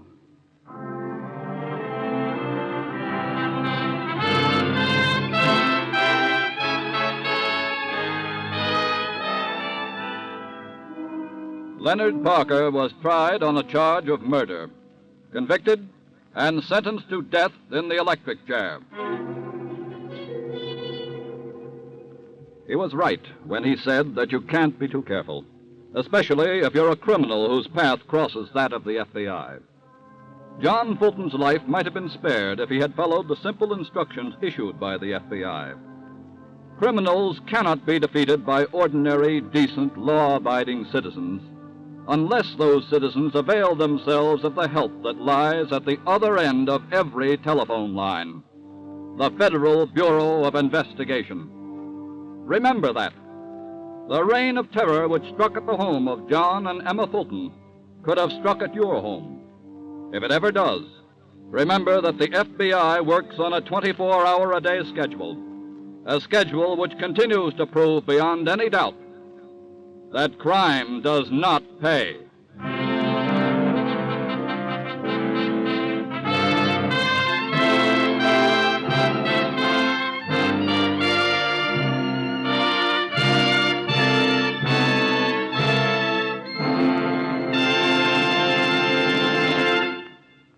Before we tell you about next week's thrilling case from the files of your FBI, a word about a man worth knowing, the Equitable Society representative in your community. To your FBI, you look for national security, and to the Equitable Life Assurance Society for the financial security of life insurance. In the past 86 years, the Equitable Society has weathered 4 wars and 7 major depressions. During that time, over $5.5 billion have been paid to policyholders and beneficiaries. This tower of strength, security, and stability is represented in your community by a man whom hundreds of your fellow citizens know as their good friend, the Equitable Life Assurance Society representative, who, like your FBI, is dedicated to the protection of you, your home, and your country.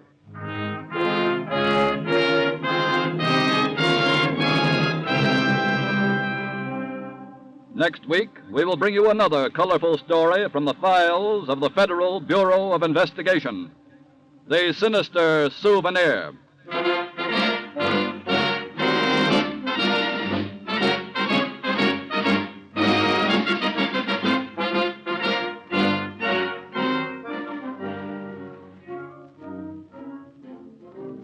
The incidents used in tonight's Equitable Life Assurance Society's broadcast are taken from the files of the Federal Bureau of Investigation. However, all names used are fictitious, and any similarity thereof to the names of persons living or dead is accidental. Tonight, the music was under the direction of Frederick Steiner, the author was Jerry Lewis, and your narrator was Dean Carlson. This is Your FBI is a Jerry Devine production. Now, this is Carl Frank, speaking for the Equitable Life Assurance Society of the United States and the Equitable Society's representative in your community, and inviting you to tune in again next week at this same time, for This is Your FBI.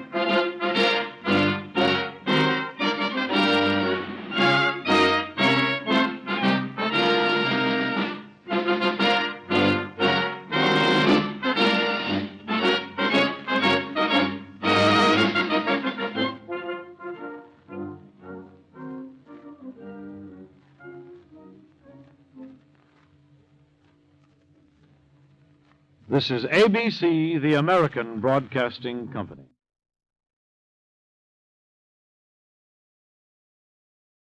The Equitable Life Assurance Society presents This is Your FBI.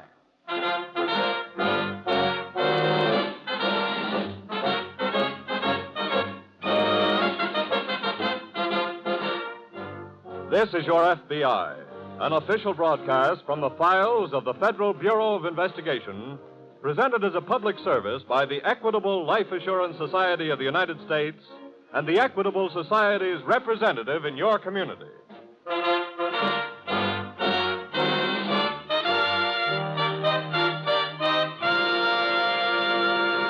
Before opening tonight's FBI file, let's consider the slogan E pluribus unum that appears on every United States coin. It means one from many. In other words, get together, stay united. A perfect example is the Equitable Life Assurance Society of the United States. In the Equitable Society, 3.25 million Americans have united for security, have pooled their dollars to give each individual member far more financial security than he could achieve by his own unaided efforts.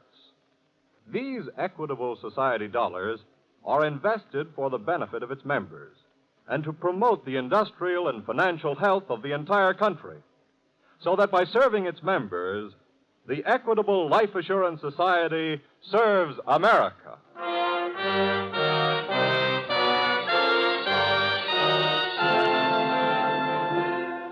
Tonight's FBI file, The Sinister Souvenir.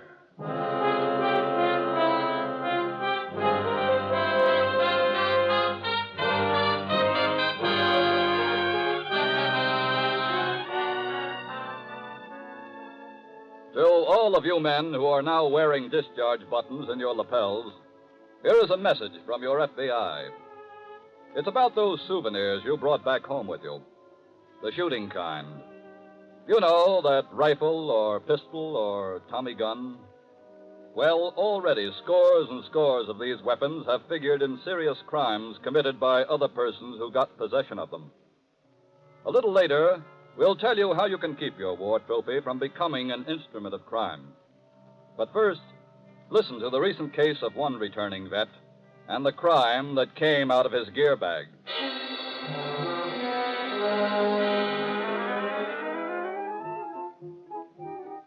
Most of the fellows kissed the good old USA's terra firma the minute they got off the boat. But not PFC Joe Williams. He saved his kiss until he came up out of the subway and planted it smack on Flatbush Avenue, Brooklyn. A little while later, he planted another kiss on the cheek of his sister. Gosh, Joe. Hey. It's just so wonderful you're home. You're home. Yeah, I'm home, baby. I'm so happy I don't know what to say. I feel pretty good myself. Just let me look at you again. Okay. I gotta stop this. Now, let's get organized. You sit right down over there and I'll go fix you something to Now, eat. wait a minute. Food can wait. I've got some things to show you first. You have what? Presents, souvenirs, junk like that. I've got them right here in the bag. But you must be hungry, Hey, Don. you just stay put. Here, now take a look at this. That's for you. Oh, Joe. Perfume. Yeah, that's genuine French perfume. Don't smell bad either. Here, take a sniff. Oh, that's wonderful. Good, huh? And look, here's something for Eddie. One of those fancy Heidelberg Steins. Oh, that's beautiful, Joe. By the way, where is that husband of yours? Well, he's still sleeping. I'll call him now and tell him that you're here. No. Don't bother. Here, look, take a look at the rest of this junk. All right. Souvenirs. Here, look. This here's a Nazi flag. It is? Yeah. Here's some Heine medals. Take a look at this. There's an honest-to-goodness German Luger. Oh, that's a nasty-looking thing. Yeah, that's one of the sweetest automatics there is. I took it from the owner personally. How? Well, it's a long story. Hey! Oh, there's Eddie now. He's awake. Hey, where did you put Hi, Eddie. Huh? Oh. Hello, Joe. I was just going to call you, Eddie, and tell you that Joe was here, but I was so excited. Isn't this a wonderful surprise? Yeah. Welcome home, kid. Well, thanks. Peg, where did you put my brown suit? It's in the hall closet. Eddie, you talk to Joe for a minute now. I want to go out and fix something to eat. Yeah, okay. Yeah. Well, you look good, kid. Thanks, Eddie. But when'd you get here? Oh, I just got in a few minutes ago. Yeah, well, what's all this stuff? Souvenirs, presents, junk, yeah. Oh, here's something for you, Eddie. Oh, for me? Oh, beer mug, huh? Mm-hmm. Right from Heidelberg. Oh, thanks. Hey, what's with the gun? Oh, that's a German Luger. Yeah? Mm-hmm. Yeah, that's a good-looking job. Where'd you get it? I took it off a guy. Yeah. Look, you mind if I look at it? No, go ahead. Hey, this is okay. Joe. Yeah? Look, I don't want to sound ungrateful, but could I maybe work a swap with you? Oh, what do you mean? This Luger instead of the beer mug? Oh, gee. Oh, I throw in a little cash on the side. What do you want with the gun? Well, just for a souvenir. What do you say? I'm afraid not, Eddie. Okay, kid. Come on, let's go in and eat.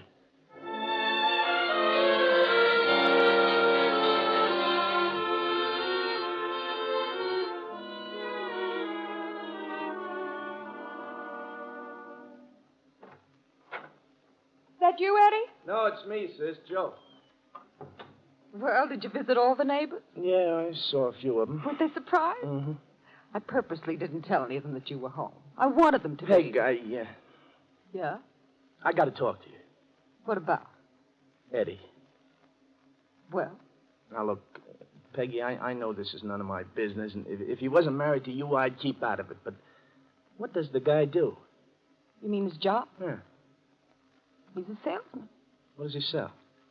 Lots of things. Well, I mean, what? What, for instance? Well, now, why do you want to know this, Joe? Well, For one thing, I was talking to some of the guys in the neighborhood today. From what they said, Eddie's mixed up with the wrong kind of people. Oh, You knew that, didn't you? yeah. I had another reason for asking, too. You know that Luger I brought home with me? The gun? Mm-hmm. Eddie wanted it. He said he'd swap me the beer mug for it and give me some cash besides. Yeah, but you didn't give it to him. No, but I looked in my gear bag this morning. Yeah. The Luger is gone.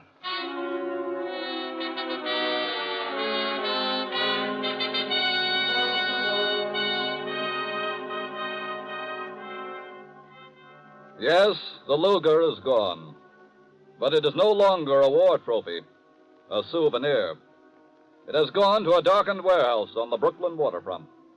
There, in the hands of Joe's brother-in-law and a companion, the Luger has now become an instrument of crime. How many more boxes? This is the last of them here. Okay, let's get them out of the truck. Look, we've been here long enough. This'll only take a couple of more minutes. Come on. Okay. Easy now. Wait a minute. Listen. Probably the watchman. Dutch, quick. Told you we should have. Shut up. He's coming right at us. He's going to spot us. No, he ain't. Let's blow.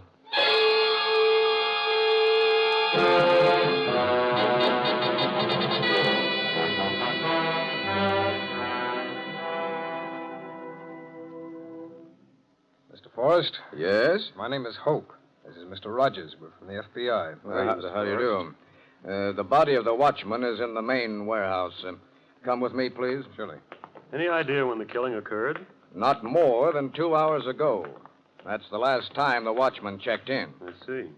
When he missed making his last report, we investigated. After finding the body, we immediately called you. In here, please. All right. Go ahead, Jack. There he is, right over there. Now, if you'll excuse me, I'll go outside and wait for the coroner. Surely, Mr. Forrest. Okay, Jack, let's have a look at him. Okay.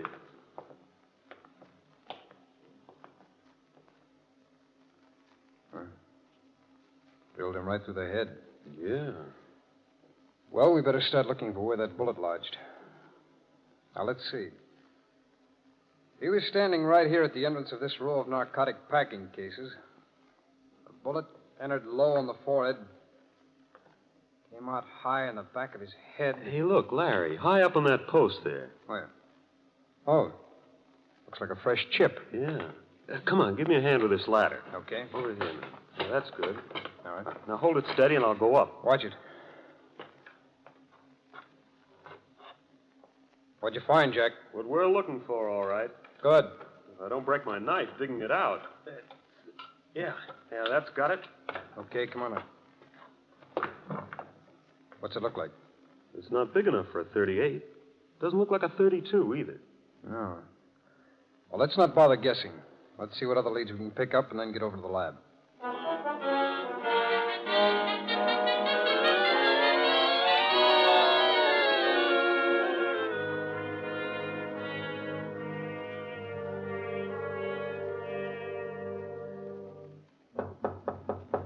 Come in. Somebody here to see Eddie. Who is it? He says he's your brother-in-law. What's he doing here? Tell him I'm busy. Now, you can't be that busy, Eddie. Okay, kid, come on in. Wait outside, don't you? Okay. What's on your mind? Well, Peg asked me to come here to your office. She was worried when you didn't come home last night. I was working. All night? Yeah, all night. Doing what, Eddie? What's that to you? Well, it's nothing to me, but, well, Peg's my sister. Now, let her ask the question. Look, Eddie, I talked to some guys in the neighborhood, and they told me some things about you that didn't sound so good. Oh, yeah? Like what? Well, that you were mixed up with the wrong kind of guys. What is this? Are you trying to pin something on me? No, I just want to find out if it's true. Of course it ain't true. Someone's trying to knife me, that's all. And there's one more thing. Well? That German Luger I brought home with me. What about it? You wanted it. That's right. I looked for it yesterday. It was gone. Now, wait a minute. Are you trying to say I took that gun? Eddie, all I know is it's gone. Have you told all this to Peg? Yes. Oh, that's great. That puts me in a terrible spot. Look, could you go on home? Tell Peg I'll be home for dinner. Then the three of us can sit down and straighten this out. Okay?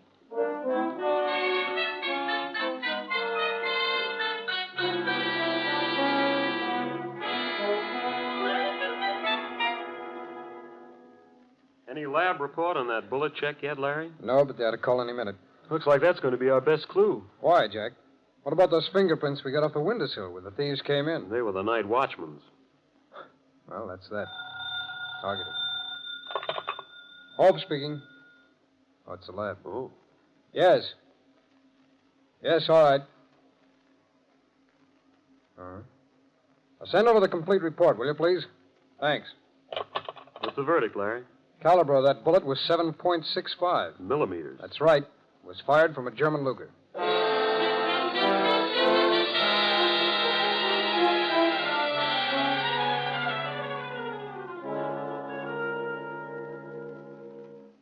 Peg. Peg. She isn't here, Eddie. Huh? Oh. Hi, kid. I say Peg went out. Well, didn't you tell her I was coming home for supper? Yeah, I told her. Where'd she go? See the doctor? Doc? What for? Well, looks like you're going to become a father. No kidding. Eddie, have you seen today's paper? Why? There's a story in it about a holdup in a government warehouse. Yeah? The watchman in the warehouse was killed. So what? Well, let me read you something. The bullet which killed the watchman was found lodged in a wooden support. The FBI laboratory positively identified it as having been fired from a German Luger. What are you telling me for? When I was in your office today, I saw some boxes, Eddie. Boxes with government stencils on them. Look, what are you driving at? I know now what happened to my Luger. Oh, look. You did that job, Eddie. You did it with my gun. You're crazy. Where's the gun? I don't know what you're talking about. Turn around. Keep away from me. Yeah, there's a bulge over your hip. I want to find out. Stay where you are. I was right. Yeah, wise guy. This is your gun pointing right at you. Let me have it, Eddie. What? I want the gun. Keep away, kid. I said I want the gun. Okay. Oh! So long, sucker.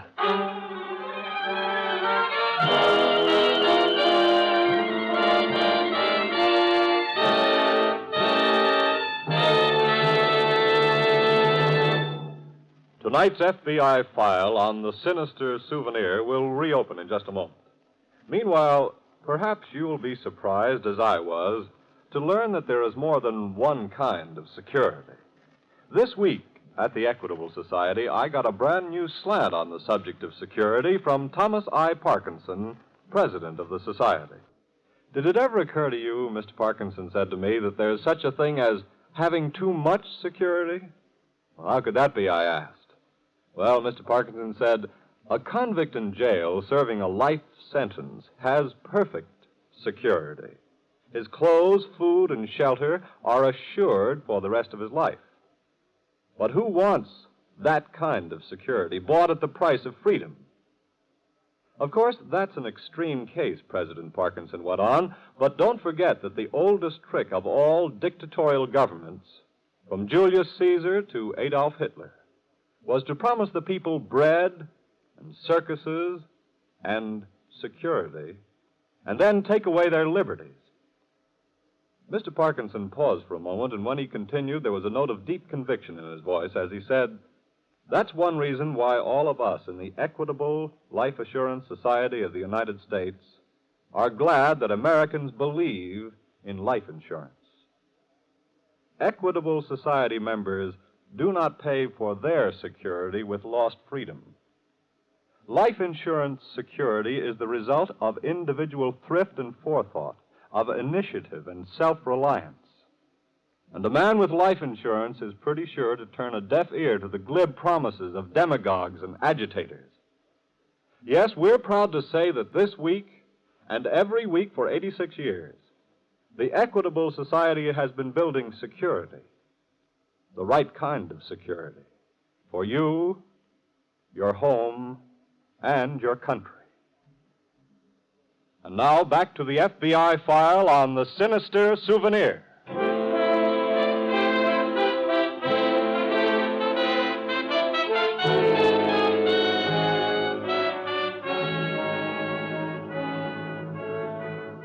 Of course, no returning veteran expects that the pistol or Tommy gun or other lethal weapon which he brings home as a war trophy shall ever become an instrument of crime.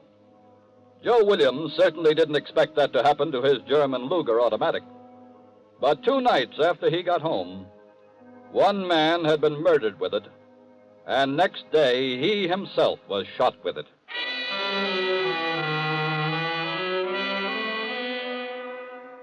A few minutes after the brutal shooting of Joe Williams, his sister returned to the apartment. Finding him on the floor, she called the doctor, then worked feverishly to bring him back to consciousness. Here, darling, drink this water. Thanks. No, don't move, Joe. I'll lift your head. Okay. That's fine. That's fine, darling. I've bandaged the wound and checked the bleeding. The doctor will be right over. Joe, what happened? It was an accident. I shot myself.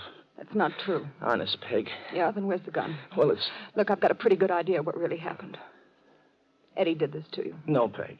Joe, I saw him run out of the building here as I was coming down the street. I called out to him, and he just kept right on going. Now, you tell me the truth, Joe. Okay. It was Eddie.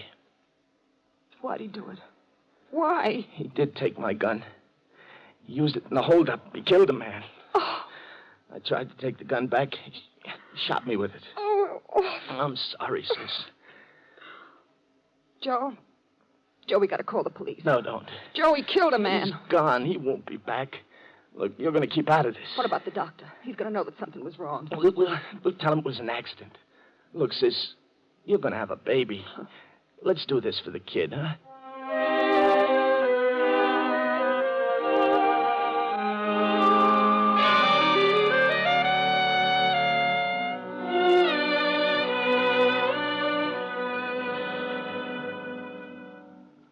That's the right number, Jack? Yep.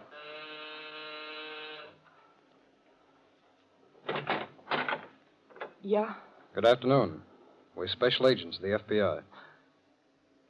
The FBI? Yes. We learned about your brother's accident. May we come in and talk to him? Well, yes, I guess so. Thank you. Go ahead, Jack. Go ahead. This way, please. Thanks. Who's the company, sis? These men are, special agents of the FBI, Joe. What do you want? Well, Joe, we thought you might be interested in something we found out about the bullet that the doctor dug out of your shoulder. How did you know about it? Our doctors have to report these cases to the police, you know. That's how we got hold of the bullet. Well, what about it? Well, under our microscopes in the laboratory, it exactly matches the one that killed the night watchman last night. We'd like to see your German Luger, Joe. I haven't got it. We know you didn't kill the night watchman. Yeah, I say I haven't got the gun, see. Did your husband take it with him, Mrs. Oakland? You know. Yes. We've checked everybody in your house since we found out about the bullet. Sis didn't know the truth about Eddie. We're sure of that. You see, she wanted to spill everything right away, but I kept her from it on account of... Yes, we even know about the baby, too. What we want to know now is where is Eddie Oakland? I wish we could tell you. We need a good description of him. The police knew him, of course, but nobody has a photo of him. I can furnish that. Oh, good. Jack. Yeah? I'll stay here and get a full interview on everything. You go back to the office, get out an alarm on Oakland. I'll meet you there. Right.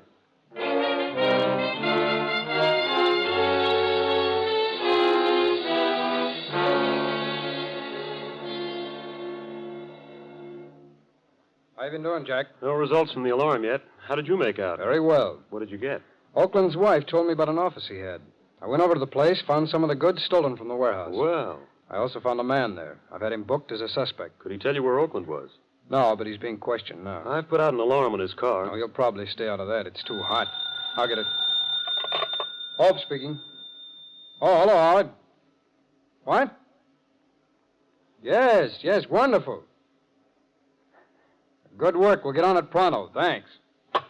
Got something? Oakland's on the Commodore, headed for Chicago. Really? At least Howard turned up a ticket seller who sold Oakland space on it. Which section? The second. Let's see, it's midnight now. Train hasn't gotten to Buffalo yet. Let's get the Buffalo office on the phone.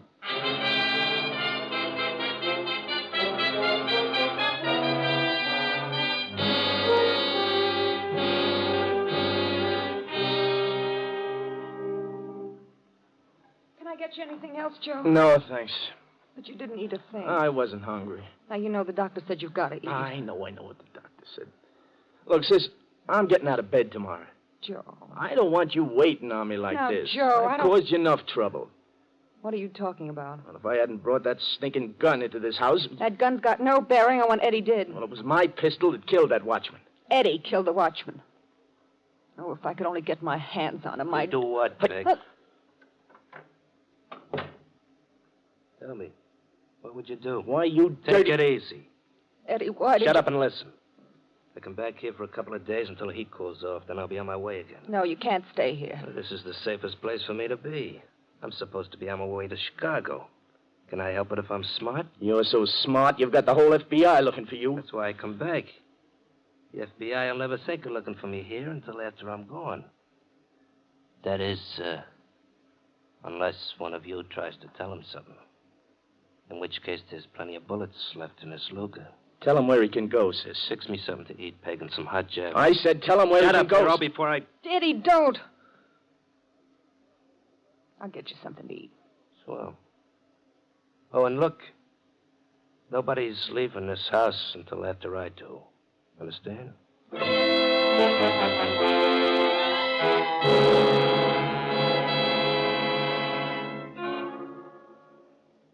Larry, the Commodore left Buffalo 30 minutes ago. We ought to hear something. Well, maybe it was late. Maybe so, but... Hope speaking. Yes. Oh, it's Buffalo now. Good. Hello, yes. What? Uh-huh. Yeah, I see. Pull the old gag, huh? Well, thanks anyway. So long. What happened? The man riding in Oakland space wasn't Oakland. Pulled the old trick, booked space, then turned it over to a hotel porter to sell to somebody else. Oakland's trying to be foxy, huh? Well, Jack, there's another part that usually goes with that particular piece of foxiness. What do you mean? Come on. I believe I'll get to show you what I mean.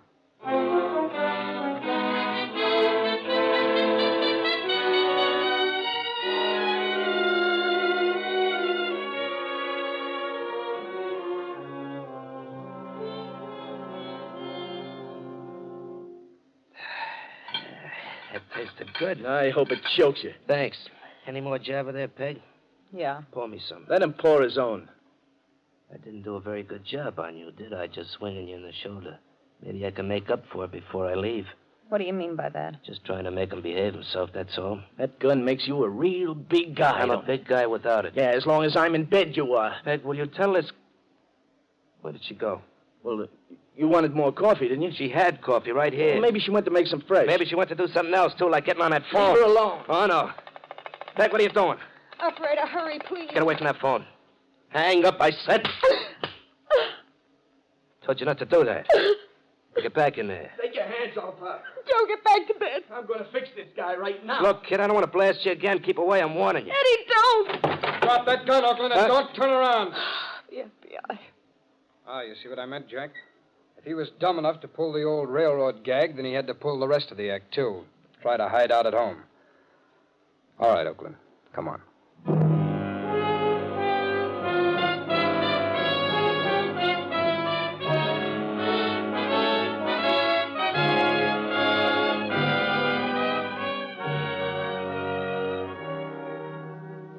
Eddie Oakland and his accomplice were tried for the murder of the warehouse watchman. They were convicted on the charge of first-degree murder. As for Joe Williams, his war trophy, the German Luger, was returned to him, but after it had been rendered harmless by experts of the FBI.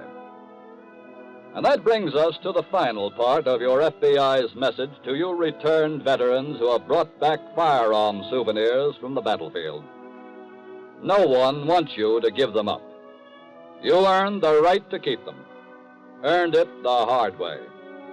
But please, for your sake, for the sake of your loved ones, and for the sake of society, have a firearms expert render your gun harmless. Do this now. Do it now without delay, and you can be certain that your souvenir will always remain just that, and never become an instrument of a crime.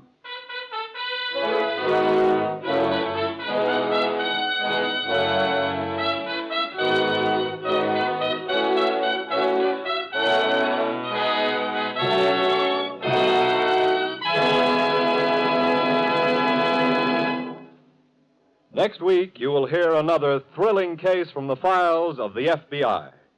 Before telling you about it, here's a brief but important message from the Equitable Life Assurance Society of the United States. To the FBI, America looks for national security. And to the Equitable Society, 3.25 million Americans look for the financial security of life insurance.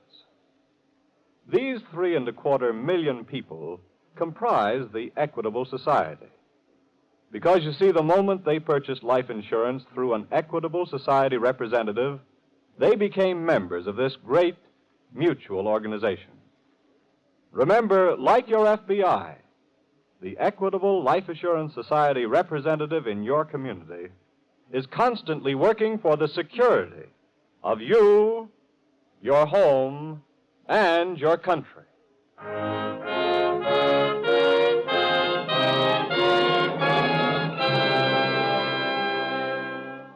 Next week, we will bring you another colorful story from the files of the Federal Bureau of Investigation, The Cautious Killer.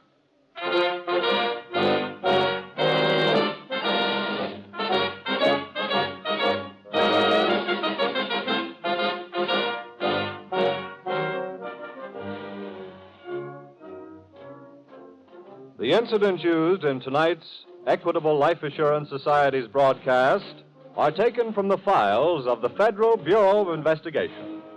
However, all names used are fictitious, and any similarity thereof to the names of persons living or dead is accidental. Tonight, the music was under the direction of Frederick Steiner, the author was Frank Ferries, and your narrator was Dean Carlton. This Is Your FBI is a Jerry Devine production. Now, this is Carl Frank, speaking for the Equitable Life Assurance Society of the United States and the Equitable Society's representative in your community, and inviting you to tune in again next week at this same time for This Is Your FBI.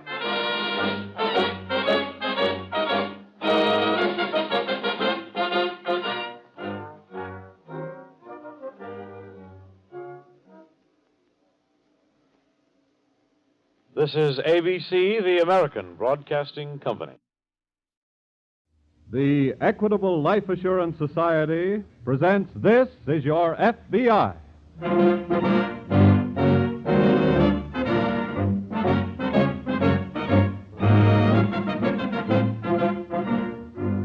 This Is Your FBI, an official broadcast from the files of the Federal Bureau of Investigation, presented as a public service by the Equitable Life Assurance Society of the United States and the Equitable Society's representative in your community.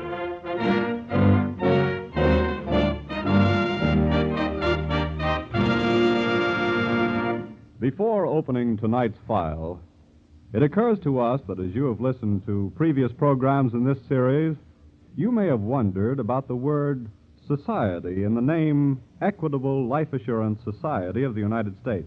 Why is it called a society, you may have said to yourself? Why not a company? Well, the answer is very simple. The Equitable Society is called a society because it is a society. It is a voluntary association of men and women who have joined together for security. It is a cooperative enterprise maintained solely for the benefit of its members. And all its members receive the friendly service and personal attention that the word society implies. So, when you next consider the purchase of life insurance, remember that by becoming an Equitable Society policyholder, you automatically become a member of the Equitable Life Assurance Society of the United States.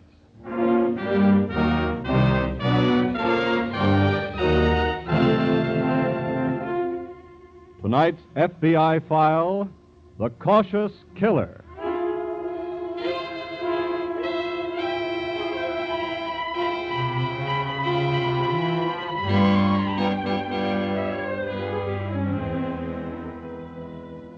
A crime of passion, such as killing in a rage of jealousy, is seldom committed by the hardened, cold-blooded professional criminal.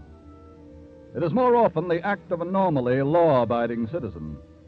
a store clerk or a banker or a doctor or a laborer, such as the coal miner in tonight's case from the files of your FBI. And because it is not a professional crime, its final solution may rest solely on getting a confession of guilt from the suspect. But many arduous steps between the start of the hunt and victory for the hunter.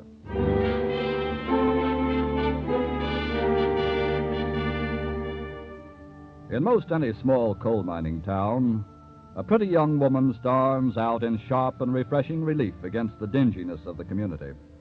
And often she is the target for the idle gossip of the envious. In this particular mining village in Ohio, the pretty young woman was Mary Clifton, whose husband, John, always drank too much beer at the corner bar and sometimes got wind of too much gossip. Tonight, as usual, Mary has put supper in the warming oven while waiting for the sound of steps on the porch.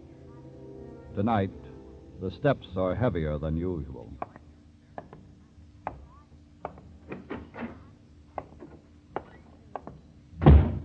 Mary? Mary! I'm right here, John. Oh. Supper ready? Yes. Let me have your dinner pail, dear. I can take care of myself. And don't call me that. Call you what? Dear.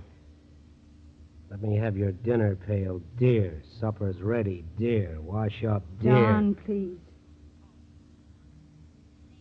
You know why I don't like the word? No. Because I know that's what you call him, too. Who are you talking about? You know who I'm talking about. He was here again today, wasn't he? Who do you mean? Jim Monroe. Yes, Jim was here. I knew it. He came to see you. Don't give me that. Everybody in town knows who he comes to see. John. He's in love with you. John, don't say that. Everybody in town is saying it. Now, look, you've been drinking. That's what you always say when I start talking about you and him. Please. You don't like to hear me talk about it, do you?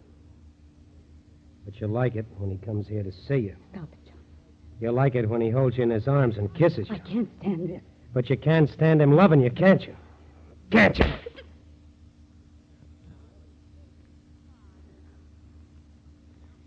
Thank you, John. Huh? Thank you for slapping me. Help me get hold of myself so I can tell you something. What? I'm leaving you. So I was right, Wait huh? a minute. Let me talk. When I married you, I loved you as much as any woman ever loved a man. But through the years, you've done everything possible to kill that love. And now that it's dead, things around me have begun to matter. All I can see is this dirt and this filth and this shabbiness, and I can't stand it anymore. Are you through? Yes, I am. Okay. Now let me tell you the real reason you want to leave. You want to go away with him. Think whatever you like, John. I'm leaving tonight. Oh, no, you're not leaving.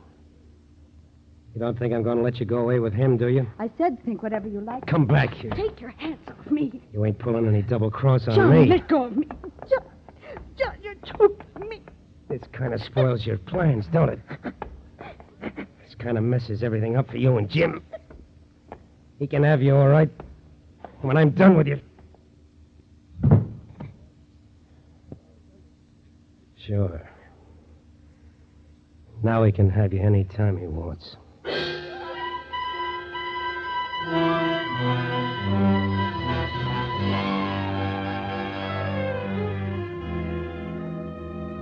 Exactly 2 weeks after the brutal slaying of the miner's wife, in the adjoining state of Pennsylvania, agent in charge Leeds of the Pittsburgh office of the FBI has just received a caller. Mr. Leeds, I'm Chief of Police Baxter from Larkin, Ohio. Oh, yes, I've been expecting you. Sit down, won't you? Thanks, I will. I think I have a case for the FBI. Yes? 2 weeks ago in Larkin, the house of a coal miner called John Clifton caught fire and burned to the ground. Mm-hmm. We found the charred body of Mary, the miner's wife, on the floor of what had been the kitchen. What about the husband? Well, he was drinking at a bar when the fire alarm was turned in. He ran to the fire and he tried to get his wife out, but the fireman stopped him. Where's the crime angle, Chief? Mr. Leeds, I don't think Mary Clifton died in that fire. Oh? I've got a suspicion that she was murdered before the fire. Murdered by her husband. Yes, but you just said that when the fire broke out, he ran to the house and attempted I know. I haven't got enough material evidence to back up my suspicions, or I'd have him extradited. Extradited? Yes. That's why I came here. John Clifton left Larkin, Ohio, a week after it happened. We traced him to Ridgewood, Pennsylvania. And he's working there in the coal mines. Chief, if you haven't enough evidence, I don't see where we fit in the case. We can back into the murder. You see, Clifton was jealous of a man named Monroe. He tried to extort money from Monroe on the grounds that he was carrying on with his wife. I see. Now, let me give you the whole background on this fella Clifton. Here's the reason why I think that...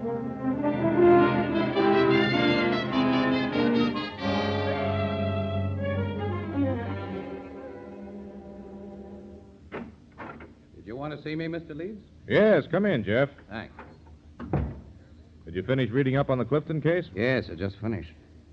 According to our vocation avocation file, you've spent some time around coal mines, Jeff. That's right. I spent a couple of summers in the mines when I was studying engineering. And I think you're our candidate to contact Mr. Clifton. Good. You'll have to work alongside him without him suspecting your plant. I see. Have you any opinions on the case? Yes. The neighbors said they heard an explosion and saw a flash of flame in the kitchen. Mary Clifton cooked on a gas stove. That's right. And if her husband did it, he could have opened the gas jet in the oven, attached a slow fuse, like they use for a blowout in the mines, lit the fuse, going out the back door, and reached the bar before the explosion. That sounds reasonable. As for how he actually killed his wife, the neighbors heard no pistol shot. And even a half-charred body should have showed some trace of a stab wound, which hers didn't. I know. But it would have shown no trace of finger marks if he choked her. That's how I think he did it. If he did it. And I'm ready to start right now for Ridgewood to find out. I've already telephoned the superintendent of the mine. You'll be working with Clifton starting tomorrow. Right.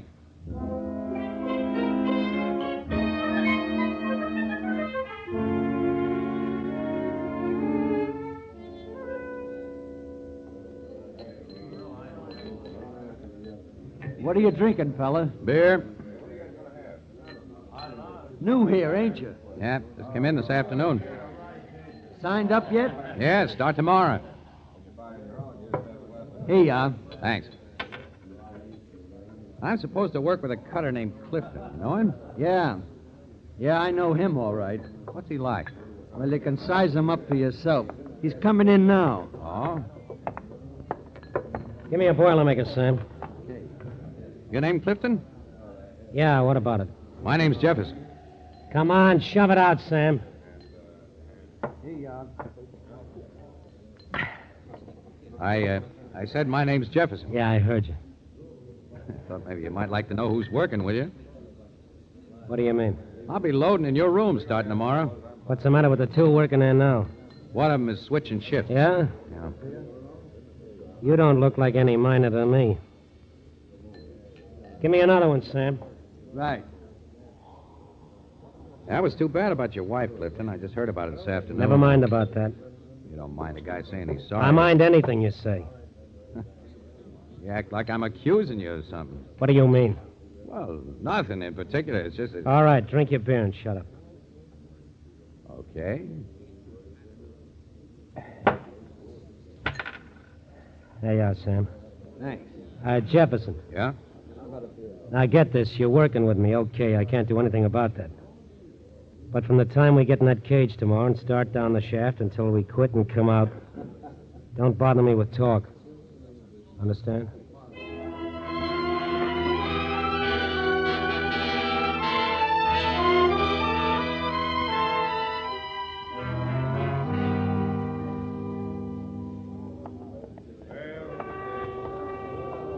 All right, monkeys, let's get in the cage and get down to midnight. Okay, let's go. Step there.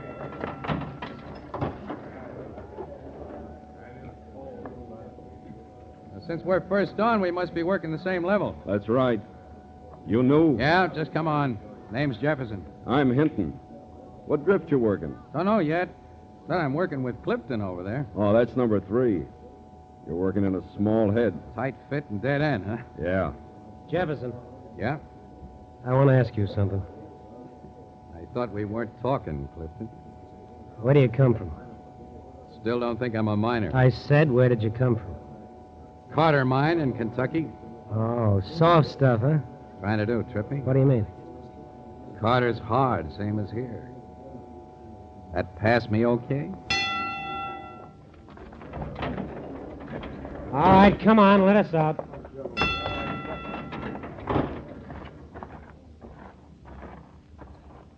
This is our train here, Jefferson. Come on. Okay.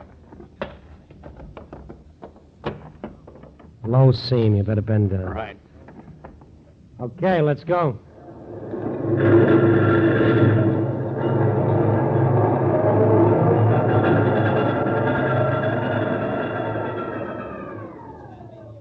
What's the idea of stopping? Ground fall blocking the track ahead. Well, you can't prop up a roof with a toothpick and expect it to hold. Well, you can get around the fall on foot, all right. All right. You go back on the train, Hinton. Get a crew to come clean this stuff out, put in some rail props, and wet the dust down. Right. Come on, Jefferson. Okay.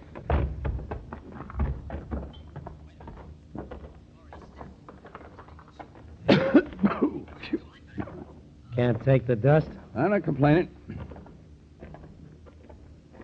Few more yards, we'll be in the head, and you can straighten up. Okay. This is our happy home, and we don't make money standing still. You don't mean you're going to start cutting before they wet down? Why not? This cloud of dust. Suppose you hit gas. Some dust ain't combustible. Well, you know this kind isn't. I hit some gas the other day in a dust cloud, and nothing happened. Well, maybe it wasn't inflammable gas.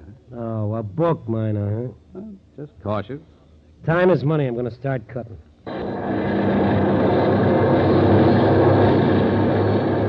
Hold it, Clifton, will you? It's a fire damp. Let's get out of here. We'll never make it before it hits the dust. I said let's get out of here.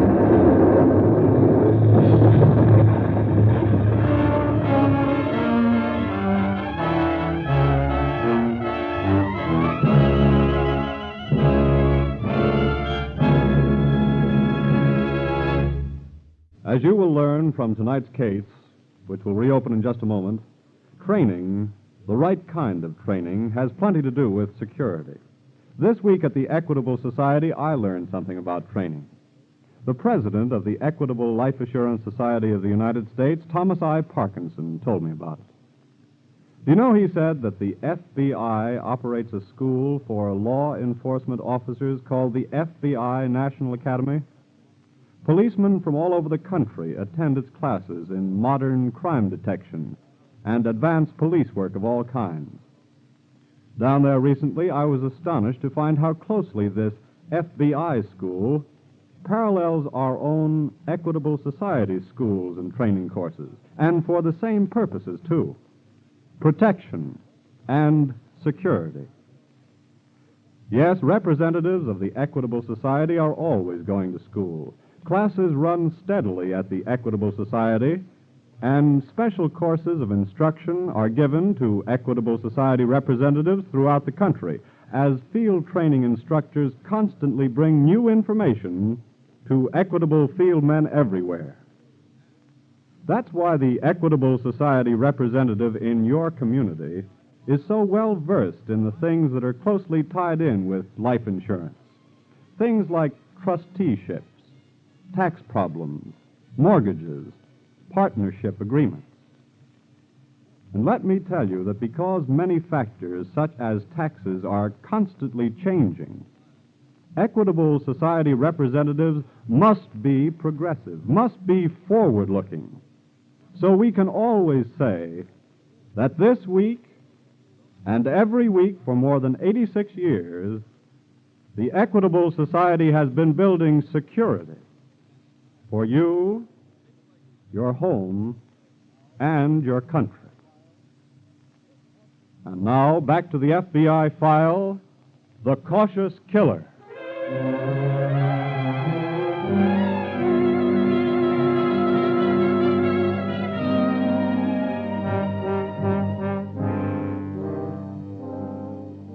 The courage of Special Agent Jefferson of your FBI in risking the danger of a coal mine explosion to carry out his duty as a law enforcement officer. That kind of courage was not peculiar to him. Rather, it is exemplary of the courage of all law enforcement officers who daily risk their lives in the performance of their sworn and sacred duty, the protection of the lives and property of you, the American citizen.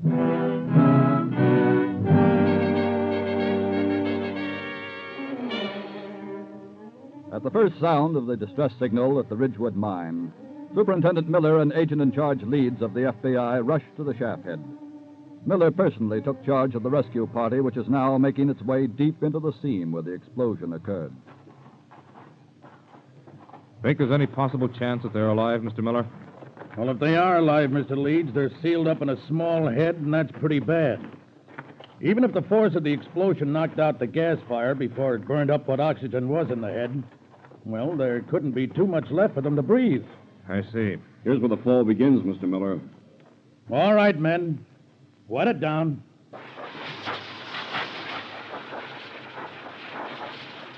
How far is it to where they are? Oh, I should say about 20 or 25 feet. And that's many a ton of coal. How long would it take to reach the head? If they're alive, we can't wait that long. We'll clear out about half and then try to drive an air shaft through before we go any farther. I see. All right, that's enough, men. Now dig it away and keep it wet as you go. And I don't need to tell you to work fast.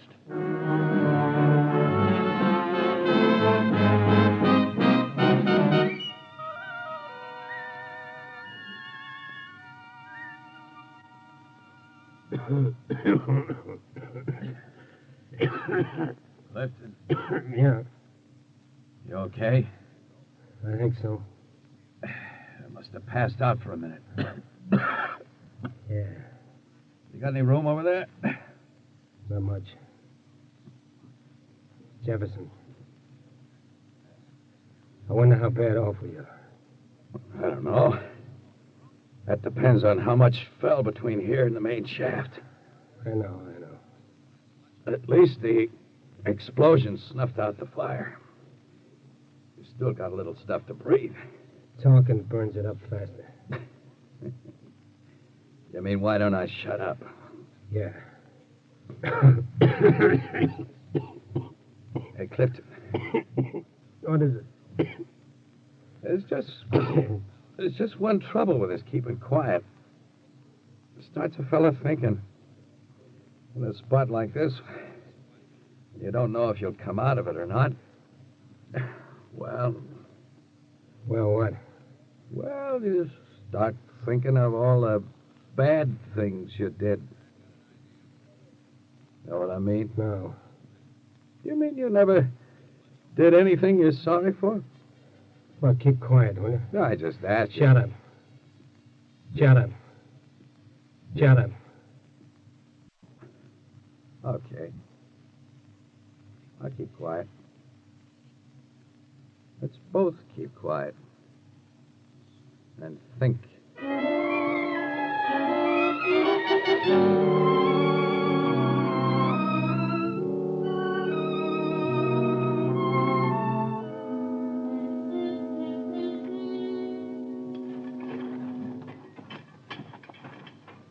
Haven't the men dug through halfway yet, Mr. Miller? No, we've only made about 10 feet. But it's been a couple of hours now. Yes, I know, but we're not getting through as fast as I'd hoped. Do you think they could still be alive? If they were alive when we started, there's a chance. Just a chance. But I'm not going to wait any longer. What do you mean? All right, stop work, men. I'm going to see if they can hear us. Clifton! Clifton! Jefferson! Clifton! Jefferson, can you hear us? Clifton! Oh. All right, men. Bring up that shaft. Right. We're going to try to drive through them right now. Come on, hurry up with the shaft. Coming up. All right, now, start driving. And remember, if they're still alive, every second counts.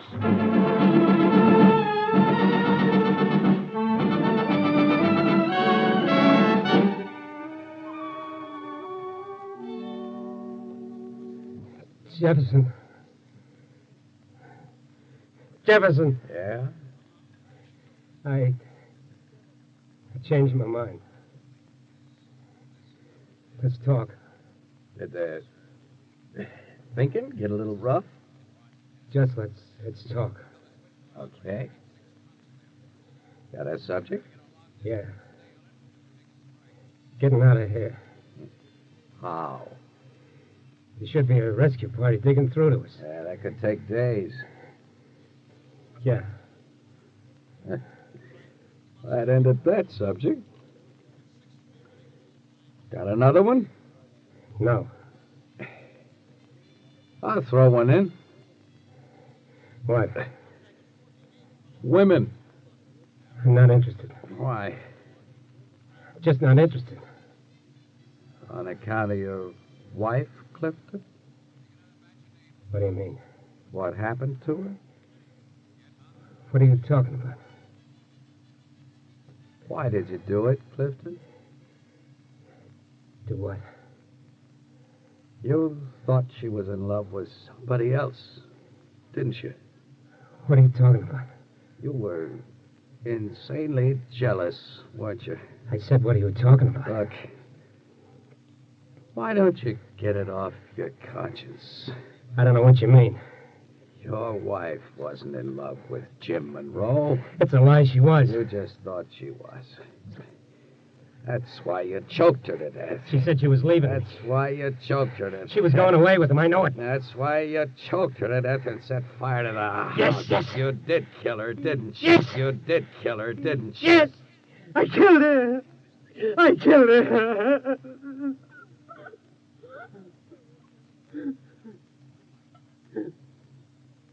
Listen.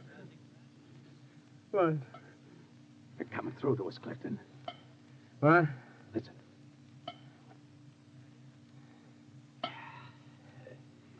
You can get hold of yourself now, Clifton. This part of your troubles are almost over. What do you mean? It's just like you said in the bar yesterday. I'm not a real miner. What? I work for the FBI.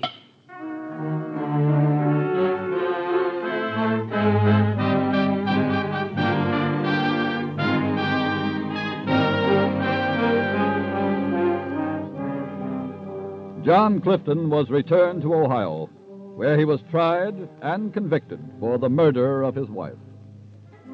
Yes, a crime of passion is seldom a professional crime, and its final solution may rest solely on getting a confession of guilt from the suspect. And although many arduous and sometimes dangerous steps may lie between the crime and the confession, victory for the hunter over the hunted is inevitable. For there's always a limit to the capacity of the hunted to endure.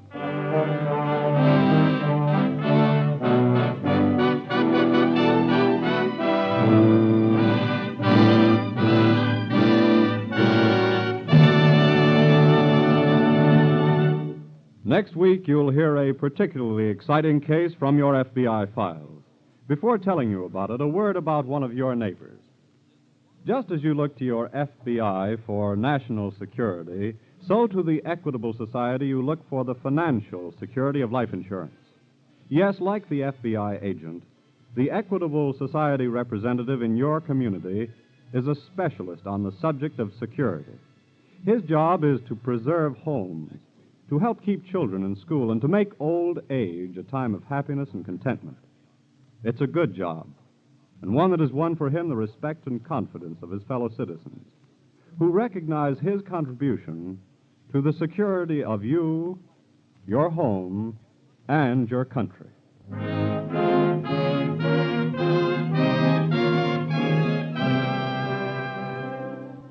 Next week, we will bring you another colorful story from the files of the Federal Bureau of Investigation, The Corrupt City.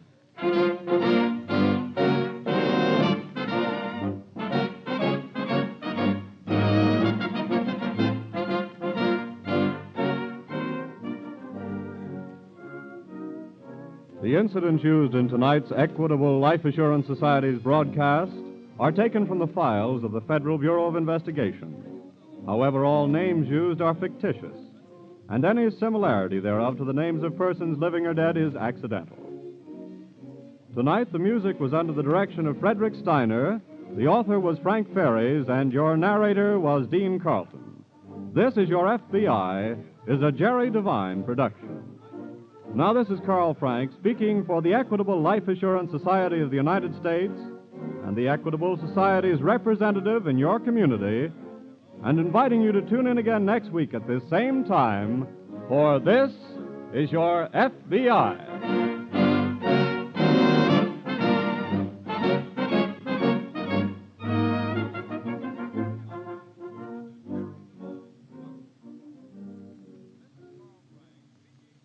Now I should like to read a statement from Mr. J. Edgar Hoover, Director of the Federal Bureau of Investigation.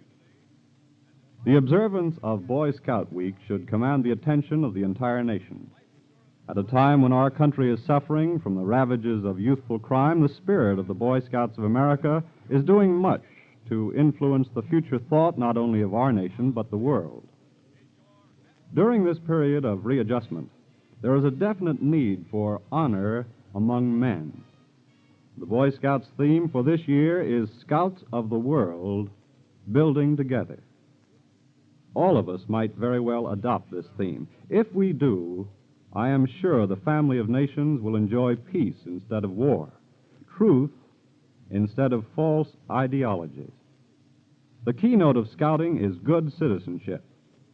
A scout promises on his honor to do his duty to God, his country, and to help other people at all times. This is America at its best. Friday nights, there are great programs on ABC. Next comes Fun with Alan Young and his guest, Rita Hayward. Don't miss this laugh-packed show. This is ABC, the American Broadcasting. The Equitable Life Assurance Society presents This is Your FBI.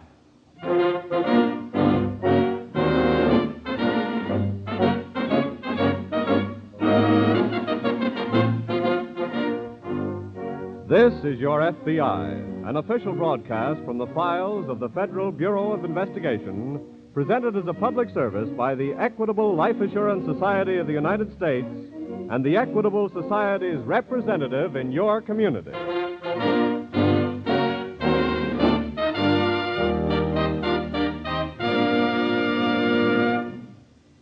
Before opening tonight's file, let's give a few moments' thought to a frequently asked question. Since these programs began almost a year ago, a number of people have written to the Equitable Life Assurance Society of the United States asking how they could become members of the Equitable Society. They agree with the aims of the society and want to know what they have to do to join. Well, of course, the answer is very simple. When you take out life insurance with the Equitable Society, you automatically become a member of the society. You become part of a great cooperative enterprise that is run entirely for the benefit of its members. Yes, the Equitable Life Assurance Society of the United States is a voluntary association of men and women who have joined together for security, who, because they have banded together, are able to assure each individual member greater security than he could attain by his own unaided efforts.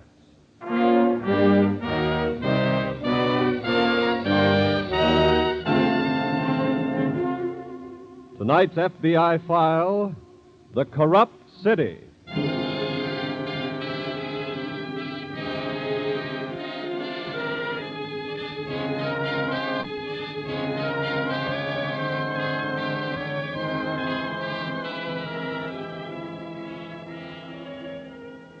Which of these two, standing before the Supreme Court of Public Opinion, would merit the severer judgment, the greater moral condemnation?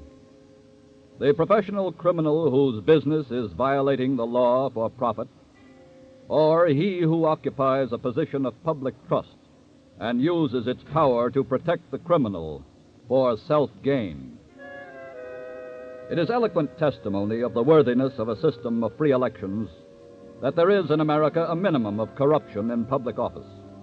It is proof of the essential integrity of the overwhelming majority of those who seek office. Proof also of the conscientiousness of the people in selecting their public servants. And, as demonstrated in tonight's case from the files of your FBI, it is proof of the uncompromising devotion of America's law enforcement officers to their sacred duty to uphold the law against all transgressors, no matter who they may be.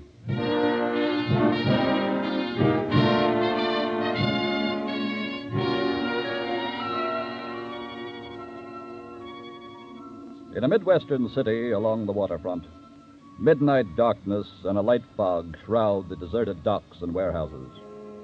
A little while ago, a man standing in the deeper shadows behind a bale of cargo heard a large powerboat idle its motors and watched it drift in against the pier.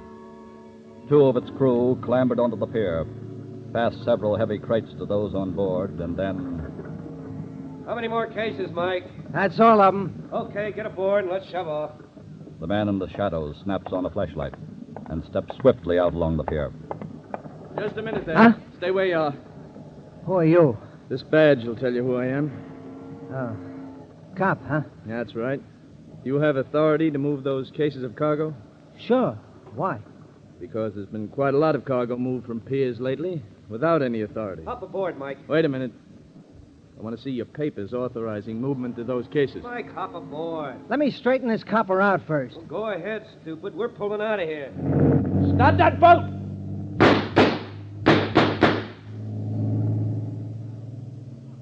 Looks like you missed them, copper, so you'd better arrest me.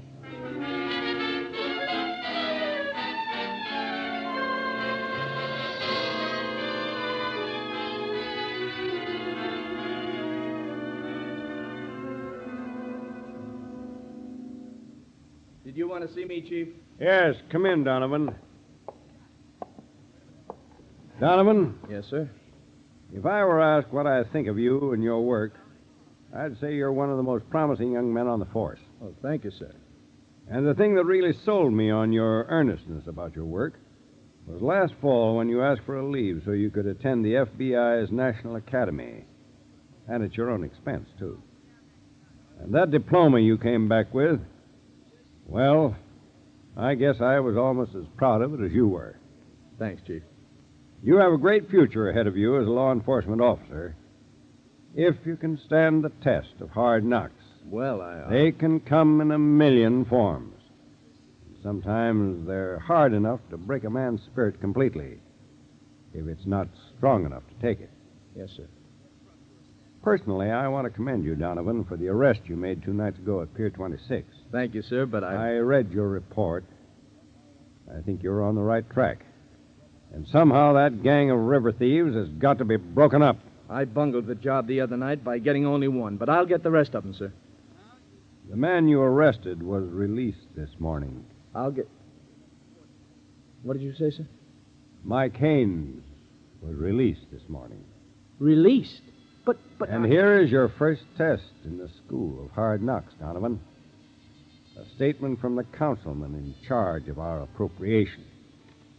You may read it all later, but I'll read only the last paragraph. Okay, sir. Therefore, in view of the evidence furnished me by reliable authority, it is my conclusion that Detective Donovan acted wholly without cause and recklessly endangered the lives of the crew by unprovoked and unjustified use of his pistol. What? Therefore, I demand his transfer to another assignment, patrolling a beat, and his promotion canceled.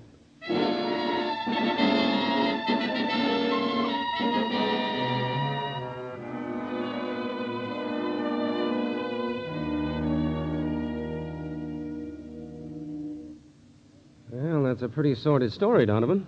Well, Mr. Craig, I didn't come here to the FBI office looking for sympathy. You don't have to tell us that. I don't blame the chief for not going to bat for me. His hands were tied. Apparently that goes for everybody on the force. Yes, I know. I don't know who the Mr. Big is who's running the show in this town, but... Well, whoever he is, there's one set of hands he can't tie. The FBI. That's right. But where's our angle in the case, Donovan? There has to be one, or we can't touch it. Well, those goods were part of an interstate shipment. Where's your evidence? Well, the river is the state line, isn't it? Yes. Well, the rest of the gang got away in the boat the other night, and they headed for the other side of the river. But you don't know for sure that the boat went all the way. No. It could have turned and cut back to this side at a point farther up or downstream. Yeah, that's true. I guess I was just a little overeager to get you boys into the picture. Well, we may get into it yet. But until there's a definite federal violation, I'd suggest you keep your eyes open for anything on Mike Haynes. Watch where he goes, who his pals are. Maybe you'll stumble onto something. Yeah, something Mr. Big can't cover up. Yeah. It might be pretty risky business for you. I'll get on Haynes' trail starting tonight.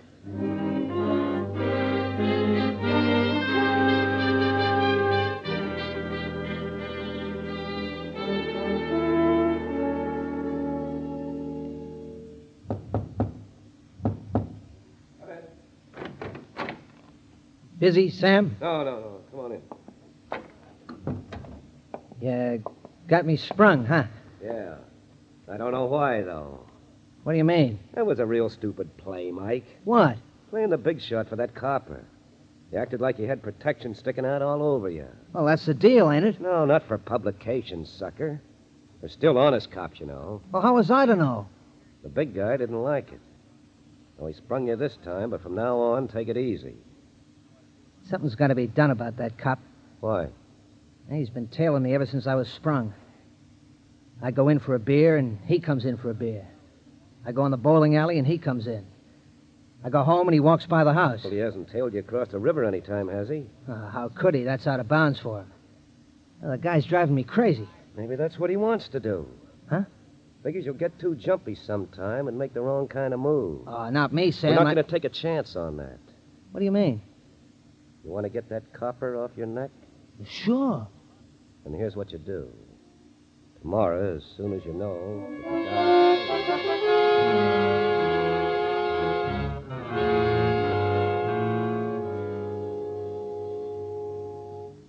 Can I see you a minute, Mr. Craig? Oh, come ahead, Donovan. Any evidence on a federal violation yet? No, but I've got a pretty good idea how they operate now. They've got a legitimate front here in River City. What kind? It's a small river freight business. They don't do much. I watched it for 3 days. But it gives them a front just the same. Yeah, and licensed to operate any kind of boat they want to anywhere on the river. Mm-hmm. Who's the company? It's Sam West, an ex-rum runner, but I'm pretty sure he's not Mr. Big. Where do they keep the stolen stuff? Across the river. You have proof? Well, I can prove that they go across the river. How do you know? I watched them with glasses last night in the moonlight. Oh? It was clear, you see, and I could follow the boat all the way across to the pier line on the other side. Mm-hmm. And then it turned upstream, and I lost it in the shadows. Were they carrying stolen merchandise? Well, I couldn't swear that, but... Well, at least we know 2 facts now. They steal merchandise, and they operate across the river. I'm going to send the Bureau headquarters a report on this, Donovan. But I'm afraid we can't move in yet. Okay, but I'll make you a bet, Craig. What's that? Before I finish my war of nerves against Mike Haynes, you'll have something to move in on. Well, don't stick your neck out too far. River City needs it.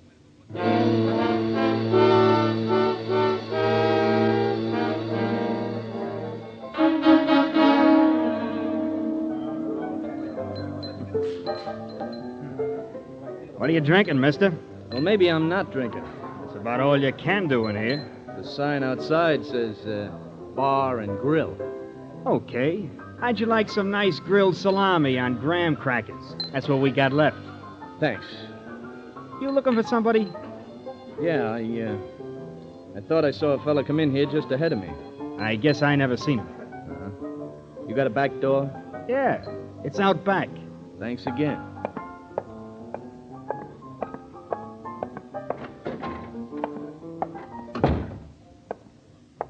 Looking for somebody, Copper? Yeah. Mike Haynes? That's right. He's right behind you. There you are, Mike. Now the guy don't bother you.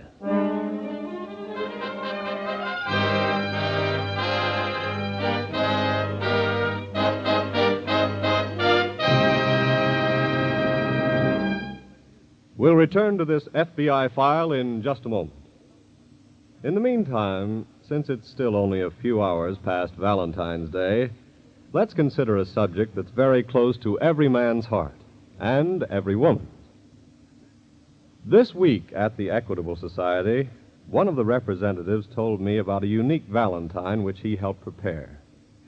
The giver of this valentine was a young man who came home from the Navy just 3 months ago to marry his childhood sweetheart. It seems that this newly wedded husband made up a giant valentine complete with cupids, forget-me-nots, and all the customary fixings. And in the center of it all was a brand new life insurance policy in the Equitable Life Assurance Society of the United States. Well, when you come to think of it, what better proof of his love can a husband give his wife than to provide her with the security of life insurance? You see, here in the Equitable Society, we're not just guardians of the dollars and cents sent in by our members. We're guardians of human hopes and human happiness.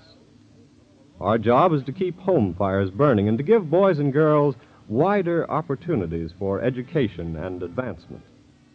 Our mission is to help banish fear from the hearts of men, to save widows and elderly people from the humiliations of poverty, charity, and dependence.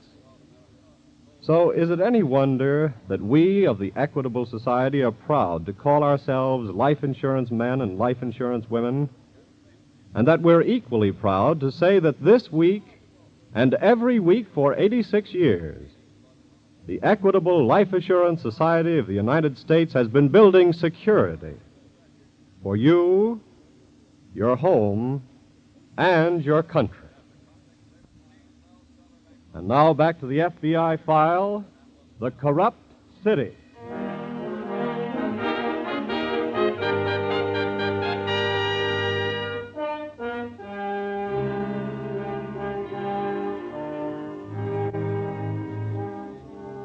Every day and night, 24 hours around the clock, your law enforcement officers risk their lives to keep their covenant with you, to protect your lives and property, and to uphold the sanctity of your laws. And many of them risk their lives in keeping that faith.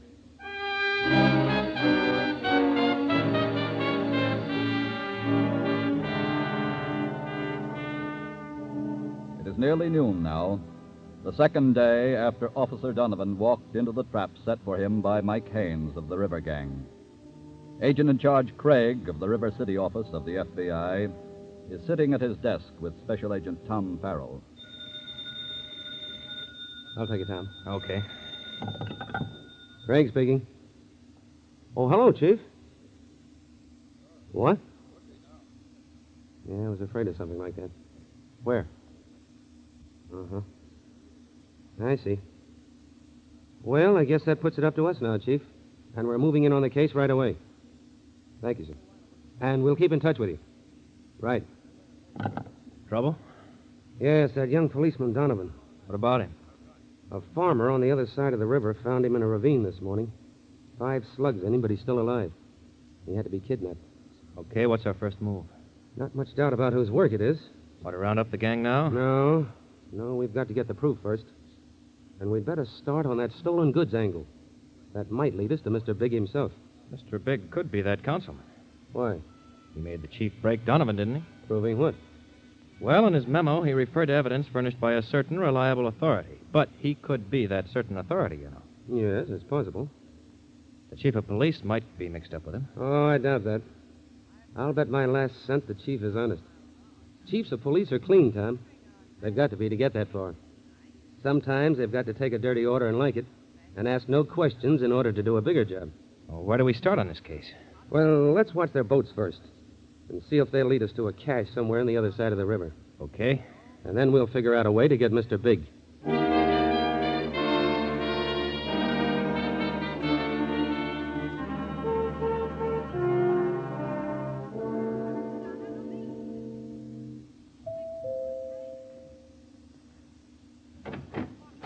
Hi, Mr. Adams.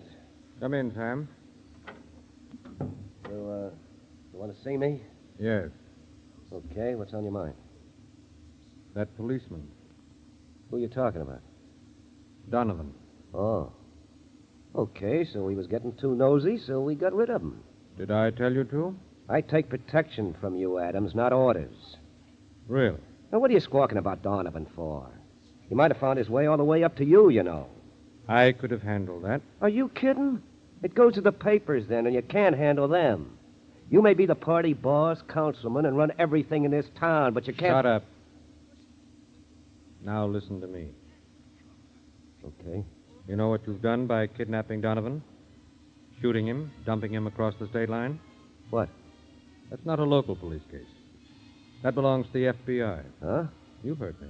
All right, but that ain't my worry. Protection's still your job, Adams. You can't fix the FBI. So, what are you going to do? I'm going to give the orders from now on, or pull out. You and the boys lay low for a few days.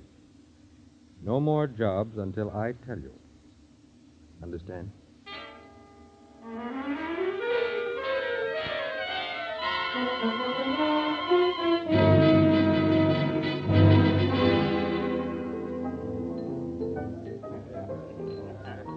Put a head on that for you, mister? No, thanks.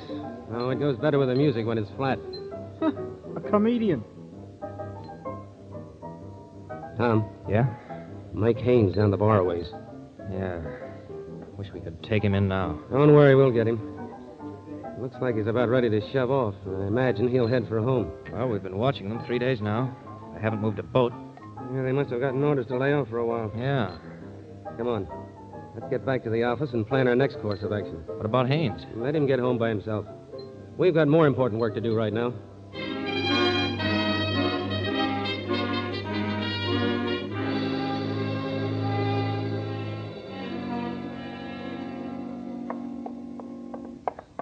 Sam.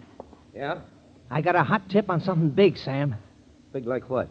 Big like a big pile of dough. Oh, the boss said to lay off. Hey, he likes the cut he gets, don't he? Well, sure, but Then he'll drop his teeth when he hears about this. What do you got? Big shipment of nylon. No kidding. Yeah, and at present prices, we ought to split $100,000. Oh, where is it? It's on Pier 42, waiting for us. Well, let me get Adams on the phone. No, leave him out of it. We'll do it now and tell him afterwards. Suits me.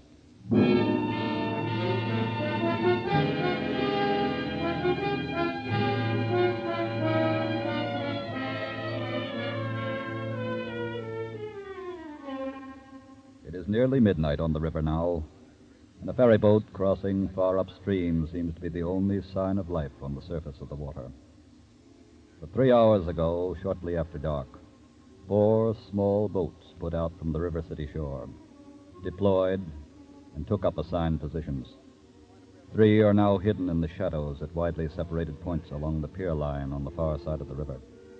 The 4th, on this side, is hidden among the pilings under Pier 42. A man speaks into a portable radio transmitter. Hello? Hello? Agent in charge, Craig. Boat number 1. Report, please. Over. Boat number 2 reporting. Standing by. Boat number 3 reporting. Standing by. Boat number 4 reporting. Standing by. I don't know how much longer we'll have to wait, men. Maybe the plan's not going to work at all, but we'll stick it out. It's got to work, Craig. Haynes fell for the tip anyway, I know. Agreed to cut me in. Maybe Sam West or Mr. Big put the nix on it. Time will tell. And it looks like time's beginning to tell a sad story, so I guess we'd Craig, better... listen. Motorboat. Yeah. Making this way, too. Let's not give the boys a false alarm until we're sure it's the boat we're looking for. That's it, all right. It's cutting in this way. Yeah. Hello? Hello? Craig speaking. I think we're in. There's a boat heading in for this pier. Keep radio silence and stand by.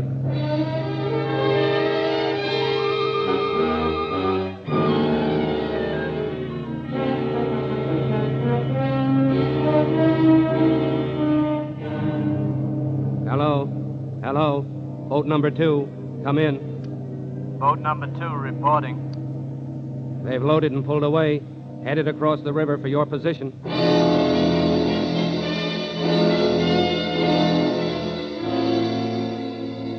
Hello, boat number 2 reporting. They've turned upstream and headed your way, number 3. Over. Boat number 3 reporting. They've passed my position and continuing upstream toward your position, number 4. Over.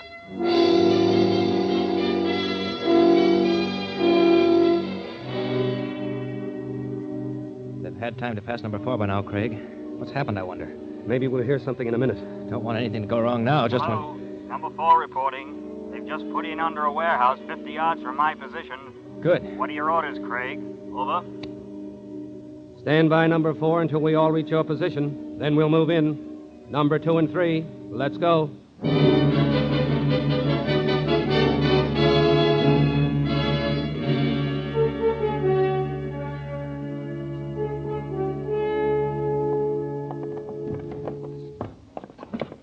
All right, boys. You can set those cases down right there. Put yours up on the table here, Mike. Okay. Break her open and let's see what we got. Right. Adams is going to be real sorry he passed this one up. Yeah. This ought to be worth $100,000. That's all for us. I wouldn't be too sure of that. Huh? Adams. Tried to pull one without me, didn't you? So? You pulled this job against my orders. So from now on, we never heard of each other. Understand? I hear you. And if you don't clear out of this county and stay out, I'll have you slammed in jail so far it'll take you 40 years to walk to the front gate. That's enough, Adams. Put down that gun. Oh, no. I said put down that gun. No dice. Not until I... Drop that gun, West. What? We're special agents of the FBI. You're all under arrest. Thank you, gentlemen. Save it, Adams. You're in this, too. Now, just a minute. I'd like to explain. Explain it to the people of River City. The people who trusted you. They'll want to hear it all, I'm sure. Put the handcuffs on him, men. Right. And by the way, I think you all should know that Donovan is recovering rapidly and will be happy to testify at your trial.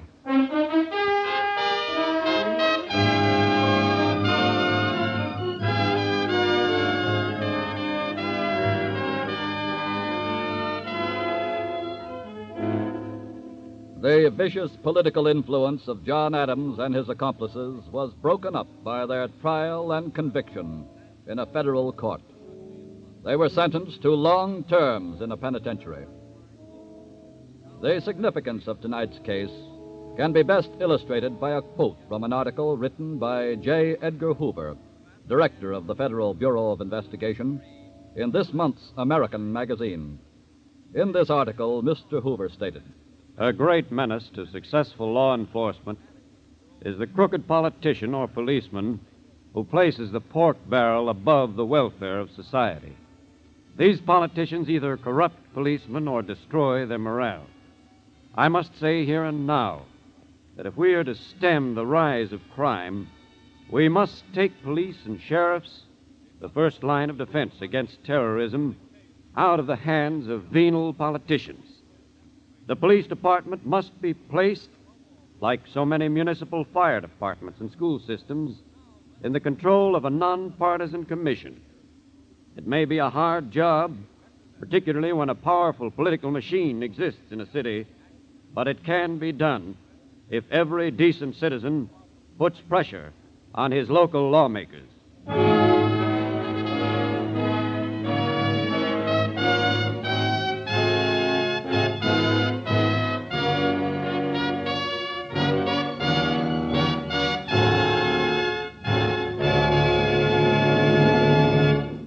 Before we tell you about next week's thrilling case from the files of your FBI, a word about a man worth knowing.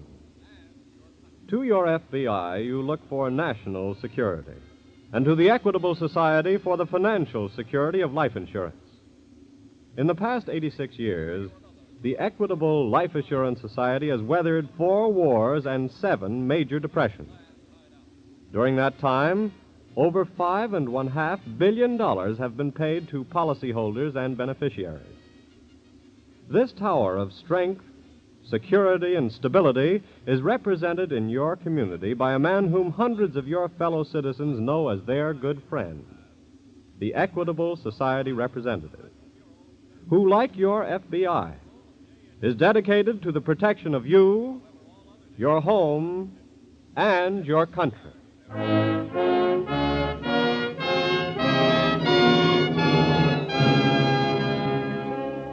Next week, we will bring you another colorful story from the files of the Federal Bureau of Investigation, revealing for the first time the inside story of South American espionage. The Pan American Patriots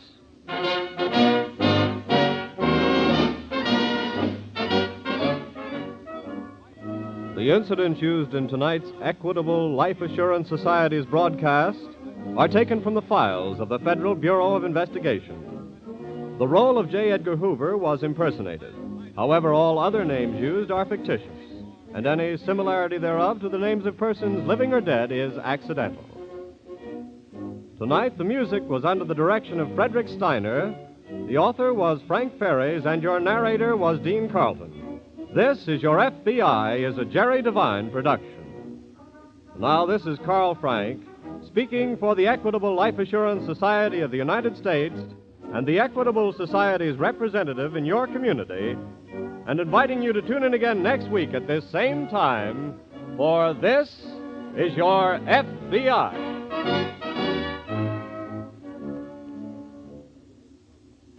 Friday nights, there are great programs on ABC. For a laughing good time, listen to The Alan Young Show with guest star Vera Vague, which follows next. This is the American Broadcasting Company. The Equitable Life Assurance Society presents This is Your FBI.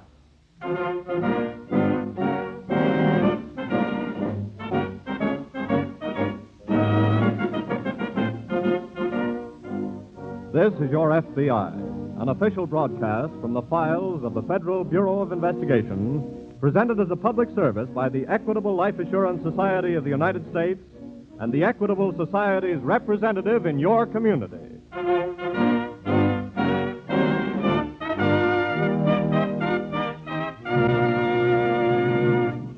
In these programs, you may have noticed that we of the Equitable Life Assurance Society usually speak of the men and women who own equitable life insurance policies as members of the society. In calling them members, we're being strictly accurate. For when you purchase life insurance from the Equitable Society, you really are joining a society. Your policy is your certificate of membership in a great cooperative enterprise which is run solely for the benefit of its members. Get to know the Equitable Society representative in your community. He is the never-failing source of all those benefits which accrue to members and those who are to become members of the Equitable Life Assurance Society of the United States.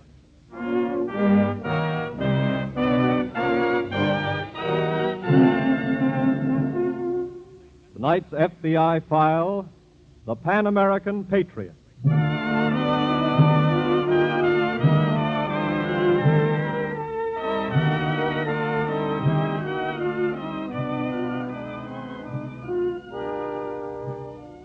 During the past few months following VJ Day, many pages of your FBI's secret war diary have been made public.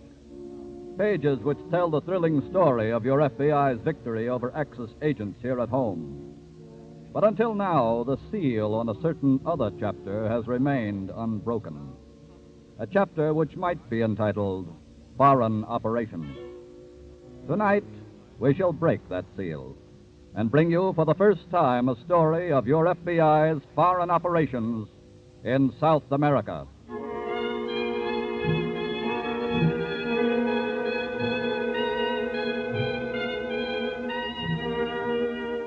Among the most vital points along America's line of communications and supply to the Mediterranean and Middle East during the war were certain ports and relay bases in South America. But in the fall of 1942, information on operations at these points was still getting through to Berlin by secret Nazi radio transmitters. Here was a job for your FBI. And this particular story opens on a certain night in the capital city of a certain South American country, friendly to America, but not yet at war with the Axis. Easily the most striking couple on the dance floor of the famous Casa Managua nightclub this night is the very attractive blonde young girl, American or perhaps English, and the tall, handsome young South American, who, at this moment, suddenly presses the girl closer to him. Raphael, if you don't mind, you're crushing my corsage. Forget your corsage, my dear Vera. I'll get you a dozen more, 1,000 more. Then you can enter me as a float in the flower carnival. Darling, Can't you be serious for just one moment? No, I'm allergic to it. Vera, for the millionth time. Will you marry me? No. Well, why not? Because, for one thing, you're a slave to that old shipping company. Well, then I'll give it up and be your slave, your humble, groveling, devoted slave for the rest of my life. I wouldn't have that on a bed. Raphael, I'm going out on the terrace for some fresh air. And if you will put your hands in your pockets now and leave them there, you may come with me. What a girl. What a girl. Go ahead, darling. Thanks.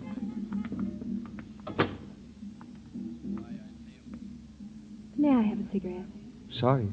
My hands are imprisoned in my pockets. Oh, I'll grant him a temporary parole. Good. Here you are. Thank you. And a light?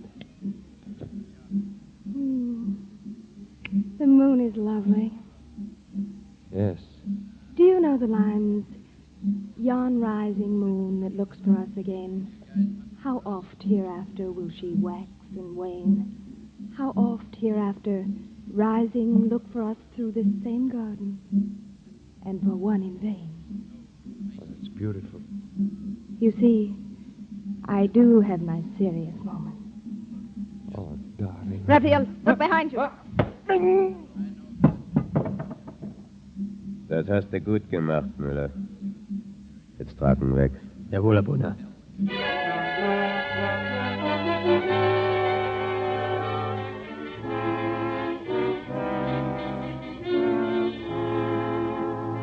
In a house in another part of the city, Special Agents James Phillips and Stanley Douglas of the FBI, working by permission of and in cooperation with the Director of National Police, have established a shortwave radio receiver for the purpose of locating and monitoring the illegal Nazi transmitter known to be operating somewhere in or near the city.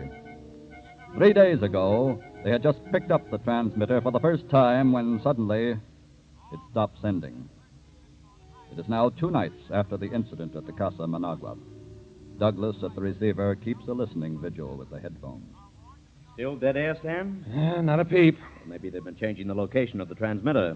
Shouldn't take them 3 days to do that, Jim. Maybe they've also been waiting to get hold of important information. Like what? That I wouldn't know. But when they do start sending again, we'll know what they're talking about. What do you mean? The police arrested a Nazi agent this afternoon, and when he was confronted with the ironclad case built up against him, he told all he knew. Oh. Here's the whole breakdown on the code the Germans are using. Hey, what a break. Yes.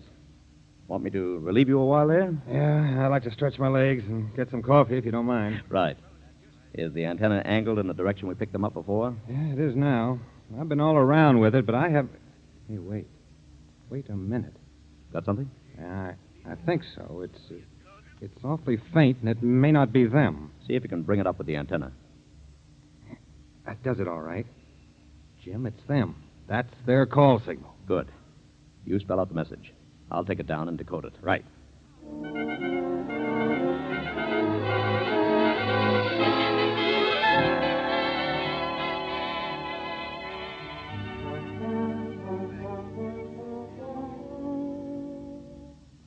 Come in, Senor Phillips. Thank you, sir. Have you picked up something? Yes, and thanks to your men getting that code, we know what that something is. Yes? German agents have just transmitted to Berlin some very important information on American ship movements and cargo going out of this port. Shipping information? Yes, sir. I see. And there could be a connection between the two. I beg your pardon, sir? Senor Phillips, not an hour ago we received a report here at headquarters that Rafael Corinto is missing. He's missing 2 days now. Rafael Corinto? Si. He's connected with one of the Allied shipping firms here. Oh. And he would have access to information on all shipping that enters or leaves this port. Then I should say there could be a connection. What is your suggestion? I have an idea that if we find that German transmitter, we'll find Corinto, too. But finding the transmitter, that is the problem.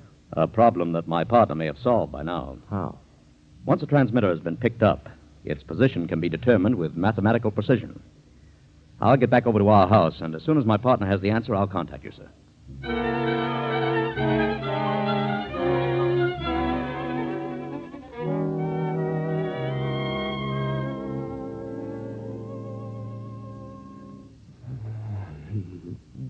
Corinto kommt zu sich, Herr Brünner.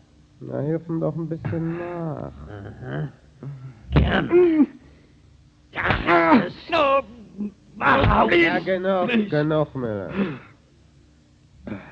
You are sufficiently awake, Herr Corinto? Who are you? One of your hosts. Where am I? That is not important. What happened to me? It's quite obvious, isn't it?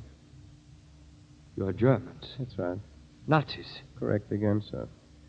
And in the name of our Führer, I thank you for having rendered us a great service. What do you mean? You have given us much valuable shipping information, which is now in the hands of our intelligence in Berlin. No. I don't believe you. Oh, you didn't give it willingly. After 2 days, we had to resort to giving you the drug scopolamine. 2 days? I have been here 2 days? Yes.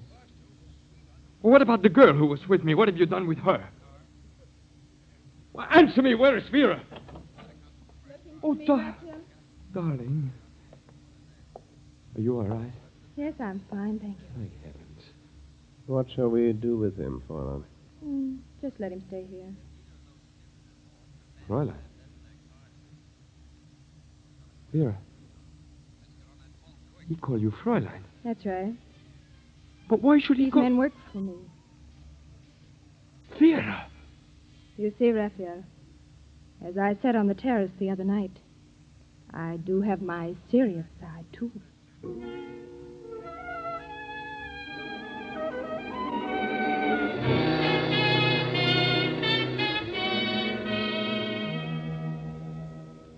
Mr. Solano, I think we have some good news for you. You have found the German radio transmitter? My partner here, Mr. Douglas, has determined its location on this map. Good.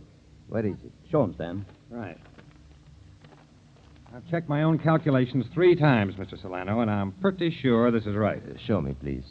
I'd swear the transmitter is located within this tiny circle I've drawn at this point. In the mountains. About 10 miles airline, west of the city. Mr. Solano, are there any houses or vacation resort buildings around there? Let me think. There is one small lodge hidden in a strip of woods and overlooking the valley below. That must be the place, Jim. What do you wish me to do now, Senor Phillips? You have authority to arrest anyone operating an unlicensed radio transmitter. That is right.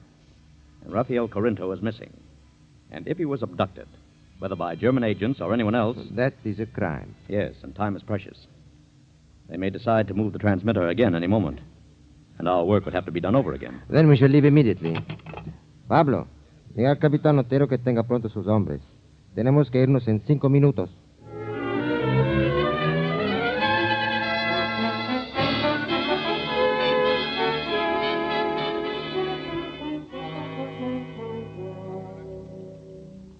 Brenner, Yes, Fräulein.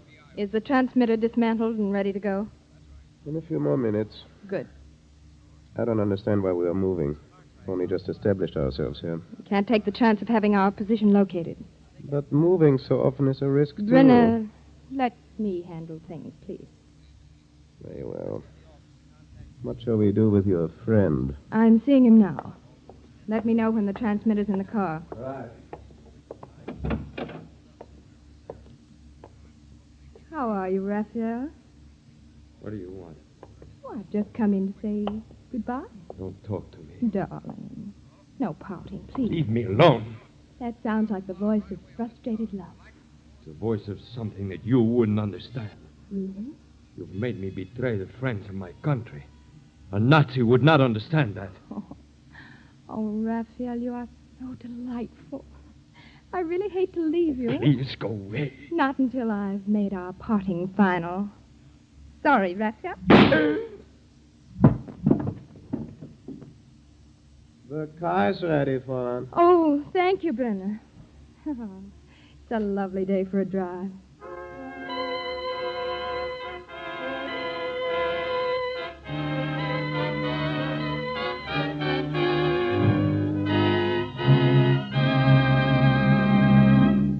Tonight's portrayal of your FBI's efforts to protect American security will reopen in just a moment. Meanwhile, let's consider 2 qualities which have been fundamental to American security since our nation's birth: thrift and self-reliance. This week at the Equitable Society, we were talking of a young Virginian who landed his first important job when he was only 16 years old. In the year 1748, he became a surveyor in the backwoods of his native state. Within 1 year, he'd saved enough money to purchase 456 acres of land. The name of this thrifty, self-reliant young man was, of course, George Washington. And from his day to ours, good Americans have followed his example. And their thrift and self-reliance have helped America grow from 13 small colonies to the most powerful and productive country on the face of the earth. For the last 86 years of that period of national growth, millions of Americans who agree with Washington that thrift and self-reliance are good qualities have joined the Equitable Life Assurance Society of the United States. Yes, every policy we write in the Equitable Society is someone's declaration of independence. By taking out that policy of his own free will, its owner declares that he believes in personal independence, believes in taking care of himself. He declares that he doesn't want to be coddled or regimented, that he's not interested in paternalism or handouts. And here and now, let me say that we of the Equitable Life Assurance Society of the United States consider ourselves privileged to be associated with men and women who feel and act that way. And we're proud that this week and every week for 86 years, the Equitable Society has been building security for you, your home, and your country. And now back to the FBI file, the Pan American Patriot.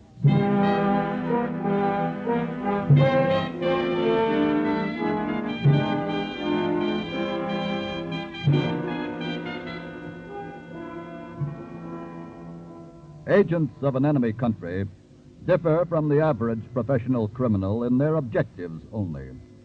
Both employ the same general methods in achieving them: treachery, cunning, deception, surprise, violence. And both leave traces of their crimes, traces which eventually make a trail leading the forces of justice to them. It was barely 10 minutes after the girl Vera, the leader of the ring of German agents in the South American capital, shot Rafael Corinto, that FBI agents Phillips and Douglas, accompanied by the director of national police and a force of men, arrived at the mountain lodge. They have now just entered the deserted quarters.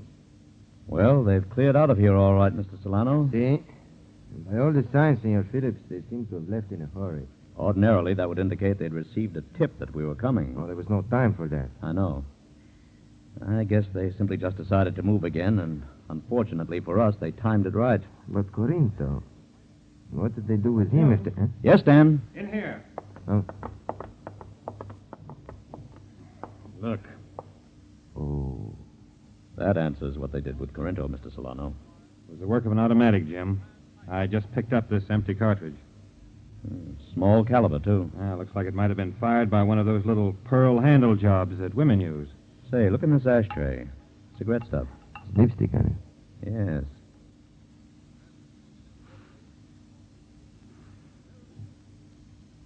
It's not an American blend of tobacco, anyway. English?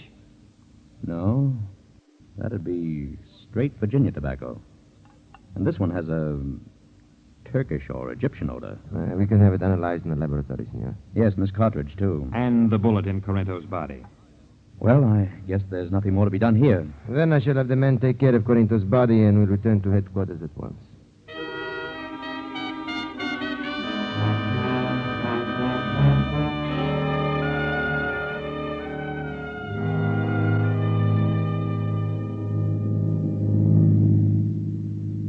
Well, and if the police should have determined the other location of our transmitter, they will find Corinto's body. What of it? His body won't tell them where we're going. But that is murder, Fräulein, and the police may start a general roundup of all suspected German agents. Is the risk of our job too great for you, Brenner? It is not that. Perhaps you would like me to send you back to Germany to fight. What are your plans, Fräulein? Your orders are to set up the transmitter when we've arrived at the new location. Yes. I'm returning to the city to the Hotel Esplanade tonight. You are to report to me there at noon tomorrow. Very well. Corinto has helped us to achieve one objective. Now we must move on to another. I must make a new contact, Brenner. I wonder what he'll be like.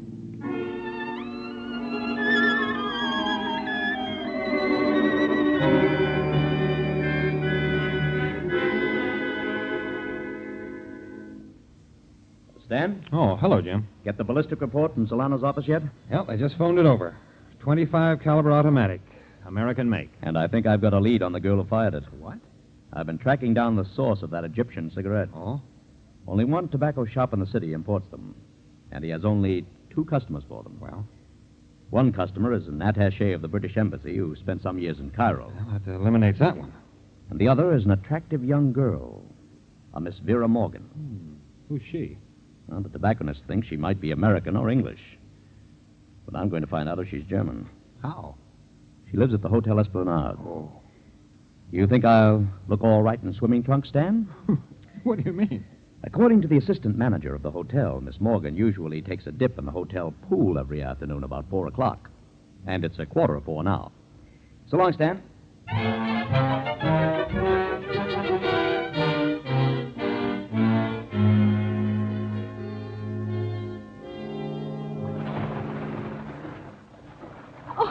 Oh, I'm sorry. I'm not. I planned it this way.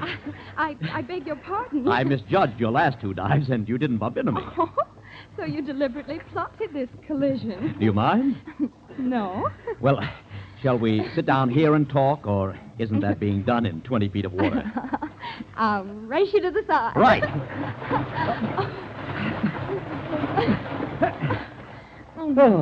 No good. It was a tie. Well, may I help you up? No, thanks.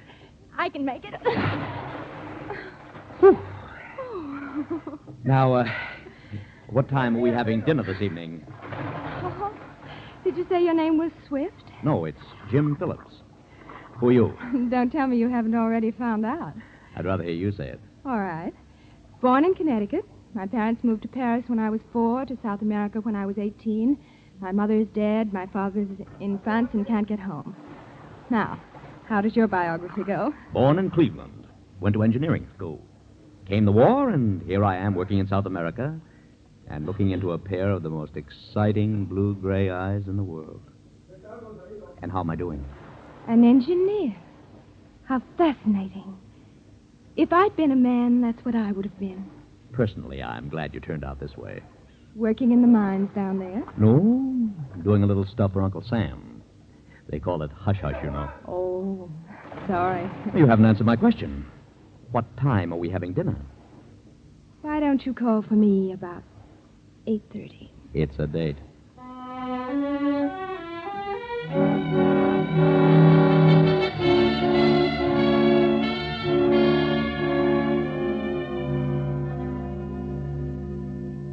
Well, I guess I just wasn't cut out for the job of tackling a Mata Hari, Stan. Must be pleasant work, though. It's 2 weeks I've been working on that girl now. Lunching, swimming, and dining, and dancing, and driving. I haven't tripped her up once. How about you? What do you mean? You told her you were an engineer down here on a hush-hush job. What's she done about that? Questioning you, I mean. She's been pretty neat about it. Nothing obvious enough to incriminate herself yet. Well, maybe I've got some incriminating information. What? Solano's office called me just before you walked in. Oh? They found out where Corinto was the night he was abducted. Yeah? Where? Casa Managua. And he went there with Vera Morgan. And that was the last time Corinto was seen alive. Maybe we ought to go over there tonight and have a little look around and see what's what. Or have you got a date? Tentatively, but... Oh, excuse me. Hello? Oh, hello, Vera. Yes. Why, yes, of course. Oh, I'd love to, you know that. Where? Where? Yes. Yes, I'll join you there. Bye. Well, I've got a date now, Stan. She's giving a little dinner party for me tonight at the Casa Managua.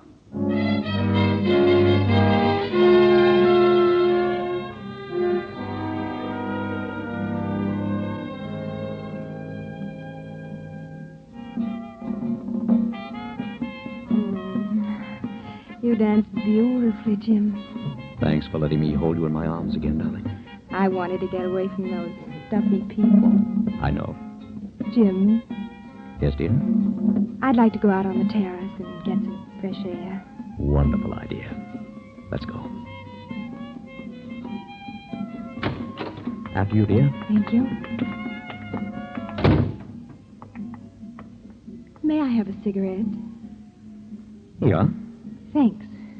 Here's a light. Oh, the moon is lovely. Do you know the lines, yon rising moon that looks for us again? How oft hereafter will she wax and wane? How oft hereafter rising look for us through this same garden, and for one in vain? You see, Jim, I do have my serious side. And I have my serious side, too, darling. Jim, look out! Don't worry, we already have. What? Drop that gun. Stay where you are. What's going on? You are all under arrest. I'm afraid that means you, too, Vera. Well, what do you mean? We searched your suite, senorita, after you left to come here tonight. We have found a pistol with which you killed Rafael Corinto. You will come with us now. Jim, what is all this? Well, Vera, it's like I said a moment ago. I, too, have my serious side. As a special agent of the FBI.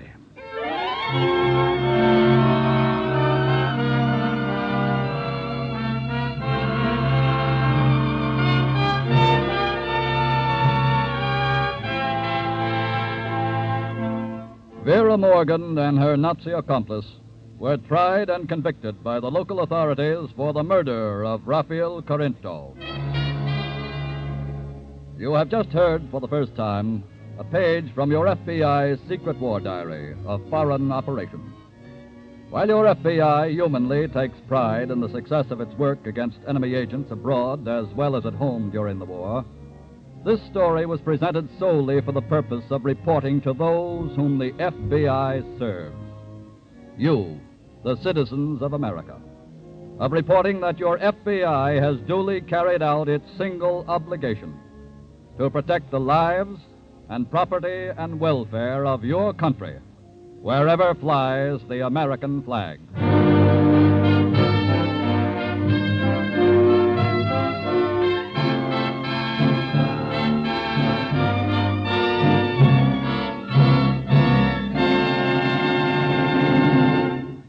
Before you hear about next week's thrilling case from the files of your FBI, the Equitable Life Assurance Society wants to tell you about a citizen of whom your community can well be proud.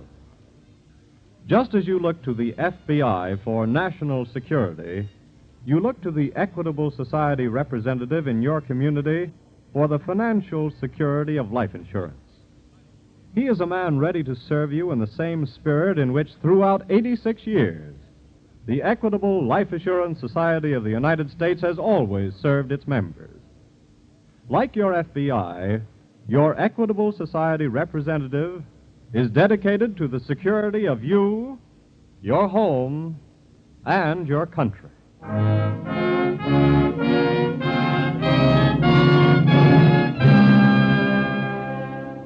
Next week, we will bring you another colorful story from the files of the Federal Bureau of Investigation, the Castaway Killer.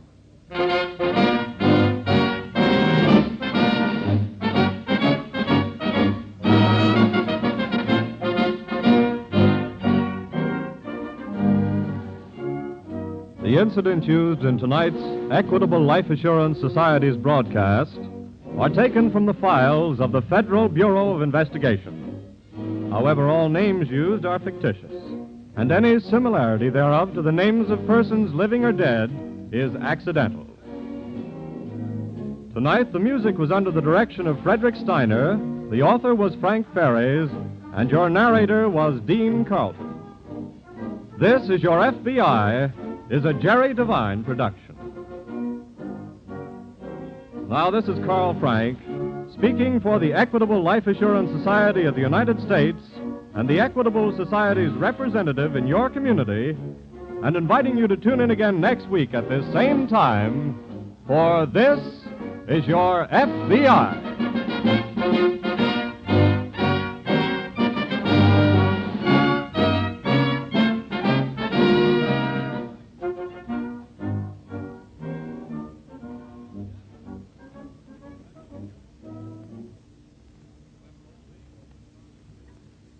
Friday nights, there are great programs on ABC.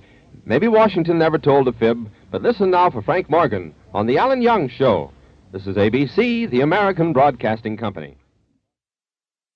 The Equitable Life Assurance Society presents This is Your FBI.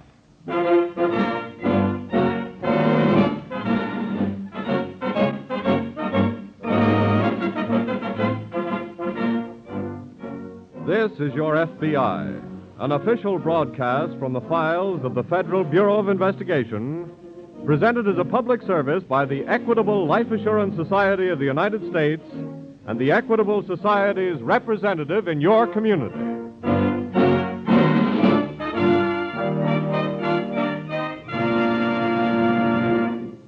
Tonight's file, which will open in just a moment, concerns, as all FBI activities concern, the future of America. Here at the Equitable Life Assurance Society, we also deal in futures. Yours, ours, the country's. The future is our business. And that is why, for 86 years, our constant endeavor has been and is to keep the Equitable Society up to date, well-informed, active, and progressive. That is why, when life insurance problems arise, your Equitable Life Insurance Society representative is a man worth knowing. A man whose business in life is building security through life insurance for you, your home, and your country.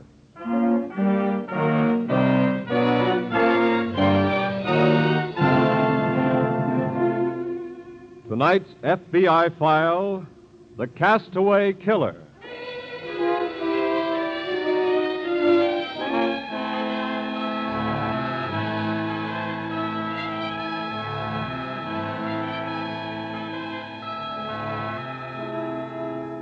By far the vast majority of our foreign-born population are good, conscientious American citizens, to whom the ideals of our way of living and the laws which govern it are as sacred as they are to any native-born citizen. But a small minority of our foreign-born are a part of the criminal element of our society. And from time to time, some of these, upon conviction, are ordered deported to their native land. However, as in tonight's case from the files of your FBI, this is not always the end of the story.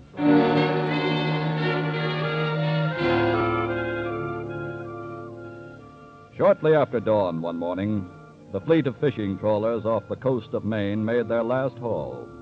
And now, with a full catch, they're preparing to return to their home cove. Captain Brewster, the skipper of the Anna Girl, bellows to his first mate. Let's be underway, Mr. Walpole.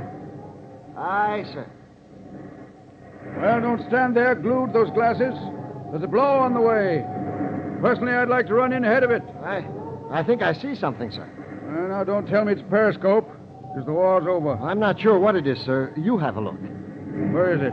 Far out off the starboard bow, bobbing in the water, sir. Let's see. I don't see any. But I'm positive, sir, there's something. Wait a minute. You're right, Mr. Walpole. Lower a boat. What is it, sir? It's a man. We'd better get to him. Aye, sir. Man boat number 1, make ready to lower away.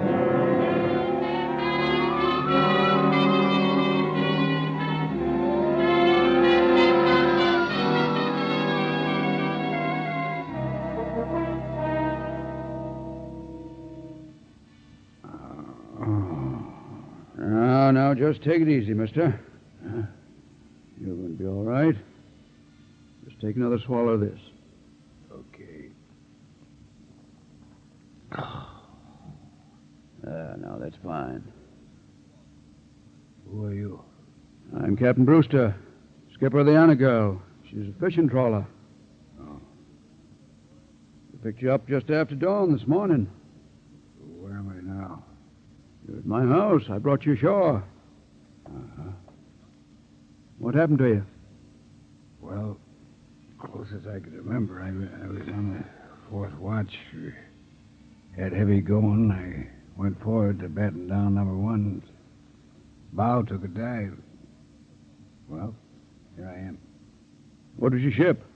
Name on your life belt is too dim to make out. The Oreo. Cargo. 8,000 tonner out of New York. What company? North Star. Why? Well, I won't send a report. I'll take care of that. You'll be in the blankets for 2 or 3 days.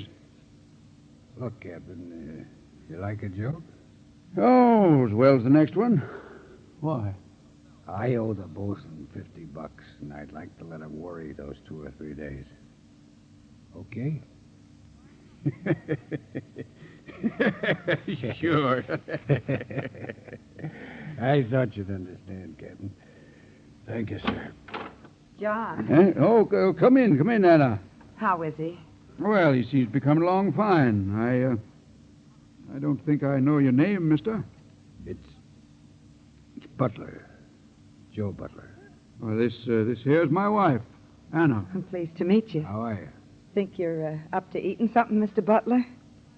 Well, I guess maybe I could. Oh, fine. Look, I don't want to put you in any trouble, though. Nonsense. Now, Butler, Anna just love to have someone around to fuss over. Sure. You're going to be around here for a while, so you just plain make yourself to home.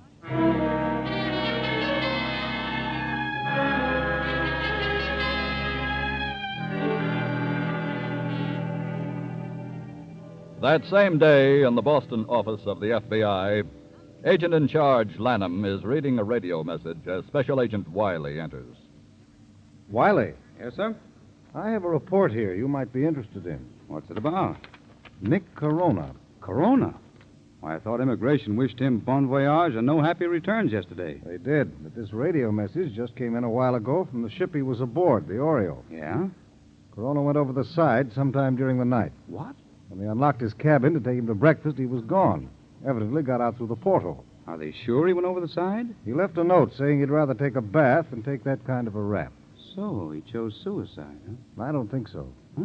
Nick Corona liked to live too well. Yeah, I know. I believe he went over the side all right, but I believe he stayed on top of the water, too. You mean he arranged for somebody to pick him up? No, Corona wasn't that important. Well, what else then? If the ship wasn't too far out, he could have used a life belt and counted on being picked up or washed in. Yeah, but that's a pretty big chance. Maybe, and maybe I'm entirely wrong, Wiley. But I'm going to have a lot more proof in this message before I'll believe Nick Corona committed suicide. What's the next move, then? Radio the captain of the Oriole and get him to try to establish when Corona went over. Right. And have him check with the ship's log and find what her position was at that time.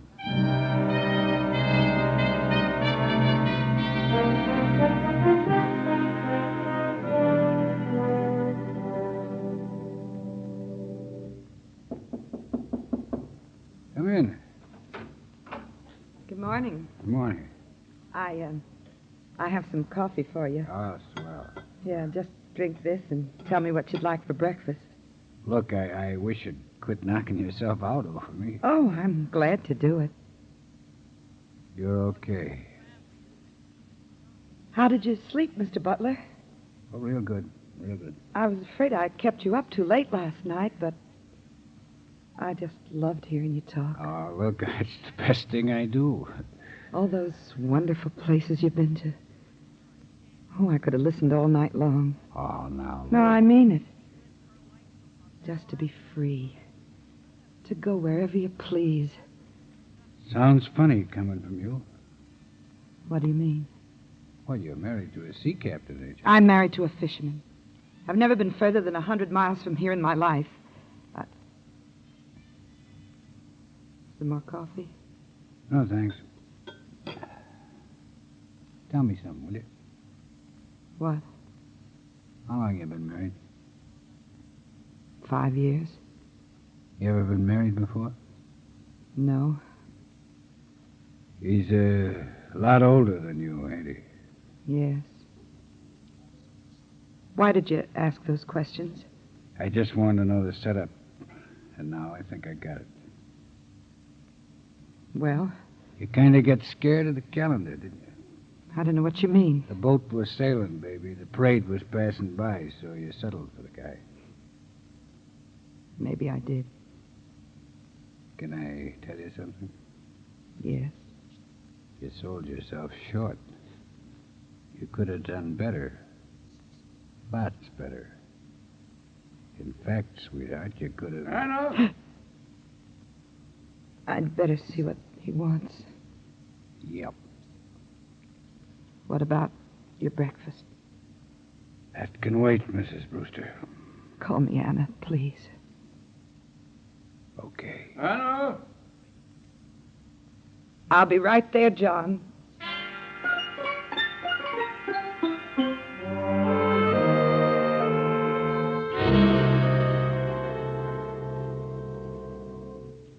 Wiley, Yes, sir? here's a radio message from the Oriole. What's the word? Looks like I might be right in my hunch about Nick Corona. Yeah?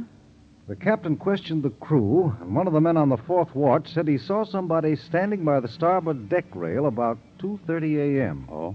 Didn't give it another thought, though. Just figured it was a passenger who couldn't sleep. And did they check the life belts in Corona's cabin? One of them's missing. What was the Oriole's position at that time? 6710 west, 4340 north. That's only about 25 miles or so off the coast. Well, what was she doing in that close? The captain says they were trying to stay out of the gale. 25 miles is still quite a swim. Well, there are a lot of fishing fleets in those waters now. But even if Corona missed them, there's a good chance he could make it all the way in anyway. Come on, let's get busy. What's the move? Alert the whole New England coast and keep our fingers crossed that Corona doesn't slip through.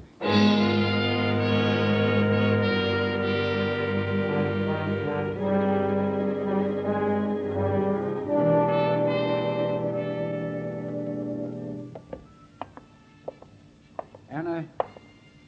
Anna? I'm right here, Nick. Oh, I was wondering what happened to you. You said you were going to come in and see me as soon as the captain left. I know. Well, I saw his car pull out of here a half hour ago. Yes. I guess you finally got sick of hearing me talk. Huh? Oh, no. Well, then what goes?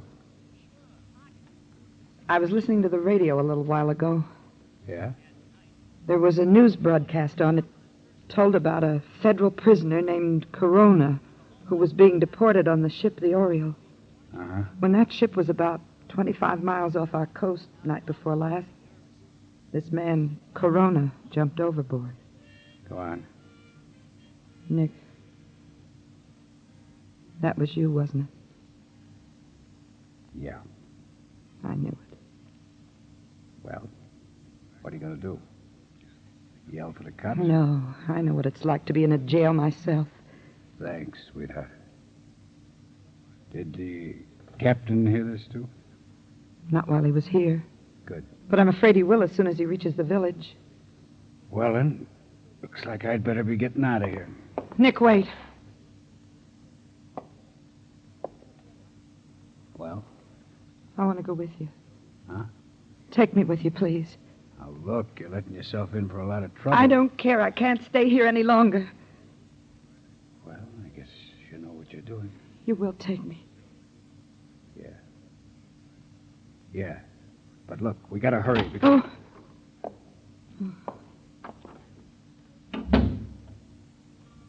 Hiya, Captain. Hello, Mr. Butler. You been in the village, John? Yes, Anna. Well, if you excuse me a minute, I was just telling your missus here. I guess I'll go out and take a little walk. Just a minute. Well?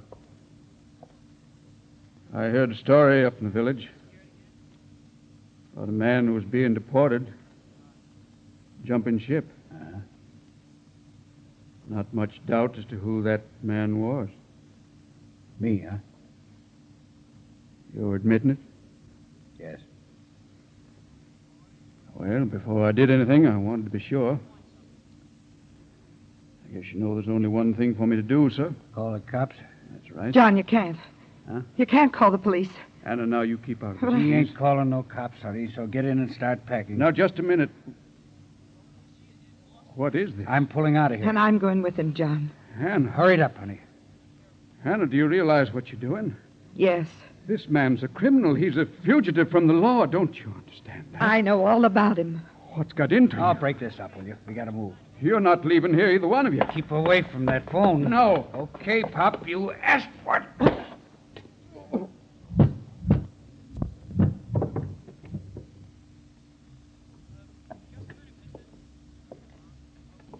Nick. He ain't breathing. That's right. Now you can take your time about packing.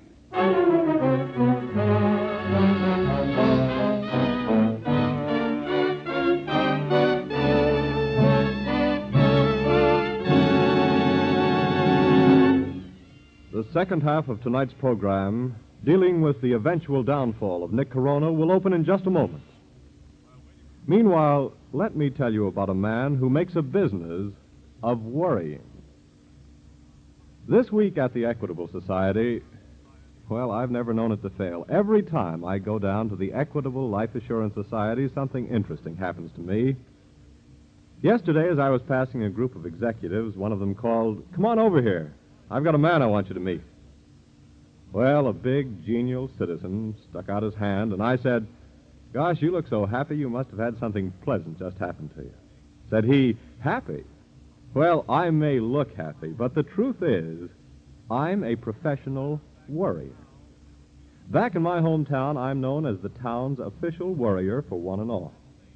You see, I'm an Equitable Society life insurance representative, and people have been piling their worries on me for years. People worried about their children's education come to me.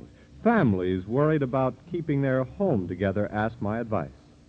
Men and women worried about taxes, protection for old age, security for the future come to me, and generally, thank goodness, I'm able to say, "Forget your problems, friend. Let me do your worrying for you." That's my job in life. Well, there you have one of the Equitable Society's best assets. A responsible, keen, sympathetic man, trained and able to meet emergencies, and glad to help you solve your problems through life insurance. Multiply this Equitable field man by thousands, and you'll see why the Equitable Society has woven itself into the fabric of everyday life in towns and cities all over the United States.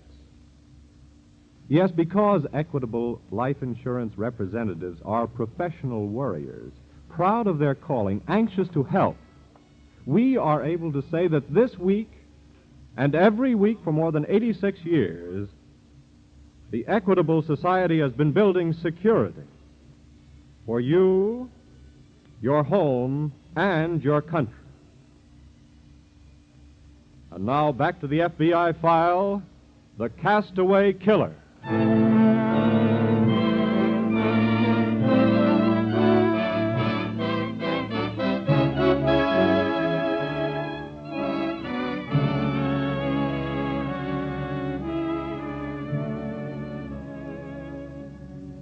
Nick Corona's treatment of Captain Brewster proves again that in dealing with criminals, the policy of appeasement does not work.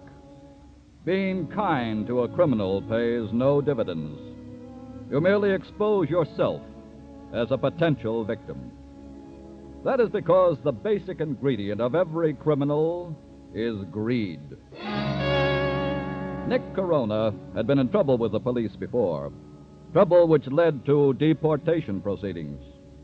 Now, the most recent manifestation of his greed had made him commit another crime. The number one crime, murder. It is an hour or so now after Nick Corona struck down the sea captain in the small fishing village on the Maine coast. In the Boston office of the FBI, Agent in Charge Lanham awaits possible reports after alerting the New England coast. I'll take it, Wiley. Hello? Yes, all right. Long-distance radio station in Portland. Radio station? Wait a minute. Hello? Hello? Yes? What's that? Yes. Yes, I see. Where?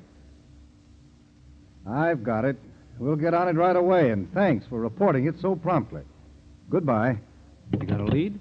Somebody in a little fishing village, Randall's Cove. Yeah, they heard a news broadcast in Portland about Corona and called the station. Yeah? They said a Captain Brewster's fishing trawler picked up a man at sea night before last. Corona? Well, they weren't sure since they didn't see him. Well, I'll contact the police up there right away and have them investigate. Good, and I'll be ready to fly out of here if they nail him.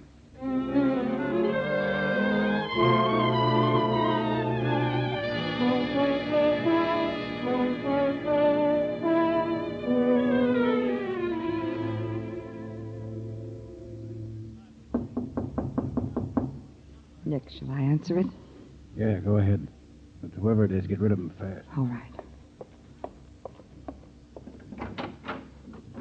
Yes? Good evening, Mrs. Brewster. Oh, hello, Constable. The captain at home? Why, well, no, he's not here now. He might be down to the pier. Tell you why I'm here. It's about the man they picked up at sea night before last. Oh. Oh, well, I'm afraid we're all a little too late to do anything about him now, Constable. What do you mean? Well, you see, we didn't hear the news broadcast until noon today, telling who the man really was, and, well, he'd already left here. When did he leave? Early this morning. Did he say where he was going? We didn't ask him any questions. Didn't have any reason to suspect anything then, of course. No. Well, I better be getting along back. Got to report this to the FBI. Yeah. I'm awful sorry he got away, Constable. Oh, you couldn't help that. Well, good night, Mrs. Brewster. Good night.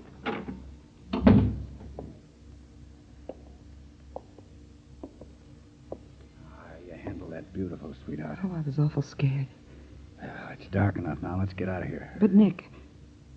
Yeah? What are we going to do about John?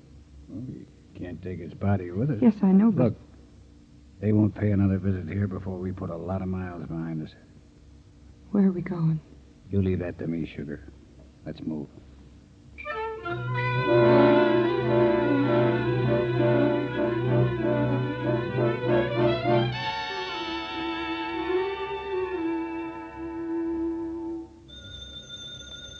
Maybe this is it. I hope so. Lanham speaking. All right, put him on. The constable? Yes.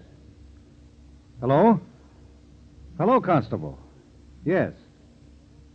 Yes. She said he'd already gone, huh? Uh-oh. You did what? You went back again later? I see. What was that? Yes. Yes. All right, get me the license number and description of the car and call me back as soon as you can, please. Thanks. What's up? Captain Brewster's been murdered. His car's What? gone, so's his wife.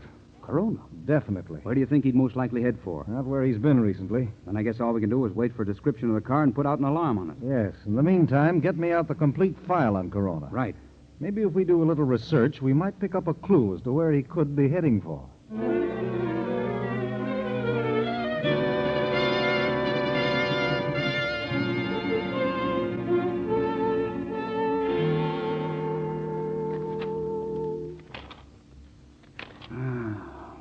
You come across anything yet? Oh.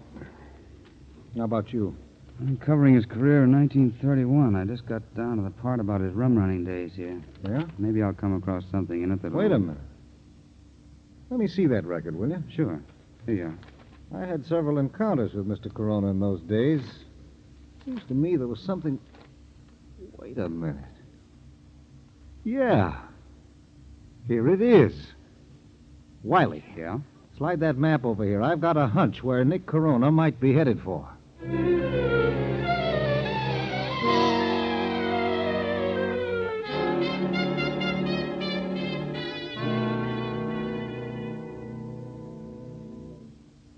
Well, Anna, how you like the scatter? It's real nice. I used to use this cabin years ago when I was running liquor from Canada. It's a good hideout. Nick. Yeah? Where do we go next? Are you kidding? We're going to be holed up here for a long, long time. Oh, no. Well, what else? Well, I thought we'd, travel. Look, sweetheart, I'm what is known in the trade as a very hot character. Right now, I'm wanted for everything up to murder. So we better just sit it out. Oh, but that isn't how I planned it. All those places you've been to, we should see them together. I didn't write any contract on that. Oh, I know, Oh, but- forget it, will you? I've been driving all night. I'm tired. Please, I've got to talk about this. What is there to talk about? You asked me to take you away from that fishing village. I know. So I did more than that. I got rid of that guy of yours for you, too. I didn't ask for that. Not the way you did it. Oh. Trying to cop a plea now, huh? Trying to hang the whole thing on me. That's not true. Then let's drop it. Nick, if you really loved Huh? me, you'd... Love? Did you say love? Yes. Well, that's a brand new entry. Where did that come from? What do you mean? I think I better straighten you out, baby. This ain't no love deal. You're strictly a convenience. What? You're a real good cover. Having a legit like you along made it possible for us to get here. That's the only reason? That's the only reason. Oh, no, not that. What a fool I've been. Stop it, will you? I'm getting out of here. Now, wait a minute. Please, let me go. Not a chance, sweetheart. You think I'm going to let you blow a whistle? Take your hands off me. Turn me loose. Out. Let her go, Corona. Who are you? We're special agents of the FBI. Oh, yeah? Well, you ain't going to take me now, are you? We are taking you, Corona. Now get up. Come along.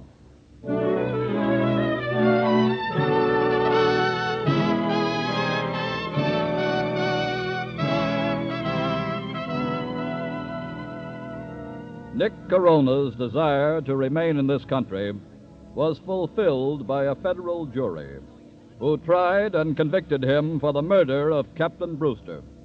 He died in the electric chair. As we stated before, the vast majority of our foreign-born population are good, conscientious American citizens, to whom the ideals of our way of living and the laws governing it are as sacred as they are to any native-born citizens. But there are Nick Coronas among our criminal element, too. And it is the duty of your FBI to pursue them as relentlessly as any other criminal who conspires against the laws of the land.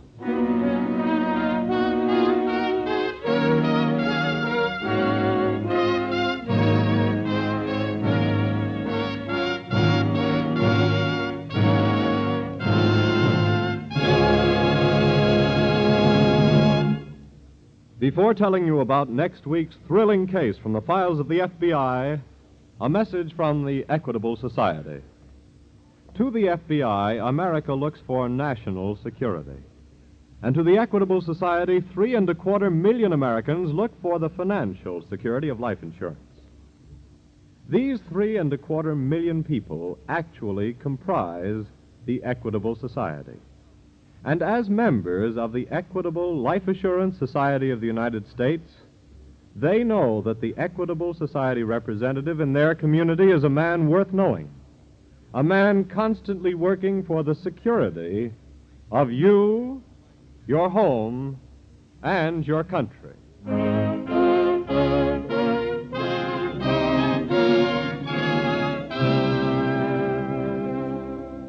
Next week, we will bring you another colorful story from the files of the Federal Bureau of Investigation, the Skyway Swindles.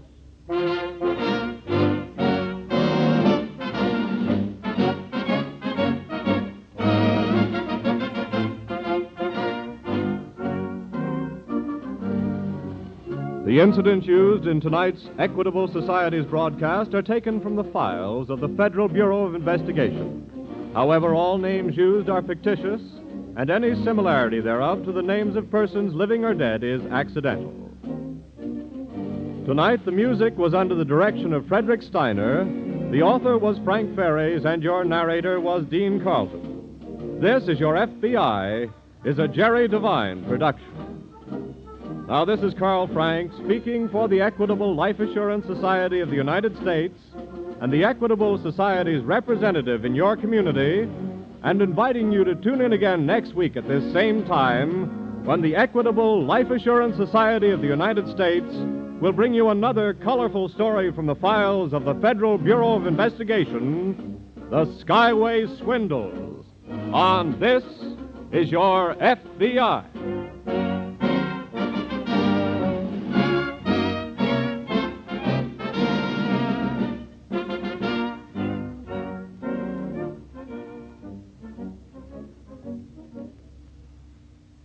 This is ABC, the American Broadcasting.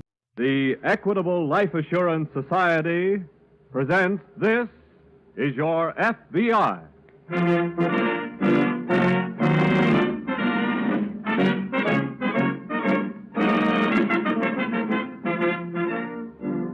This is Your FBI, an official broadcast from the files of the Federal Bureau of Investigation, presented as a public service by the Equitable Life Assurance Society of the United States and the Equitable Society's representative in your community.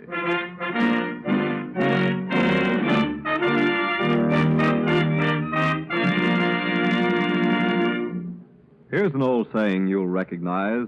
In union, there is strength. It appears in some form or other in ancient as well as modern literature. But it has special significance for the 3.25 million members of the Equitable Life Assurance Society of the United States. Through union in the Equitable Society, they have created the security of life insurance for themselves and their families, provided education for children, helped make old age secure and comfortable. Remember, too, the premium dollars of Equitable Society members are invested in ways that promote national prosperity. So that by serving its members, the Equitable Life Assurance Society serves America.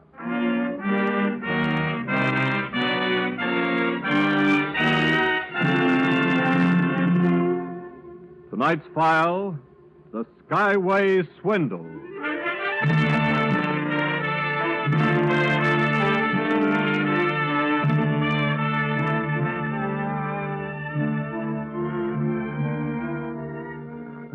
You can cure an alcoholic, a drug addict, and sometimes you can even cure a golf player.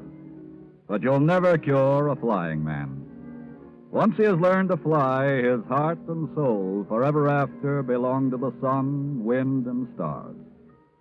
That is why the thousands of young Americans who flew the fighters, bombers, and transports during the war are finding it so hard to reconvert to peacetime pursuits on the ground.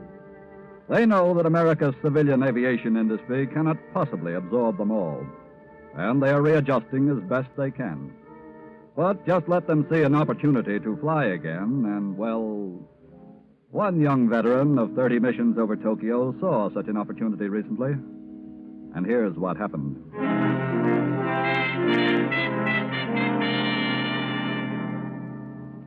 For Bill Renton, Fairview's returned flying hero, the banquets and speeches and dinner parties in his honor were all over 4 weeks ago. And in a way, he was glad, because he wanted to forget all about the war. But life on the ground began to get pretty dull, and was getting no better fast until the phone rang one morning. Bill answered and heard a feminine voice say, Is this Bill Renton? Yeah, The Bill Renton? that's right. Well, you don't know me, of course, but you knew my husband very well. Oh, He flew in your squadron, Jack Martin. Jack Martin. Oh, I'll say I knew Jack very well. You say you're his... I'm his widow, Carol. Well, and you're right here in Fairview? I just arrived this morning. I'm at the Central Hotel. Well, gee, I'd sure like to see you. Well, I'd love to meet you, too. Jack's mentioned you so often in his letters.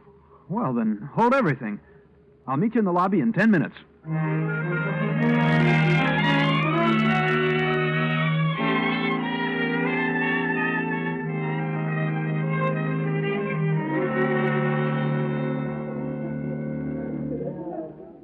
Well, I'm certainly glad you thought of calling me, Mrs. Martin. The name is Carol. Okay. And I'm Bill. I guess you can understand how I like to meet and talk to anybody who flew with Jack. Oh, sure. Jack was a great guy. He felt the same way about you. Well, See, look, Carol, it's nearly 12:30. How about our having a bite of lunch together? Oh, I'd love to. We could talk about how you happen to be here in Fairview. Well, how I happen to be here may come walking into the lobby any minute now. Who's that? My Uncle George. I'm traveling around with him as sort of a secretary. Oh? He represents a group of men in the East who are planning to establish a chain of airports and flying schools over the country. I see. And they're going to put one in Fairview. That's why he's here. Well, there's a man I'd like to meet. Why? Well, if there's going to be an airport and flying school around here, I've certainly got to get in on it. Well, I can certainly see to it you get to talk to Uncle George anyway. Gee, that's swell. When? Well, how about here at the hotel tomorrow morning? All right. What time? 10 o'clock? That's a date.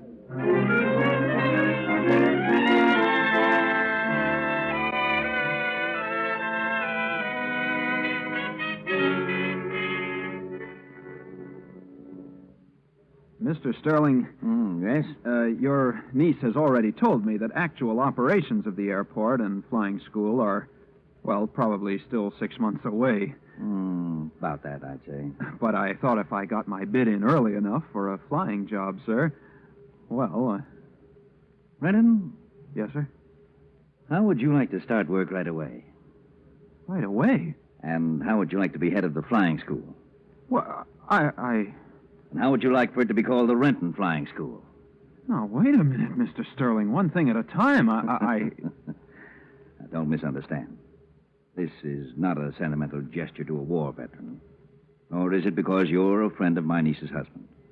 It's strictly business. Well, I'm afraid I don't understand, sir. My group could easily finance 100 airports and flying schools, Renton. But we've found by experience that the community is more likely to support a thing if it has some money of its own invested. Well, that's true, sir. Therefore, in each case, we're going to put up half the money if the businessmen of the community will subscribe the other half. Well, that certainly sounds fair enough. All right. Noon today, I'm to lay the plan before the Fairview Businessmen's Luncheon Club. I see. And if I can introduce you and tell them you'll head the flying school, the Renton Flying School... Well, Why, those men will subscribe for $50,000 worth of stock before you can wink your eye. Now, is it a deal? Well, gee, Mr. Sterling, that's awfully flattering. Nonsense. It's just plain good business for us. Fairview will have an airport and flying school. You'll be in the flying business for the rest of your life. Just say that last part again, Mr. Sterling. I say you'll be in the flying business for the rest of your life. That did it. Where's the contract?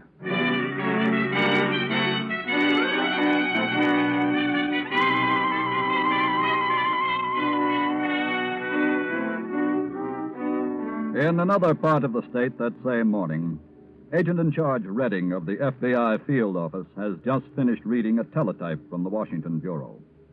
Well, Tom, nobody can accuse this swindler of laying down on the job of reconversion. What have you got?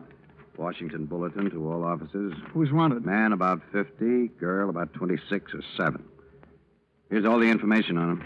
What did you mean about reconversion? Well, this swindler's working on a post-war angle, promoting airports and flying schools, using a local war hero for bait. Very smart. Girl angle's smart, too. She poses as the widow of a former flying mate of a hero. That's how they get him. I see. But the swindler wouldn't have gotten away with it, Tom, if the people in the town had been a little bit more careful about checking up on him.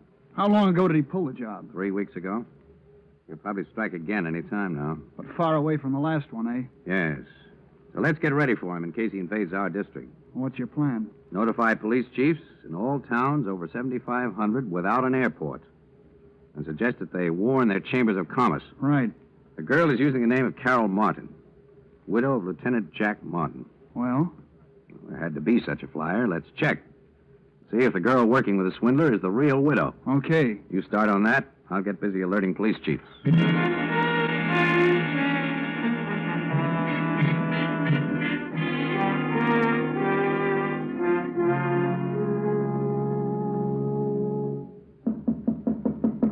Come in. Well, Uncle George. Carol? Bill. Hello, Carol. How did the luncheon go? It was quite successful, Carol. Quite successful. Oh, your uncle is too modest, Carol. He raised $20,000 for the airport and flying school right on the spot. Where? And the other $30,000 will be in his hands before the day is over. Oh, that's wonderful. But I can't take the credit for it, Renton. It was your name and their admiration for you that raised the money. Well, And now, if you don't mind, Renton, I want to dictate some letters. Oh, of course. When do you want to see me again? Check with me in the morning. Right. Oh, by the way, Mr. Sterling, I think you told me you had optioned the Johnson land south of town for the airport. That's right. I thought I'd run out there before dark and have a look at it. Well, I'd rather you'd wait until morning. We'll drive out together. Well, all right. Whatever you say, sir. Goodbye, Carol. So long, Bill. Bye, Mr. Sterling. Goodbye. Yes, they seem to be doing all right. When do we get the rest of the money? Well, they'll have it here by 5 o'clock. Good. Then we can make the 6 o'clock train and head for the sea, sand, and sun. For where? Florida, darling. Well, that's not on my list of things to do next. Look, George, I want a vacation. Yes, so do I, my dear, but we have other business to tend to first. Look, I'm withering up inside these widow's weeds. I want to dance and swim and roll over on the sand and watch the beautiful brutes go by for a while. Won't you ever get men off your mind? Sure, when I'm as old as you. Oh, thank you, my dear. Now, look, be practical about this. If we stick together and finish up our list of prospects, we stand to make plenty. With your half of the take, you can go anywhere in the world and do whatever you want all by yourself. That's worth waiting for.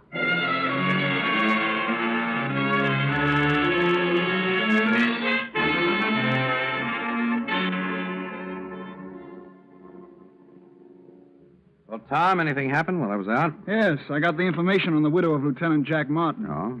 The girl working with a swindler is faking. I was pretty sure of that. The real Carol Martin lives in a little town in Oregon. Hasn't been away from there for 10 years. Mm-hmm. I wonder how the swindler and the girl knew about her. Well, let's go to work on that. Maybe we can get a lead on the pattern of the swindler's operation. Oh, this teletype from Washington just came in, too. Follow up on the swindle? Yeah, he and the girl rigged another town last week. But somebody got suspicious and they made a quick exit. Where was that? Shenfield, Kansas. That's 2 states nearer this way than the first job. I know. Have all the notices to the police chiefs gone out? Well, it's still in the works, but they'll all be alerted before the night's over. Good. And I hope the swindler does try to pull a job in our district. I guarantee it'll be his last one.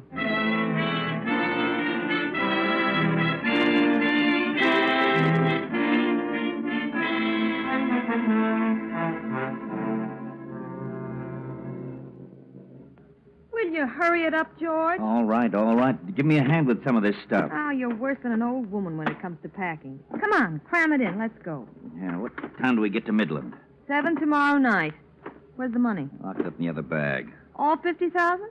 Do you wish to count it, my dear? I just want to get out of here. We've only got 15 minutes to make the train. Don't answer it. Whoever it is must have heard us talking. Go see who it is. But don't let them inside. Yeah, but suppose... Oh, hello, Bill. Going somewhere, Captain? Urgent call, Renton. I've got to go to Chicago for a few days. Too bad the flying school's not in operation. I could get you there in a real hurry. Yes, that would be a great help. But I'm afraid what I'd really do is bail out and leave you two to figure out the gadgets for yourselves. What's that? I let you two make a sucker out of me. But you're not going to do the same thing to those men who invested $50,000. Look, I don't know what you're talking about. I disobeyed orders, Mr. Sterling. I went out to look over the Johnson land. But I told you... I know. You told me you would option the land. But you were lying. Johnson says you've never even talked to him. All right, but I can explain Then maybe that. you can explain something else I found out. What do you mean? You said you had made a deal with Northrop to use their trainers in the flying schools. I just called Northrop, and they'd never heard of you. Now, look here. Hand over that dough, Sterling. I'll do nothing of the sort. I tell you... Give me that money. Look, Renton, you're in on this too, remember? I said give me Put that... up your hands, Bill. What? And don't turn around. Pick up the bag, George. Wait a minute. You've already stabbed me in the back, Carol, so maybe you'll shoot me in the back, too. But before you do, I'm gonna...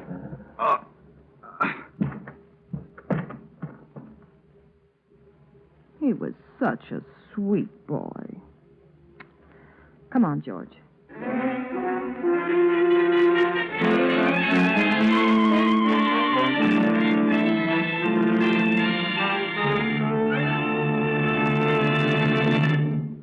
Before telling you about the next exciting development in tonight's FBI file, let's talk for a moment about 2 very important elements in America today: labor and management.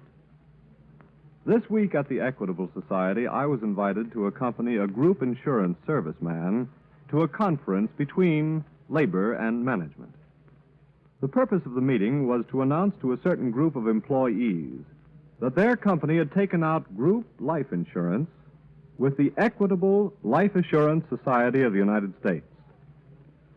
To start the meeting, the equitable man told the assembled employees about the benefits they would receive under this plan.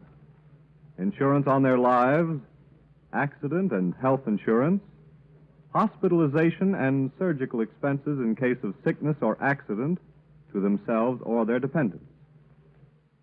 Then the president of the company told his employees that he considered this group insurance with the Equitable Society one of the best things that had happened to the company since it was founded by his grandfather over 60 years ago. When a veteran shop foreman jumped up and said he could vouch for that because he'd been with the company most of those 60 years, well, I wish you could have heard the storm of applause. I wish you could have seen the expressions on the faces of the employees. And then you'd understand why we of the Equitable Society are proud that group life insurance is an equitable first. It is one of scores of examples of this society's leadership and progressiveness. One of the many reasons why we say that this week and every week for 86 years, the Equitable Society has been building security for you, your home, and your country. And now back to the FBI file, The Skyway Swindle.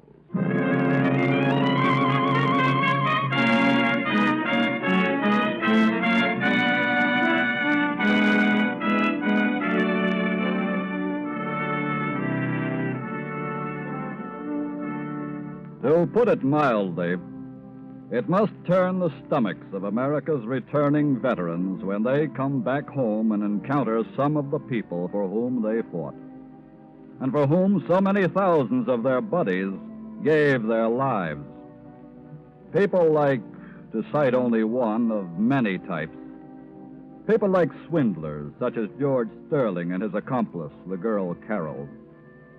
Greedy, conscienceless people who scheme day and night against the possessions and human rights of others, even victimizing the very ones who fought to safeguard the country from which they sucked their miserable existence.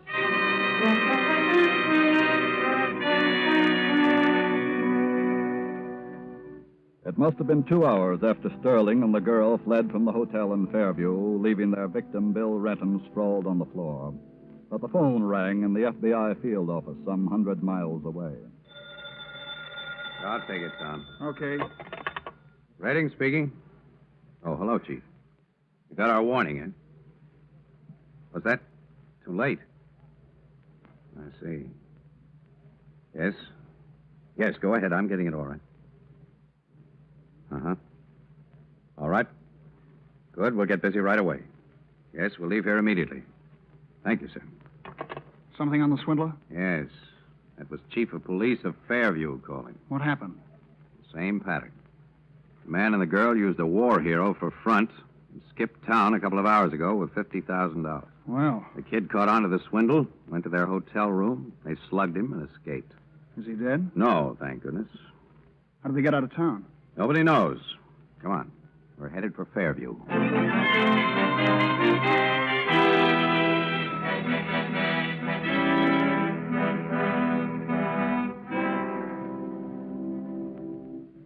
Mr. Renton, I'm Agent in Charge Redding of the FBI. This is Special Agent Willard. How do you do? How's the head? Well, it's not my head that's bothering me now, Mr. Redding. It's letting those rats get away with $50,000. I can understand how you feel. But after all, you were only a victim like the rest. Yes, but it was my name that raised that money. Let's hope we catch Sterling and the girl before they've spent too much of it. Well, if we don't, I'll be working for nothing for a long time to come. I'm going to pay back every cent those men put up. How did they first contact you, Mr. Renton? The swindler and the girl. Well, she telephoned me from the hotel. Uh-huh. Said she was Carol Martin, the widow of Jack Martin, who flew in my same squadron. Then? Well, of course I fell for it and said I'd like to see her. So I met her at the hotel, and when I asked her what she was doing in Fairview, she started telling me about this project that her so-called uncle was working on. Naturally, that interested you. Yeah. So I made a date to talk to her uncle about a job. Uh-huh. Next thing you knew, you were fronting the project, raising money through the Businessmen's Luncheon Club. How did you know that? He's done it twice before in the same way. Did you know Lieutenant Howard Jones? Jonesy?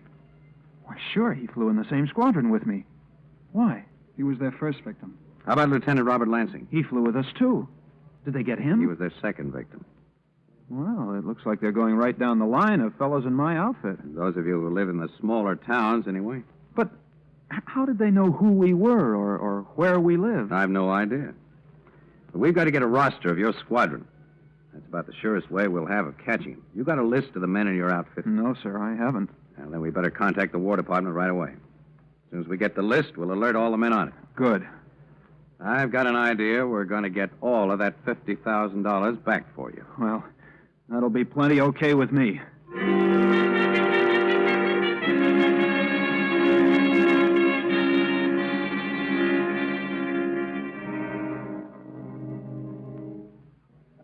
Good morning, my dear. Who's kidding who? What's the matter? Look out the window. It's just snowing a little. I'll guarantee it isn't snowing down in Florida. Come on, it's 10 o'clock. We better call our prospect here in Midland. Okay. What's the sucker's name? It's marked right there in the magazine article. Lieutenant Fred Bristol? That's the guy. Give me the phone book. Here you are.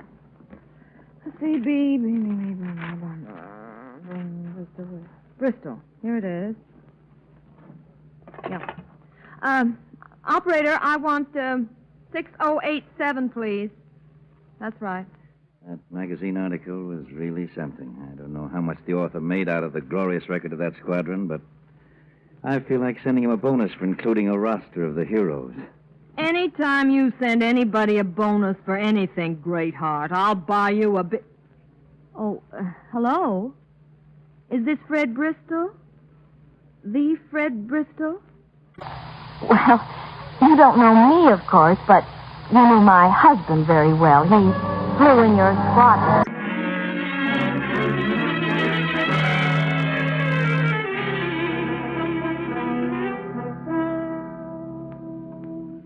I sure wish that teletype would start sounding off, Tom. So do I. My hands are pretty well tied until that roster comes in. The swindlers may have already reached the scene of their next job, too. Yes.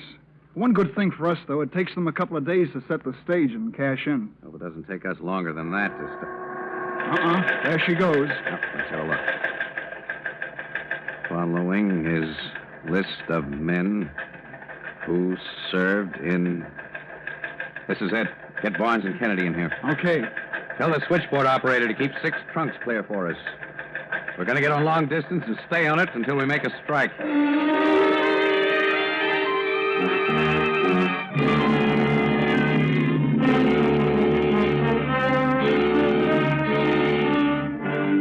Right. We'll keep on the alert anyway, Lieutenant. Thanks. That's 6 from me, Redding, and all blanks. Take 6 more names. Start again. Okay.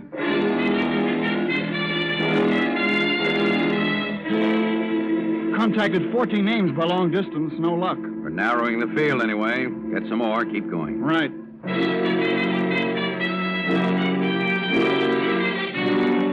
Take another batch of names, Barnes. See what you can come up with. Ready. Yeah, Tom? We're in.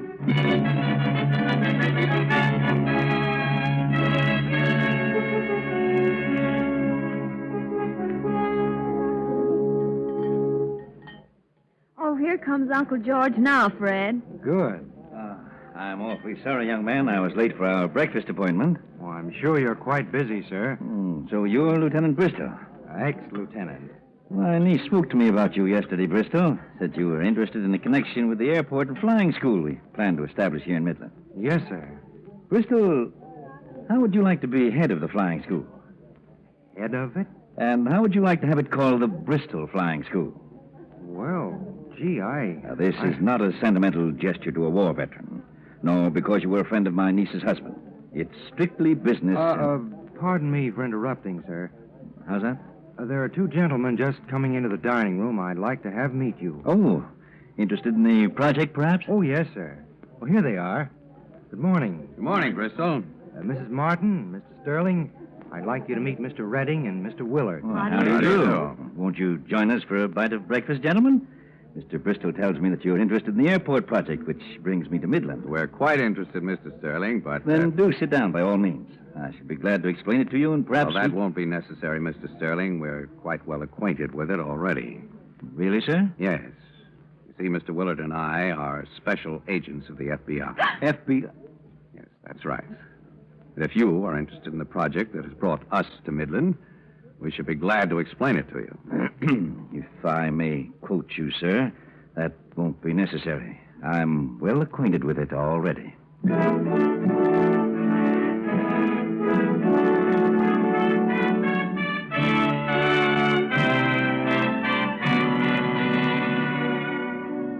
George Sterling and his accomplice, Carroll, were tried in a federal court for their cruel swindle. They were both sentenced to long terms in a penitentiary. The swindler, the cheater, is one of the most loathsome species that crawls in the criminal scum of any society. And he is numbered by the thousands. But his whole breed could be wiped out overnight, for he lives solely by preying on the carelessness of his victims.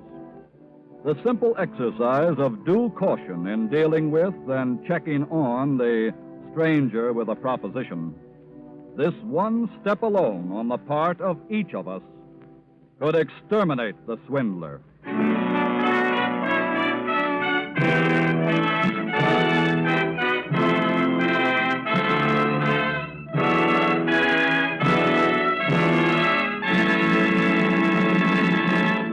Next week, the Equitable Society will bring you another exciting and thought-provoking case from the files of your FBI.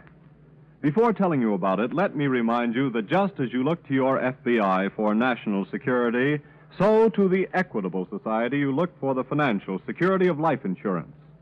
Yes, like the FBI agent, the Equitable Society life insurance representative in your community is a specialist on the subject of security. His job is to preserve homes, to help keep children in school, and to make old age a time of happiness and contentment. It's a good job, and one that has won for him the respect and confidence of his fellow citizens, who recognize his contribution to the security of you, your home, and your country.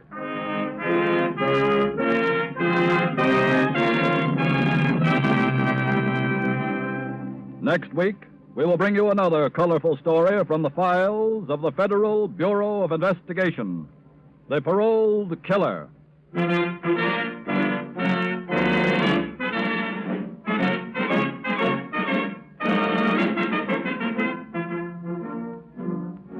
The incidents used in tonight's Equitable Life Assurance Society's broadcast are adapted from the files of the Federal Bureau of Investigation. However, all names used are fictitious, and any similarity thereof to the names of persons living or dead is accidental. Tonight, the music was under the direction of Frederick Steiner, the author was Frank Ferries, and your narrator was Dean Carlton. This is Your FBI is a Jerry Devine production. This is Carl Frank speaking for the Equitable Life Assurance Society of the United States and the Equitable Society's representative in your community, and inviting you to tune in again next week at this same time when the Equitable Life Assurance Society of the United States will bring you another colorful story from the files of the Federal Bureau of Investigation, The Paroled Killer, on This Is Your FBI.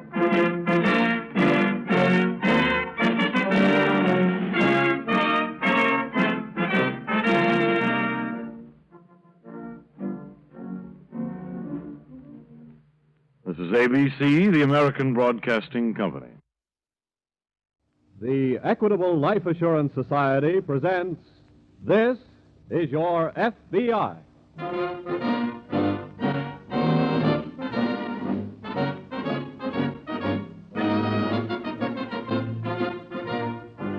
This is Your FBI, an official broadcast from the files of the Federal Bureau of Investigation, presented as a public service by the Equitable Life Assurance Society of the United States and the Equitable Society's representative in your community.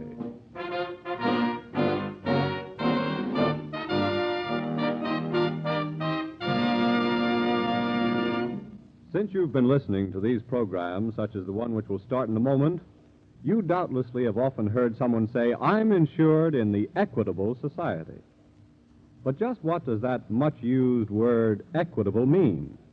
Well, in the big dictionary, its synonyms are reasonable, right, honest, impartial, upright, fair. Pretty good list of pretty good words, isn't it? And we of the Equitable Life Assurance Society of the United States do our best to live up to them. It's because we've worked along these lines for 86 years that the Equitable Society is a part of the life of your community. And whether you know him or not, the Equitable Society representative in your community is a good friend of yours, working through life insurance for the security of you, your home, and your country.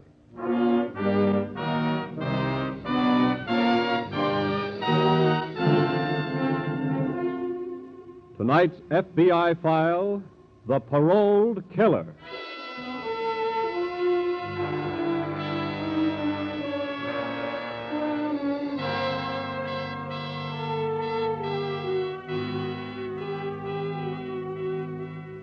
There is not one of us, with his inborn American sense of fair play, who would deny the essential justice in principle of the parole system. The system under which certain categories of convicts may be conditionally freed from prison before the expiration of their full sentence. But the front pages of our newspapers almost daily bear violent witness to the fact, demonstrated in tonight's case from the files of your FBI, that some convicts are paroled whom, for the sake of society, it would be far wiser to leave behind the bars.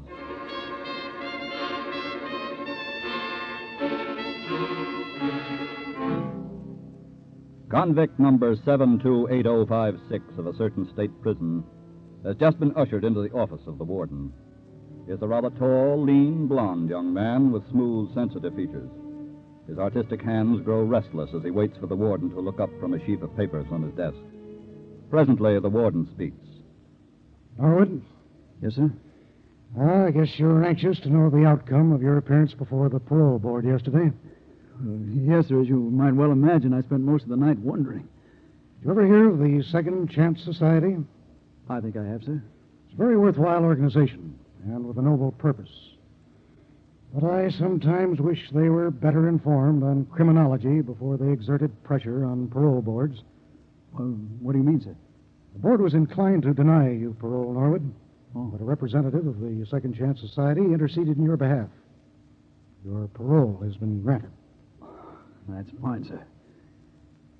Norwood, I opposed your parole. Why? My prison record is without a blemish. That's right. But you didn't become a criminal by chance, nor because of environment or association with evil companions. A man of your intellect can pretty much choose his own way of life. And can make mistakes, too, Warden. Well, I earnestly hope you've resolved to go straight. All your instructions for reporting to your parole officer you'll find in this envelope with your other papers. Thank you, sir. You have my sincerest and best wishes. It's all up to you, Norwood. This is your second chance. Now make the most of it.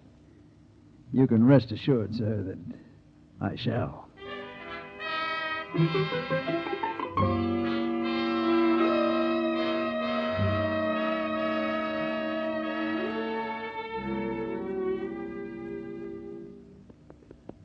Carl. Carl. Wake up. What? Wake up, I said. Oh, leave me alone. I'm tired. Carl, I want to talk to you. Look, if this is about where I was last night, I had to work, so leave me alone. I don't want no rhubarbs. I don't want to argue, darling. Oh, that's a switch. I have a surprise for you. Hmm? Guess who's out of stripes as of yesterday? Out of the jug? Yeah. Who? What are you talking about? Sweating already. Answer me, will you? Who's out? Ray Norwood. Ray? I thought he had 6 more months to go. He was paroled. Look, is this a rib or something? No. How do you know he's out? He called about a half hour ago. He's on his way over here. He's what? You want to borrow my hanky, darling? Your lovely low-cut brow is covered with itsy-bitsy beads of perspiration. Shut up, will you? It's understandable, of course. You got a perfect right to be scared. After all, it was your testimony that hung the rap on him. Shut up, I said. What are your plans, darling? Let me think. Now, what are your plans? Don't answer the door. But I told him we'd be here. Tell him I ain't home. That'd be childish. Wait a minute. Come back here. Oh, no. Jane. Hello, darling. Hello, Ray. Come on in, won't you? Thank you, sweet. Well, it certainly seems Stay where like... you are, Ray. What? Stay put, I said. Well, I must say that's hardly a way to greet an old friend. Call, put down that gun. Oh, no. Well, I think Jean's made an excellent suggestion. Why the gun? What do you think? Oh, my dear boy, you have nothing to fear from me.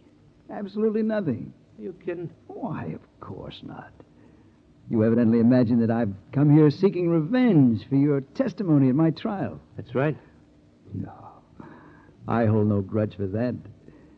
From your standpoint, it was simply a matter of self-preservation. Huh?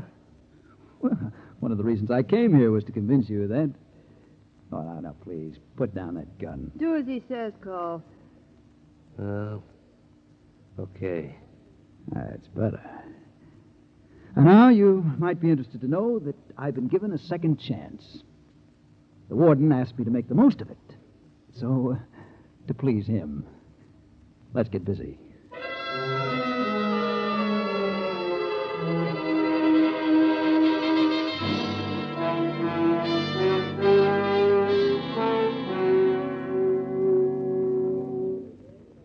Yes, sir. What can I do for you? It's all written down on this piece of paper, Mr. Teller.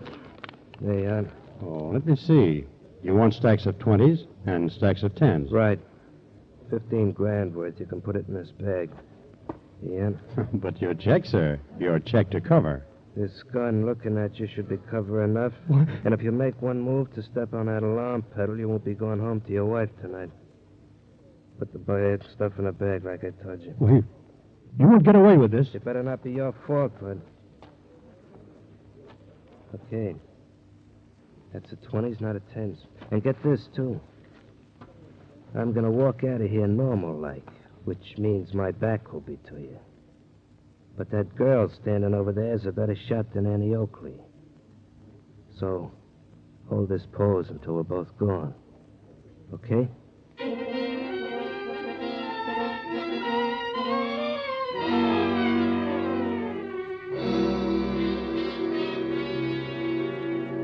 It was about 2 hours later when Special Agents Griffin and Decatur completed their preliminary investigation of the scene of the bank robbery and started driving back to headquarters.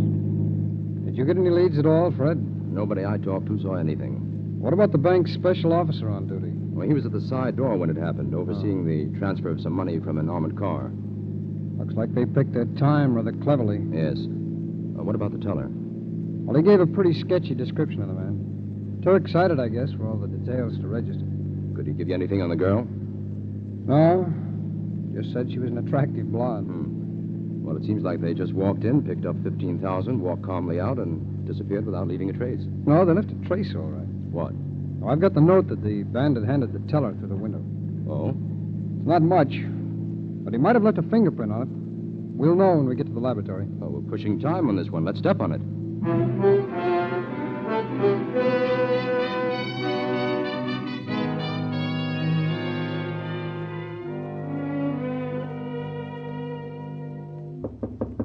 Just a minute.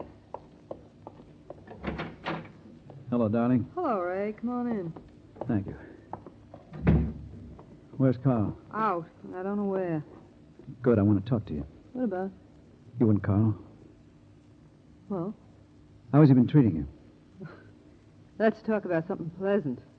He'd be back here before I could finish telling you what a dirty, lying, double-crossing, cheating, two-timing... Well, that's quite convincing. That's just how I feel about him myself. Well, how come the Forgive and Forget Act the other night? It netted us $15,000, didn't it? You and me? What are you getting at, this you and me? A two-way division of the spoils, darling. Say, you know, I'd like to kiss that parole board for giving you a pass home. Then it's a bargain? How we're going to cut Carl out and make it stick. I planned the bank job, didn't I? Yeah? Providing a way to cut Carl out was part of the plan. I don't get you. Let's wait for Carl.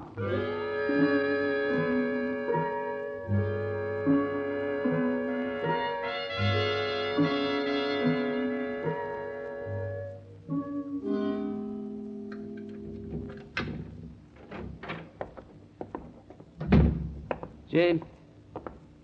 Jane? I'm right here, Carl. Oh, We're both here. good. Well, how about getting down to business now? What business? Splitting the dough. Oh, I'm afraid I have a bit of bad news for you concerning that, Carl. What do you mean? I'm afraid something happened this afternoon that'll deprive you of any part of the money. Are you kidding? No. What's this plush mouth talking about, Gene? Just listen, darling. You have a police record complete with fingerprints, you know, Carl. So what? The note you handed the bank teller was written on a piece of paper which you've handled several times. Your prints are on it. What? So you see, the police will be looking for you now. Why, you double I'm just evening our score, Carl. That's fair, isn't it? You don't think you're going to get away with it? Why not? Well, you were part of the act, too, you know. I wasn't in the bank. Yeah, but you were parked a block down the street and drove Gene and me away. The police can't prove that. They'll prove plenty when I tell them where to go to look for the money. You'll tell them? Sure. About Gene, too? Why not? Look, if I take a rap, you're all going to take a rap. I'll yell my head off before I let you get away with it. And that, darling, is my good deed for the day.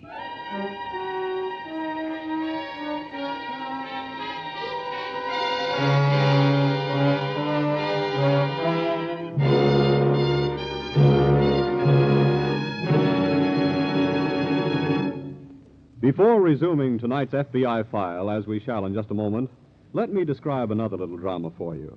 A drama that, while it might be less exciting, nevertheless has a mighty important application to you and your loved ones. This week at the Equitable Society, I happened to walk into the building carrying a heavy suitcase. And suddenly the suitcase seemed to grow lighter in my hand, and a voice said, "Here, let me help carry that with you." Well, it was a friend of mine in the company, an Equitable Society representative who'd taken hold of the handle. "Thanks a lot," I said. "It's a pretty heavy load." "So I noticed," he answered. "That's why I'm helping you out. That's my business." And you know, he was 100% right when he said that. For it is the business of life insurance agents to help people. Help them carry financial burdens and responsibilities. Responsibilities like education for children, security for old age, the problem of keeping a home together. And that's just what the Equitable Society representative in your town stands ready to do for you. He's a man you can go and talk to any time. He's trained in all the uses of life insurance. And you'll find he gets a real satisfaction in helping you use life insurance to make your burdens lighter. Don't be backward about piling your troubles on him. His shoulders are broad. And the Equitable Life Assurance Society of the United States is strong. Yes, this week and every week for 86 years, the Equitable Society has been building security for you, your home, and your country. And now, back to the FBI file, The Paroled Killer.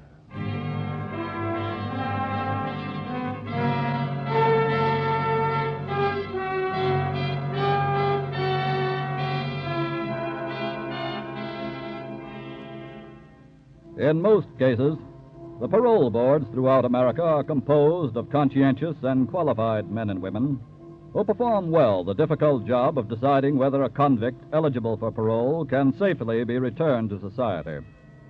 But far too often, they yield to the pressure of well-meaning but uninformed persons and are forced to parole convicts who are loosed upon society with tragic and criminal results. As witness, 48 hours after convict Raymond Norwood was paroled, he had engineered a $15,000 bank robbery, murdered a man, and was still at large.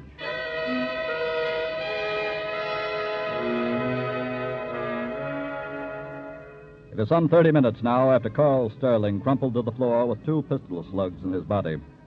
Special FBI agents Griffin and Decatur arrive at the apartment.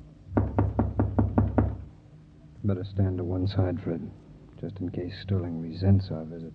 I can't imagine him being dumb enough to sit here and wait to be picked up. Well, he was dumb enough to leave his calling card at the bank, wasn't he? Yeah, but... Hey, wait a minute. What's the matter? We'd better get the manager to let us in. Why? Look at what's oozing through the crack under the door. Uh-oh.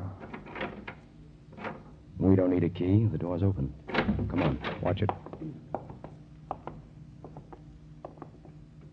Looks like one of them got the worst of an argument. Mm.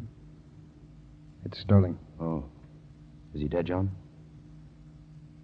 Yeah. Well, it's all pretty fresh. We couldn't have missed it by very much.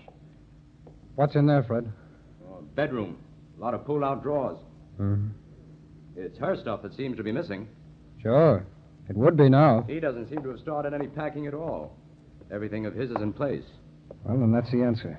She wanted to be a widow and with $15,000 initial capital. Yeah, it looks that way. We'd better get a wanted notice out on her. See if we can get a line on what kind of car they own, too. That shouldn't be difficult to arrive at. Wait a minute, hold it. What is it?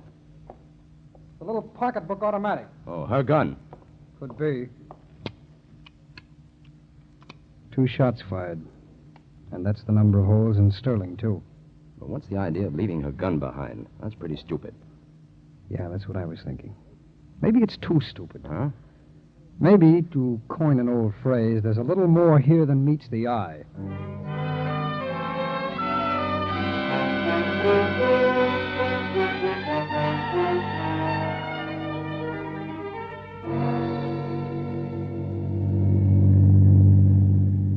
Ray, Yes, darling?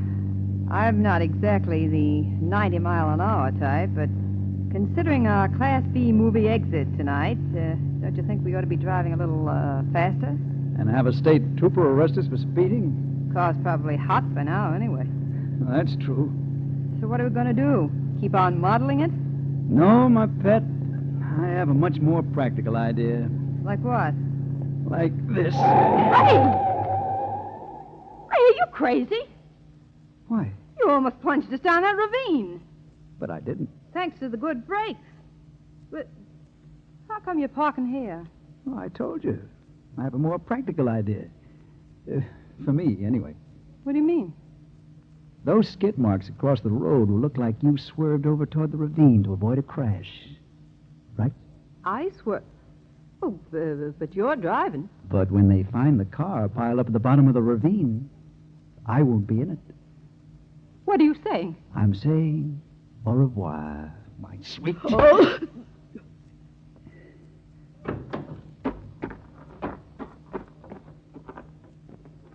And so the villain took the $15,000 and pushed the girl and the car over the cliff.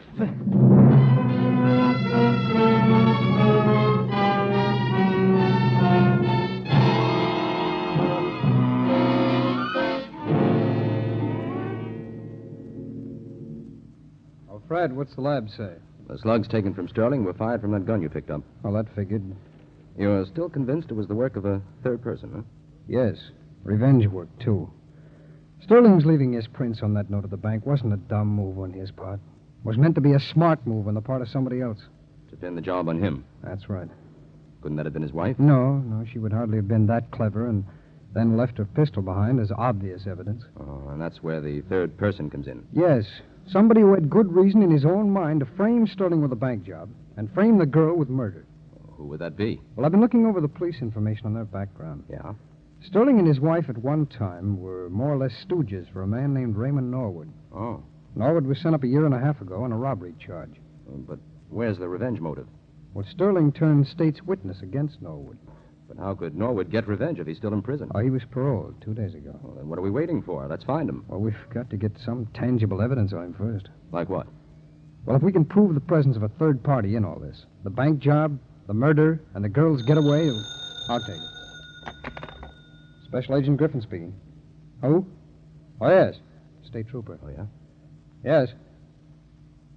Oh? Yes, I see. Well, what's that location again, please? Yes. Yes, good. Hold everything. We'll be out there right away. What's up? State Highway Patrol has just found Sterling's car piled up in the bottom of a ravine. Well, I'm afraid the third-person theory is shot to pieces. How's that? The girl's body is the only one in the car. Oh, so she was getting away on her own. Yes. Well, let's get out there fast.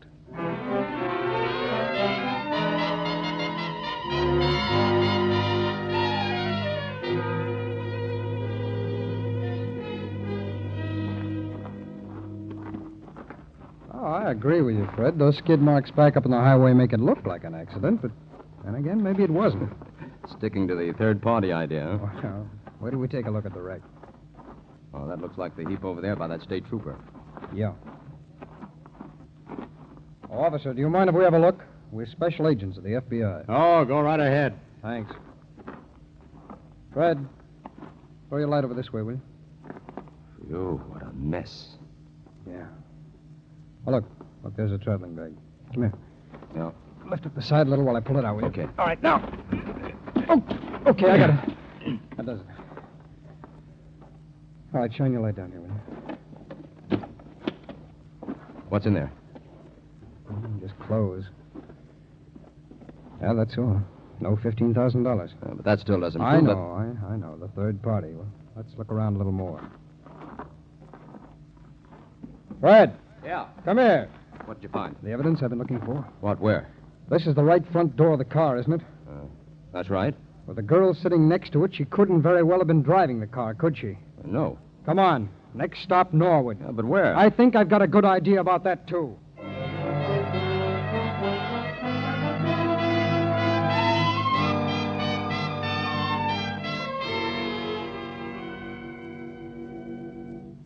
Can I help you, sir? Yes, I'm Raymond Norwood. I'm making my initial appearance before the parole officer. Norwood, did you say? That's right. I hope I shan't have to wait long. You won't. Just a minute, Mr. Norwood. Mr. Norwood is here now. Will you send him in, please? Come this way, please. Thank you. Good morning, gentlemen. Morning.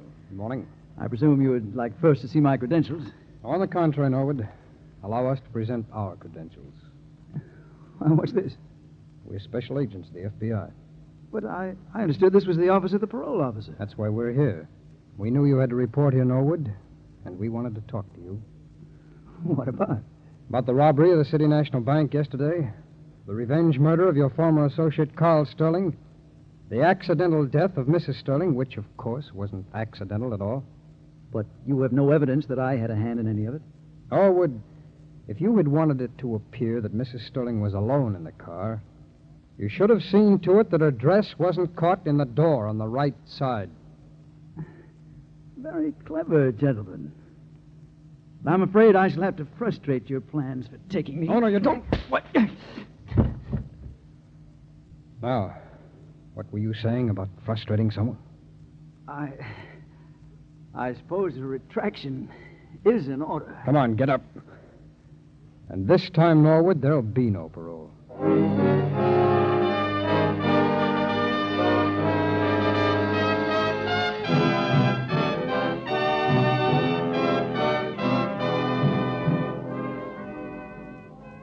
Raymond Norwood was tried for his murder of his two accomplices, was convicted and returned again to prison. This time he was executed for his crimes. Now we would like you to listen to a statement prepared especially for tonight's program by J. Edgar Hoover, Director of the Federal Bureau of Investigation, on the subject of parole. Parole is a humanitarian and worthwhile institution designed to aid the wrongdoer who has learned the error of his ways by giving him another chance under supervision. Like all laws, its first objective must be the protection of society. Parole fails unless society benefits. The convenience of the wrongdoer must be subordinate to the safety of society. In far too many instances, parole is unworthy of its name. It is a liability rather than an asset to society when improperly administered. The fact that there are failures in parole, nevertheless, does not mean that the institution of parole is not worthwhile. It has not been adequately tried, except in few instances, notably under the federal parole system and a few states. Those experiments are notable examples of how parole should be applied. Not a day passes that does not find local, county, and state law enforcement officers and special agents of the FBI risking their lives to apprehend some criminal who has been freed by ill-advised parole. It is time that law-abiding citizens demanded and made provisions for adequate parole systems in their respective states.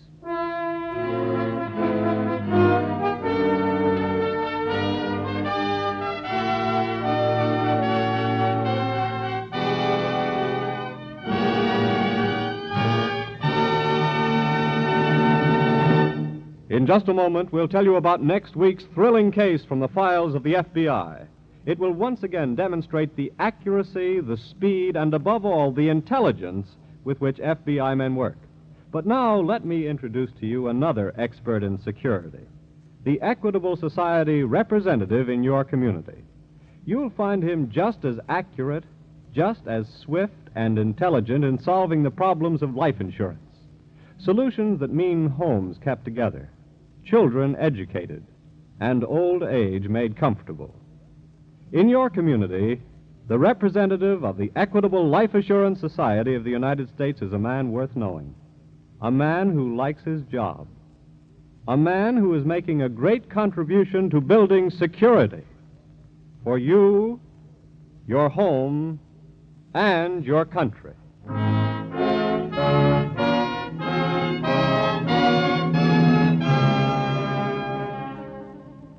Next week, we will bring you another colorful story from the files of the Federal Bureau of Investigation, The Wasteland Hideout.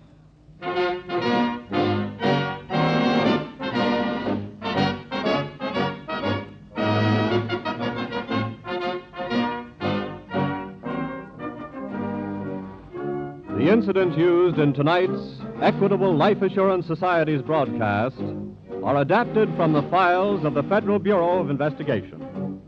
The role of J. Edgar Hoover was impersonated.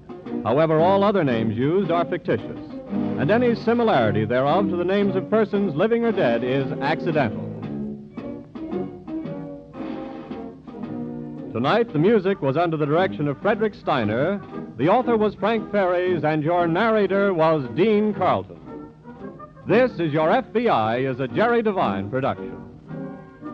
Now, this is Carl Frank speaking for the Equitable Life Assurance Society of the United States and the Equitable Society's representative in your community, and inviting you to tune in again next week at this same time when the Equitable Life Assurance Society of the United States will bring you another colorful story from the files of the Federal Bureau of Investigation, The Wasteland Hideout, on This is Your FBI.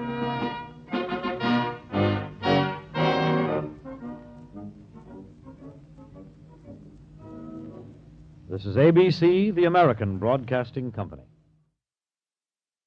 The Equitable Life Assurance Society presents This is Your FBI.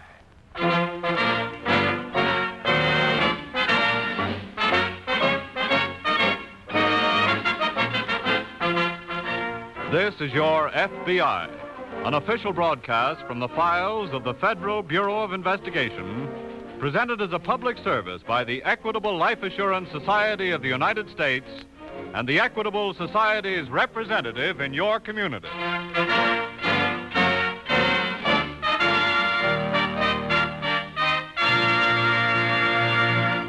We exceedingly regret that due to unforeseen circumstances, Mr. Thomas I. Parkinson, President of the Equitable Life Assurance Society of the United States, will not be able to address you on the subject of inflation on tonight's program as has been announced.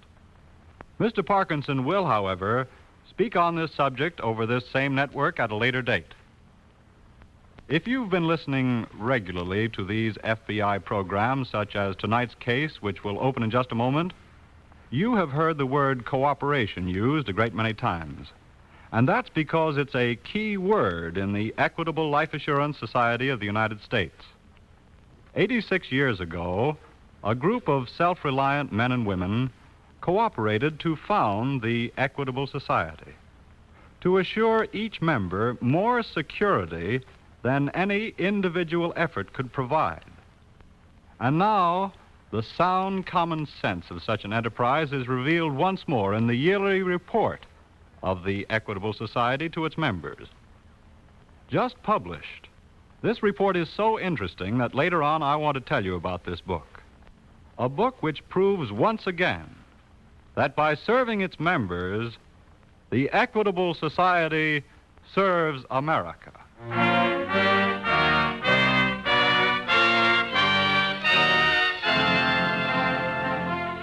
Tonight's FBI file, The Wasteland Hideout.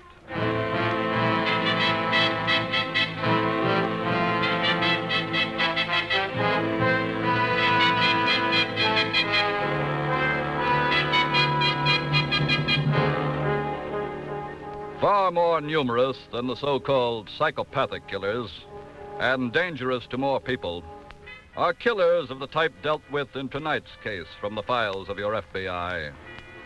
Professional criminals to whom murder is merely another tool of their trade, who kill without cause, real or imagined, solely as a means to an end. They are indeed the dealers of sudden death.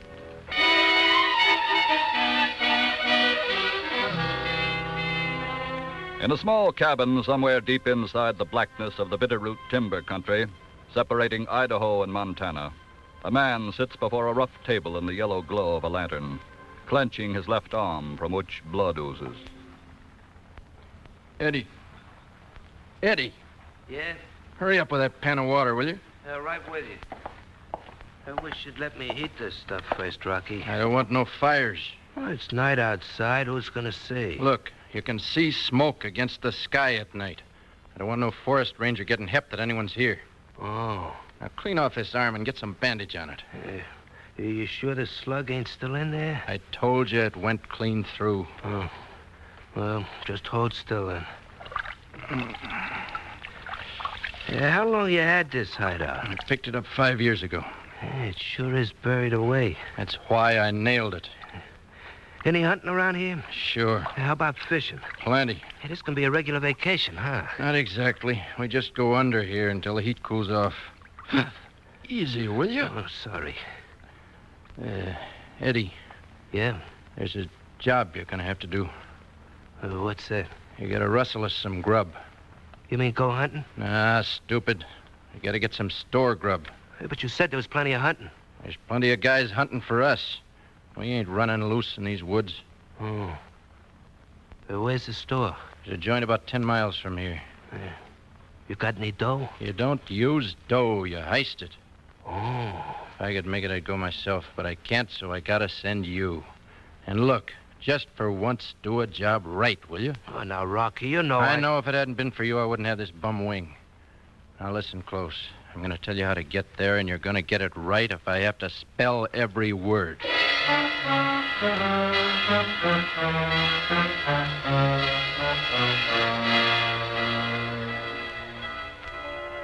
Pop Culwell's combination filling station and grocery store on the highway through the Bitterroot country is not too heavily patronized, but enough to keep him going.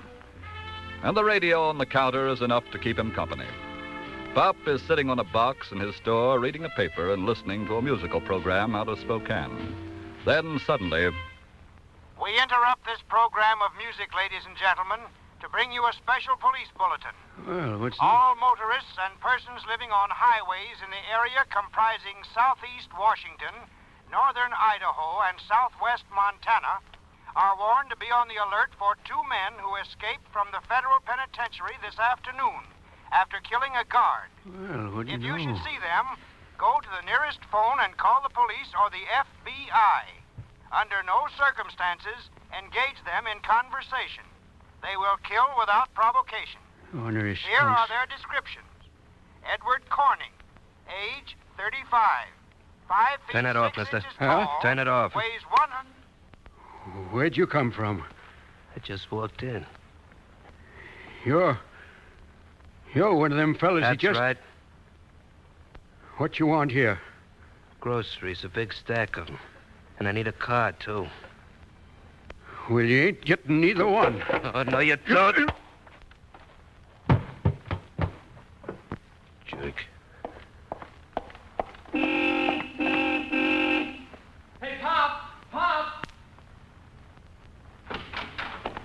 Pop, I gotta get my girl home and... Hey, mister, where's Pop? Maybe I can take care of what you want. I gotta talk to Pop. I gotta get some gas on the cuff. Where is he? Don't come back here. Oh, it's okay. I always... Oh, gee. I told you not to come back here. What happened to him? He had an accident. His head's bleeding. Leave him alone. You did this to him. Dick, are you going to take... Don't come in here, Midge. What's wrong, Dick? Stay back. Don't come in. Come on, Midge. Let's get back in the car. Wait a minute.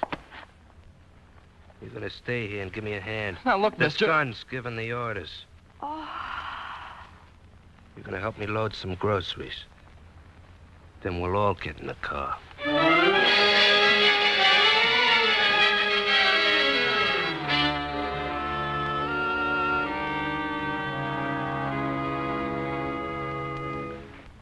How are you feeling now, Mr. Caldwell? Coming round all right, I reckon. Who are you fellas? My name's Perry. This is Mr. Norton. We're special agents of the FBI. How do you do, sir? How do you do? Well, now, that beats all. How'd you know I was in trouble? We didn't, Mr. Caldwell. Yeah? We're on the trail of 2 men who escaped from the federal penitentiary. Yeah, I know. I heard it on the radio. It was one of them that walloped me. Yes, we had an idea it was something like that. When did it happen? Well, it was right after 8 o'clock. That was only 30 minutes ago, Jim. Yeah. We can't be very far behind them now, especially since they're on foot. On foot? We found the car they stole down the road, abandoned, burned out bearing. What'd they come here for, Mr. Caldwell? Well, there's only the one came in. He wanted some groceries. Groceries? Yeah. Oh, then they must have a hideout somewhere around... Wait a minute. What is it, Jim? It's a girl's compact here on the floor. Well, no. Where'd that come from? The initials are M-E-L. You know who that might be, sir? M-E-L. Oh, sure. That can't be nobody else but young Midge Ellen Lancaster. Lives back in Summit. I see. And if she was here, then Dick Barstow, who's sweet on her, was here with her for sure. Does he have a car? Yeah, he practically lives in one. And that accounts for the fresh car tracks outside by the gas pumps, Jim. Probably means more than that, too. Do the parents of these youngsters have phones, Mr. Caldwell? Yes, they do. All right, we'll call them, George. Right. And if neither of those kids is at home, the bandits have them in their car, too. No telling where they are by now. Let's get on that phone quick.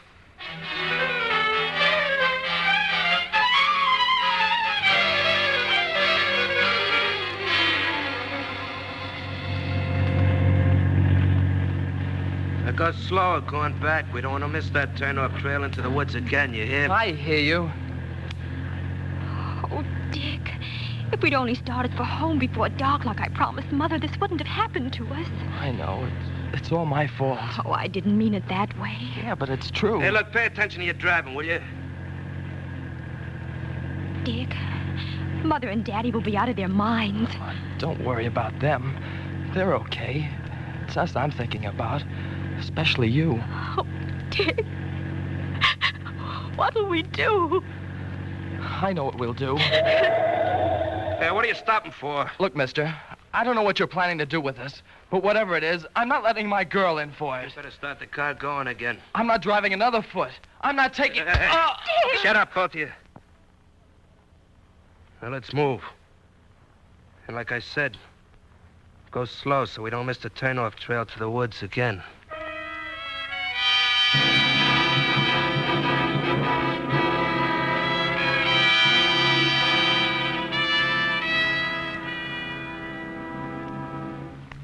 Yes, sir.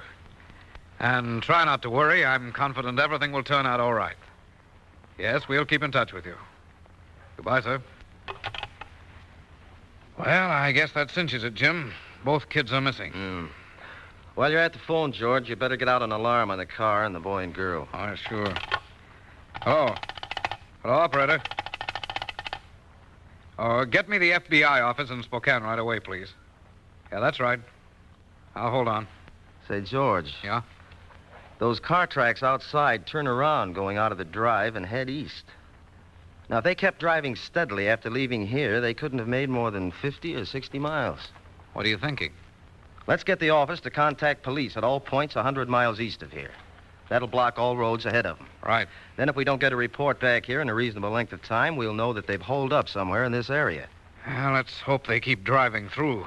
Well, if they take to the tall timber, that'll be rugged hunting. Yeah, wait. I think I've got the office. Hello? Hello? This is George Norton. Get out an alarm right away on this car. Black Ford sedan.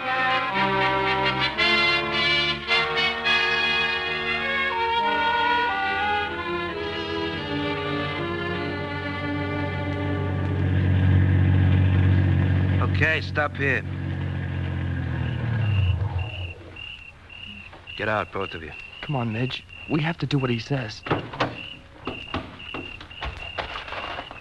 Dick, I'm scared. Just hold my hand. Walk ahead of me. Head for the cabin. Come on, get moving. Dick, what are we going to do? We'll get out of this some way. Don't worry. I hope you're right. Yeah, this is it. All right, inside you kids. Eddie, what is this? Oh, hiya, Rocky. Did you think I was never coming back? Who are these kids? They brung me here. What? I used their car. Oh, you I had to, Rocky. Why? Well, they come in the store right after I slugged them. Slugged who? The grocery guy. Oh. Well, you sent me for groceries, didn't you? Look, mister. Shut up. I won't shut up. We want to go home. Eddie, this puts us in a real jam. Well, I couldn't help it, Rocky. Anybody see you take those kids? Anybody tell you? No. Are you sure? Yeah, there wasn't anybody in the joint but the grocery guy. Look, what else could I do? You could drop dead. And, sister, cut out the crying. Not till you let us out of here. That ain't gonna happen, sweetheart. What do you mean by that? You're staying here, Junior. No. No. Shut up. Why, you dirty... Easy, Junior. Oh, no, I'm gonna... Hey! Dick. Oh, Dick. Hey, let's eat something, Rocky. I'm hungry.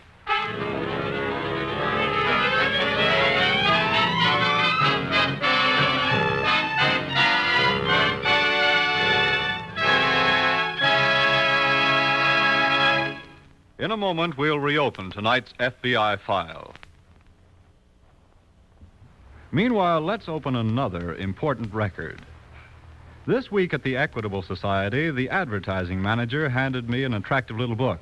Here, he said, you might like to look this over. It's our annual report for 1945. Well, I expected to see the usual columns of dry figures. But this Equitable Society report was something else again. It was a 24-page book, bright with color, sparkling with interesting facts. Its title is Your Policy. And as I read it, I thought, here's one of the most forceful tributes to cooperation I've ever seen.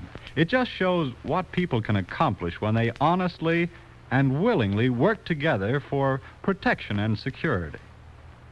Of course, this book, Your Policy, will be mailed automatically to members of the Equitable Society. But let me give all of you listening tonight some of its highlights.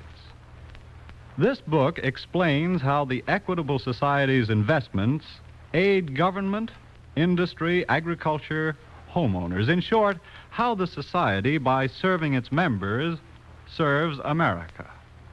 The book tells about the $238 million that the Equitable Society paid out in 1945, paid to widows and children, paid on endowments, paid in annuities, paid in dividends to millions of members. It tells what every war veteran should do to keep his National Service life insurance in force. And it tells you how your Equitable Society representative is trained to serve you in many, many ways. This isn't all it tells, but it's enough to prove to anyone that this week and every week for more than 86 years, the Equitable Life Assurance Society has been building security for you, your home, and your country. And now back to the FBI file, The Wasteland Hideout.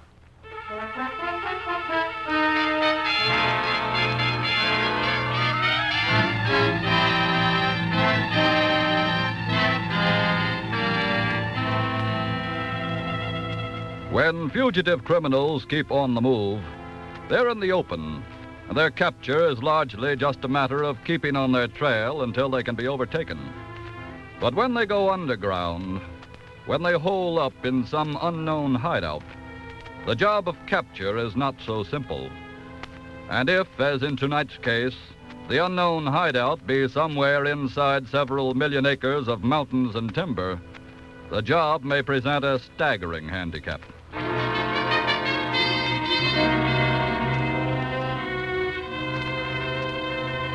Some 2 hours have now passed since the man called Rocky struck down the boy, Dick Barstow, in the hideout deep inside the Bitterroot timber country.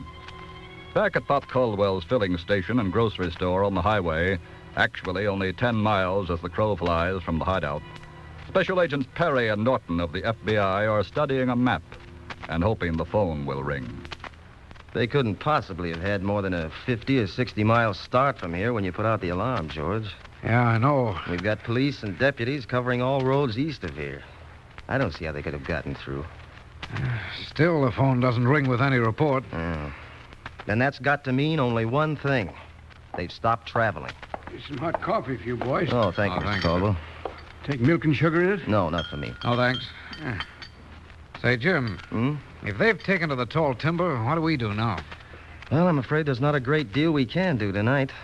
We stand a much better chance in daylight of finding some trace of where they might have turned off. Then let's be up at the crack of dawn and get at it. Right.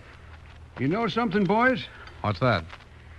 It'd be mighty funny if them convicts wasn't much more than spitting distance from here.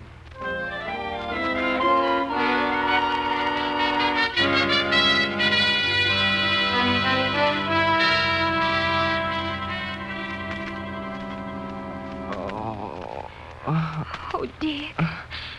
Dick. Oh, Oh, thank heaven. Oh, my head. Lie still, Dick. Don't try to move. Mitch, what are you doing here? I mean that... Oh. Please, Dick, just lie still. Where are we? What happened? Don't you remember? Remember? Remember what? Never mind. Don't try to think. I'm just so happy that you're alive. I thought that horrible man had killed you. Killed me? What are you talking... Hey, wait a minute. I remember now. He slapped me and you started to fight him. And he slugged me? Yes. How long have I been out? All night. What? Look outside. It's daylight. Are we still in the cabin? Yes. Where are those men? They went outside a few minutes ago. Hey, then maybe we can get out of here. No, please. They're just down by the car. I can see them through the window. Oh. Dick, Yeah? I don't think we're ever going to get out. What do you mean? I heard them talk. They're escaped convicts. They killed a guard and then got away. They're very desperate men. Pop probably got killed, too. Yes. Dick, Yeah? if that's how it's going to be, they may kill us, too. And, well, there's something I want you to know. Yeah? Remember the night at the school dance? You asked me something? Yeah.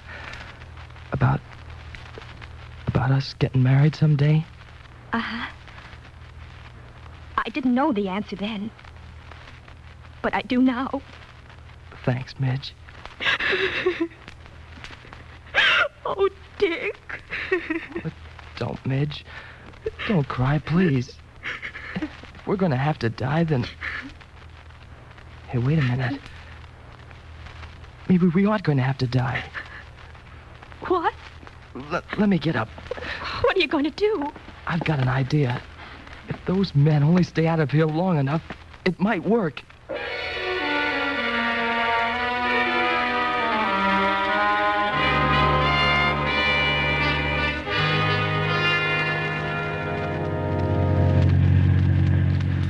Well, Look, George, we've cruised up and down this road for 20 miles and still no sign of where any car turned off up in the woods. Oh, they must have covered up any signs like that. I'm afraid so. Hey, I've got an idea. Yeah? If they've got a hideout in the timber, it must be an old trapper cabin or a hut in an abandoned logging camp. So we start looking for all the cabins scattered through several million acres of tall timber. No, we can make the job easier than that. How? There's a forest ranger lookout up in there, and he's probably got every cabin spotted on a map. Say, you're right. Let's go see him right now.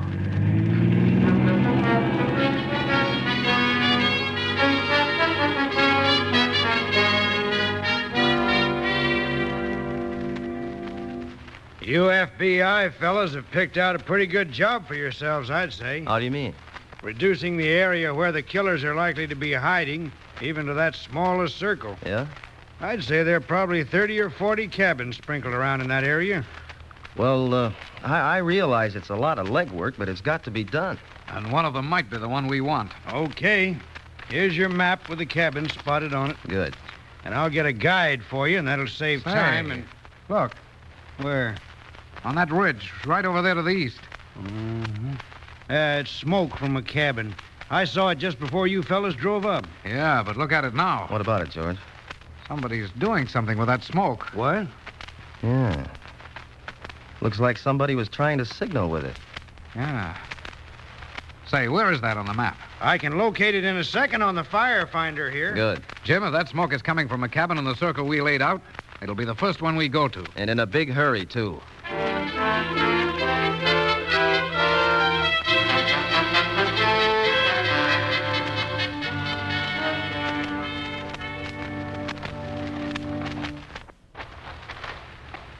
Well, that's that.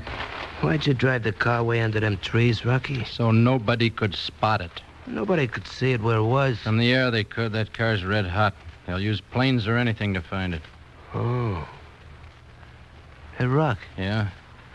Did you start a fire this morning? What are you talking about? Look. There's smoke coming out of the chimney in the cabin. What? Hey, see it? Come on.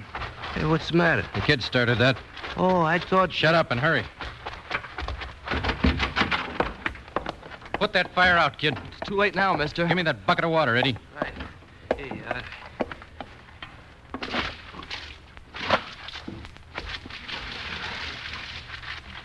There. What'd you set a fire for, kid? I know what he set it for. How long you been at it, kid? Long enough, I hope. Well, we're not going to stick around to find out. Are we leaving, Rocky? Yeah, stupid. What are we going to do with them? What you should have done at the old man's place when they came in if you had any brains. Dick! Wait a minute, mister. Got no time to argue now, Junior. Look, kill me or do anything you want to, but let her go, please. Not a chance. Drop that gun, you. Rocky, look out. I'm not dropping any gun. Rocky. All right, keep this other man covered, George. I'm sorry, young lady, that you had to see that. Thank you, mister. We're special agents of the FBI. And I imagine they were your smoke signals, huh, son? Yes, sir. Good work. And now we're going to take you both home to your folks. Come on.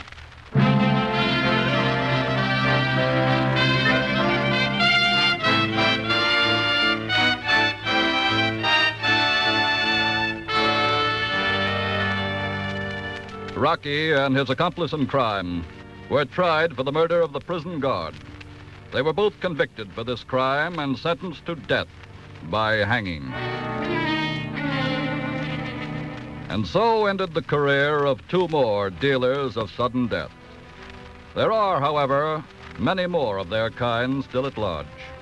Unfortunately, neither your local law enforcement officers nor your FBI know just who and where they all are, nor when any will strike. But of this you and they may rest assured. When one does strike, he'll be pursued day and night, 24 hours around the clock. And let him hide out wherever he chooses, he will be found.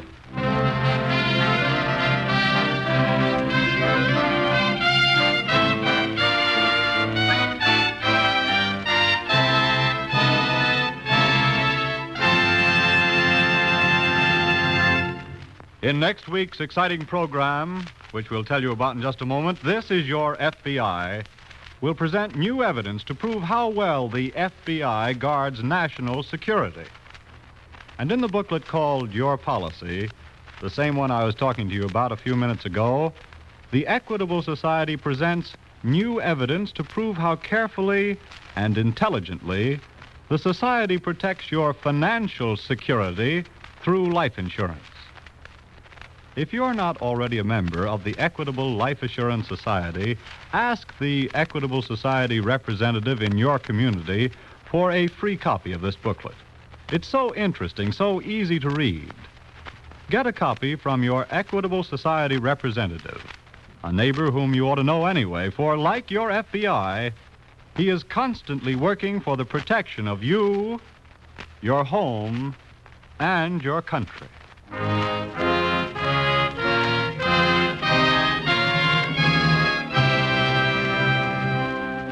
Next week, we will bring you another colorful story from the files of the Federal Bureau of Investigation, the bogus war brides.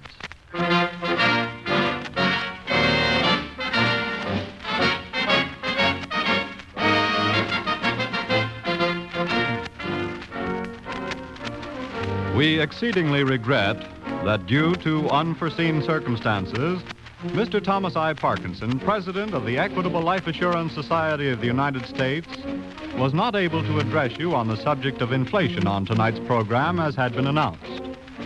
Mr. Parkinson will, however, speak on this subject over this same network at a later date. The incidents used in tonight's Equitable Life Assurance Society's broadcast are adapted from the files of the Federal Bureau of Investigation. However, all names used are fictitious, and any similarity thereof to the names of persons living or dead is accidental. Tonight, the music was under the direction of Frederick Steiner, the author was Frank Ferries, and your narrator was Dean Carlton. This Is Your FBI is a Jerry Devine production. Now, this is Carl Frank speaking for the Equitable Life Assurance Society of the United States and the Equitable Society's representative in your community, and inviting you to tune in again next week at this same time when the Equitable Life Assurance Society of the United States will bring you another colorful story from the files of the Federal Bureau of Investigation, the bogus war bride, on This Is Your FBI.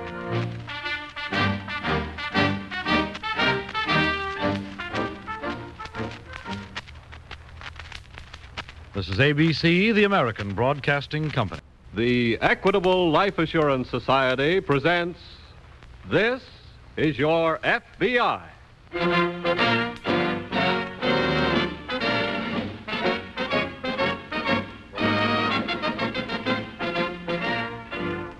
This is Your FBI, an official broadcast from the files of the Federal Bureau of Investigation, presented as a public service by the Equitable Life Assurance Society of the United States and the Equitable Society's representative in your community.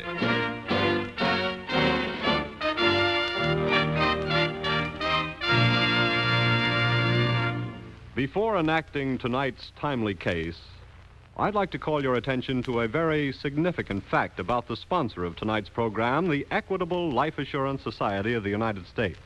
And that's the increasing number of women who are becoming members of the Equitable Society. More and more, women are seeking security through life insurance. They call on Equitable Society representatives eager to know of the many uses and applications of modern life insurance.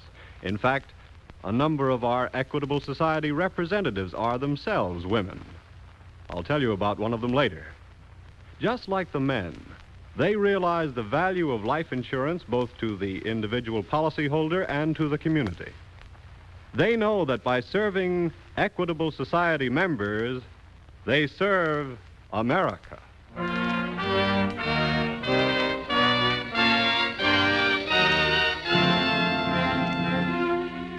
Tonight's FBI file, The Bogus War Bride.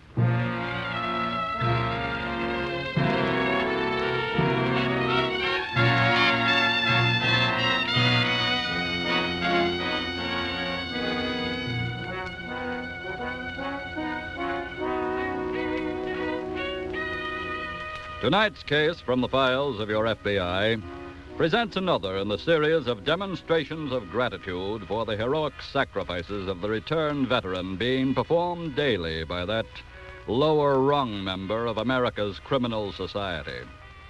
He who was first in lying, first in cheating, and first in the pockets of his countrymen, the swindler.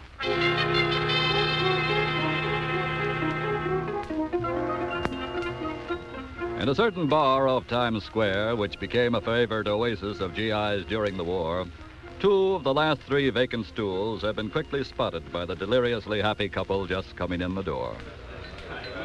Well, here we are, baby. Bartender, give us a couple of champagne cocktails. Okay. We got a lot of celebrating to do tonight, huh, Betty? Rather. Oh, listen to that. Rather what? Rather be here than any sport on earth, that's what. Oh, you kill me with those quick comebacks, baby. You know, that's what got me into this mess to start with. Now, just what do you mean by that, George? That night in Piccadilly when I asked you to marry me, you came back with yes so quick I didn't have a chance to change me bloomin' mind. Well, if that's the way you feel about it, I'll get right back on the boat and go home. Would you really, baby? I say, what a jolly big lawyer I am, what?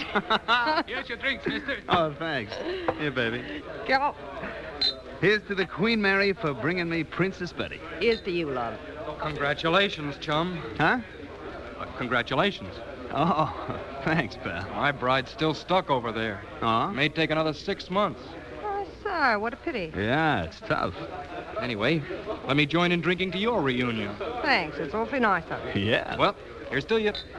Here's hoping you and your missus beat that 6-month rap. Rather.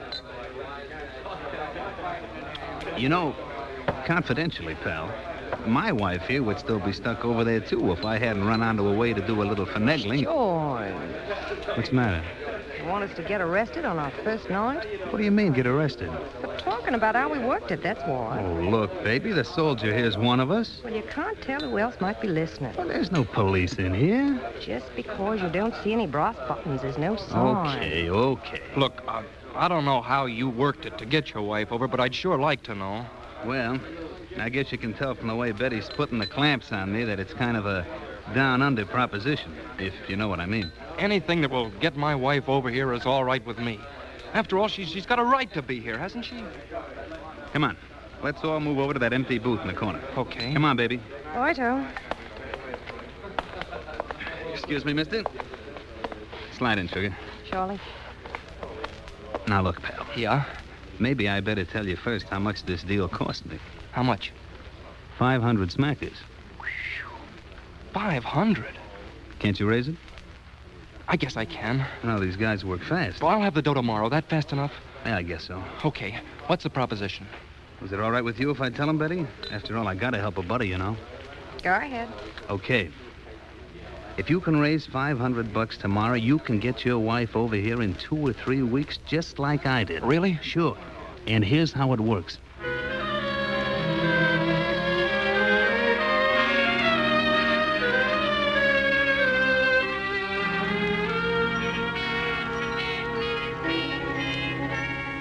In the local field office of the FBI, Assistant Agent in Charge Everett has just summoned Special Agent Grafton to his office. You sent for me, Mr. Everett? Yes, Grafton. I just got a special teletype from Director Hoover. A swindle case he wants us to go to work on right away. Yes, sir. It's a fake passport racket being worked against returned veterans whose foreign brides are still over there. Oh? Due to the tremendous backlog of applications for passports and other necessary papers, it may be several months before some of the wives can get over here. I know. So the racketeer spots a veteran whose wife is way down the list and sells him a fake American passport to send to his wife. Mm-hmm. Have we got any lead?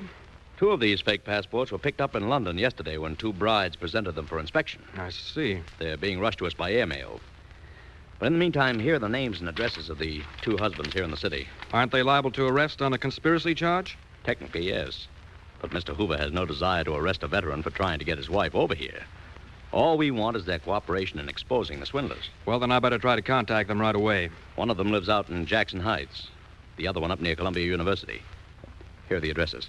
Okay. See if you can get a good description of who sold them the passports and how and where they were contacted. Right.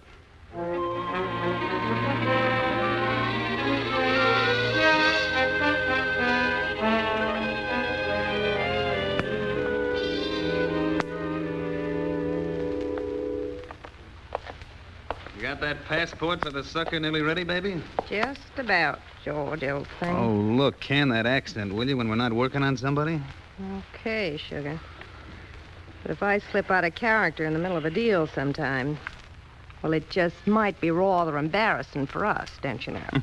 You and your British understatements. Look, George, you better get some more of this kind of paper from the station or we're about out. Never mind. We'll get some more when we get to the West Coast. Yeah, but we only got enough left for...